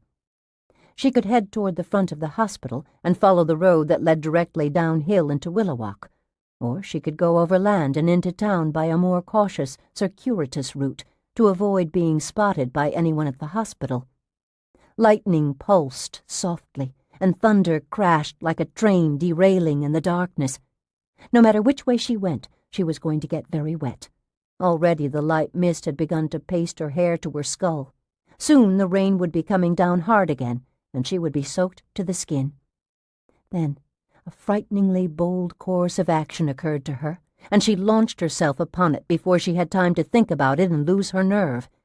She ran out into the parking lot toward the nearest car, the green Pontiac. There were 4 cars in the lot, 4 chances that someone had left a set of keys in an ignition or under a seat or tucked up behind a sun visor. In rural towns like Willowalk, where almost everyone knew everyone else, people weren't worried about car thieves nearly so much as were people in the cities and suburbs. Trust thy neighbor. That was still a rule that people lived by in a few favored places. 4 cars, 4 chances. She probably wouldn't have any luck, but it was worth taking a look. She reached the Pontiac and tried the door on the driver's side. It was unlocked. When she pulled the door open, the ceiling light came on inside the car. It seemed as bright as a lighthouse beacon, and she was sure that she had given herself away and that alarms would begin ringing at any moment. Damn! She slipped into the car, behind the steering wheel, and quickly closed the door, not concerned about the sound it made, just worried about shutting off that damned light. Stupid, she said, cursing herself. She scanned the parking lot through the blurry, water-spotted windshield. She saw no one. She looked at the lighted windows of the 4-story hospital. There was no one standing in any of them, no one watching her. She sighed with relief and took a deep breath. The car reeked of stale tobacco smoke. Susan wasn't a smoker herself and was usually offended and sometimes even sickened by such odors, but this time the stench seemed like a sweet perfume to her, for at least it was not a hospital odor. Increasingly confident that she was going to make good her escape, Susan leaned forward, thrusting one hand under the seat, feeling along the floor for the car keys, and froze. The keys were in the ignition. They glinted in the yellowish sodium vapor glow that came through the car windows. The sight of them rocked Susan. She stared at them with a mixture of elation and apprehension, and she found herself arguing with herself. Something's wrong. No, things are just finally going my way for a change. It's too easy. This is what I hoped to find. And it's too easy. In small towns, some people do leave keys in their cars. In the very first car you checked. What's it matter whether it's the first or the fourth or the 300th car? It matters because it's too easy. Just luck. I'm overdue for some good luck. It's too easy. Sharp axe blades of lightning chopped up the pitch-black sky, and there was a bellow of thunder. Rain fell in spurts at first, then in a sudden, terrible flood. Susan listened to the rain pounding on the car, watched it streaming down the windshield in rippling ribbons of sodium light, watched it as it continuously shattered the mirrored surface of the puddles on the pavement, and she knew that she wasn't going to walk all the way into town, which was as much as a mile away, longer if she went in a roundabout fashion. Why struggle through a cloudburst when she had a perfectly good automobile at her disposal? Okay, so maybe it was a little too easy. All right, so there wasn't any maybe about it. Too easy by far. But there wasn't any law against things going smoothly and easily now and then. It was easy, this finding a key straight off, but it was also just a stroke of good fortune, nothing more than that. What else could it be? She twisted the key in the ignition. The engine came to life instantly. She switched on the headlights and the windshield wipers, put the car in gear, and released the emergency brake. She drove out of the parking lot and around to the front of the hospital. She came to a one-lane, one-way drive, and turned the wrong way into it because the right way out would first take her beneath the brightly lit portico, where someone at the front doors might spot her. She reached the end of the short access way without encountering any oncoming traffic, and she paused at a stop sign where the drive intersected the two-lane county road. Glancing back at the 4-story building from which she had just escaped, she saw a large sign on the well-manicured rolling lawn. It was 8 feet long and 4 or 5 feet high, set on a stone base flanked by low shrubbery. 4 small floodlights were evenly spaced along the top of the sign, their beams directed down upon the bold white lettering, which was set against a royal blue background. Even through the heavy, wind-driven rain, Susan could read the sign without any difficulty. The Milestone Corporation. Susan stared at those 3 words in disbelief. Then she raised her eyes to the building again, regarding it with confusion, cold fear, and anger. It wasn't a hospital at all. But what in God's name was it? And wasn't the Milestone Corporation supposed to be located in Newport Beach, California? That was where she lived. That was where she was supposed to work. Get the hell out of here, she told herself urgently. She turned left and drove downhill, away from the Milestone Corporation. Through the rain and through the thin fog that blanketed the lowlands, Willowalk was visible as a collection of soft, fuzzy lights, none of which had clear points of origin, many of which bled together into yellow and white and pale pink blobs. Susan remembered that Dr. Viteski had said the town boasted a population of 8,000. It had to be exactly that. A boast. It just didn't look that big. At best it appeared to be half that size. Past the midpoint of the long hill, leaning over the steering wheel while she drove, squinting between the thumping windshield wipers. Susan watched a change come over the lights of Willowalk. Now they seemed to shimmer and wink and ripple and blink, as if the entire town was an enormous, intricate neon sign. Of course, that was only an effect of the weather. One thing that did not change was the impression of size that the lights imparted. The town still appeared to be considerably smaller than 8,000 souls, maybe even smaller than 4,000. The county road took a hard turn to the right and descended a last slope, past the first houses in town. In some of them, lights shone at the windows. Others were dark. All were obscured by the rain and by the eddying fog. The county road became Main Street. They couldn't have picked a more bland or more apt name for their primary avenue. The heart of Willowalk was like 10,000 other towns scattered across the country. There was a pocket-sized park with a war memorial statue at the entrance of it. There was a bar and grill named the Dewdrop Inn. Its sign was fashioned out of orange neon, and the D and drop was flickering on the edge of burning out. The windows were decorated with other neon advertisements, all for various brands of beer. The town supported a lot of small businesses, some local enterprises, some minor outlets of major national chains. Jenkins Hardware, Laura Lee's Flowers, a Sears storefront that dealt solely in catalog orders, the Plenty Good coffee shop, where Susan could see about a dozen customers seated in booths beyond the huge plate-glass windows, 2 dress shops, a men's store, the First National Bank of Willowalk, the Main Street Cinema, which was currently playing a double feature comprised of 2 of last summer's comedies, Arthur and Continental Divide, Thrift Savings and Loan, with its big electronic time and temperature sign, an intersection with 3 service stations, Arco, Union 76, and Mobile, and with a computer games arcade, Rocket Blast, on the 4th corner. Giulini Brothers, TV and appliances, a small bookstore and another bar and grill on the left, a drugstore and a G.C. Murphy's 5 and Dime on the right, a funeral home, Hathaway and Sons, set back from the street on a big chunk of property, an empty storefront, a hamburger joint, a furniture store. Although Willowalk was like 10,000 other towns in so many details, a couple of things seemed wrong. It seemed to Susan that everything in town was too neat. Every one of the stores looked as if it had been painted within the last month. Even the Arco, Union 76, and Mobile stations sparkled pristinely in the rain, gasoline pumps gleaming, service bay doors raised to proudly reveal brightly lighted, neatly ordered garages. There was not a single piece of litter in the gutters.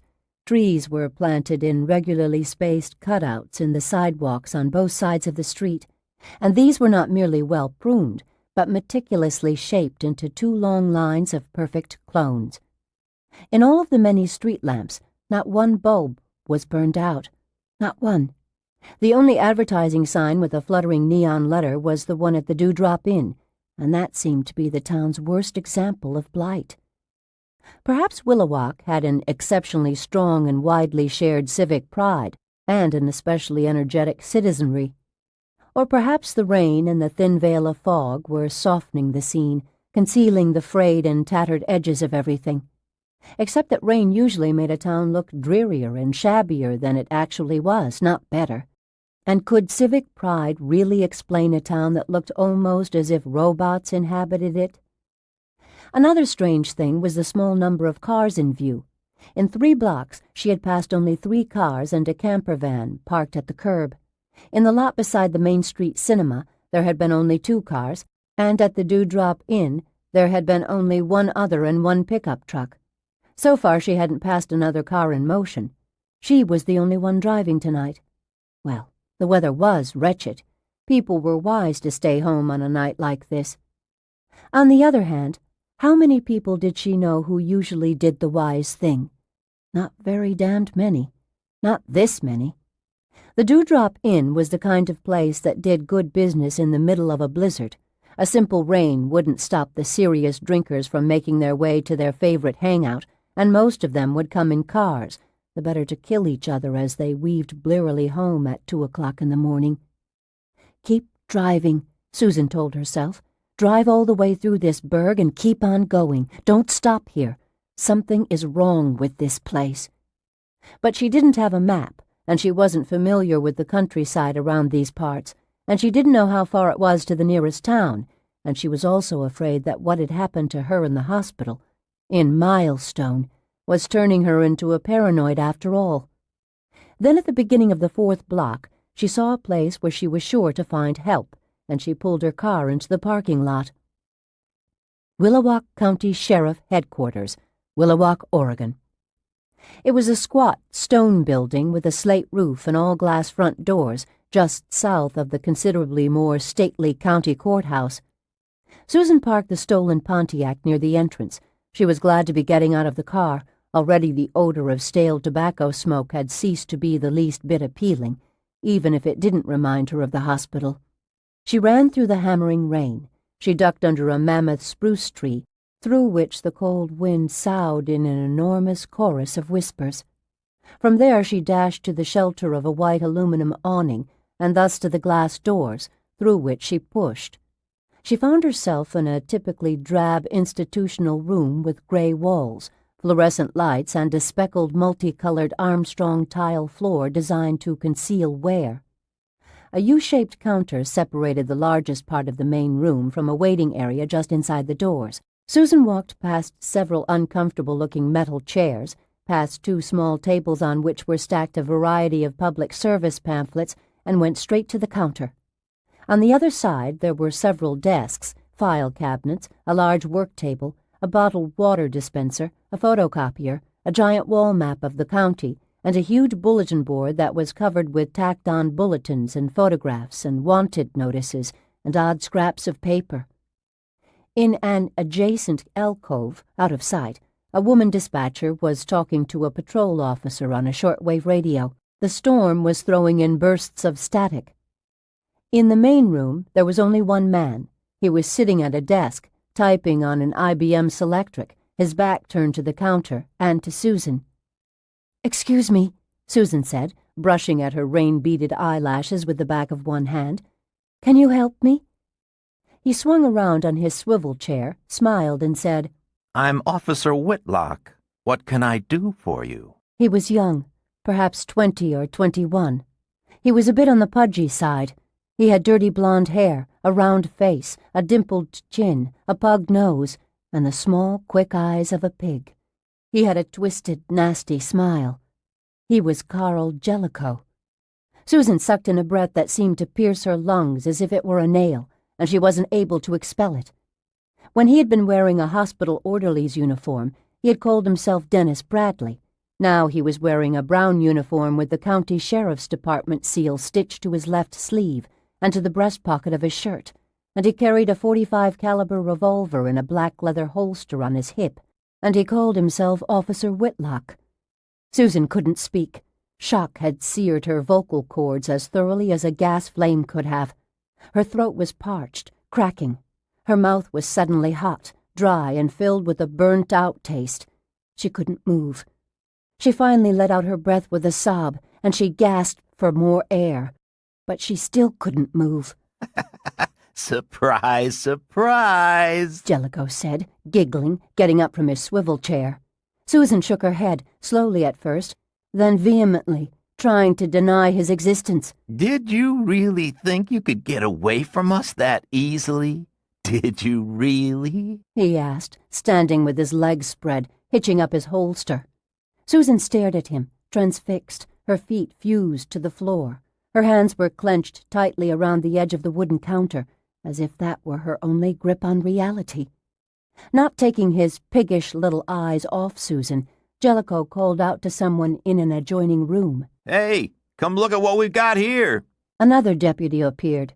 He was 20 or 21, tall, with red hair and hazel eyes and a fair complexion that was spattered with freckles. In his hospital orderly's uniform, he had called himself Patrick O'Hara. Susan didn't know what he called himself now, but she knew what he had called himself 13 years ago, when he had been a student at Briarstead College, when he had helped kill Jerry Stein in the House of Thunder. Herbert Parker. My, the lady looks distressed. Well, you see, the poor thing thought she'd gotten away from us.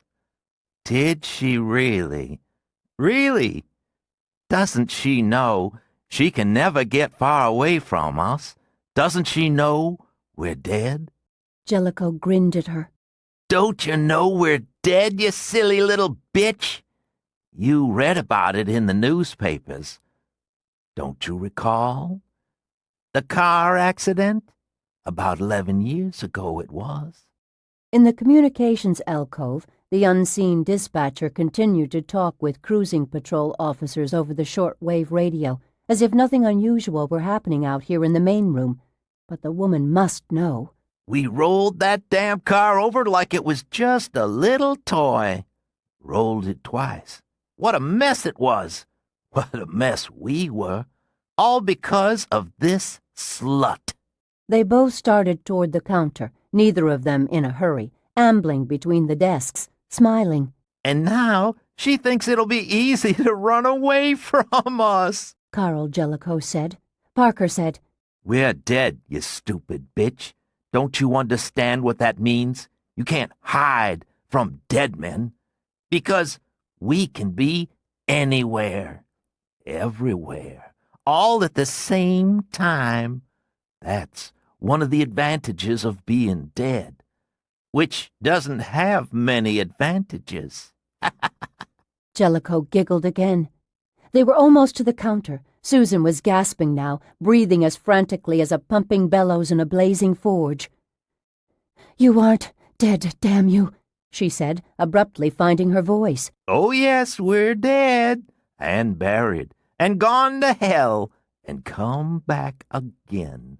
And now this place is hell. For you it is, Susan. For you, for a little while, this is hell. Jellicoe was moving around to the gate, where a section of the countertop lifted to allow passage between the waiting area and the bullpen. A heavy glass ashtray was on the counter, within Susan's reach. She finally moved, snatched up the ashtray, and threw it at Jellicoe's head. He didn't just stand there and let the missile pass magically through his body to prove that he was indeed a ghost. For a dead man, Jellicoe exhibited a surprisingly healthy fear of being hurt. He ducked behind the counter. The ashtray missed him, struck the metal desk, cracked apart, and clattered in pieces to the floor.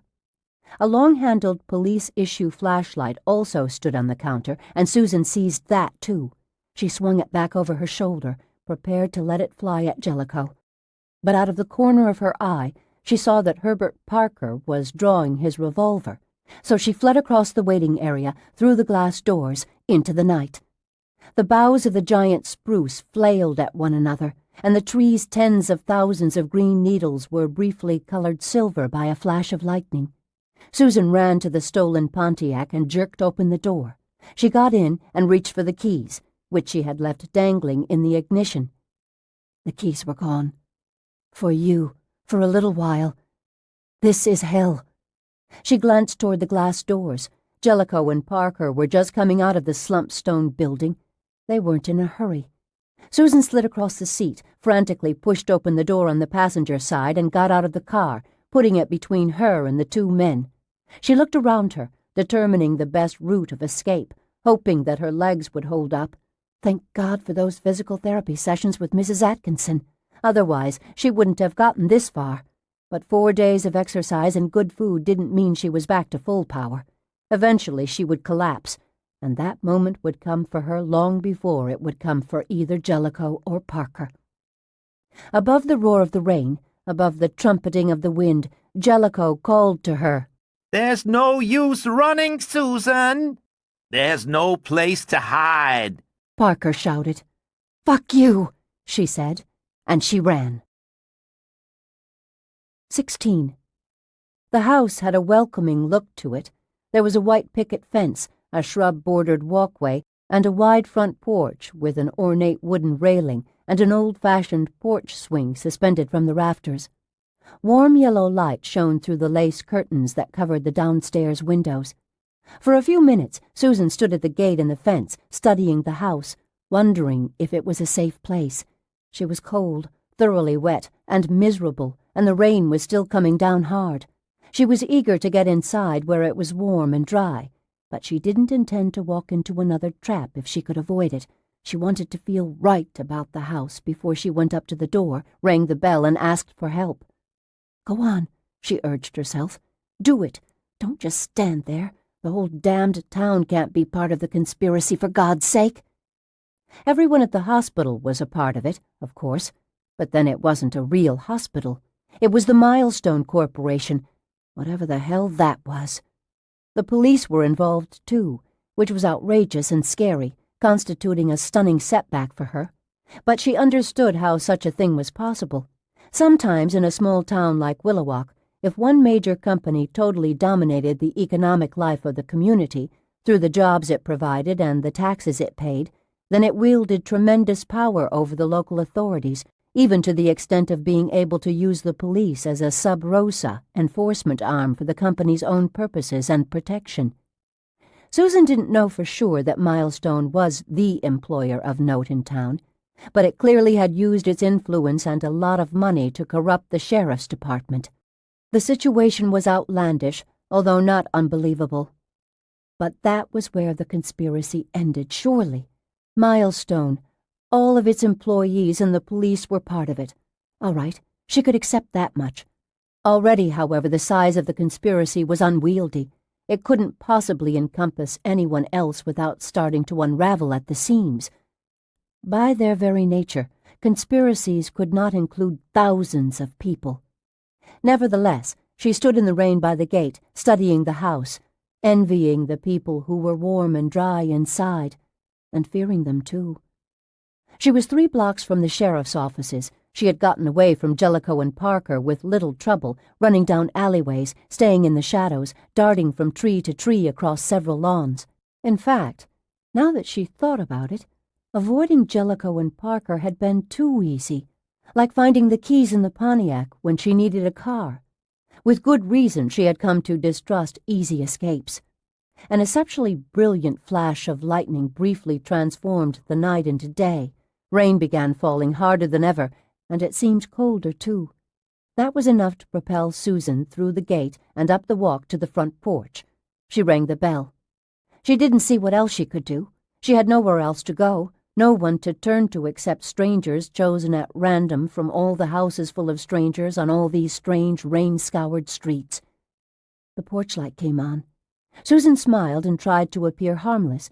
She knew that she must look wild, waterlogged, her hair curled into tight ringlets and tangled in knots by the rain and the wind, her face still somewhat emaciated, her eyes stark and haunted. She was afraid of presenting such a bad image that people would be discouraged from opening their doors to her. A tremulous smile was not enough to make her look like the welcome wagon lady, but it was all she could offer. Happily, the door opened, and a woman peered out, blinking in surprise. She was in her middle or late 40s, a cherub-faced brunette with a pixie-style haircut. She didn't even wait for Susan to speak, but said, "Good gracious! Whatever are you doing out on a night like this, without an umbrella or a raincoat? Is something wrong?" "I've had some trouble," Susan said. "Car trouble?" the brunette asked, but she didn't wait for an answer. She was a bubbly, outgoing woman, and she seemed to have been waiting for someone who had an ear that needed talking off. "Oh, don't they just always break down in weather like this? Never on a sunny day in June. Always at night, and always in a storm, and never when you can find a mechanic or when you have change for a payphone. You'll be wanting to know if you can use our phone. That's it, isn't it? Well, of course. Come in here where it's warm. Call whoever you want, and I think I'll make you some hot coffee. By the look of you, you'll need something hot if you're going to stave off pneumonia." She stepped aside so that Susan could enter. Startled by the woman's unreserved hospitality and by her non-stop chatter, Susan said, "Well, I'm dripping." "Won't hurt a thing. We've got a dark carpet. Have to with the kids. Just imagine what they do to a white carpet. And it's an Antron plus fiber, which means it just won't take a stain no matter how hard the little devils try. Besides, you're only dripping rainwater, not spaghetti sauce or chocolate syrup. A little rain isn't going to hurt it. Come in. Susan went inside, and the woman closed the door. They were standing in a cozy foyer. The flower-patterned wallpaper was too busy for Susan's taste, but it wasn't unattractive. A small table stood against one wall of the foyer. A brass-framed mirror hung above the table. An arrangement of dried flowers stood on the table in front of the mirror. A television set was playing in another room. It was tuned to an action show. Tires squealed, people shouted, guns blazed, dramatic music swelled. "My name's Enid," the brunette said. "Enid Shipstadt." "I'm Susan Thornton."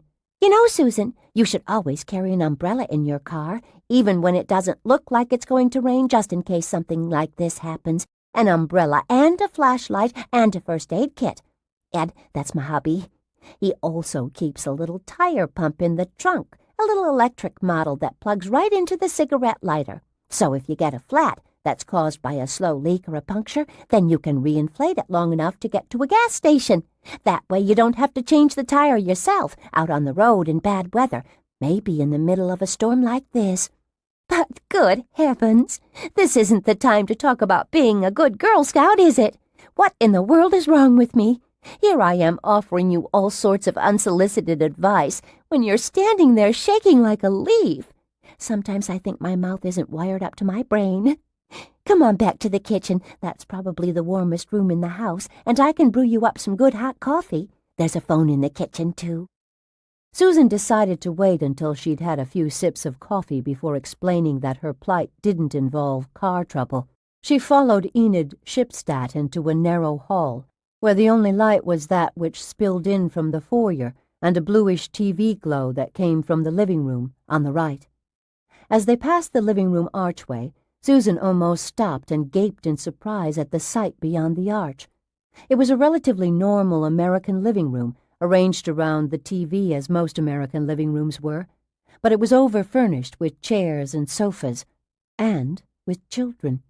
A dozen kids ringed the television, sitting on the furniture and on the floor, all intently watching the softly glowing screen, which provided, along with one small lamp, the only light in the room.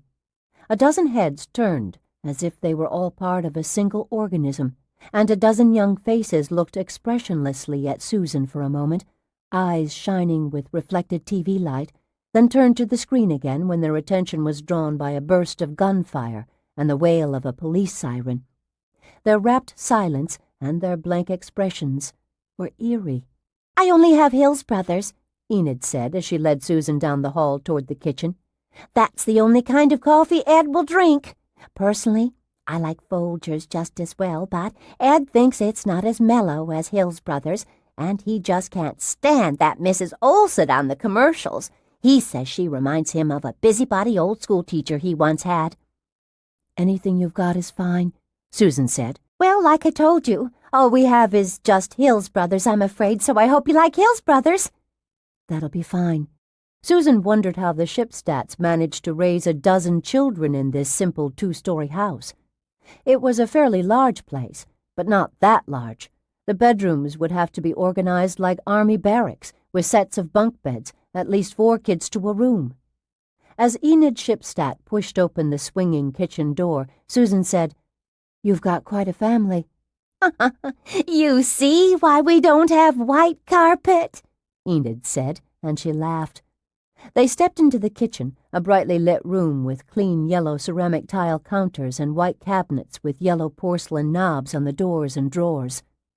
A young man was sitting sideways to the door, his elbows propped on the kitchen table, his head buried in his hands, bent over a large textbook. "That's Tom, my oldest boy," Enid said with pride. "He's in his senior year at college, always studying. He's going to be a rich lawyer someday, and then he's going to support his poor old mom and dad in luxury. Isn't that right, Tom?" She winked at Susan to show that she was only kidding. Tom took his hands down from his face, raised his head, and looked at Susan. It was Ernest Harch. Madness, Susan thought, her heart lurching into high gear. Sheer madness. "This lady's had some trouble with her car," Enid told her son. "She needs to use our phone." Harch smiled and said, "Hello, Susan." Enid blinked. "Oh, You know each other? Yeah, we know each other real well. The room seemed to tilt beneath Susan's feet. Harch stood up. Susan backed up, bumped against the refrigerator. Mom, Harch said to Enid. I can help Susan if you want to get back to your TV show. Well, Enid said, looking back and forth between Susan and Harch. I was going to make some coffee. I've already brewed up a pot. I always need coffee when I've got a long night of studying ahead of me. You know that, Mom. Well, Enid said to Susan, pretending not to notice the sudden tension in the room. you see, it is one of my favorite shows, and I hate to miss it even 1 week because the story kind of continues episode to episode. Shut up, shut up, shut up, Susan said in a voice that was half whimper, half snarl. Just cut the crap. Enid's mouth fell open, and she blinked stupidly, as if she was genuinely amazed by Susan's outburst and was utterly unable to imagine the reason for it. Harch laughed. Susan took a step toward the swinging door through which she and Enid had entered the kitchen. "Don't try to stop me. I swear to God, I'll claw your eyes out, and I'll try my damnedest to bite your jugular open. I swear I will." Are you crazy? Enid Shipstat said. Still laughing, Harch started around the table. Enid said, Tom, is your friend joking or what? "Don't try to stop me," Susan warned him as she edged away from the refrigerator. If this is a joke, it doesn't seem the least bit funny to me, Enid said. Harch said, Susan, Susan, it's no use. Don't you know that by now? Susan turned, slammed through the kitchen door, bolted into the hall. She half expected to find the children blocking her exit, but the hallway was deserted. The kids were still sitting in the living room when she ran past the archway, bathed in blue light and the flickering reflections of the images on the screen. They appeared to be oblivious to the shouting in the kitchen. What kind of house is this? Susan wondered desperately as she hurried down the shadowy hall. What kind of kids are they? Little zombies in front of that TV. She reached the front door, tried it, and found that it was locked. Harch entered the hall from the kitchen. He was pursuing her, but without urgency, just as Jellicoe and Parker had done. Listen, you stupid bitch. We'll get you whether you run or not. Susan twisted the doorknob back and forth. Harch approached leisurely along the shadowy hall. Tomorrow night you'll pay for what you did to us. Tomorrow night I'll have been dead for 7 years, and you'll pay for that. We'll screw you, all 4 of us, every which way we can, turn you inside out and upside down, screw your damned brains out. The door shuddered as she pulled frantically on it, but it would not open. Screw you like we should have that night in the cave, and then we'll slit you wide open, all the way up the middle, and cut your pretty head off. Just exactly the way we should have handled you, just like I wanted to do 13 years ago. Susan wished that she had the courage to spin around and face him, strike him, and go for his throat with her teeth. She could do something like that if she were sure it would hurt him. It wouldn't turn her stomach. She had the nerve and the rage to feel his blood bubbling in her mouth without gagging on it. But she was afraid that she would cut him and find that he didn't bleed, that he was dead after all. She knew that was impossible. But now that she had encountered Harch again, now that she had seen those peculiar gray eyes once more, had seen them filled with an arctic hatred, she could no longer hold on to her carefully reasoned refutation of the supernatural. Her faith in the scientific method and in logic was crumbling again. She was being reduced to babbling fear once more, losing control, hating it, despising herself, but losing control nevertheless. Jellicoe's words came back to her. For you, for a little while, this is hell. She wrenched at the door in blind panic, and it opened with a scraping sound. It hadn't been locked, just warped by the damp weather. You're wasting your energy, baby. Save it for Friday. I'd be angry if you were too worn out to be any fun on Friday. She stumbled through the door, onto the porch, and down the 3 steps to the walk. She ran to the gate and the picket fence, into the rain and wind. As she pelted along the dark street, splashing through deep puddles that came over the tops of her shoes, she heard Hart calling to her from back at the house. Pointless. No use. Nowhere to hide. Susan approached the Main Street cinema by way of alleys and parking lots. Before rounding the corner of the theater onto the well-lighted Main Street sidewalk, she looked both ways, studying the rain-slashed night for signs of the police. The ticket booth was closed. The last show for the night was already underway. No more tickets could be sold. She pushed through the outer doors into the lobby. It was deserted, but it was warm, gloriously warm. The lights had been turned off behind the refreshment counter, which seemed odd, since theaters made more money from selling food and beverages than they did from their share of the ticket sales. They usually kept the refreshment stand open until the last patron had gone home after seeing the last scene of the final show of the night. From inside the theater auditorium, music swelled, and Dudley Moore's voice was raised in drunken laughter. Obviously, the movie currently unreeling was Arthur. She had come to the theater because she needed to get warm and dry, but more than that, she had to have a chance to sit and think, before she lost her mind altogether. From the moment she had walked into the sheriff's offices and had encountered Jellicoe, she had been reacting rather than acting, and she knew she must stop drifting wherever they pushed her. She had to regain control of events. She had considered going up the street to the Plenty Good coffee shop instead of to the theater, but she had worried about the police cruising by and spotting her through the restaurant's big plate glass windows. By contrast, the movie theater was a dark and private sanctuary. She crossed the clean, plushly carpeted lobby to the padded inner doors, opened one of them just far enough to slip through, and closed it quickly behind her. On the big screen, Arthur had just awakened in bed after a night of debauchery. It was John Gielgud's first scene. Susan had seen the film when it had first been released, early last summer. In fact, she had liked it so much that she had gone to see it twice. She knew that the scene now playing was fairly early in the movie. There must be at least an hour to go before the end credits, an hour of dry, warm time during which she could attempt to make some sense of what had happened to her tonight. Susan's eyes hadn't yet adjusted to the pitch-black theater. She couldn't see if there was a crowd or only a few patrons. Then she remembered that there were only 2 cars in the parking lot. Mustn't be a crowd. Not many people would walk to the theater on a night like this. She was standing beside the left-hand aisle seat in the last row, which was the only seat she could see clearly, and it was empty. She took it, rather than search for something more private and risk drawing attention to herself. Her wet clothes squished as she sat down, and they clung to her, cold and sticky. She tuned the movie out. She thought about ghosts, demons, walking dead men. Again she decided that she couldn't accept a supernatural explanation, at least not for the time being.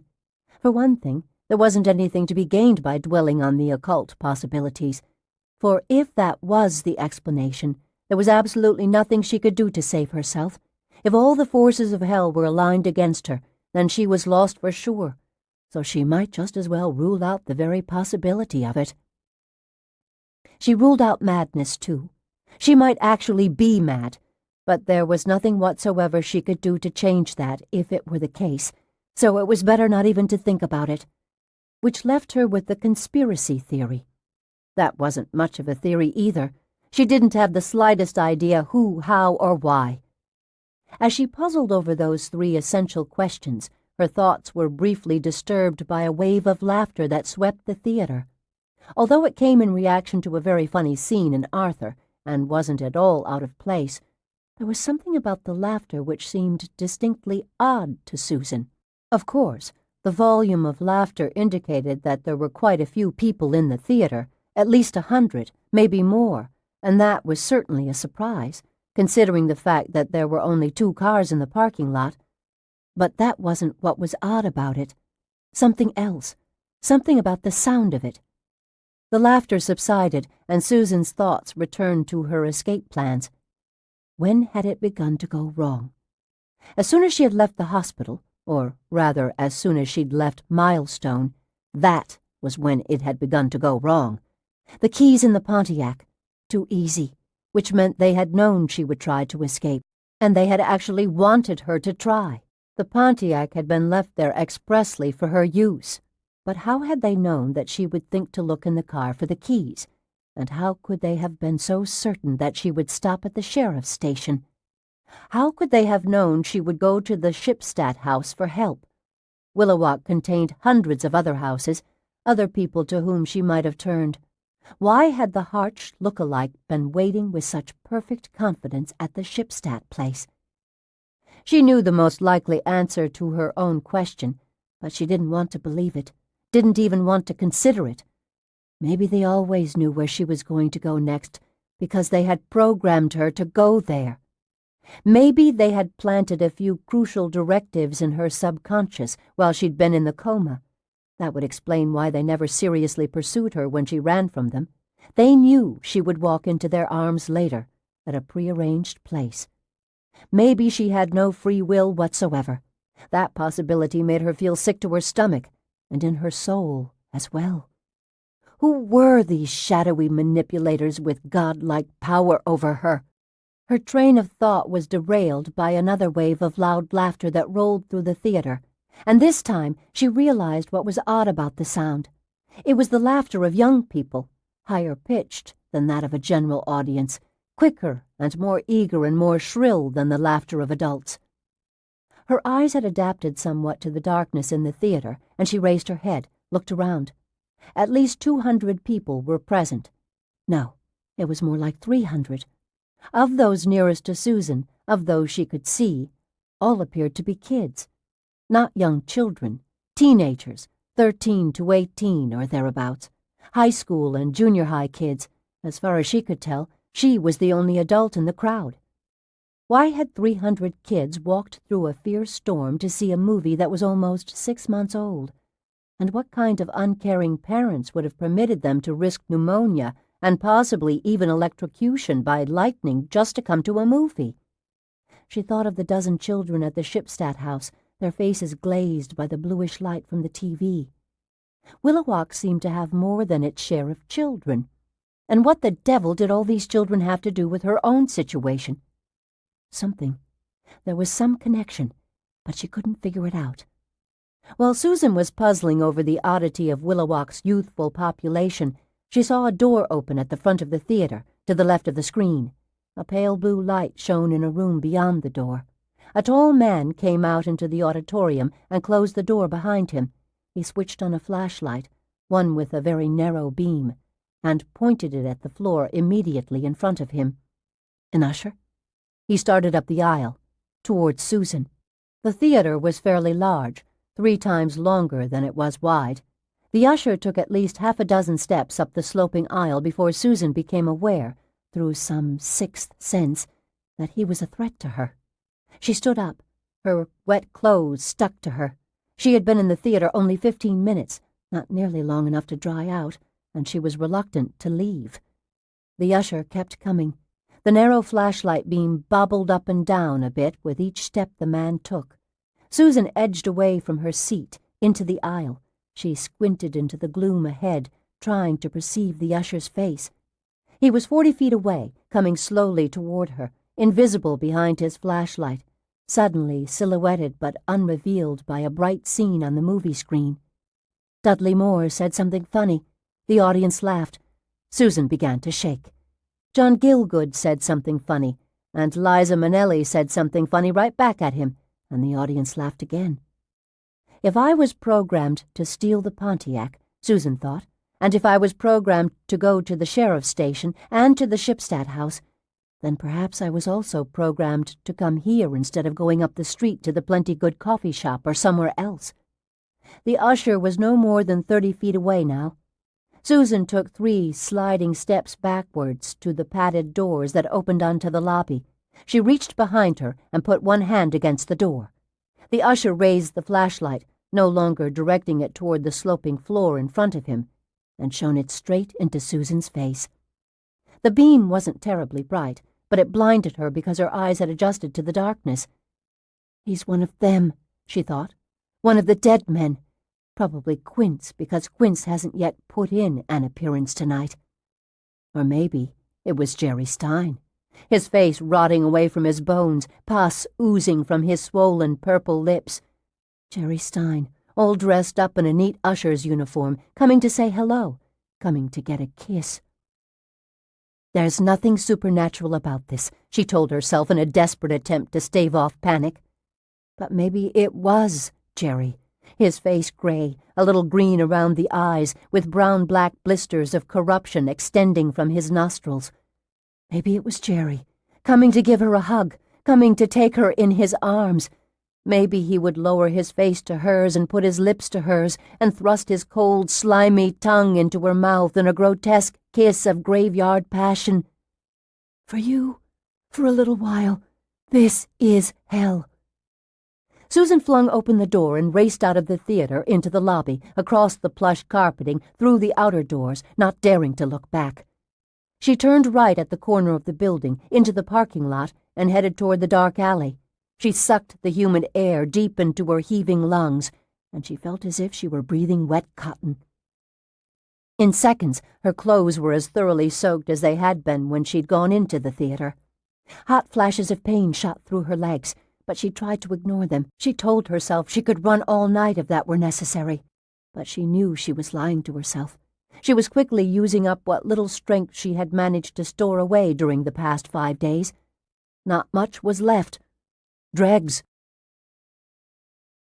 The Arco service station was closed for the night. Rain lashed the gasoline pumps and rattled against the big windows and drummed on the metal garage doors. Beside the station, a public telephone booth stood in shadows. Susan stepped into it but didn't close the door because closing it would turn on the booth light. She had gotten change for $1 from a change machine in a coin-operated laundromat. She dropped a dime in the phone and dialed the operator.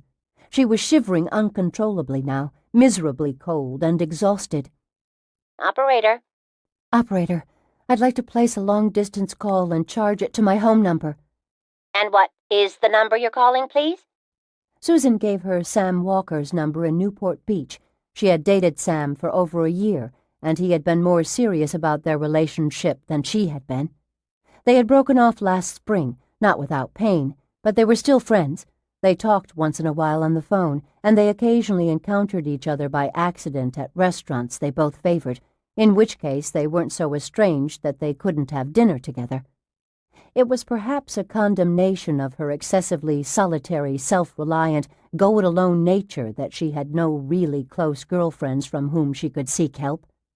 She had no one closer than Sam, and she had last seen him nearly 5 weeks before she had left on her vacation to Oregon. What is the number to which you wish to bill the call? The operator asked. Susan recited her home number in Newport Beach. After fleeing from the Main Street cinema, she had decided that she couldn't be sure of escaping from Willowalk unless she had help from someone outside of town. She didn't know if she could convince Sam that she was in danger and that the Willowalk police couldn't be trusted. Even though he knew she didn't take drugs or drink to excess, he'd have to wonder if she was stoned. She could not possibly tell him the whole story, or even most of it. For sure, he'd think she had slipped a mental gear. The trick was to tell him only enough to make him come running, or to convince him to call the FBI for her. The FBI, for God's sake! It all sounded so ludicrous. But who else did you call when you couldn't trust the local police? Who else did you turn to? Besides, there was kidnapping involved here, and that was a federal offense within the FBI's jurisdiction.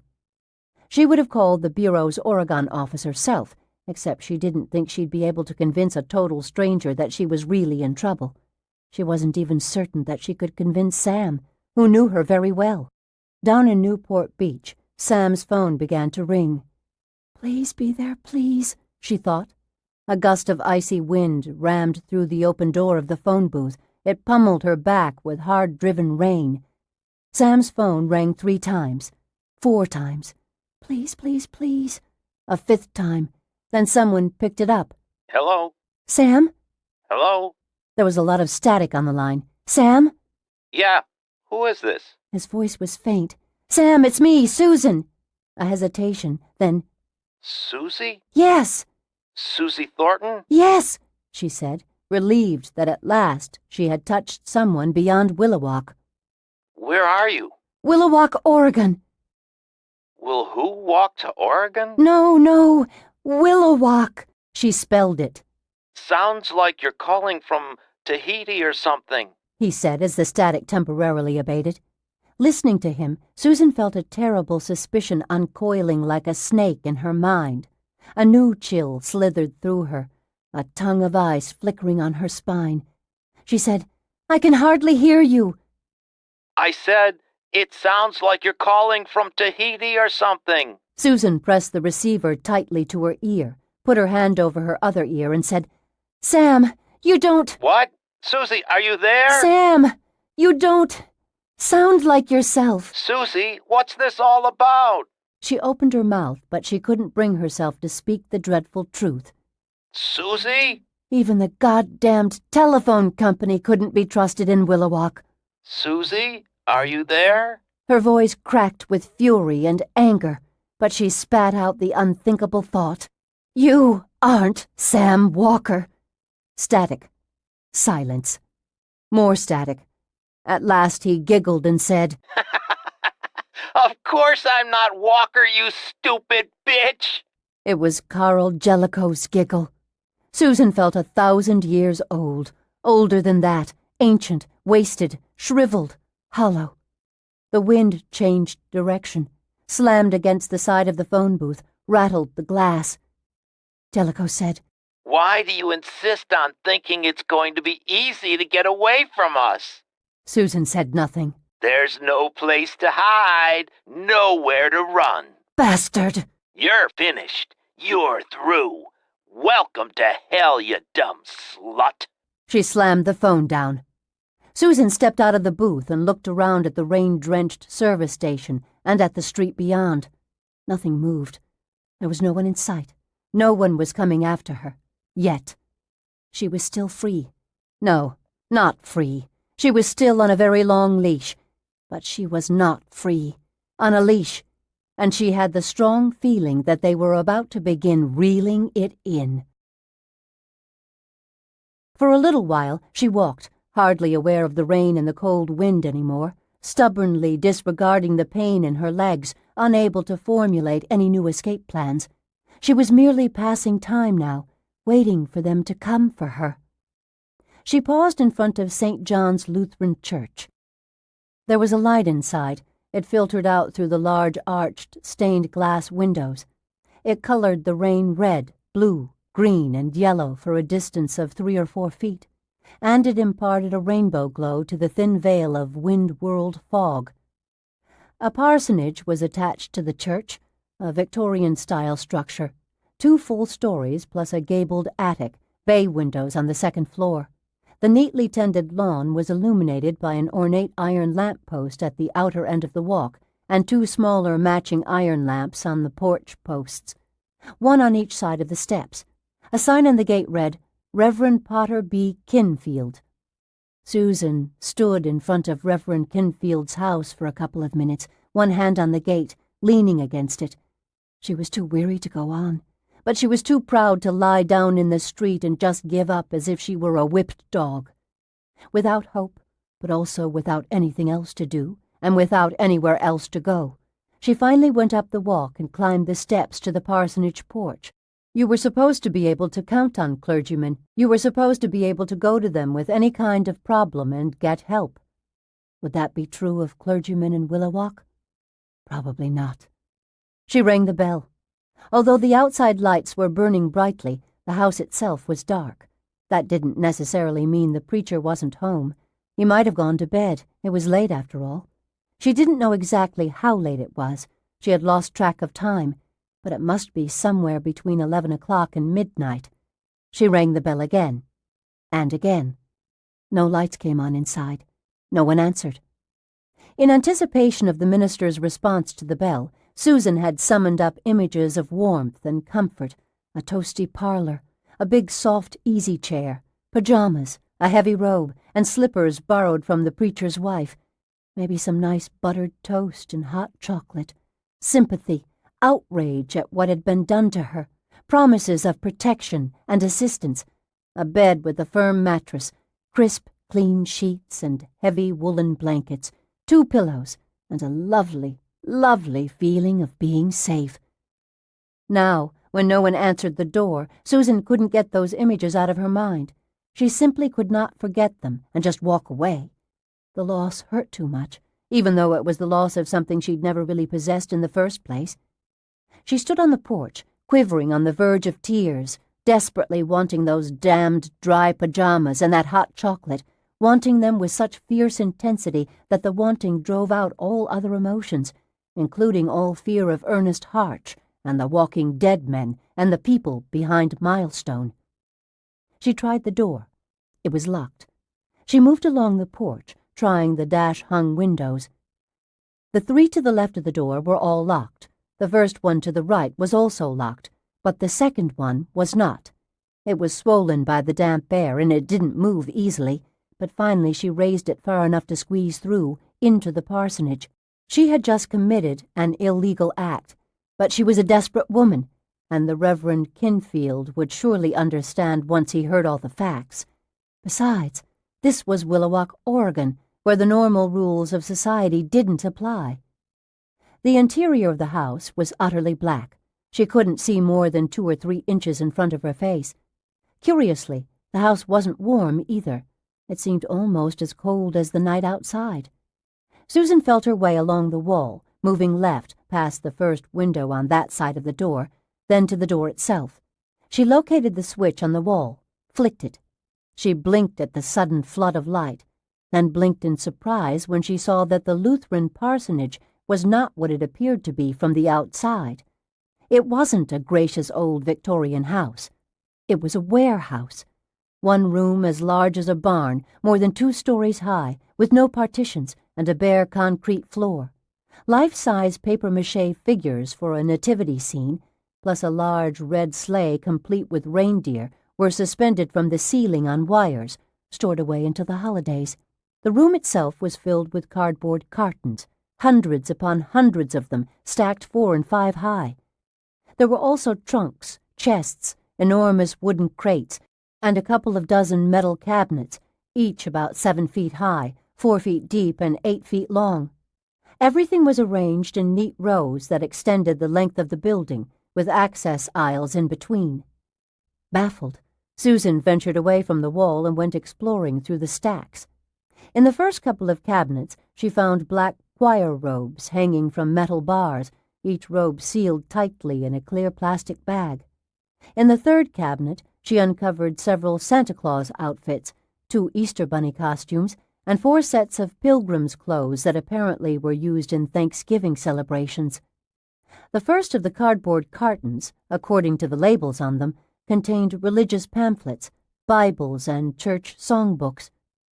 All of those things, including the Christmas figures that were suspended from the ceiling, were objects that any church might wish to store. Not, of course, in a fake parsonage. That part of it didn't make any sense at all. But those goods were perfectly legitimate. Then she found other things that seemed out of place and more than a little strange. 3 entire 60-foot-long walls of boxes and crates, as many as 2,000 or 3,000 containers, were filled with clothes. The labels told a curious story. The first 100 or so were all marked the same.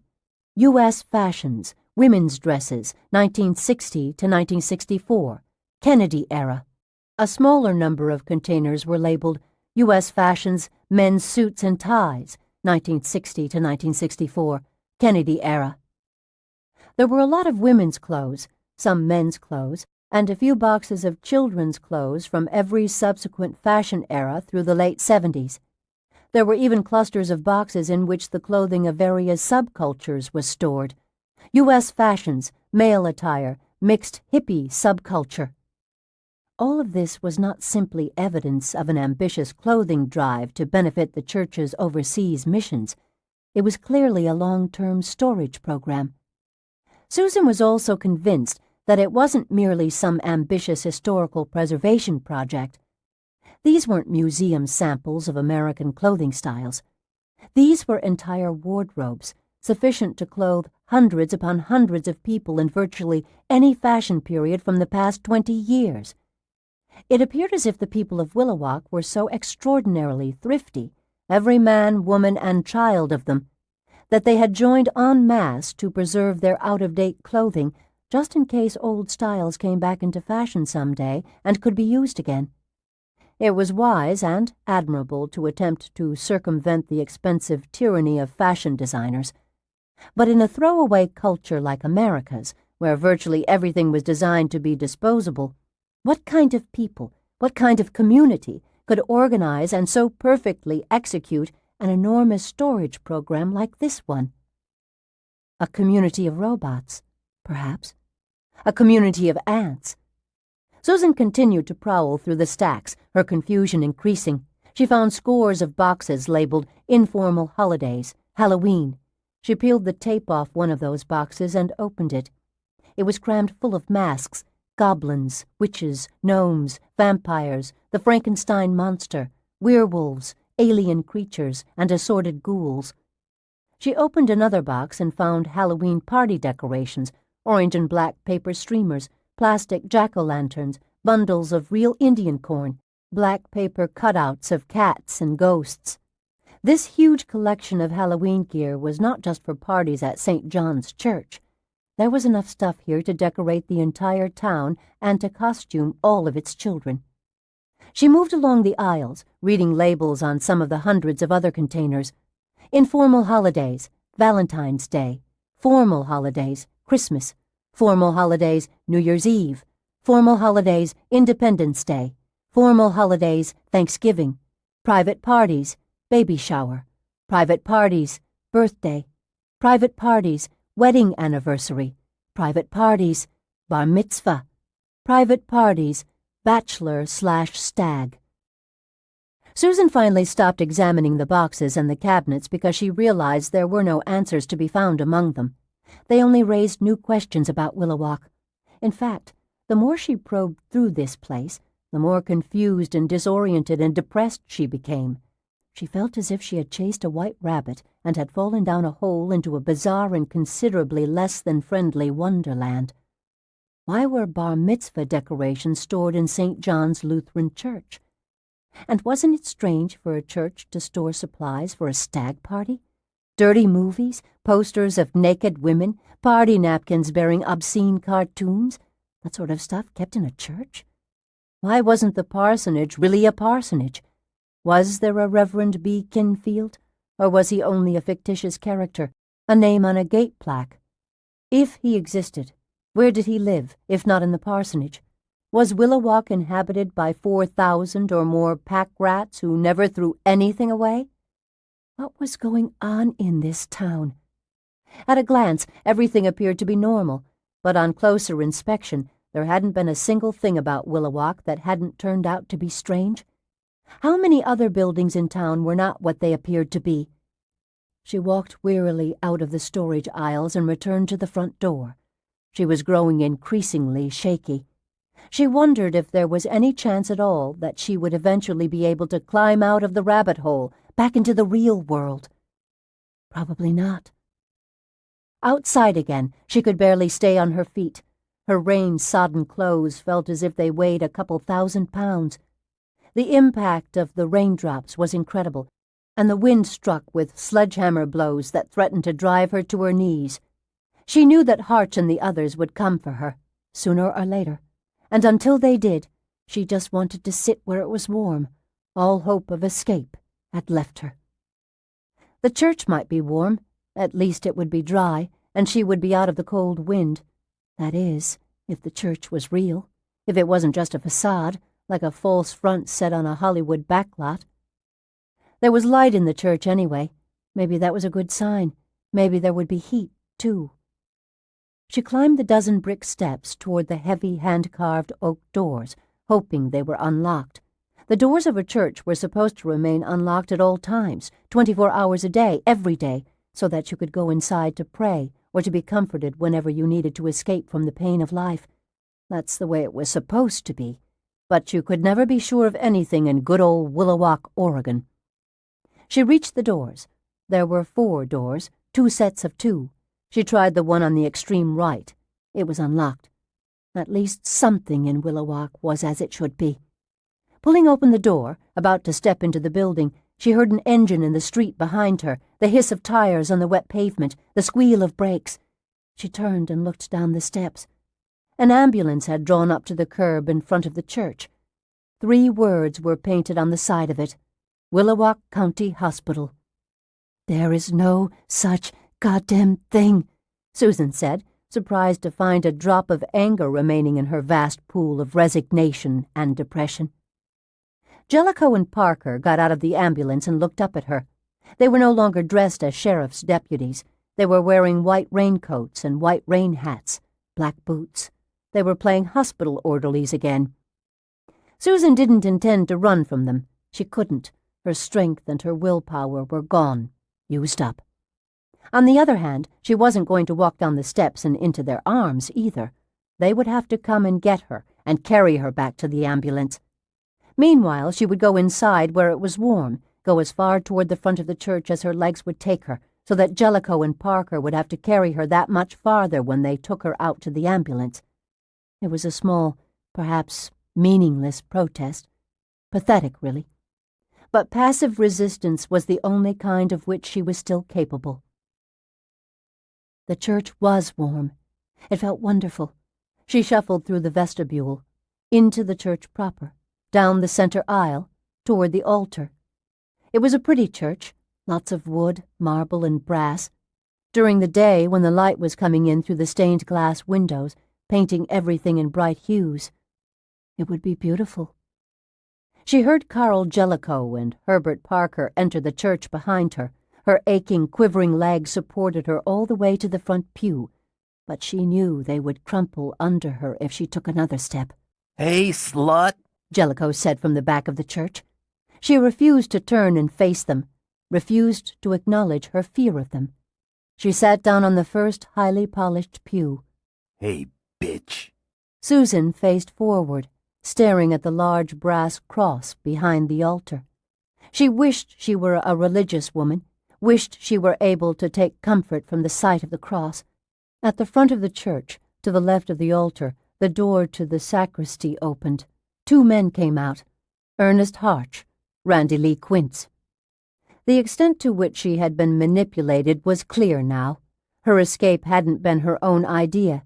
It had been their idea, part of their game.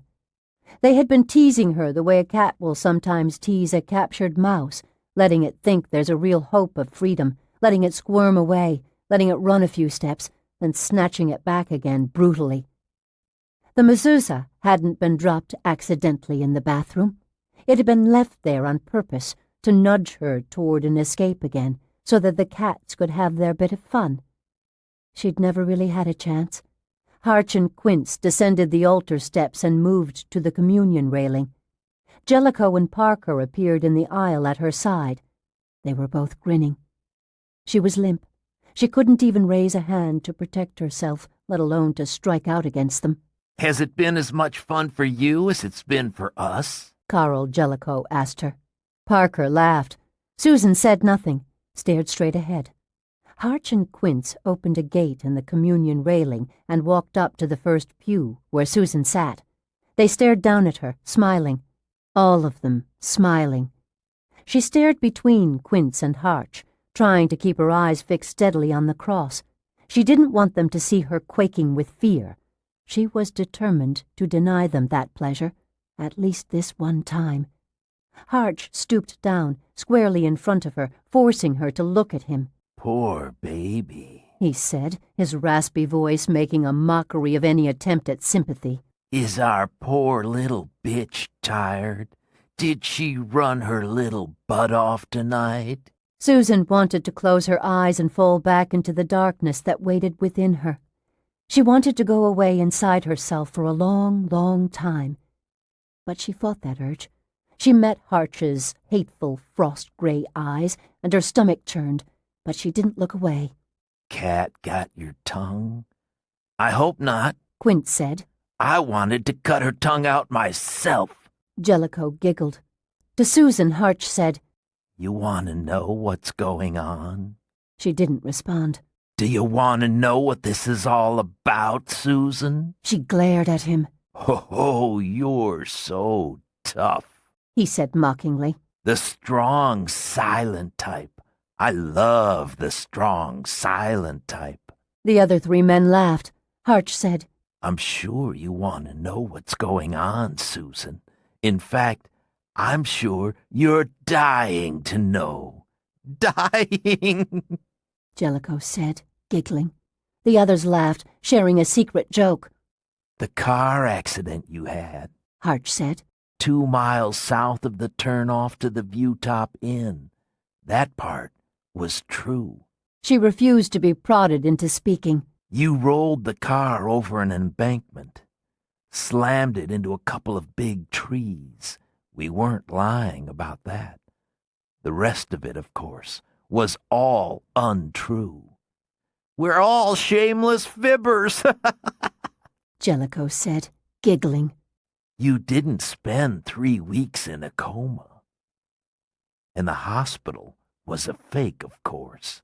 All of it was lies, deceptions, a clever little game, a chance to have some fun with you. She waited, continuing to meet his cold gaze. You didn't have a chance to languish in a coma. You died instantly in the crash. Oh, shit, she thought wearily. What are they up to now? Instantly. Parker said. Massive brain damage. Jellicoe said. Not just a little cut on the forehead. Quince said. You're dead, Susan. Harch said. You're here with us now. Jellicoe said. No, no, no, she thought.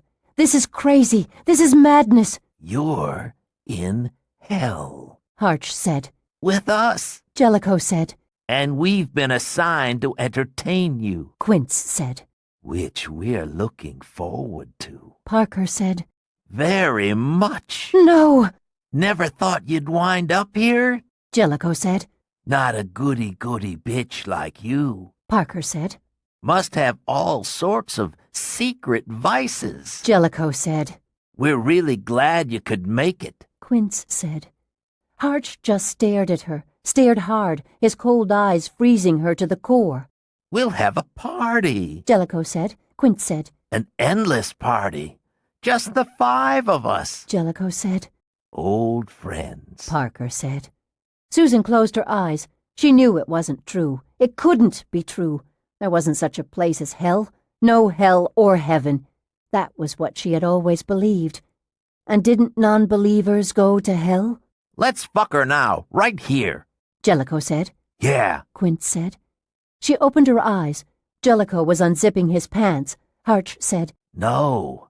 Tomorrow night, the 7th anniversary of my death. I want it to have that significance for her.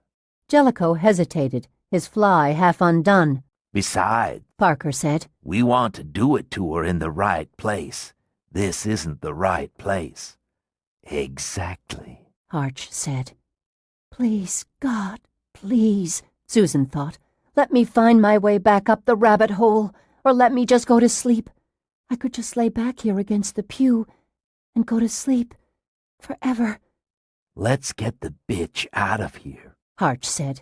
He stood, reached down, seized Susan by her sweater, dragged her to her feet. I've waited a long time for this, he said, his face close to hers. She tried to pull away from him. He slapped her face. Her teeth rattled, her vision blurred. She sagged, and other hands grabbed her. They carried her out of the church. They weren't gentle about it. In the ambulance, they strapped her down, and Harch began to prepare a syringe for her. Finally, she rose out of her lethargy far enough to speak. If this is hell, why do you need to give me an injection to knock me out? Why don't you just cast a spell on me? Because this is so much more fun, Harch said, grinning, and with savage glee he rammed the hypodermic needle into her arm. She cried out in pain. Then she slept. 17. Flickering light, dancing shadows, a high, dark ceiling. Susan was in bed, the hospital bed, Her arm hurt where a Harch had stabbed her viciously with the needle. Her entire body ached. This wasn't her old room. This place was cool, too cool for a hospital room. Her body was warm underneath the blankets, but her shoulders and neck and face were quite cool. This place was damp, too, and musty, very musty. And familiar. Her vision was blurry. She squinted, but she still couldn't see anything. Squinting made her dizzy. She felt as if she were on a merry-go-round instead of a bed. She spun around and down into sleep again. Later, before she opened her eyes, she lay for a moment listening to the roar of falling water. Was it still raining outside? It sounded like a deluge, like Armageddon, another great flood. She opened her eyes, and she was immediately dizzy again, although not as dizzy as before. There was flickering light and dancing shadows, as there had been the first time, but now she realized that it was candlelight, disturbed by cross drafts. She turned her head on the pillow and saw the candles. 10 thick cylinders of wax were arranged on the rocks and on the nearest limestone ledges and formations. No! She turned her head the other way, toward the roaring water, but she couldn't see anything. The candlelight drove the darkness back only a distance of about 15 feet. The waterfall was much farther away than that, at least 80 or 100 feet away, but there was no doubt that it was out there, tumbling and frothing in the blackest corner of the cave. She was in the House of Thunder. No, no, no, she told herself. No, this must be a dream, or I'm delirious. She closed her eyes, shutting out the candlelight, but she couldn't shut out the musty smell of the cavern or the thunderous noise of the underground waterfall. She was 3,000 miles away from the House of Thunder. Damn it! She was in Oregon, not Pennsylvania. Madness. Or hell. Someone jerked the blankets off her, and she opened her eyes with a snap, gasping, crying out. It was Ernest Harch. He put one hand on her leg, and she realized that she was naked. He slid his hand along her bare thigh, across her bristling pubic thatch, across her belly, to her breasts. She went rigid at his touch. He smiled. No, not yet. Not yet, you sweet bitch. Not for a while yet. Tonight. That's when I want it. Right at the hour I died in prison. Right at the minute that damned nigger stuck a knife in my throat. That's when I'm gonna stick a knife in your throat. And I'm gonna be up inside you at the same time, screwing you, spurting inside you, just as I push the knife deep into your pretty neck. Tonight, not now. He took his hand off her breasts. He raised the other hand, and she saw that he was holding a hypodermic syringe. She tried to sit up. Jellicoe appeared and pushed her down. I want you to rest for a while, Harch said. Rest up for the party tonight. Again, he was vicious with the needle. As he finished administering the injection, he said, Carl, you know what I'm gonna like most about killing her? What's that? It's not the end. It's just the beginning. I get to kill her again and again. Jellicoe giggled. Harch said, That's your fate, bitch. That's the way you're going to spend eternity. We're going to use you every night, and every night we're going to kill you. We'll do it in a different way each time. There are thousands of ways, an infinite number of ways to die. You're going to experience all of them. Madness. She sank down into a drugged sleep. Underwater. She was underwater and drowning. She opened her eyes, gasping for breath, and realized that she was only under the sound of water, the waterfall. She was still in bed. She tried to sit up and the covers slid off her, but she hadn't the strength to stay sitting up, and she collapsed back against the pillows, heart pounding. She closed her eyes for just a minute. Oh, maybe for an hour. No way to tell for sure. Susan. She opened her eyes, and she was filled with dread. Her vision was smeary, but she saw a face in the flickering light. Susan. He drew nearer, and she saw him clearly. It was Jerry, the awful, rotting face. His lips were riper, more swollen than before, bursting with pus. Susan. She screamed. The harder she screamed, the faster the bed seemed to spin. She whirled off into deepest space and woke again. The effects of the drug had almost worn off. She lay with her eyes closed, afraid to open them. She wished she had not awakened. She didn't want to be awake ever again. She wanted to die. Susan. She lay perfectly still. Harch thumbed one of her eyelids open and she twitched in surprise. He grinned. Don't try to fool me, you dumb bitch. I know you're there. She felt numb, afraid but numb. Maybe, if she was lucky, the numbness would grow and grow until that was the only thing she could feel. It's almost time. Did you know that? In an hour or so, the party starts. In 3 hours, I'll cut your throat wide open. See, that gives us 2 hours for the party. Wouldn't want to disappoint the other guys, would we? 2 hours ought to satisfy them, don't you think? You'll wear them out fast, a sexy girl like you. None of it seemed real. It was too crazy, too senseless, too fuzzy at the edges to be real. A hospital bed in the middle of a cave? Not real at all.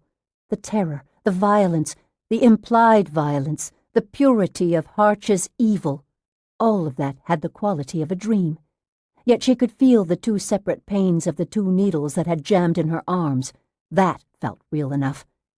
Harch threw the covers aside, exposing her again. "Bastard," she said weakly, so weakly that she could barely hear her own voice. Just getting a preview. Say, baby, aren't you looking forward to it as much as I am? She closed her eyes, seeking oblivion, and she Harch! heard McGee shout her tormentor's name. She opened her eyes and saw Harch turning away from him with a startled look on his face. He said, What are you doing here? Lacking the strength to sit all the way up in bed, Susan lifted her head as far off the pillow as she could, which wasn't very far, and she saw Jeff McGee. He was only a few feet from the end of the bed. The draft-blown candle flames cast wavering shadows over him, so that he appeared to be wearing a rippling black cape.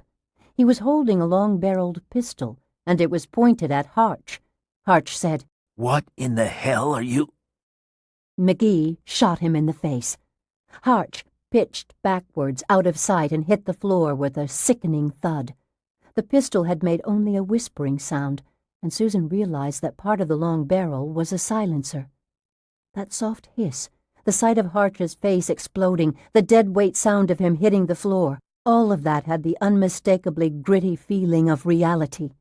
It wasn't the stylized, exaggerated, endlessly extended, surreal violence to which she had been subjected during the last few days.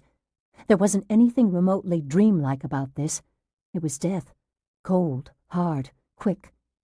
McGee came around to the side of the bed. Susan blinked at the pistol. She was no less confused by this strange turn of events. She felt herself teetering on the edge of a chasm. Am I next? He shoved the gun in a pocket of his overcoat. He was carrying a bag in his other hand, and he dropped that on the bed beside her. No, not a bag. It was a pillowcase, stuffed full of something. We're getting out of here. He began pulling clothes out of the pillowcase. Her clothes. Panties, a pair of dark slacks, a white sweater, a pair of penny loafers. There was still a large round object in the bottom of the pillowcase, and she regarded it with growing fear. The dreamlike feeling overtook her again. Reality faded, and she was suddenly sure that the last thing in that pillowcase was Jerry Stein's severed, rotting head. No! Stop! He pulled out the last object. It was only her corduroy blazer, which had been rolled into a ball, not a dead man's head. But she didn't feel any better. She was still adrift, unable to grab at the edge of reality and stabilize herself. No, I can't go through any more of this. Let's just get it over with. McGee looked at her oddly for a moment, then understanding came into his blue eyes. You think this is just a setup for another series of nasty little scenes? I'm very, very tired. It's not. It's not a setup. I just want to be finished with this. Listen, half of your weariness is because of the drug they've been pumping into you. You'll perk up a bit in a little while. Go away. She couldn't hold her head up any longer. She fell back on the pillow. She didn't even care that she was naked before him. She didn't reach for the blankets. She wasn't sure she could pull them up anyway. Besides, any attempt at modesty was ludicrous after what they'd already done to her, after what they had seen of her. She was cold. That didn't matter either. Nothing mattered. Look, I don't expect you to understand what's going on. I'll explain later. Just trust me for now. I did. I trusted you. And here I am. Yes. And here you are. Here I am rescuing you, dummy. He said it with what seemed to be very real frustration and affection. Rescuing me from what? From hell. Wasn't that the latest line they were feeding you? Hell? That's what the program called for. Program? He sighed and shook his head. We don't have time for this now. You've got to trust me. Go away. He slipped an arm under her shoulders and lifted her into a sitting position. He snatched up the white sweater and tried to get her arms into the sleeves. She resisted him as best she could. No more sick games. Christ, He said. He dropped the sweater and eased her back onto the pillow. stay here and listen. Can you listen? Before she could respond, he withdrew a penlight from his overcoat pocket, switched it on, and hurried away into the darkness. The sound of the waterfall, toward which he was headed, soon masked the tap, tap, tap of his footsteps.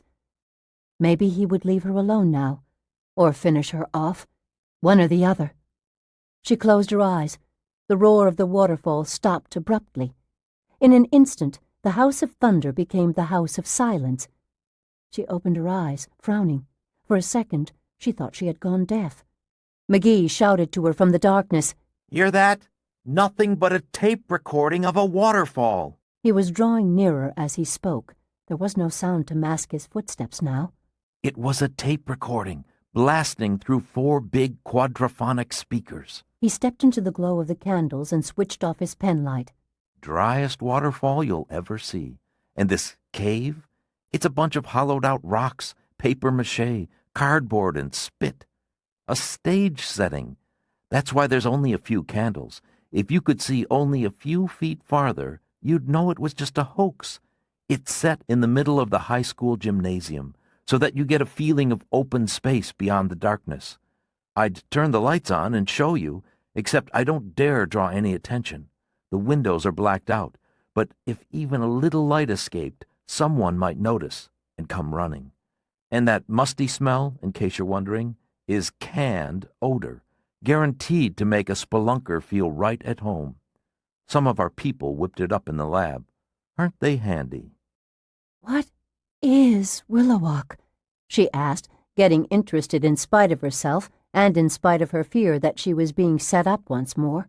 I'll explain in the car. There isn't time now. You'll just have to trust me. She hesitated, head spinning. If you don't trust me, you might never find out what Willowalk is. She let her breath out slowly. All right, I knew you had moxie. he said, smiling. I'll need help. I know. She let him dress her. She felt like a little girl as he put her sweater on for her, pulled her panties and then her jeans up her legs, and slipped her shoes on her feet. I don't think I can walk. I didn't intend to ask you to walk. Can you at least hold the flashlight? I think I can do that. He picked her up. Light as a feather, a big feather. Hold tight to my neck with your free arm. She directed the light where he told her, and he carried her out of the phony cavern, across the floor of the gymnasium. The beam of the small flash bounced off the highly polished wood floor, and in that pale glow she was aware that they passed under a basketball hoop. Then they went down a set of concrete steps, through a door that McGee had left ajar, and into a locker room. The lights were on here, and 3 dead men were sprawled in the area between the coach's office and the lockers. Jellicoe and Parker were on the floor. Half of Jellicoe's face was gone. Parker had 2 holes in his chest. Koontz was draped over a bench, still dripping blood onto the floor from a wound in his neck. Beginning to huff a bit, McGee carried her between 2 rows of tall lockers, past the shower room, to another door that had been left ajar. He shouldered through it, into a well-lighted hallway. Another dead man lay on the floor here. "Who's he?"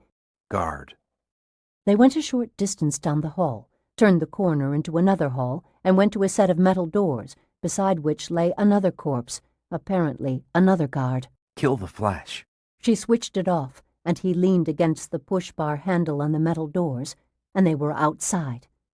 It was a clear, cool night. Almost an entire day had passed while she had slid in and out of a drugged stupor. 2 cars waited in the school lot. Breathing hard now, McGee took her to a blue Chevrolet and put her down beside it. She leaned against the car, for her legs were too limp to support her even for the few seconds he took to open the door and help her inside. They drove boldly out of Willowwalk by way of Main Street, which eventually turned into a county road. They were not only headed away from Willowwalk, but also away from the building in which she had been hospitalized. Neither of them spoke until the last lights of town were out of sight, until only wild green countryside lay around them. Huddled in the passenger seat, Susan looked over at McGee. His face was strange in the green luminescence of the dashboard gauges. Strange, but not threatening. She still didn't entirely trust him. She didn't know what to believe. "Tell me." Oh, it's hard to know where to begin. "Anywhere, damn it, just begin." The Milestone Corporation. "Back there on the hill." No. That sign you saw on the hospital lawn when you escaped in the Pontiac, that was just put up to confuse you, to add to your disorientation. "Then the place is really a hospital?" A hospital and other things.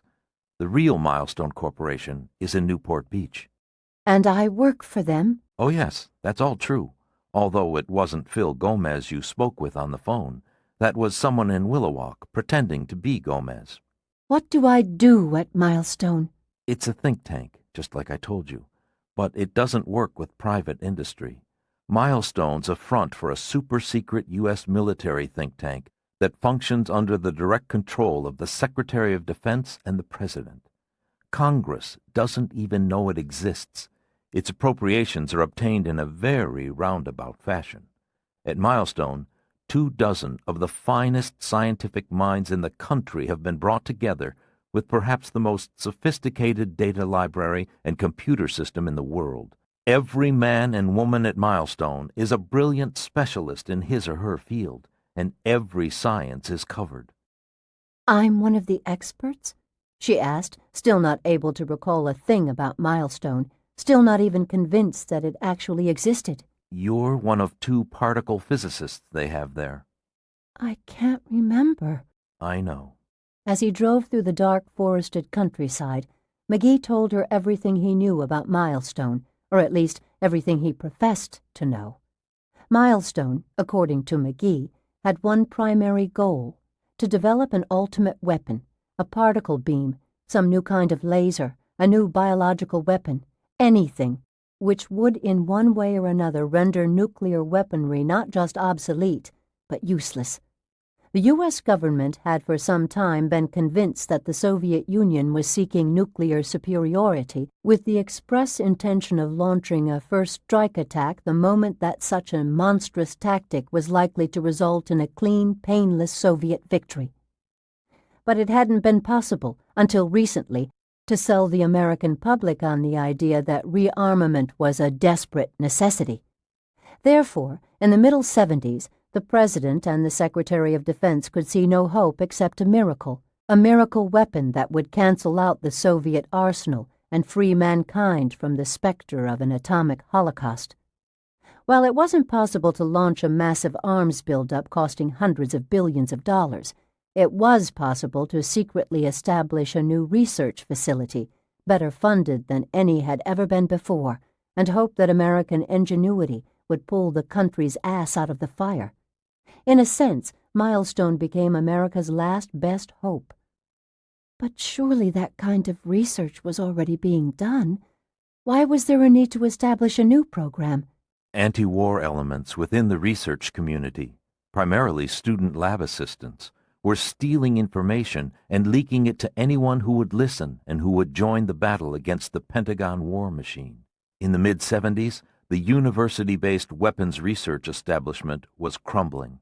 The president wanted that kind of research to go forward, strictly in the shadows, so that any breakthroughs would remain the exclusive property of the United States.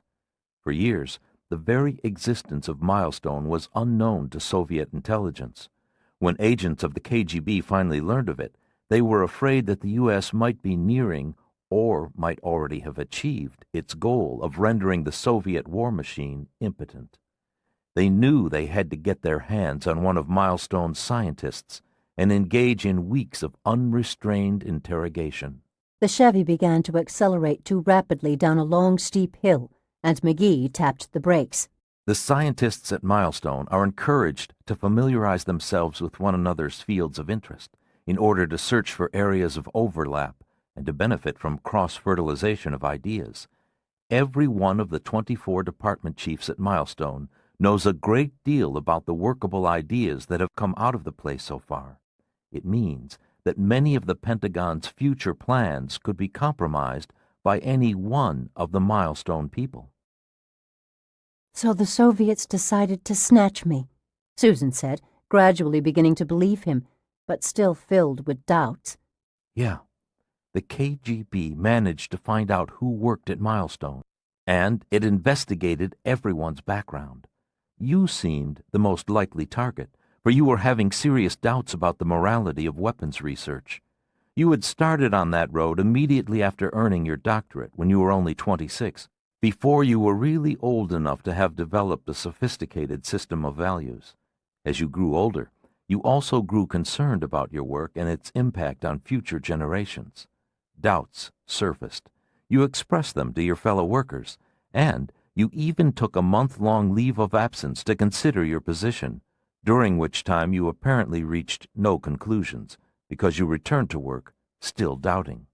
As far as I'm concerned, you might as well be talking about a total stranger, Susan said, regarding him suspiciously. Why can't I remember any of this now that you're telling me about it? I'll explain in a moment. We're about to be stopped. They reached the bottom of the long hill and turned to bend. There was a mile-long straightaway ahead, and there seemed to be a roadblock straddling the center of it. What's that? Susan asked anxiously. A security checkpoint. Is this where you turn me over to them? Is this where the game gets nasty again? She asked, still having trouble believing that he was on her side. He glanced at her, frowning. Give me a chance, okay? Just give me a chance. We're leaving a highly restricted military zone, and we have to pass through security. He fished 2 sets of papers out of a coat pocket while he drove with one hand. Slouch down and pretend to be asleep. She did as he said, watching the brightly lighted checkpoint, 2 huts, a gate between them, through slitted eyes. Then she closed her eyes and let her mouth sag open, as if she were sleeping deeply. Not a word out of you. All right. No matter what happens, not a word. McGee slowed the car, stopped, and wound down the windows. Susan heard booted feet approaching. The guard spoke, and McGee answered, not in English. Susan was so startled to hear them speaking in a foreign language that she almost opened her eyes. It hadn't occurred to her to ask him why she must feign sleep when he possessed papers that would get them through the checkpoint. He hadn't wanted her to be required to talk to the guards. 1 word of English, and they would both be finished. The wait was interminable. But at last she heard the power-operated gate rolling out of the way. The car moved. She opened her eyes but didn't dare glance back. Where are we? You didn't recognize the language? I'm afraid maybe I did. Russian. She was speechless. She shook her head. No, no. 30-some miles from the Black Sea. That's where we're headed, to the sea. Inside the Soviet Union? That's not possible. That's just crazy. It's true. No, she said, huddling against the passenger door. It can't be true. This is another setup. No, hear me out. She had no choice but to hear him out. She wasn't going to throw herself from a speeding car. And even if she could get out of the car without killing herself, she wouldn't be able to run. She wouldn't even be able to walk very far. The effect of the drugs had begun to fade, and she felt strength returning to her legs again, but she was nevertheless exhausted, virtually helpless. Besides, maybe McGee was telling the truth this time. She wouldn't want to bet her life on it, but maybe. KGB agents kidnapped you while you were on your vacation in Oregon. There never was a car accident then? No. That was just part of the program we designed to support the Willowwalk charade. In reality, you were snatched in Oregon and smuggled out of the U.S. on a diplomatic flight. She frowned. Why can't I remember that? You were sedated throughout the trip to Moscow. But I should at least remember being kidnapped. All memories of that event were carefully scrubbed from your mind with certain chemical and hypnotic technique. Brainwashing. Yes. It was necessary to remove the memory of the kidnapping in order that the Willowwalk program would seem like reality to you. She had dozens of questions about Willowwalk and about this program to which he repeatedly referred, but she restrained herself and allowed him to tell it in his own way. In Moscow, you were first taken to a KGB detention facility, a truly nasty place at Lubyanka prison. When you failed to respond to questioning and to the standard array of psychological trickery, they got rougher with you. They didn't beat you or anything like that, no thumbscrews, but in some ways it was worse than physical torture. They used a variety of unpleasant drugs on you, stuff with extremely dangerous side effects, very physically and mentally debilitating crap that should never be used on a human being for any reason. Of course, it was all just standard KGB procedure for extracting information from a stubborn source. But as soon as they employed those methods, as soon as they tried to force answers from you, a strange thing happened. You lost all conscious memory of your work at Milestone, every last scrap of it, and only a gaping hole was left where those memories had been. There's still a gaping hole. Yes, even drugged, even perfectly docile, you were unable to tell the KGB anything. They worked on you for 5 days, 5 very intense days, before they finally discovered what had happened. McGee stopped talking and cut the car's speed in half as they approached a small village of about 100 houses. This tiny village didn't resemble Willowwalk in any way whatsoever. It was very obviously not an American place. Except for a few scattered electric lights, it appeared as if it belonged in another century. Some of the houses had stone roofs, others had board and thatched roofs. All the structures were squat, with very small windows, drab and somber places. It looked medieval. When they had passed through the town and were on the open road again, McGee put his foot down hard on the accelerator once more. You were about to tell me why I lost all my memories of Milestone. Yeah. Well, as it turns out, when anyone goes to work for the Milestone Project, he must agree to undergo a series of highly sophisticated behavioral modification treatments that make it impossible for him to talk about his work with anyone outside of Milestone. If he won't agree to undergo the treatment, then he doesn't get the job. In addition, deep in their subconscious minds, all the employees of Milestone are fitted with cunningly engineered psychological mechanisms that can trigger memory blockages that prevent foreign agents from forcing vital information out of them. When someone tries to pry secret data out of a Milestone employee by means of torture or drugs or hypnosis, all of that employee's conscious knowledge of his work drops instantly far, far down into his deep subconscious mind, behind an impenetrable block where it cannot be squeezed out. Now she knew why she couldn't even recall what her laboratory at Milestone had looked like. All the memories are still there inside me somewhere. Yes. When, and if, you get out of Russia, when you get back to the States, Milestone undoubtedly has some procedure for dissolving the block and bringing back your memory. And it's probably a procedure that can only be carried out at Milestone. Something involving you and the computer, perhaps a series of block-releasing code words that the computer will reveal only to you, and only after you've been positively identified to it by letting it scan your fingerprints. Of course, this is merely conjecture. We don't really know how Milestone would restore your memory. If we knew, we'd have used the same technique. Instead, we had to resort to the Willowwalk program in hopes of shattering the block with a brutal series of psychological shocks. The night flashed by them. The land was much flatter now than it had been back around Willowwalk. There were fewer trees. A moon had risen, providing a ghostly radiance. Susan slouched in her seat, both weary and tense, watching McGee's face as he spoke, trying hard to detect any sign of deception, desperately hoping that he wasn't just setting her up for another brutal psychological shock.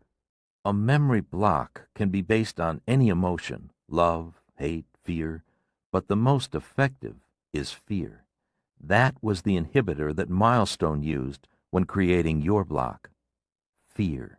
On a deep subconscious level, you are terrified of revealing anything whatsoever about Milestone, for they have used hypnotic suggestion and drugs to convince you that you will die horribly and painfully the moment that you make even the smallest revelation to foreign agents.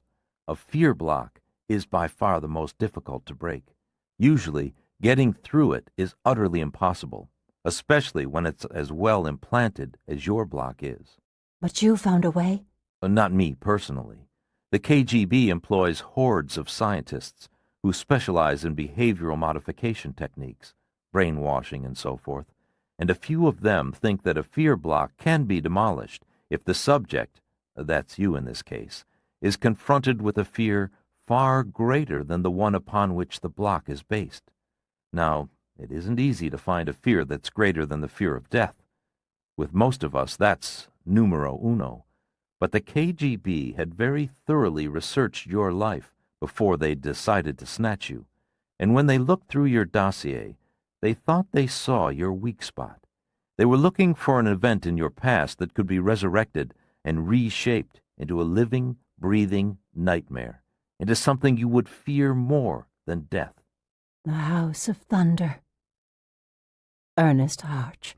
Yes, that was the key to the plan they put together. After studying you for some time, the KGB determined that you were an unusually well-ordered, efficient, rational person. They knew you abhorred disorder and sloppy thinking. In fact, you seemed to be almost compulsively, obsessively ordered in every aspect of your life. Obsessive? Yes, I guess maybe I am. Or I was. To the KGB, it appeared that the best way to make you come apart at the seams was to plunge you into a nightmare world in which everything gradually became more and more irrational, a world in which the dead could come back to life, in which nothing and no one was what it seemed to be. So they brought you to Willowwalk, and they sealed off one wing of the behavioral research hospital located there, turned it into a stage for their elaborate charades. They intended to push you slowly toward a mental and/or an emotional collapse, culminating in a scene in the phony House of Thunder. They had a very nasty bit of business planned: rape, repeated rape and torture at the hands of the 4 dead men. Susan shook her head, bewildered. But forcing me into a mental and emotional collapse, what good would that do them? Even if the fear block was broken in the process, I wouldn't have been in any condition to provide them with the information they wanted. I'd have been a babbling fool, or catatonic. Not forever. A mental and emotional breakdown brought on by extreme, short-term pressure is the easiest form of mental illness to cure. As soon as they'd broken you, they would have removed your memory block by promising relief from terror in return for your total submission and cooperation. Then they'd have immediately begun to rehabilitate you, nursing you back to sanity, or at least to a semblance of it, to a state in which you could be questioned, and in which you could be relied upon to provide accurate information. But wait a minute. Getting together the look-alikes, writing the script for the whole damned thing, working out all the contingencies, converting the wing of the hospital, all of that must have taken a lot of time. I was only kidnapped a few weeks ago. Wasn't I? He didn't answer right away. Wasn't I? You've been inside the Soviet Union for more than a year. No. Oh, no. No, No, I can't have been. You have. Most of the time, you were on ice in Lubyanka, just sitting in a cell, waiting for something to happen. But you don't remember that part of it. They erased all of that before bringing you to Willowalk. Her confusion gave way to white-hot anger. Erased? She sat up straight in her seat, her hands squeezed into fists. You say it so casually. Erased. You talk as if I'm a goddamn tape recorder. Jesus Christ, I spent a year in a stinking prison and then they stole that year from me? And then they put me through this thing with Harch and the others? Rage choked off her voice, but she realized that she now believed him. Almost. She had almost no doubt at all that this was the truth. You have a right to be furious, McGee said, glancing at her, his eyes unreadable in the glow from the dashboard. But please, don't be angry with me. I didn't have anything to do with what happened to you then. I didn't have anything to do with you until they finally brought you to Willowalk. And then I had to bide my time until there was a chance of breaking you out of there. They rode in silence for a minute, while Susan's anger cooled from a boil to a simmer. They came to the edge of the moonlit sea and turned south on a highway where, at last, there was other traffic, though not much. The other vehicles were mostly trucks. Susan said, "Who the hell are you? How do you fit into this whole thing?" To understand that, you'll have to understand about Willowalk first. Confusion and suspicion roiled in her again. Even in a year, they couldn't possibly have built that entire town. Besides, don't tell me they'd go to all that trouble just to pump me about the work being done at Milestone. You're right. Willowalk was built in the early 1950s. It was designed to be a perfect model of an average American small town, and it's constantly being modernized and refined. But why? Why a model American town here in the middle of the USSR? Willowalk is a training facility. It's where Soviet deep-cover agents are trained to think like Americans, to be Americans. What's a deep-cover agent? She asked as McGee swung the Chevy into the outer lane and passed a lumbering, exhaust-belching truck of stolid Soviet make. Every year, between 300 and 400 children, exceptionally bright 3- and 4-year-olds, are chosen to come to Willowalk. They're taken from their parents, who are not told what the child has been chosen for, and who will never see their child again. The kids are assigned new foster parents in Willowalk. From that moment on, 2 things happen to them. First, they go through intense daily indoctrination sessions designed to turn them into fanatical Soviet communists. And believe me, I don't use the word fanatical lightly. Most of those kids are transformed into fanatics who make the Ayatollah Khomeini's followers seem like sober, reasonable Oxford professors. There's a 2-hour indoctrination session every morning of their lives.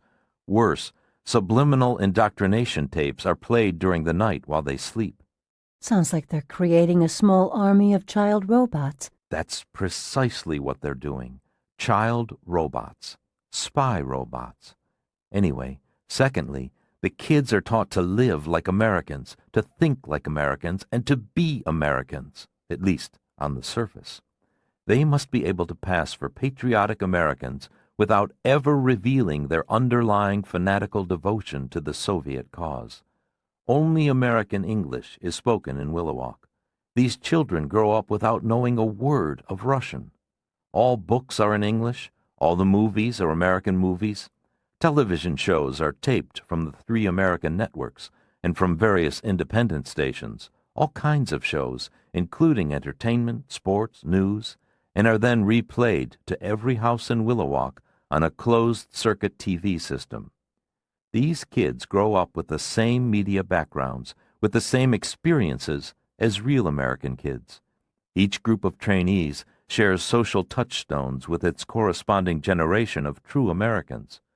Finally, after many years of this, when the Willowalk children are saturated with U.S. culture, when the day-to-day minutiae of U.S. life is deeply ingrained in them, they are infiltrated into the U.S. with impeccable documents, usually between the ages of 18 and 21.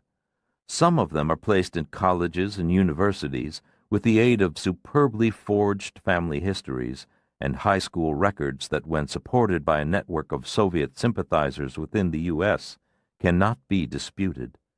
The infiltrators find jobs in a variety of industries, many of them in government, and they spend 10, 15, 20 or more years slowly working up into positions of power and authority.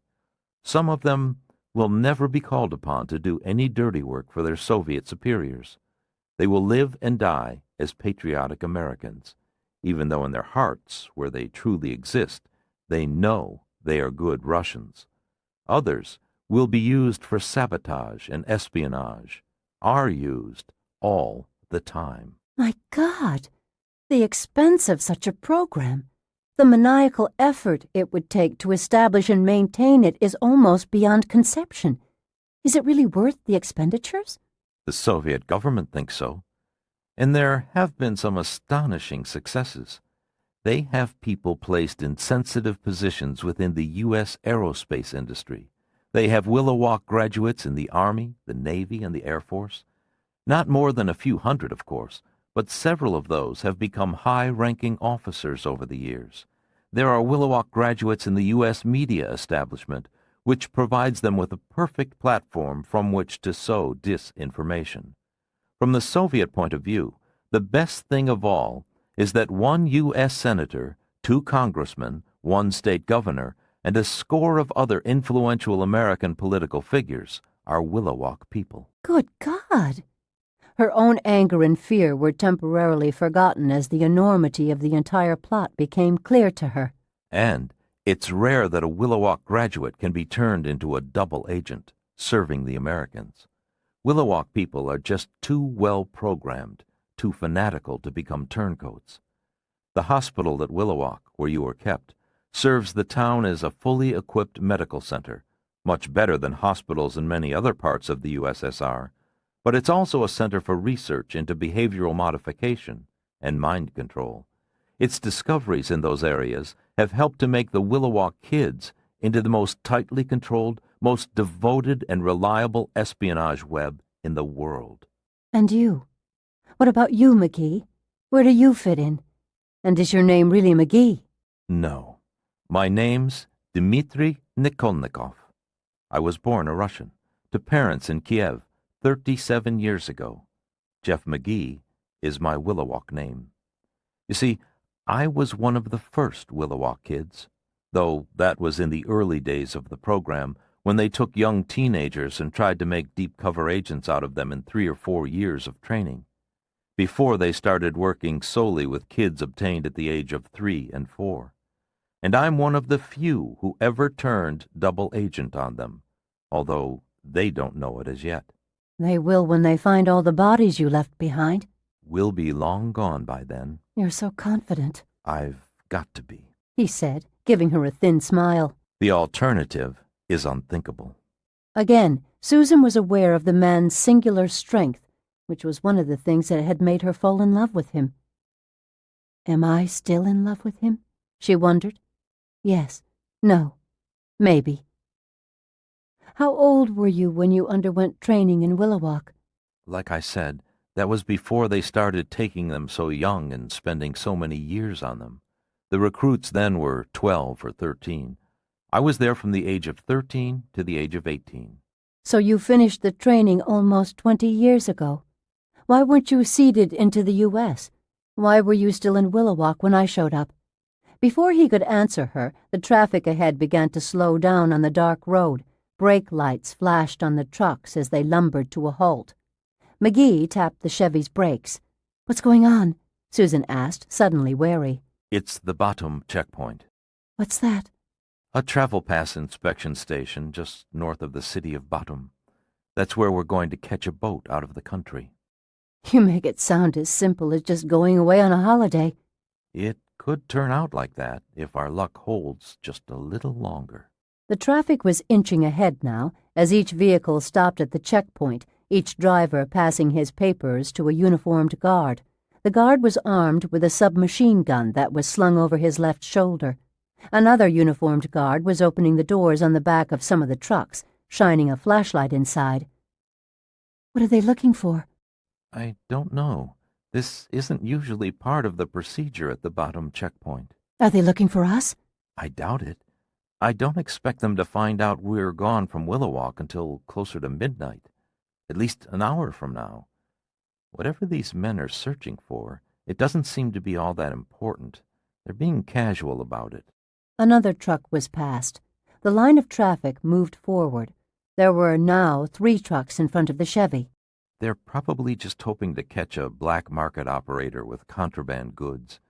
If it was us they were looking for, there'd be a hell of a lot more of them swarming around, and they'd be a lot more thorough with their searches. We're that important? You better believe it. If they lose you, they lose one of the potentially biggest intelligent coups of all time. Another truck was waved through the checkpoint. McGee said, If they could break you and pick your mind clean, they'd get enough information to tip the east-west balance of power permanently in the direction of the east. You're very important to them, dear lady, and as soon as they realize that I've gone double on them, they'll want me almost as bad as they'll want to get you back. Maybe they'll even want me worse, because they'll have to find out how many of their deep-cover agents in the U.S. have been compromised.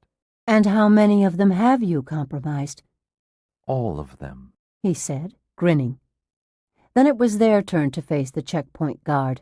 McGee turned down the window and passed out 2 sets of papers. The inspection was perfunctory. The papers were coming back through the window almost as soon as they had been handed out. McGee thanked the guard, whose attention was already turned to the truck behind them. Then they headed into Bottom, and McGee rolled up his window as he drove. Black market sweep, like I thought. As they drove into the outskirts of the small port city, Susan said, If you were a graduate of Willowalk at 18, why weren't you seeded into the U.S. 19 years ago? I was. I earned my college degrees there, a medical degree with a specialty in behavioral modification medicine. But by the time I had obtained an important job with connections to the U.S. defense establishment, I was no longer a faithful Russian. Remember, in those days, recruits were chosen at the age of 13. They weren't yet putting 3-year-olds into the Willowalk program. I had lived 12 years of ordinary life in Russia before my training was begun, so I had a basis for comparing the U.S. and the Soviet systems. I had no trouble changing sides. I acquired a love for freedom. I went to the FBI and told them all about myself and all about Willowalk. At first, for a couple of years, they used me as a conduit for phony data, which helped screw up Soviet planning. Then, 5 years ago, it was decided that I would go back to the USSR as a double agent. I was arrested by the FBI. There was a big trial during which I refused to utter one word.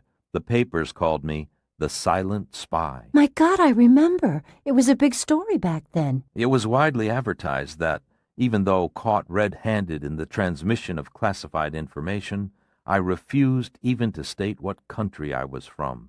Everyone knew it was Russia, of course, but I played this impressively stoic role. Pleased the hell out of the KGB. Which was the idea. Of course. After the trial, I received a long prison sentence, but I didn't serve much time, less than a month. I was quickly traded to the USSR for an American agent whom they were holding. When I was brought back to Moscow, I was welcomed as a hero for maintaining the secret of the Willowalk training program and the Deep Cover Network. I was the famous Silent Spy. I was eventually sent back to work at my old alma mater, which was what the CIA had hoped would happen. And ever since you've been passing information the other way, to the U.S.? Yes. I've got 2 contacts in Bottom, 2 fishermen who have limited profit deals with the government, so they own their own boats. They're Georgians, of course. This is Georgian SSR that we're traveling through, and a lot of Georgians despise the central government in Moscow. I pass information to my fishermen, and they pass it along to Turkish fishermen, with whom they rendezvous in the middle of the Black Sea, and thereafter it somehow winds up with the CIA. One of those fishermen is going to pass us along to the Turks, the same way he passes classified documents. At least, I hope he'll do it. Access to the Bottom docks was restricted. All ships, including the fishing boats, could be reached only by passing through one of several checkpoints. There were guarded gates that accepted trucks loaded with cargo, and there was one gate that accepted only military vehicles and personnel, and there were gates to accommodate dock workers, sailors, and others who were obliged to approach on foot. Susan and McGee went to one of the latter. At night the wharves were poorly lighted, gloomy, except around the security checkpoints, where floodlights simulated the glare of noon. The walk-through gate was overseen by 2 uniformed guards, both armed with Kalashnikovs. They were involved in an animated conversation that could be heard even outside the hut in which they sat. Neither guard bestirred himself from that small, warm place. Neither wanted to bother conducting a close inspection. McGee passed both his and Susan's forged papers through the sliding window. The older of the 2 guards examined the documents perfunctorily and quickly passed them back, not once pausing in the discussion he was having with his compatriot. The chain-like gate, crowned with wickedly pointed barbed wire, swung open automatically when one of the guards in the hut touched the proper button. McGee and Susan walked onto the docks, uncontested, and the gate swung shut behind them. Susan held onto McGee's arm, and they walked into the gloom, toward rows of large dark buildings that blocked their view of the harbor. "Now what?" Now we go to the fisherman's wharf and look for a boat called the Golden Net. "It seems so easy." Too easy, he said worriedly. He glanced back at the checkpoint through which they had just passed, and his face was drawn with apprehension. Leonid Gluddikin was master of the Golden Net, a 100-foot fishing trawler with immense cold storage capacity. He was a ruddy, rough-hewn man with a hard-edged, leathery face and big hands. Summoned by one of his crewmen, he came to the railing at the gangway, where McGee and Susan waited in the weak yellow glow of a dock lamp. Gluddikin was scowling. He and Jeff McGee began to converse in rapid, emotional Russian. Susan couldn't understand what they were saying, but she had no difficulty understanding Captain Gluddikin's mood. The big man was angry and frightened. Ordinarily, when McGee had information to pass to Gluddikin for transfer to Turkish fishermen on the high seas, those documents were forwarded through a black market vodka dealer who operated in Bottom, 2 blocks from the wharves.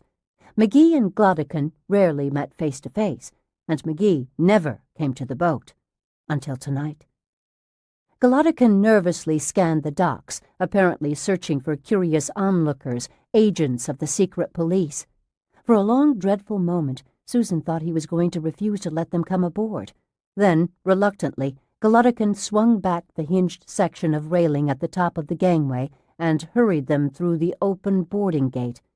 Now that he had grudgingly decided to take them in, he was clearly impatient to get them below decks, out of sight. They crossed the afterdeck to a spiral metal staircase and went below. They followed Gluddikin along a cold, musty, dimly lighted corridor, and Susan wondered if she would ever again be in a place that wasn't somehow alien and forbidding.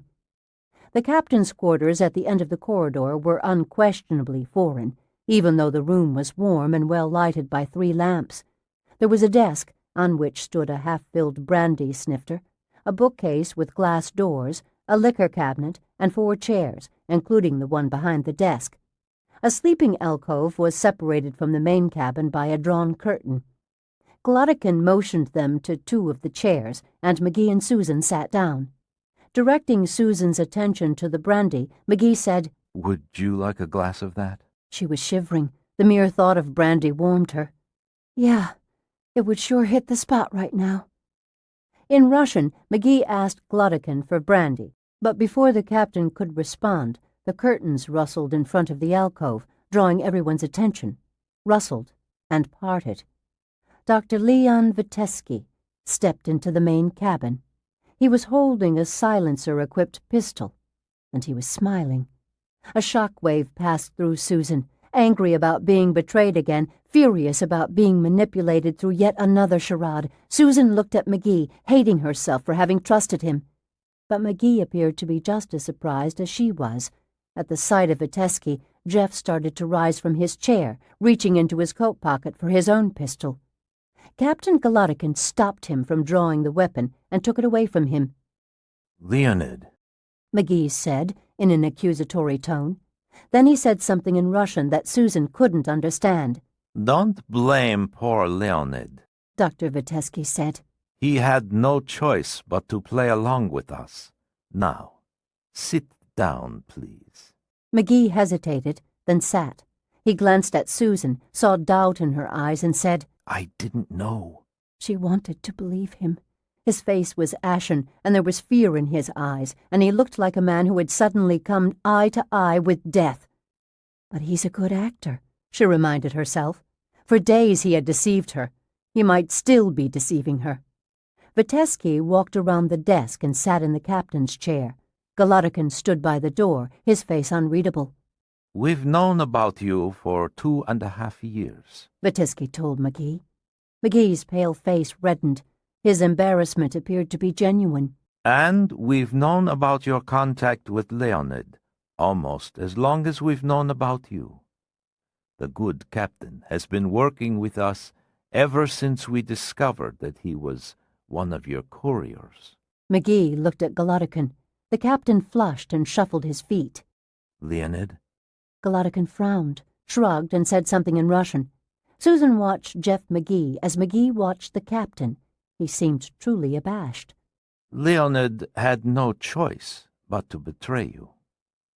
We have a strong grip on him. His family, of course. He doesn't like the fact that we've turned him into a double agent, but he knows we hold the reins. He's been quite useful. And I'm sure he'll be useful unmasking other agents in the future. McGee said, For 2 years or more, every time I passed documents to Leonid, he passed them directly to us. We tinkered with them, edited them, inserted false data to mislead the CIA, then returned your packages to Leonid. Then he passed them to the Turks. Shit, McGee said bitterly.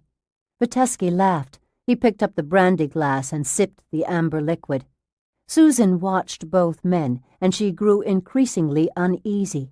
She began to think this wasn't just another charade. She began to think that McGee really had meant to take her to safety, and that he had been betrayed, which meant that both of them had lost their last best chance of gaining freedom. To Vitesky, McGee said, If you knew I was going to try to rescue Susan, why didn't you stop me before I took her out of that House of Thunder mock-up, before I shattered the illusion? Vitesky tasted the brandy again. We'd already decided that she couldn't be broken. She just wasn't responding satisfactorily to the program. You saw that. I was half out of my mind with fear. Vitesky looked at her and nodded. Yes, half out of your mind. And that was as far as you were going to get, I believe. You weren't going to break down. You're too tough for that, my dear. At worst, you would have withdrawn into some semi-catatonic state. But not a breakdown, not you. So we decided to scrap the program and go with the contingency plan. What contingency plan? McGee asked. Vitesky looked at Leonid Golodikin and spoke rapidly in Russian. Golodikin nodded and left the room. What did you mean by that? McGee asked. Vitesky didn't respond. He merely smiled and picked up the brandy snifter again. To McGee, Susan said, What's going on? I don't know. He held out his hand, and after only a brief hesitation, Susan took it.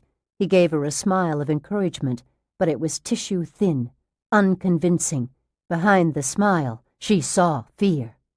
Vitesky said, This is excellent brandy. Must be black market stuff. You can't buy anything this good over the counter, unless you can get it into one of the stores reserved for high party officials. I'll have to ask the good captain for the name of his dealer. The door opened, and Leonid Golodikin came in.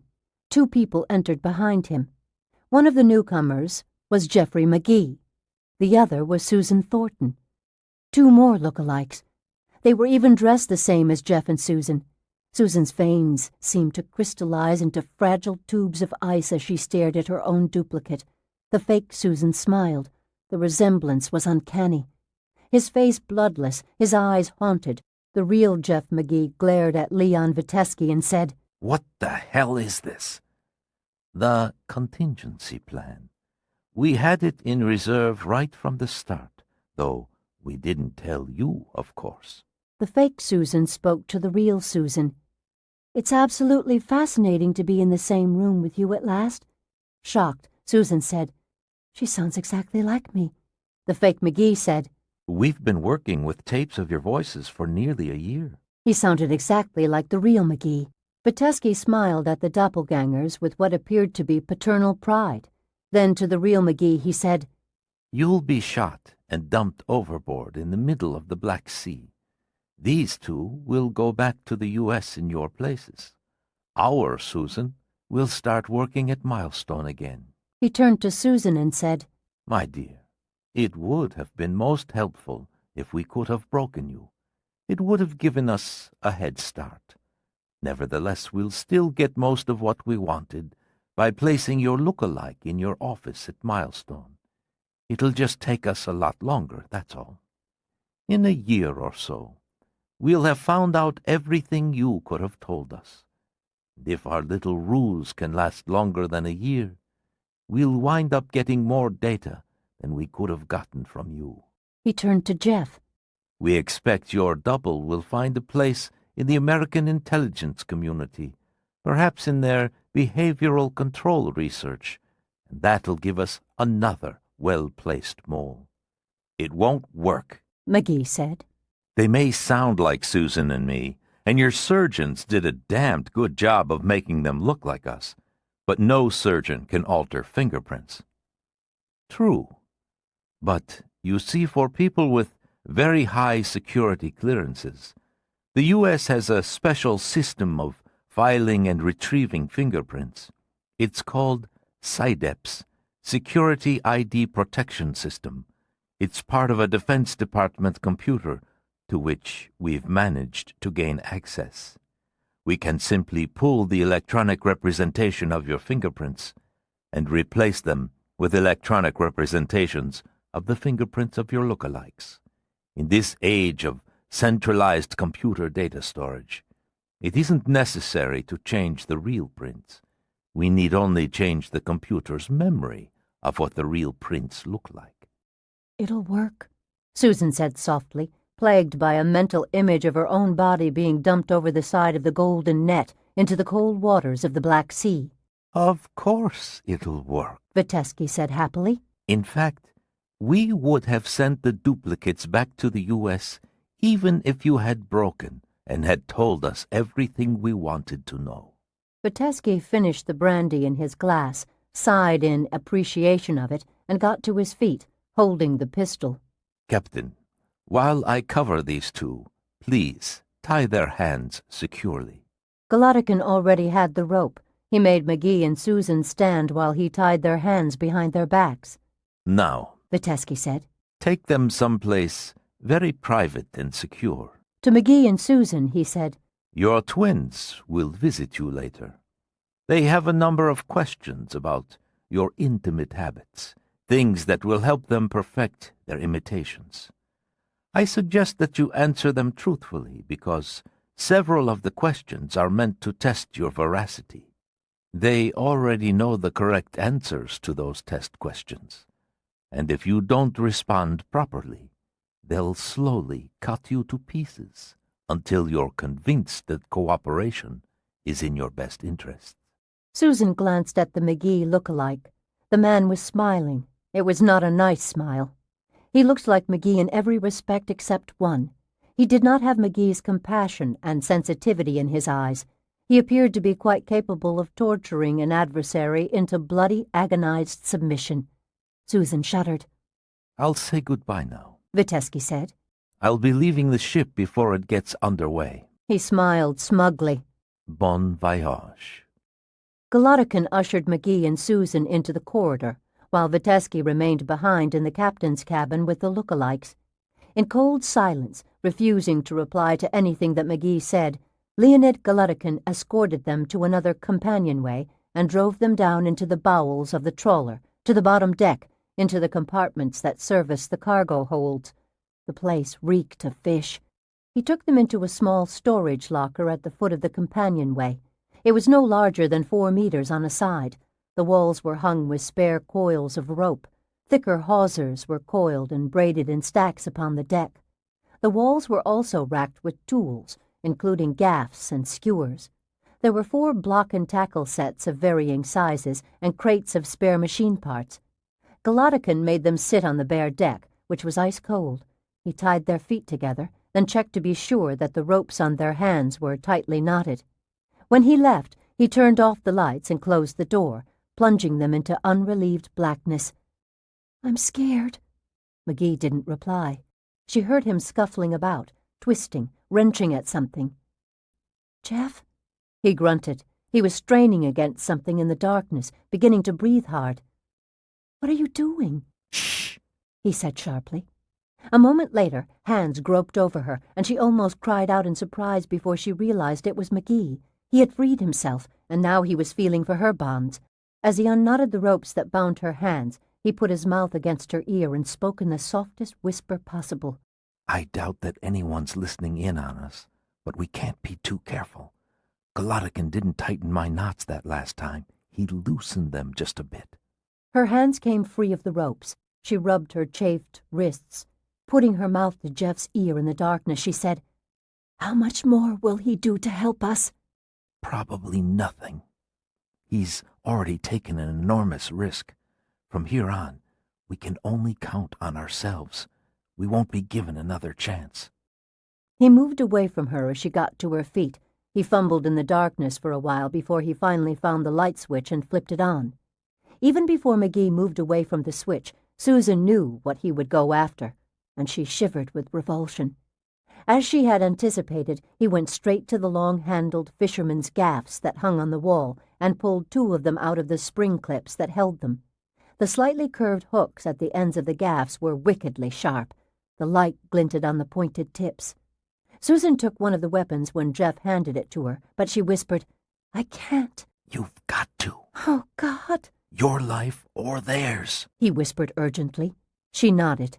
You can do it. And if we're lucky, it'll be easy. They won't be expecting anything. I'm sure they aren't aware that Golutikin locked us in a room full of handy weapons. She watched while he decided upon the best positions from which to launch a surprise attack, and then she stood where he told her. He turned out the lights again. It was the deepest darkness she had ever known. McGee heard a furtive rustling noise in the dark. He stiffened, cocked his head, listened attentively. Then he realized what it was, and he relaxed. He called softly to Susan. Just a rat. She didn't answer. Susan? "I'm okay," she said softly from her position on the other side of the small cabin. "Rats don't worry me." In spite of their precarious situation, McGee smiled. They waited for long, tiresome minutes. The golden net suddenly shuddered, and the deck began to vibrate as the engines were started up. Later, bells clanged in other parts of the vessel. The quality of the deck vibrations changed when, at last, the boat's screws began to churn in the water. More minutes. More waiting. They had been underway at least 10 minutes, perhaps for a quarter of an hour, long enough to be out of Bottom Harbor, before there was finally a sound at the door. McGee tensed and raised the gaff.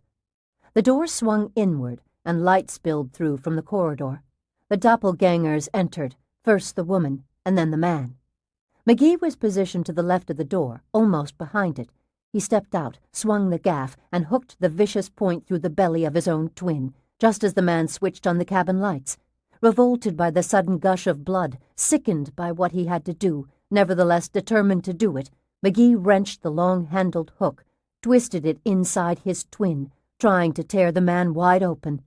The gored McGee collapsed at the feet of the real McGee, flopping as if he were a fish, too shocked and too shattered by the flood of pain to scream. The woman had a gun. It was the same silencer-equipped pistol that Vitesky had been holding in the captain's cabin. She stumbled back in surprise and then fired a nearly silent shot at McGee. Missed. Fired again. McGee felt the bullet tug at his sleeve, but he had been spared a second time. Behind the fake Susan, the real Susan stepped out from behind a stack of crates and swung the other gaff. Blood exploded from the look-alike's throat, and her eyes bulged, and the gun dropped from her hand.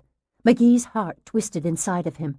Although he knew that he was witnessing the death of the look-alike, he was shaken by the terrible sight of Susan's slender throat being pierced by the iron hook, Susan's sweet mouth dribbling blood.